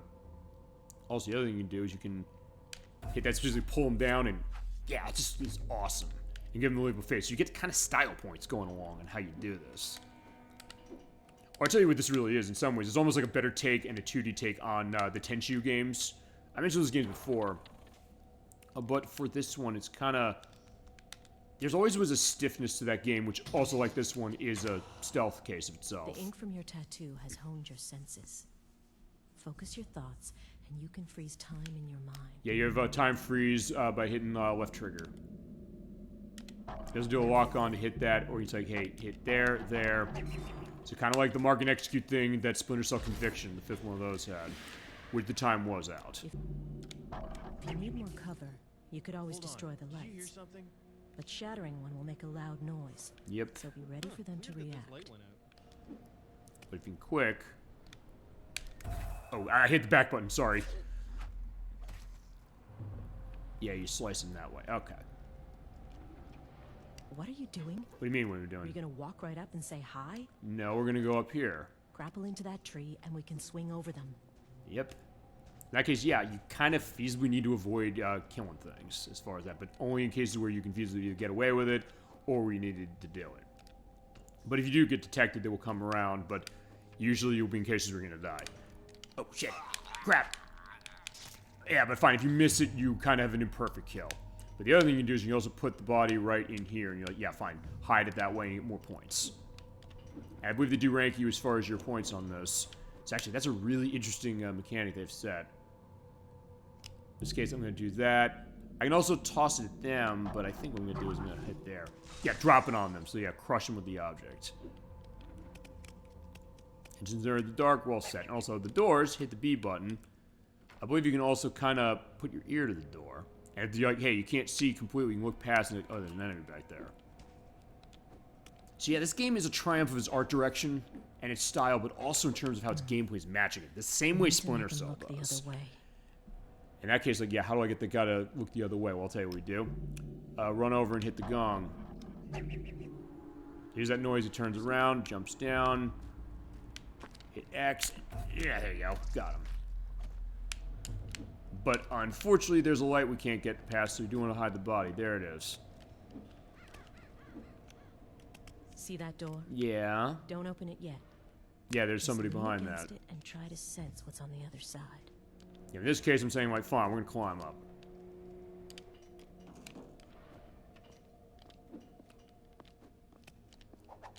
Fine, if you're... Oh, actually, I'm surprised that got perfect. I was like, wait a second, how'd that happen? I thought I had gotten myself hit. I'm going to turn out the lights there so they can have that set, and off we go. Now, I'll go a little more on this, not for too long. You do get checkpoints with the ravens over there. So what I'm going to do is I'm going to take that over there. Whoop, whoop. And there's such a grace and fluidity to this game that I adore. Whoa, shit, no. Okay, that was close. But yeah, if you're quick, you can feasibly avoid getting yourself in trouble. Okay, that was not how I intended to do it, but fine. It looked like it planned it. There we go. Do it downwards and drop them down. Actually, wait. Can I drop them down? Never mind. No, I can't. Okay. I scouted up ahead. They're taking Ninja as hostages, and Master Azai is in trouble. Yes, he is. We have to hurry. I don't know if we're going to be doing that, but this is a case of showing what your objectives are. You can use that and look at your map. We'll show that off. So just show you the idea, like where you've been and where certain things are over there. So you basically keep going around and saving without being detected, rescuing the ninjas, and ringing the gong. So they give you also other things you can do as far as how this is. Yeah, there's an enemy up there. So yeah, you feasibly couldn't see him, so you got a sense like, hey, it's not a good case, but feasibly try and go another way. Or in this case, open the door and grab him. I always show the other ninjas being saved. So you hold the B button. You have to hold that in order to unlock him and get him out. And like, there he goes, and he's gone. Yeah, this game is awesome. What's that rattle coming from? But if they hear that, like, uh-oh, that's gonna be bad. Hey! I saw you. Run. They did see him. He was like, fine, if I kill him that way, he might be set. Alright, I'm probably gonna... I think I might stop as far as what we got on this one. Yeah, but if you're seen and, in a case like that, break line of sight and then just hide, and hopefully they won't find you. But in this case, yeah, I can't really take care of them. Better get maintenance to check out that rattle. Go check that out, will you?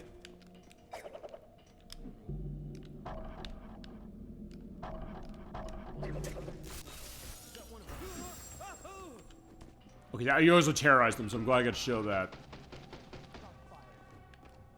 So they didn't see me completely, but it was like, uh-oh, we know something's around here, we gotta be careful.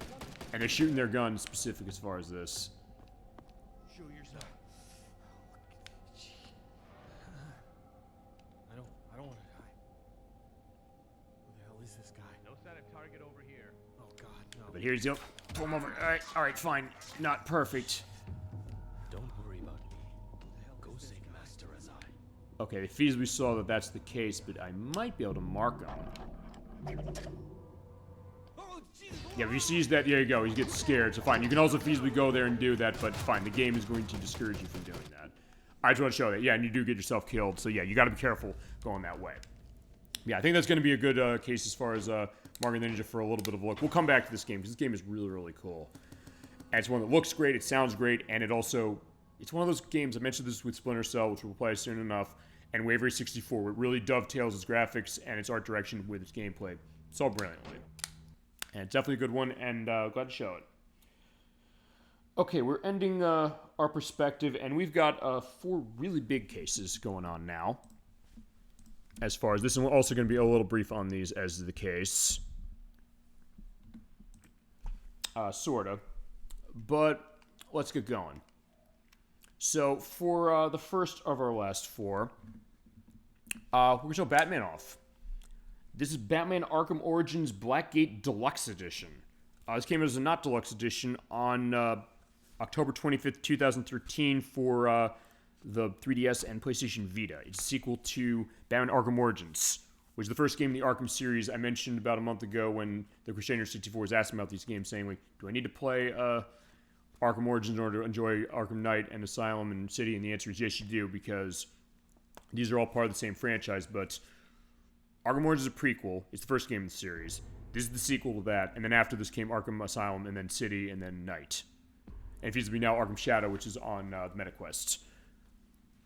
But what happened is after the Vita game came out, and the 3DS game, I should say, came out, from Armature, which is ex-members of Retro Studios, the people who made Metro Prime and Donkey Kong Country Returns, and also they made Recore for Xbox One.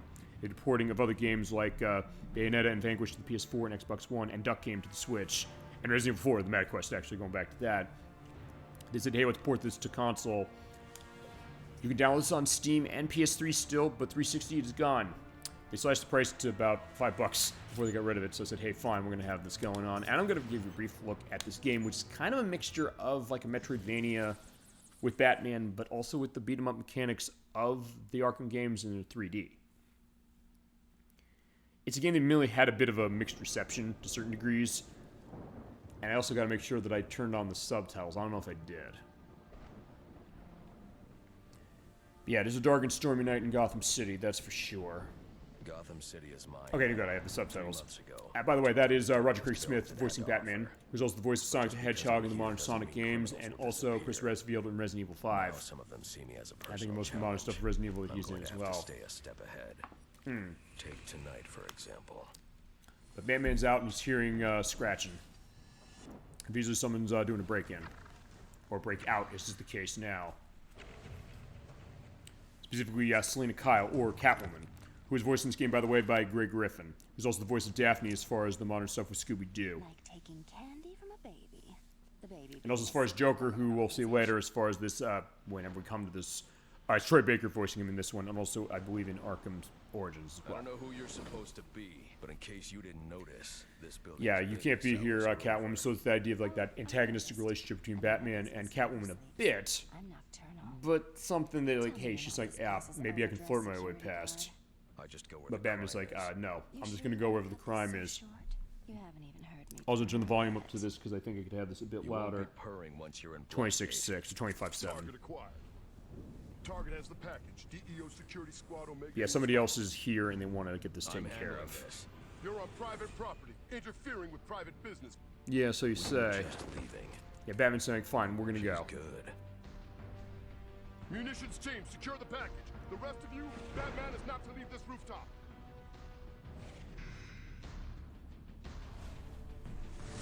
Okay, so for this one, I'm going to briefly show a little bit of the first level. I don't think I'm going to go the whole way. Just because the next couple games are cases where they're kind of going to be us, I guess, touching on these massive franchises. So yeah, in this case, we are finally hitting the Arkham series. It just took us a while for the purpose of doing that. Yeah, you do have the same beat-em-up mechanics that you had in the Arkham games. Since, yeah, you have your strike button on X, and then also the counters when they do the thing with the lightning over their heads. Except this time it's in 2D. But still the same free flow that it had in the other versions. And if you do get hit, you use your combo meter, and you also have cases where it goes black and white like that. Boom. You get one last hit, boom, it does that cinematic perspective, and it still looks nice. Not even sweating. Aren't you a cool customer? But you wouldn't put heat like that on a helpless girl, would you? I've got a feeling helpless is one thing you aren't. Handsome, strong, and in touch with his feelings. Every girl's dream. Yeah, but apparently the flirting is not working as far as that. You also have your grapple hook, I should say, that is on the right bumper. And you're running and gliding along, so basically default Catwoman now. In this case, you're kind of starting to run, specifically, and then just look for the targets for that and grab up and go. We cannot catch up with her, but we're going to at least give it a try. Look out below. But she's like, hey, that's the idea of going over there. But yeah, it is a 2D game, but you're also kind of going in and out of the background, almost like Tomba. Also, just like the other Arkham cases, you have to go into the grates and hit the A button repeatedly to open it, just like in those games as well, and hit the right trigger to crouch down and crawl through. So it is an interesting mixture of a 2D kind of game like this, but also it does have some 3D aspects. It's interesting how they do it, although I get the sense from what I understood that this is not something that people tend to really love that much. As far as the Batman stuff, maybe it's also in comparison to the other ones. I don't know if I like this as much as the other Arkham games, but oh shit. But still, it definitely is interesting.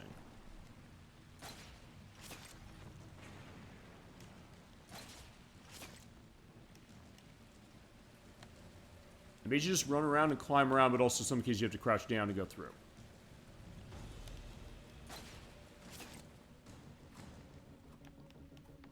Also, just like the other Arkham games, you de-analyze, you hit the left bumper and use the right stick to look around. It's like, do a scan. It's like, oh yeah, that's in loose.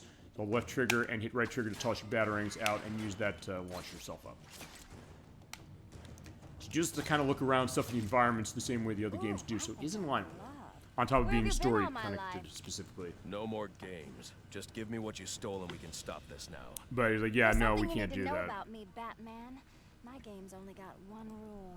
Finders keepers. And Batman's not going to respect to that, or going to react to that well. But off she's going to go. I'm going to take another one last thing as far as like a fly off. It is also how they're disguising the loading, by the way. So in that case, we're on the roof. And we're going to have another beat up specifically of enemies when we see them. But after that, I think we'll go on to the next two. The next two games, by the way, are going to be the our first looks at probably two of the biggest franchises around. Yeah, I did make you feasibly wait to the end of the show for the purpose of that. The burglar and that bat freak are using the rooftops.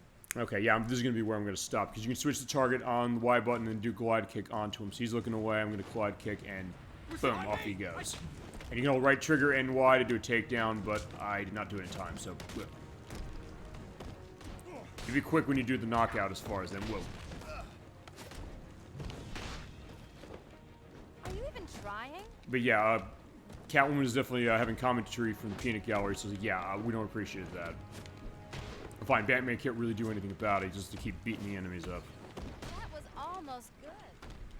I don't know, I think it's pretty good, given how I'm getting with the combos going on into like 10s at least now. Whoa.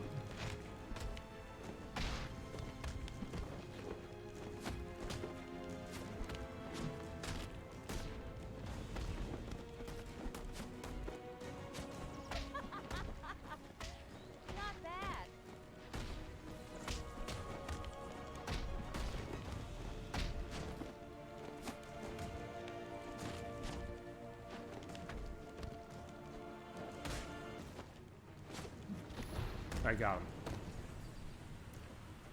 Alright, so that pressure Catwoman. I guess not, because she's running off. Okay, but I think with this case, yeah. That looked exhausting. Feel free to take a break if you need one. Yeah, you know what? We're going to take her up on her offer, because, yeah, I think that's going to be the last perspective on this one. Because, yeah, we're getting to the case of, like, running down to the end of the show. I was like, yeah, Batman needs a little bit of a break. Sorry, Batman. And sorry to Catwoman, I guess. But yeah, that's going to look as far as that. It's a pretty fun game. I don't know if it's my favorite as far as the Arkham stuff, but it's interesting to see. I just wanted to give a little bit of a taste for it, because we're down to our last three games. So let's go to my games again. Now for this last one, I turn this, or third to last one, I should say. I turn this down to this, and I'm going to put this in, and as soon as the minute I put this in, everybody's going to want to watch this.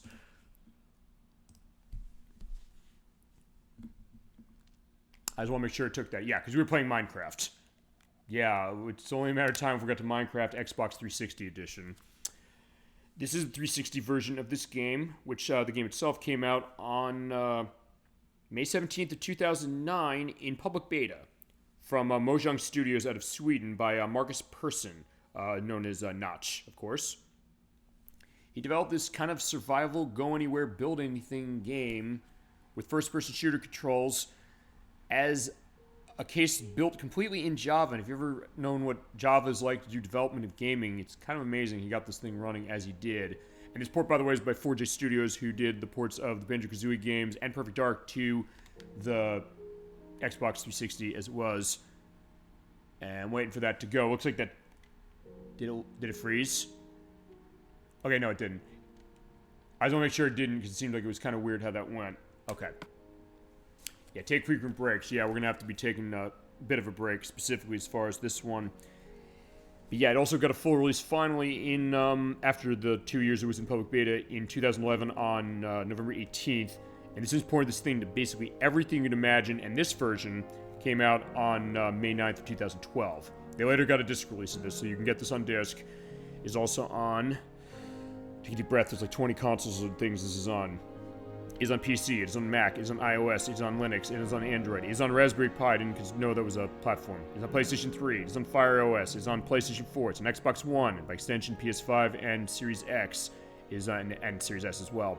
It's on PlayStation Vita, it's on Wii U, it's on Switch, it's on Windows 10, it's on Windows Phone, it's on TV OS, it's on the new 3DS, it is on Chrome OS. Jesus Christ, yeah, this game has gotten ported everywhere. But this 360 version was the first case it was not on PC. And for this one, we also ran into a case where you could do local co-op with this game. In that case, you have your perspective being able to build anything you want and go around and just beat anything you want in order to craft stuff.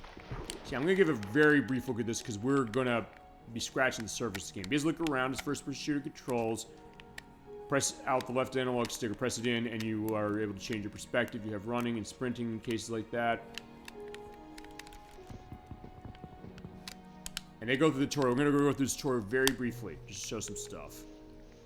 Because the idea of Minecraft is feasibly do what you want to do, but the whole idea, a little bit of this, of what I'm familiar with, is enjoy the atmosphere, the great music, and basically try to get yourself going to make sure that you are able to survive at the night. Because, yeah, when night comes, enemies are coming around, zombies, they'll kill you. It's not good.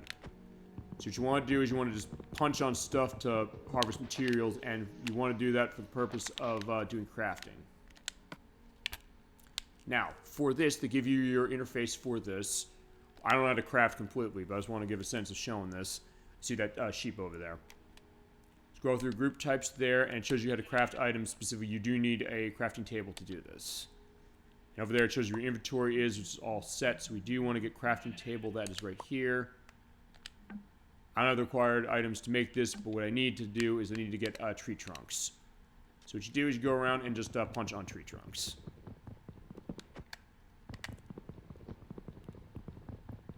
And there, you just pick up the tree trunks. So I got 2. I just got to get 2 more, and we can get this. Basically, just harvesting materials to build stuff. In case where people who have gotten cases of saying, like, hey, you know, we've just been able to do tons of stuff with this game. We got some nice oak wood, so let's get that going. Show the item description right there. I'll just try a more varied selection than normal crafting. Planks. So you need to build structure as far as oak planks. We can do that. When you build that, it drops down. And craft more items you top of your inventory, which is right here. You just let the analog stick to move the pointer and select stuff for it, and you can pick up all of them or half of them if you want and place them down as you desire. And when you go, your stamina bar or your health bar is there for the purpose of the chicken legs and things like that. If you want to eat food, so you basically have to pretty much mine to survive. You have items, you have left trigger, you drop it down. If you have the other item, you drop it down that way. Or beat it again in order to pick it up. Eat the steak in your inventory, replenish your bar, so we're going to do that. Hit the Y button and go in here, eat the steak. Put that in our inventory.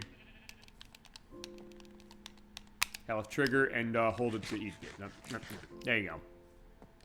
Now we have to open the crafting interface to tell us what to do for this. Now you have to go get planks.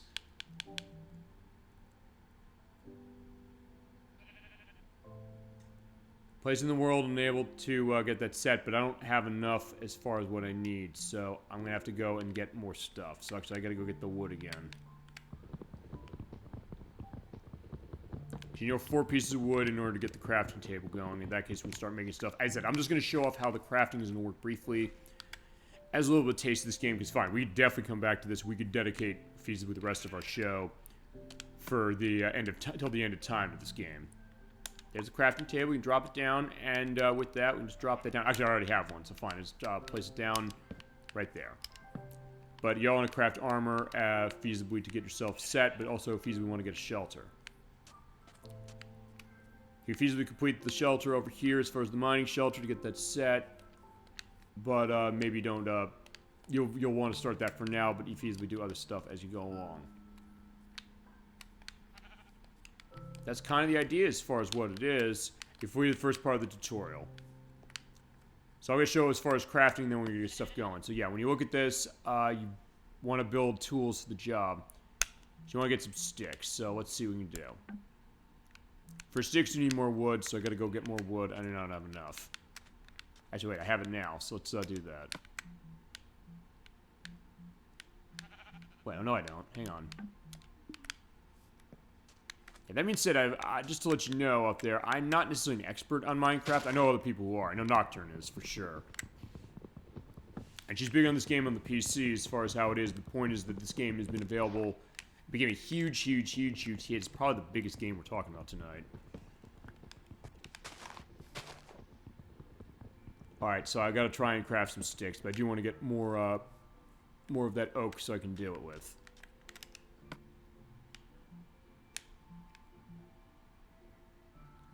Yeah, I don't have enough.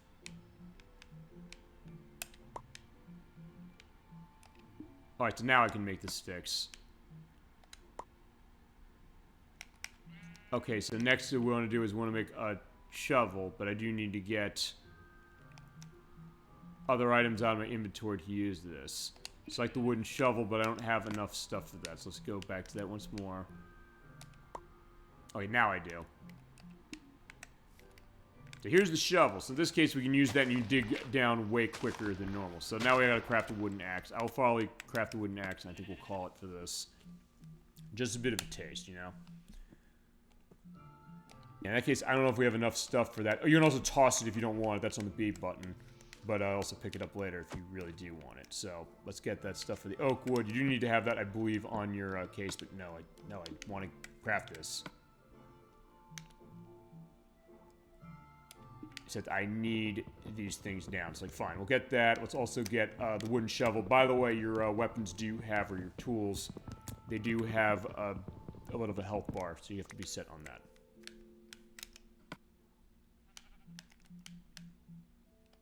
Then maybe I don't have it specifically. So yeah, if you don't have what you need, you have to go and find what you need. If you can just destroy anything you want, like, hey, you know what, I want to build this lake out, you can build this lake out. It's like, oh yeah, getting rid of the sand here, I'm clicking it that way, and like, hey, you know, let's get that going that way. And you can also chop wood faster with the axe. I don't think I have enough stuff to do the thing with the axe. That's my problem. But actually, let me make another oak plank. Because I think it's stuff to make that. Okay, there we go. Got it now. So there's our axe. And in case like, hey, you also want to get a pickaxe. I don't know if I'm going to go to the degree of getting the pickaxe, but fine. For this one, yeah, look at us cutting the trees down with the wooden axe. But you do have the stamina BR, so you got to be careful as far as that. Okay. And by the way, they will not fall on your head and kill you. Yeah, but nothing else. I just want to kind of give a perspective like what we're looking at here and kind of the very relaxing case they can go, especially because we're ending the end of our great showcase for this year. I've had a great time for sure, and Dolly Finn has as well. Yeah, the reason I'm saying that is actually she went to bed. She was in a case of being very tired as far as that, and I actually got to say, I want to go back to what I mentioned. We did Marvel vs. Capcom. She actually had a headache. I was not aware of that. and I reacted wrongly as far as what that was, because, like, yeah, I took that as what happened last year when it came to Protorova trying to shut me up in my own show. I was like, and that was wrong. I did not think that through, and I was very selfish, and I want to apologize to Dolphin again. And I think it's worth going to that. It's like, I don't want to be the case of that, and honestly, the past couple hours I've been doing this show, that's been a cloud that's been over this, and I want to apologize to all you out there. It was totally wrong of me to do that. And yeah, I let that happen as far as it, and I shouldn't have. And fine, I guess the karma now is that I'm kind of having a headache myself, but see the case, like, yeah, I do appreciate Dolphin's perspective, everything she's brought to the show. Being willing to put up with everything I've got, because yeah, this is a massive undertaking as far as it's... So, I want to give her credit that way, and credit to all of you out there. So it's like, yeah, I'm going to be open and honest with you, and it's like, hey, when I get in a case of doing wrong that way, I'm not going to run away. I'm not going to run away and hide. It's easy for me to point and say, oh yeah, Protorov has been a problem. Of course he was, which is why he's not on the show anymore. But, yeah, you know what? I feasibly am going to be taking that to myself now, you know? You can also hit the sheep if you so want to. And if you have other stuff, you can get wool as far as running them. But yeah, I said, I do want to pause that. I didn't necessarily mean the idea like, hey, Dolly Finn's case is going to be, you know, off the show that way. It's fine. She's never acted in a way that he has. He's been totally... Protorov was ungrateful as anything. That was the reason why on his case. And I'm fully set as far as this. But Dolly Finn never was. She was more than grateful as far as a lot of the stuff on the show. So I do want to own that specifically, and I think honestly with kind of talking about this right now with this game, I think that's probably the best way to do it. And yeah, she will still be in cases of that, and like I do apologize for that. But also you have swimming, by the way. But yeah, I think that's going to be doing it as far as Minecraft, just as a little bit of a taste. Because yeah, this is a big case. We could look at this game further as the case for it. And you're going to unlock the full game, but if you didn't get this, we don't want to unlock the full game now, because I can't. This is on disc on this console, and it's on other cases as well, so you can get it that way. You have many, many ways you can get this game. As a fun one, and one that, yeah, if you are patient, you love to craft a lot of stuff like that, you're going to have a good time. It may not be for everyone to a certain degree, but like, yeah, it's worth giving a check to, no question. Now, next up is our first look at the only game franchise of massiveness that maybe isn't as big as Minecraft, but it's damn close.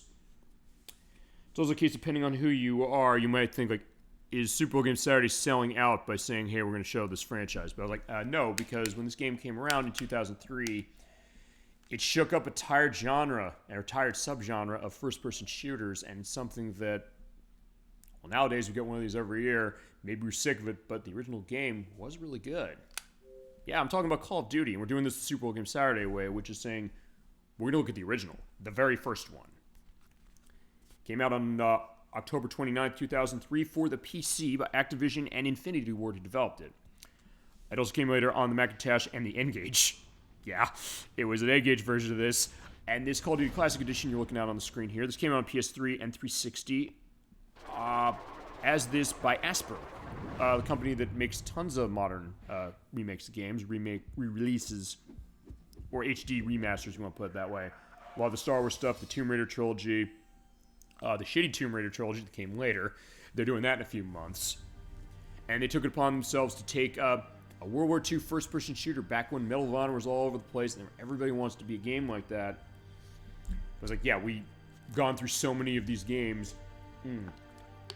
What could another one really have to offer? Well, what it offered was multiple perspectives of World War II, specifically from the US, the British, and the Russian soldiers. So you have a story campaign that's going across multiple cases of aspects in the theater in Europe during World War II, but also cases where, like, hey, there's also great stuff going on with multiplayer. It's a huge case of itself now, but also a lot of scripted events you're seeing there. You're storming the beaches in Normandy, and it's definitely intense. And yeah, these games are pretty damn great, even though it's a case where, fine, maybe we're sick of it nowadays, as far as maybe seeing it every year. Do we need a new one of these every year? I would say probably not, but I'd also say that, does that mean the franchise is bad? And the answer is no. This one in particular, I'd say my favorites in this franchise are probably Call of Duty's 1, 2, 4, 6, which is Modern Warfare 2. Honestly, I like the ones Infinity Ward makes, honestly, because they're the original ones who did it. But yeah, that's the idea. We're going to take a look at Call of Duty now. Yeah, so, the way I have this set up, I'm not going to do this very long. I'm going to show off the way this is set as far as you have training as well, but I'm going to show the first level. So you probably know what this game is, but weirdly enough, when this game came out on the PC, it was a huge hit, but it's also the case that for some reason, Activision didn't want to port this game directly to the consoles until this version. In fact, this is the only version of this original game that is on consoles. And nowadays, you can only get it on the PS3 if you're looking for a console take on Call of Duty 1. Every other one is like other spin-offs, like Call of Duty Finest Hours, which was on PS2 and Xbox. Even as far as Call of Duty 2, before the Xbox 360 came out, they didn't port that, but 360 got a version. And even the version of it on the PS2, GameCube, and Xbox, Call of Duty 2 Big Red 1, was not the same as the one the PC and the 360 got. So kind of surprising as far as that. Yeah, we're going to take a brief look as far as Call of Duty and show the idea of what's going on. You have alternate weapons of stuff. Melee on, pressing in the right stick. You can also shoot the enemies there. He is taking the piss, so we got to take the piss out of him. Quite literally, boom. And loading on X button, your jump is on A. And as far as your running... Okay, you switch weapons with left and right bumpers. Tracy, what's the run? Yeah, because you have your aim down the sight. That's on left trigger and right trigger shooting. And use those dual analog sticks to aim and shoot. Definitely a way to play a game like this. But in this case, you have to follow your objectives. Hit the back button. It shows what they are. So yeah, the leg bag's here. So grab it. I'll tell you where to go. So set up the radio beacon. The other thing we can do is we can also toss a frag grenade, so... They'll look at that and like, uh-oh.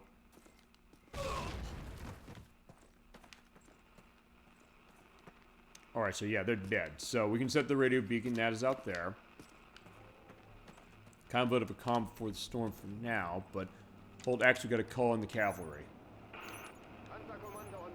So let's go to the drop zone. It is over there. And after this, we got one more game. Now we have to defend the drop zone from the Nazis who are coming down the way.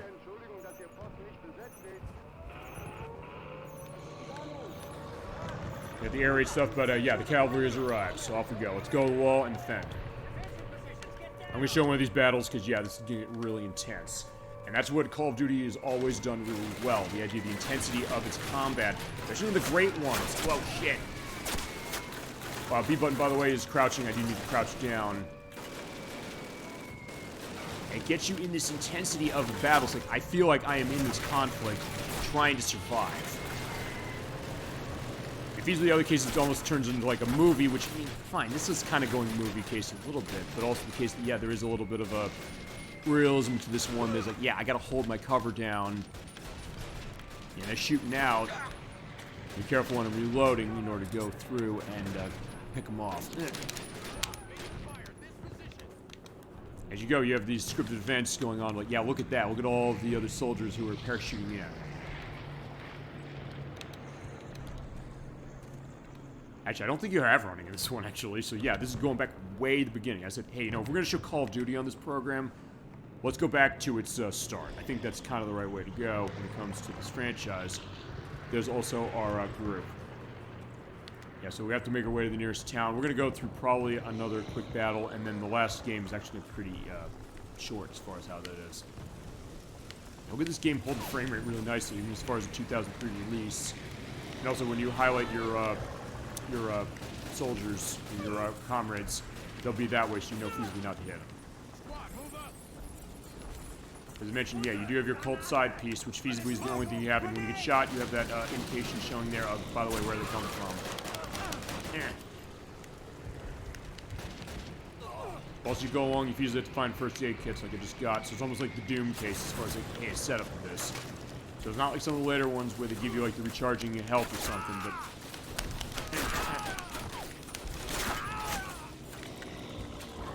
Yeah, but even though this game is not super bloody in terms of how it is, there's later ones that definitely get more with the blood going on. This one's a little more reserved with that. Oh, shit. it does still feel really real in like a case of, yeah, get out of my way. It does, you feel a real tension. Uh-oh, and things reloading, so you have to be careful as far as that.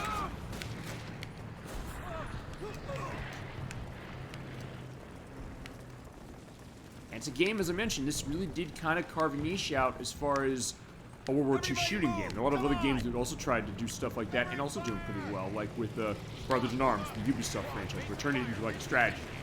It's like a real-time strategy game where it is a first-person shooter like this. You have to really run your cover stuff going well as you get to the next area. And of course, you get the famous speech of Winston Churchill from after the debacle at Dunkirk, where it said specifically, we shall defend our island, whatever the cost may be. We shall fight on the beaches. We shall fight on the landing grounds. We shall fight in the fields and streets. We shall fight in the hills. We shall never surrender. And of course, the UK never did surrender in regards to that, especially after that great speech of Churchill's. That, of course, was feasibly the motivation that the British soldiers needed as far as that perspective, from looking at it from the British perspective. But also you're looking at it from American and Russian perspectives too. So that's what Call of Duty really did interesting. And it'll continue even to this day as far as how it is. And the intensity of its firefights, the strength of its campaign, which I've always really liked Call of Duty myself for the campaign, especially when they tossed in co-op to the later ones. In the case that, yeah, it really tells the story well, and it is really exciting and really also emotionally draining, especially Call of Duty 2, the game after this, where there's cases where when I first played that, going to that first level, I was almost on the ground sobbing at the end of that level. I was like, oh my god, I survived. I honestly couldn't control myself as far as that. So, it shows the idea of what Call of Duty can do really well, and the idea that maybe nowadays when you see it all over the place, maybe that's been forgotten. And I get why people are sick of this. I get why people don't like the franchise, but it's also something that, looking back at its start, it's really been kind of eye-opening to think like, yeah, there was a time when this game came out, people were like, oh my god, we had never seen anything like Call of Duty. This is amazing. Feasibly as one of the best games of its year, as it was received. It also keeps people saying like, hey, some of the set pieces are some of the best gaming moments ever. It's like, yeah, I meant that. Like, and you played and yeah, you know what? They really were on something. So it's that case that, yeah, it became a huge franchise on the back of this game starting. And, yeah, they ported it really well as far as this release. And if you do want to play it, it is on the PC, but also if you want to play this version, it is on PlayStation 3. I'm surprised they didn't backwards compatible this one, because, yeah, remember, Microsoft owns Activision now. So maybe we get this back that way for Microsoft in the future sometime. But, well, I guess we're going to have to see. All right, this is going to be Taste of Call of Duty, but that is our look as far as it. And last on our list, we're at the end. And at the end, I'm being long on the nose as far as what we're ending with. But we got one more, and of course, what is one more or one in Spanish? Well, I'll tell you. Let's scroll down to the end. It is Uno. Yes, the famous card game. They made an Xbox 360 version. It was Microsoft who published this one. It's Carbonate Games who developed it. The people made Age of Swing, as Dolphin was mentioned earlier, as well as Hexic 1 and 2. There's the Fable 2 pub games, and they did Uno Rush, which was a sequel to this. And that's it. Carbonate Games did eventually shutter. And this game was listed because, yeah, the licensing stuff as far as the company that owns it. But this is a cool case of itself, and you do have your perspectives of your Xbox 360 avatars available in this. Actually, yeah, this came out not fine. I have this list as 2008 on there. Like, no, this was 2006, May 9th, 2006. It's actually pretty early as far as how it was. Let me show you how this works. Fortunately, it's a local multiplayer, but yeah, there was a great case of online. This game is tons of fun as far as the card game, but also this version. You play against with a partner. Actually, you do have co-op mode as far as like partner with an OCI. In that case, you do have a co-op that way. You also have custom rules. You can do house rules if you want to play house rules there. There was online, which was a lot of fun. I had a great time playing online with this game. Stuff with achievements, which I got most of them except for winning 40 games and winning 10-player or 10 4-player versions in any mode online. I don't know if the servers are still online to do this one, but that one you can definitely do still around. We're going to play a couple hands of this, not much. And you can also run the 35th anniversary deck. We're running the standard. Yeah, this is a great case of itself with some very nice kind of orchestral light music. Nice to kind of end a long gaming marathon. And of course, as it is, you play your cards down on the color or on the number if you have matching number. In this case, I have yellow stuff, so I just put down the 1. And first person to get all their cards out wins. But you play multiple hands in this one until you get to 250 points. Plus you have special cards like skip. When you do that, purple player, it's going in that circle, hit that. Yeah, you're not getting your turn, so bye-bye. And then her avatar's like, yeah, what's wrong? I missed that. Just keep playing around. It's the cool stuff. Yeah, since you did play the 5 on that, okay, I'm gotten skips, like, yeah, I'm looking disappointed, like, oh. And then he's getting skipped, and fine, orange player's really mad, I'm getting skipped again! And then reverse, so reverse, what that does is reverses the order of how it goes. It starts going clockwise, but in this case we turn to counterclockwise, and I get a turn, thank God. Okay, also, he called Uno, which is important because this game, fine, draw 2 on you, I don't have enough, so if you don't have anything, you have to draw a card, if you have something, play it. Okay, he's doing the smart thing of calling Uno, because what the game has, and I love that this game has it, is he's playing a wild card, making a call out for that.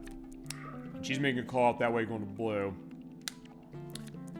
We'll see if he feasibly has a case to go out, if he doesn't. Oh, he's draw 4, oh shit. Where he's saying, like, yeah, the other plays a wild draw 4, so like, yeah, 4 cards, and I'm turning to green, so as soon as that's the case, why are you making me draw it? He's gonna win now. So out, in reverse. Okay. So I got 136 points. Yeah, because the one thing I'm glad he got to do this, you kept calling Uno. This game is a pretty brilliant mechanic in itself, which I know there's other takes of Uno, and goes with the card game itself, which remember, when you get to your last card, you have to say Uno. But if you're playing with other people, you might be able to pull a fast one on them and not say that. And if they don't call you on it, you'll be good, but if they do call you on it, they have to draw 2. You have to draw 2 cards. And this game gives you a button like, hey, if it's your turn and the person who just played has the last card and they didn't call Uno, hit that X button and tell them, like, yeah, motherfucker, you didn't call Uno, you are going to be drawing 2 cards, and they'll be really angry. You can also do challenges, by the way, on wild cards, where basically the case is like, hey, if they're calling that and they say like, hey, like that wild card I have. Oh no, it's for the wild draw 4 in particular. There's like, hey, I'm dropping that down and I call green, but I don't have anything in my hand. You can challenge them. You can say, you know what, you're lying. You don't have anything in your hand specifically for it. And if they challenge that, they specifically will say, hey, you know, if they're right, you have to draw cards yourself. But if they're wrong, or if you're wrong on the challenge, you have to draw 6 instead of the 4. So yeah, this game does have some interesting stuff going on as far as being that guy, specifically as far as saying like, hey, you know, I want to call other people out, saying, yeah, you better follow all the rules and call Uno and all that stuff. Otherwise, I'm going to nail your ass to the wall. And that is the fun case as far as Uno is concerned. Hopefully I'll be able to show that. We'll do a couple hands of this, and then I think that's going to be the end of the show, because that is our last game as far as how it is. In that case, I get to switch that to blue. Alright, she's doing the call for that, and of course when you do the wild draw 4 go on you was your turn, or the person who was the victim of it was the turn. Okay, so here you go. Play the card and then call Uno, that's the next button. So, Uno. Yeah, you definitely want to make sure you set that. Okay, purple player called Uno as well. If I hold on... Oh, you son of a bitch, you changed it to yellow. Alright, fine. Uno. Now at this point I'm changed to green. So they know that I have that unless she... Okay, good.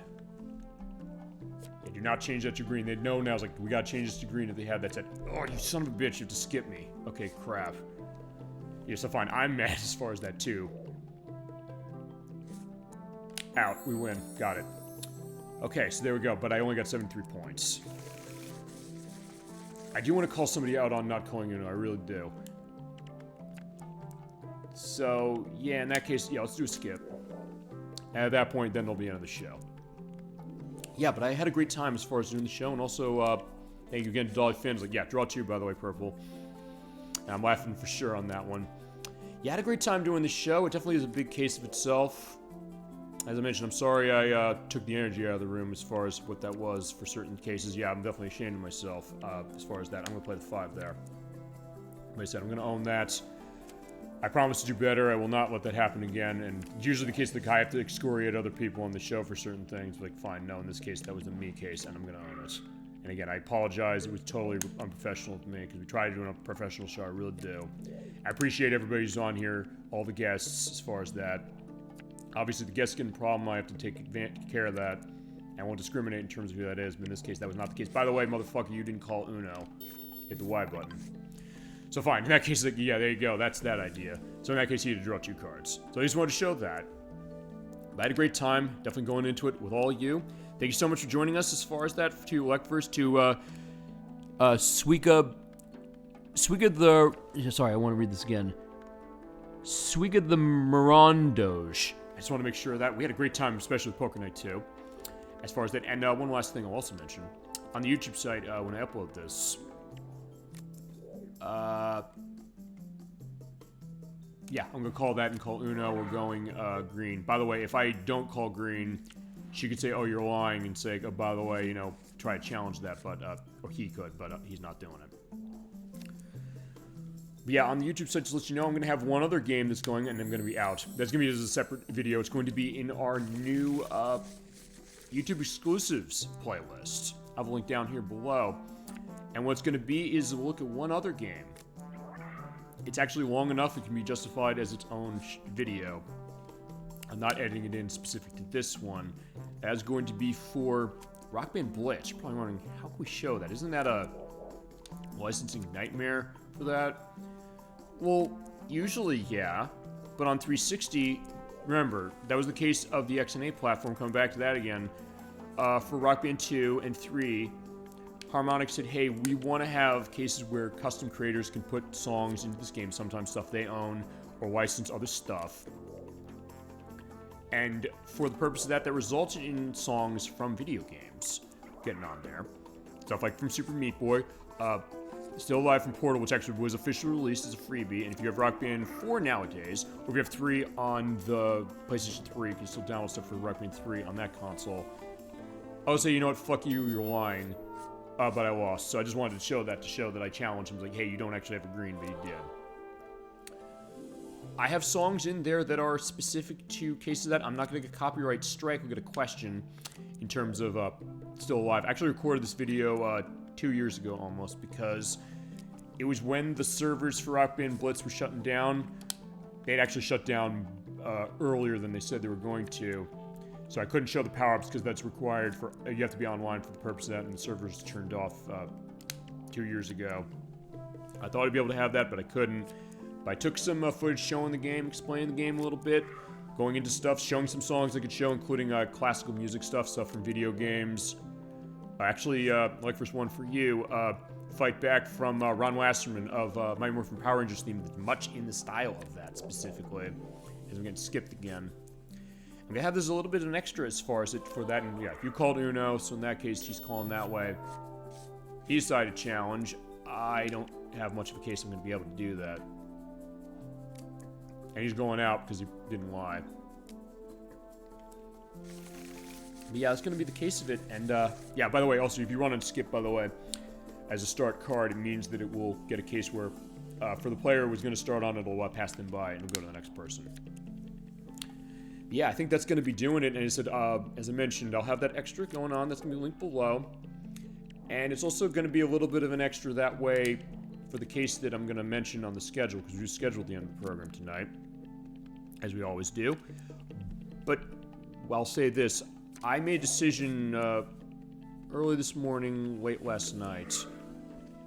Next week on December 7th is going to be the next part of Tomba for the PlayStation. We're playing that for 1-2L, just to go back to this Suiga the Mirandoj. Thank you so much for joining us, joining the Super Bowl Game Saturday family. We do the viewer requests. I do want to take these seriously. In all honesty, I'll say this with Tomba, we started last month, but I haven't had a whole lot of time to practice it. I haven't had cases where I've been able to really get ourselves going further, and I made a decision myself saying, you know what, we could do the next part next week. But honestly, I don't know if I'm ready to continue it as far as being able to be set to say, like, hey, I'm going to show this game the full look and go that way. Like, because we don't play our games for requests out of obligation. When somebody requests it, we take it very seriously. I take it very seriously. It's like, you're making the decision, come by, see the show, and talk with us, spend your time with us. I want to give you the game that you want to see. I want to go through. I want to understand it as much as you do, as much as it would be if you were on the couch with us as far as this. So for the purpose of time, I said I'm going to put that off by about a month, so we are not going to have a Super Real Game Saturday show next Saturday. So instead, what we're going to do is I'm going to come back to Tomba in January. I mean, I was going to come back to it feasibly for the finale in January anyway, but I'm also going to be doing a case of that. And by the way, call Uno. He didn't, so also by doing challenge on that, he also, yeah, got in a case of that. Okay, so yeah, so fine. I got to draw a card. I don't have anything. So what we're going to do is we'll come back to that next month as far as how it is. We're only going to have, in that case, well, 3 live shows for the rest of the year. But I'll talk about that right now. So in that case, since we're not going to have a show next week, our next show is going to be on December 14th. That's going to be for our return to Super Mario Sunshine for the... Oh, it's a GameCube game. We played it this year running the Super Mario 3D All-Stars collection. And for that, I said for the final part, I want to show off all of the great experiences I had when it came to the practice, getting ready to go through that game to 100%, which we did. We had a lot of interesting cases going on, a lot of hilarious stuff going on myself, hilarious deaths. And as Kazza22 and Gemini96 indicated, he said at the end of the year, we also want to see you have a death compilation. We're going to have that as our last look on this show for the YouTube site, as far as the next one that's going up on the last day of the year as our last video.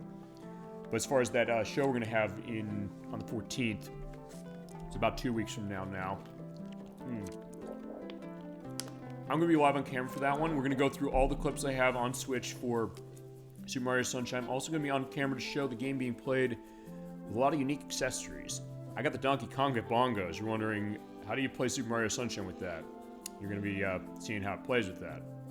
Edwack is going to let me borrow the Taiko Drum Master Drum from Namco from Switch and show that off. So, like, how can you play it with that? I've got a Malaysian Joybox accessory that I got to check to see if I can actually run this with the Switch, because the GameCube controller, it's a GameCube to, or PS2 to GameCube controller adapter as is. I don't know if it'll run even on the Switch, GameCube adapter thingy. I'll just see the case of that. I'm not challenging this one. But I'll see if I can do it in that one. I also have the CDI Spoon controller. Yeah, they released that for ours at Jewel Fairmore a couple months ago. Or fine, last month I got it in the mail. I said, yeah, we can play Super Mario Sunshine with this. We're going to show this game being played with all these weird accessories. And that's going to be our case of it. And I'm definitely looking forward to doing that. I'm going to also be playing this. We're going to yellow. So in that case, orange is going to have to draw. And that's going to be our next show. It's going to be 7 p.m. Eastern Standard Time on December 14th. And the week after that, Dolly Finn is going to be back for a game she wanted to be involved in, a Electris you wanted to see. That's going to be for Tetris Dr. Mario for Super Nintendo, as Red got out, and he's almost at 250. So we're going to keep going to 250 whilst I go through schedule more. With Tetris Dr. Mario for Super Nintendo, she's been practicing that specifically. We actually were practicing it the other day. I actually broke my, I tripped over my cable, my power cable for Super Nintendo. I gotta buy another one, as is the case, for the purpose of practicing that game myself, but she's been playing it herself on her off time, and she's like, yeah, I'll be ready as far as this. She's been practicing with Dr. Mario that way, because yeah, she's the big one on puzzle games. She'll be joining us for the purpose of that on the 21st at 10 p.m. Eastern Standard Time. The week after that, you're seeing me wearing the Ryo Hazuki jacket and outfit that was downloadable as an avatar item for Sonic and Sega All-Stars Racing. I bought that specifically because I love Shenmue, and we are starting Shenmue on Dreamcast on December 28th at 7 p.m. Eastern Standard Time. Dolly Finn's going to be with me for part 1 of that. That great open-world, kind of RPG-ish, cinematic adventure fighting hybrid. Kind of a bit of precursor to the Like a Dragon franchise. But it's Yu Suzuki's passion project as far as who made it. Who also made Virtua Fighter. Started on the Saturn initially, but it then got its release on Dreamcast. We're going to be showing that off. I'm going to be tossing that wild card out. I'm going to be calling for green. I'm going to start our play of that game because I love that game so much. I'm also going to show you the first video of it that came with the official Dreamcast magazine demo disc back in 2000. Show my first experience of seeing Shenmue and getting that set for you. I'm definitely looking forward to doing that, starting that game, and celebrating my love of that one as our final show of the year as far as the live stuff. I mentioned on the YouTube side on the 31st, we're going to have the smash cut of the Mario Sunshine deaths, of which I'll just need to put that together after the next part, because I got a lot of deaths in those clips I got. set. And then into next year, I might also be taking a week off on January 4th. In fact, I think I might. But what I'll do is I'm going to double up my shows on January 10th and 11th, I think. This is tentative. I'm going to figure how I'm going to do this. Or maybe I'll put it on January 3rd. I got to figure how I'm going to do this. But however it is, I'm going to show off the GameCube preview disc that Ultra 94T gave me. It was a very nice case. I'm going to show off everything that's within that. We'll have the next part, Shenmue. I'm going to do that one first. This is probably going to be on January 11th. And January 18th, we're going to come back to Tom, but that'll be part 2. I'll be ready and raring to go on that one, so we continue our adventure with Tomba and trying to stop the evil pigs who stole our grandfather's bracelet. Then week after that, a little up in the air sort of kind of too, which is the case that Ed Wack has been on the show, and Nikki as well. If this is able to figure out, I don't know what their schedule's looking like, they might not be able to pull this, but if they can, January 24th at 7 p.m. Eastern Standard Time will be his play of Smartball for Super Nintendo. But if we can't do that, we'll have a show on January 25th. This will be for our first Super Bowl Game Saturday Second Chance show. We're coming back to a game we played already that we can have a reason to return to. But in the case of this one, I actually played it years ago, but I don't have the recording. We're going to come back and make an official one and a full record of another Xbox classic, Halo Combat Evolved. That being said, we're going to be using the Halo Master Chief Collection version for the Xbox One running through the Series X for this. Celebrate, Bungie's groundbreaking first-person shooter that definitely changed a lot of perspectives on console first-person shooters. And our first look at that fully as far as it being on record, because I did it years and years ago. But I do not have the recording that anymore. It was before I had official recordings running on the show back in like August of 2020. So that's going back a ways. So in that case, we'll have that going. And then in February, we'll have next parts of Shenmue. We'll have the finale of Tomba. We'll also have a viewer request. We do a viewer request every month. Specifically, and by the way, for January, if we don't do Smart Ball, the Nintendo GameCube preview disc will be the viewer request, because that was a donation specifically, and I'm very appreciative, because it's not a cheap disc. And then as far as February, we'll have a few requests. I got to figure what I'm going to have in February. I'll look through the list of what we got, look through the master list. I'll definitely get through as far as eventually getting to Bakugan Defenders of the Core, but I do want to prep that one and scope it so I get that game to you right. I will definitely do that with everything we do. I'll definitely open and honest with you, including when I have my own failures or I can't meet to something. So you'll never be in a case it's like, hey, if he's not trustworthy. I do want to have that element. I understand that the trust and the bond and the idea of the respect of the show is something very sacred, and tonight I broke a cardinal rule in regards to that, and I feel awful. With that being said, I still did have a good time, and I do want to own that again. I have nothing but the most sincere apologies for that. But I said that is feasibly what makes us and makes me different from maybe other cases of game streaming, where a lot of people kind of say, oh, something like that they'll do, but they'll try and justify it or rationalize it some way. I am not justifying or rationalizing anything as far as my conduct for certain aspects tonight, and I'm going to own that. And if you don't want to come to the show again on the back of that, don't come to the show again on the back of that, but I'm going to tell you, I'm infallible. I've mentioned that before, but that's where I'm going to go. I'm going to not hide away from it, and as I said, it shows the idea that I want this to be a show that you can come by, have a good time, have a relaxing time, have a fun time, and be in a case of not being, in a case of being scory, and that includes guests. That includes from guests as far as them doing it, but also myself. So I do want to indicate that and just show that I do take so much of this so seriously, and I thank everybody for all of your support on this show. Because, it's just a small thing. I just do it for fun. We just do it for fun. We do it out of our love of gaming. That's the idea of what it is. We wanted to have great experiences. And we have great experiences. We had great experiences tonight. For sure, with stuff like Poker Smash and Poker Night 2. And many, many, many, many others.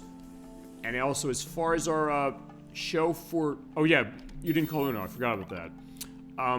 Anyway, for our next showcase, it's every Thanksgiving weekend. 2 days after Thanksgiving. I don't know what we're going to do next year.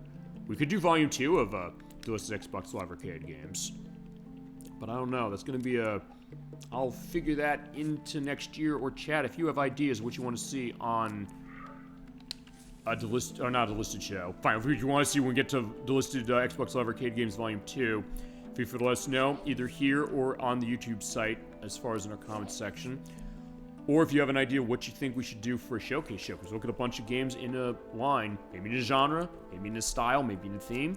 We can do that for sure, and I'm open to any suggestions you got. So I'll go back also to February. As far as February is concerned, we also have on our docket, we have, you mentioned Return to Tomba and Shenmue of your request, and then at the end of the month, we have Nocturne. She's coming back for, she has Chronicles of the Gobos going as far as how it is, but it's also a case that she's feasibly, in the case of, like me with Tomba, not going to be set to get through the rest of the challenges for that to show off the last secret levels of that game. And I got to draw 4, thank God. So that'll be on February 22nd.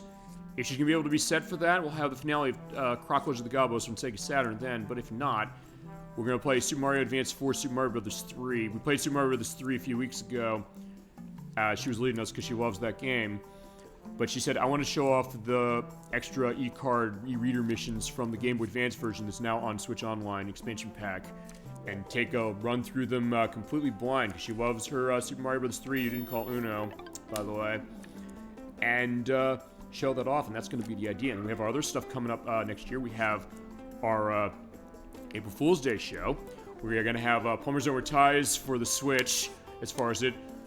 I feasibly said last week, this is the worst game we're ever going to show on this program, but after looking at NBA Unrivaled tonight and having one hell of a laugh on that one, and feasibly breaking Dolphin's brain, and mine as well, and chat's as well. Another great experience we have as far as that. Maybe I'm not so sure, but yeah, you're not going to want to miss that one. And also in May, we have our annual compilation show. We're going to go classic game compilation and go through it specifically, saying, hey, you know, you didn't call Uno. Shit, I hit X, not Y, but alright, fine. I guess I got a case of that. So Uno now, on my case. But yeah, we're going to have a selection on the Quest of Luck. First, you want to see Title Legends 2 for the PlayStation 2. We're going to play it on this year. We played Title Legends 1 last year. That's going to be either on the weekend of Cinco de Mayo or on the weekend of Memorial Day. I got to get a sense of what that is. Sometimes I go in a case that, if I'm calling Uno before I toss the card. That's the first time I ever did that. That'll be sometime in May. And we got a lot of this stuff coming up. And anything you want to see, and other stuff as well. And anything also for the Super Bowl Game Saturday Second Chance. You look at our YouTube site. It's like, hey, you played a game, I wish you were there for it. Or we had audio problems, certain things. We can come back and show it, and why did you not call... Oh, wait. Oh, fine, okay, I was trying to... Okay. Wait, it only let me challenge... Okay, so I had to challenge his draw 4, but then I also had to then challenge his Uno. So he didn't let me do both. Okay, I'm glad I got to show. I'm not challenging that. But yeah, that's going to be the idea as far as that. So, alright, with that... I'm going to finish this hand, and when we're done with the hand, I think this is going to be the end of the program for tonight. You didn't call Uno again. You keep not doing that. But yeah, that's the idea. So, alright, so that is the case of it. And yeah, thank you so much for joining us, everybody, for the show. Again, I'm sorry for the stuff as far as myself tonight, and also for the fact we're not having a show next week. We usually do this every week, but I said, even before we did the show tonight, I said, I don't know, I was kind of in a set of wanting to make sure this is set, and they keep not calling Uno. Yeah, you can take advantage of that. It's like, hey, fine, you know, you don't call Uno, be that asshole like I am. But either way, that's the idea, and definitely had a great time as far as that. And thank you so much for watching. Thank you for joining us. Thank you for supporting our program. I appreciate that. Thank you to everybody. Thank you to Dolly Finn, of course, as well. I would not have been able to do the show without her, as far as how it was. So I wouldn't have some of the stuff to bounce off as far as with her and going to experience and seeing sometimes her first-time reactions. We definitely had a great time, and she'll definitely be back on the show for sure, and he is out. Okay, and with that, Red Player won. Congratulations, Red Player. And with that, thank you so much for watching Super Bowl Game Saturday, everybody.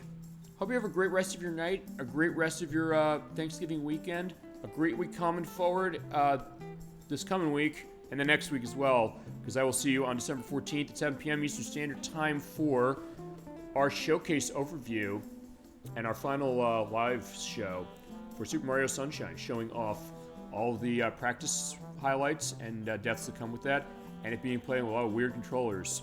You are not going to want to miss it. Till then, keep being awesome. Have a wonderful night. Thank you so much. Thank you for all of your understanding and all your support. It means the world to me. And take care, everybody.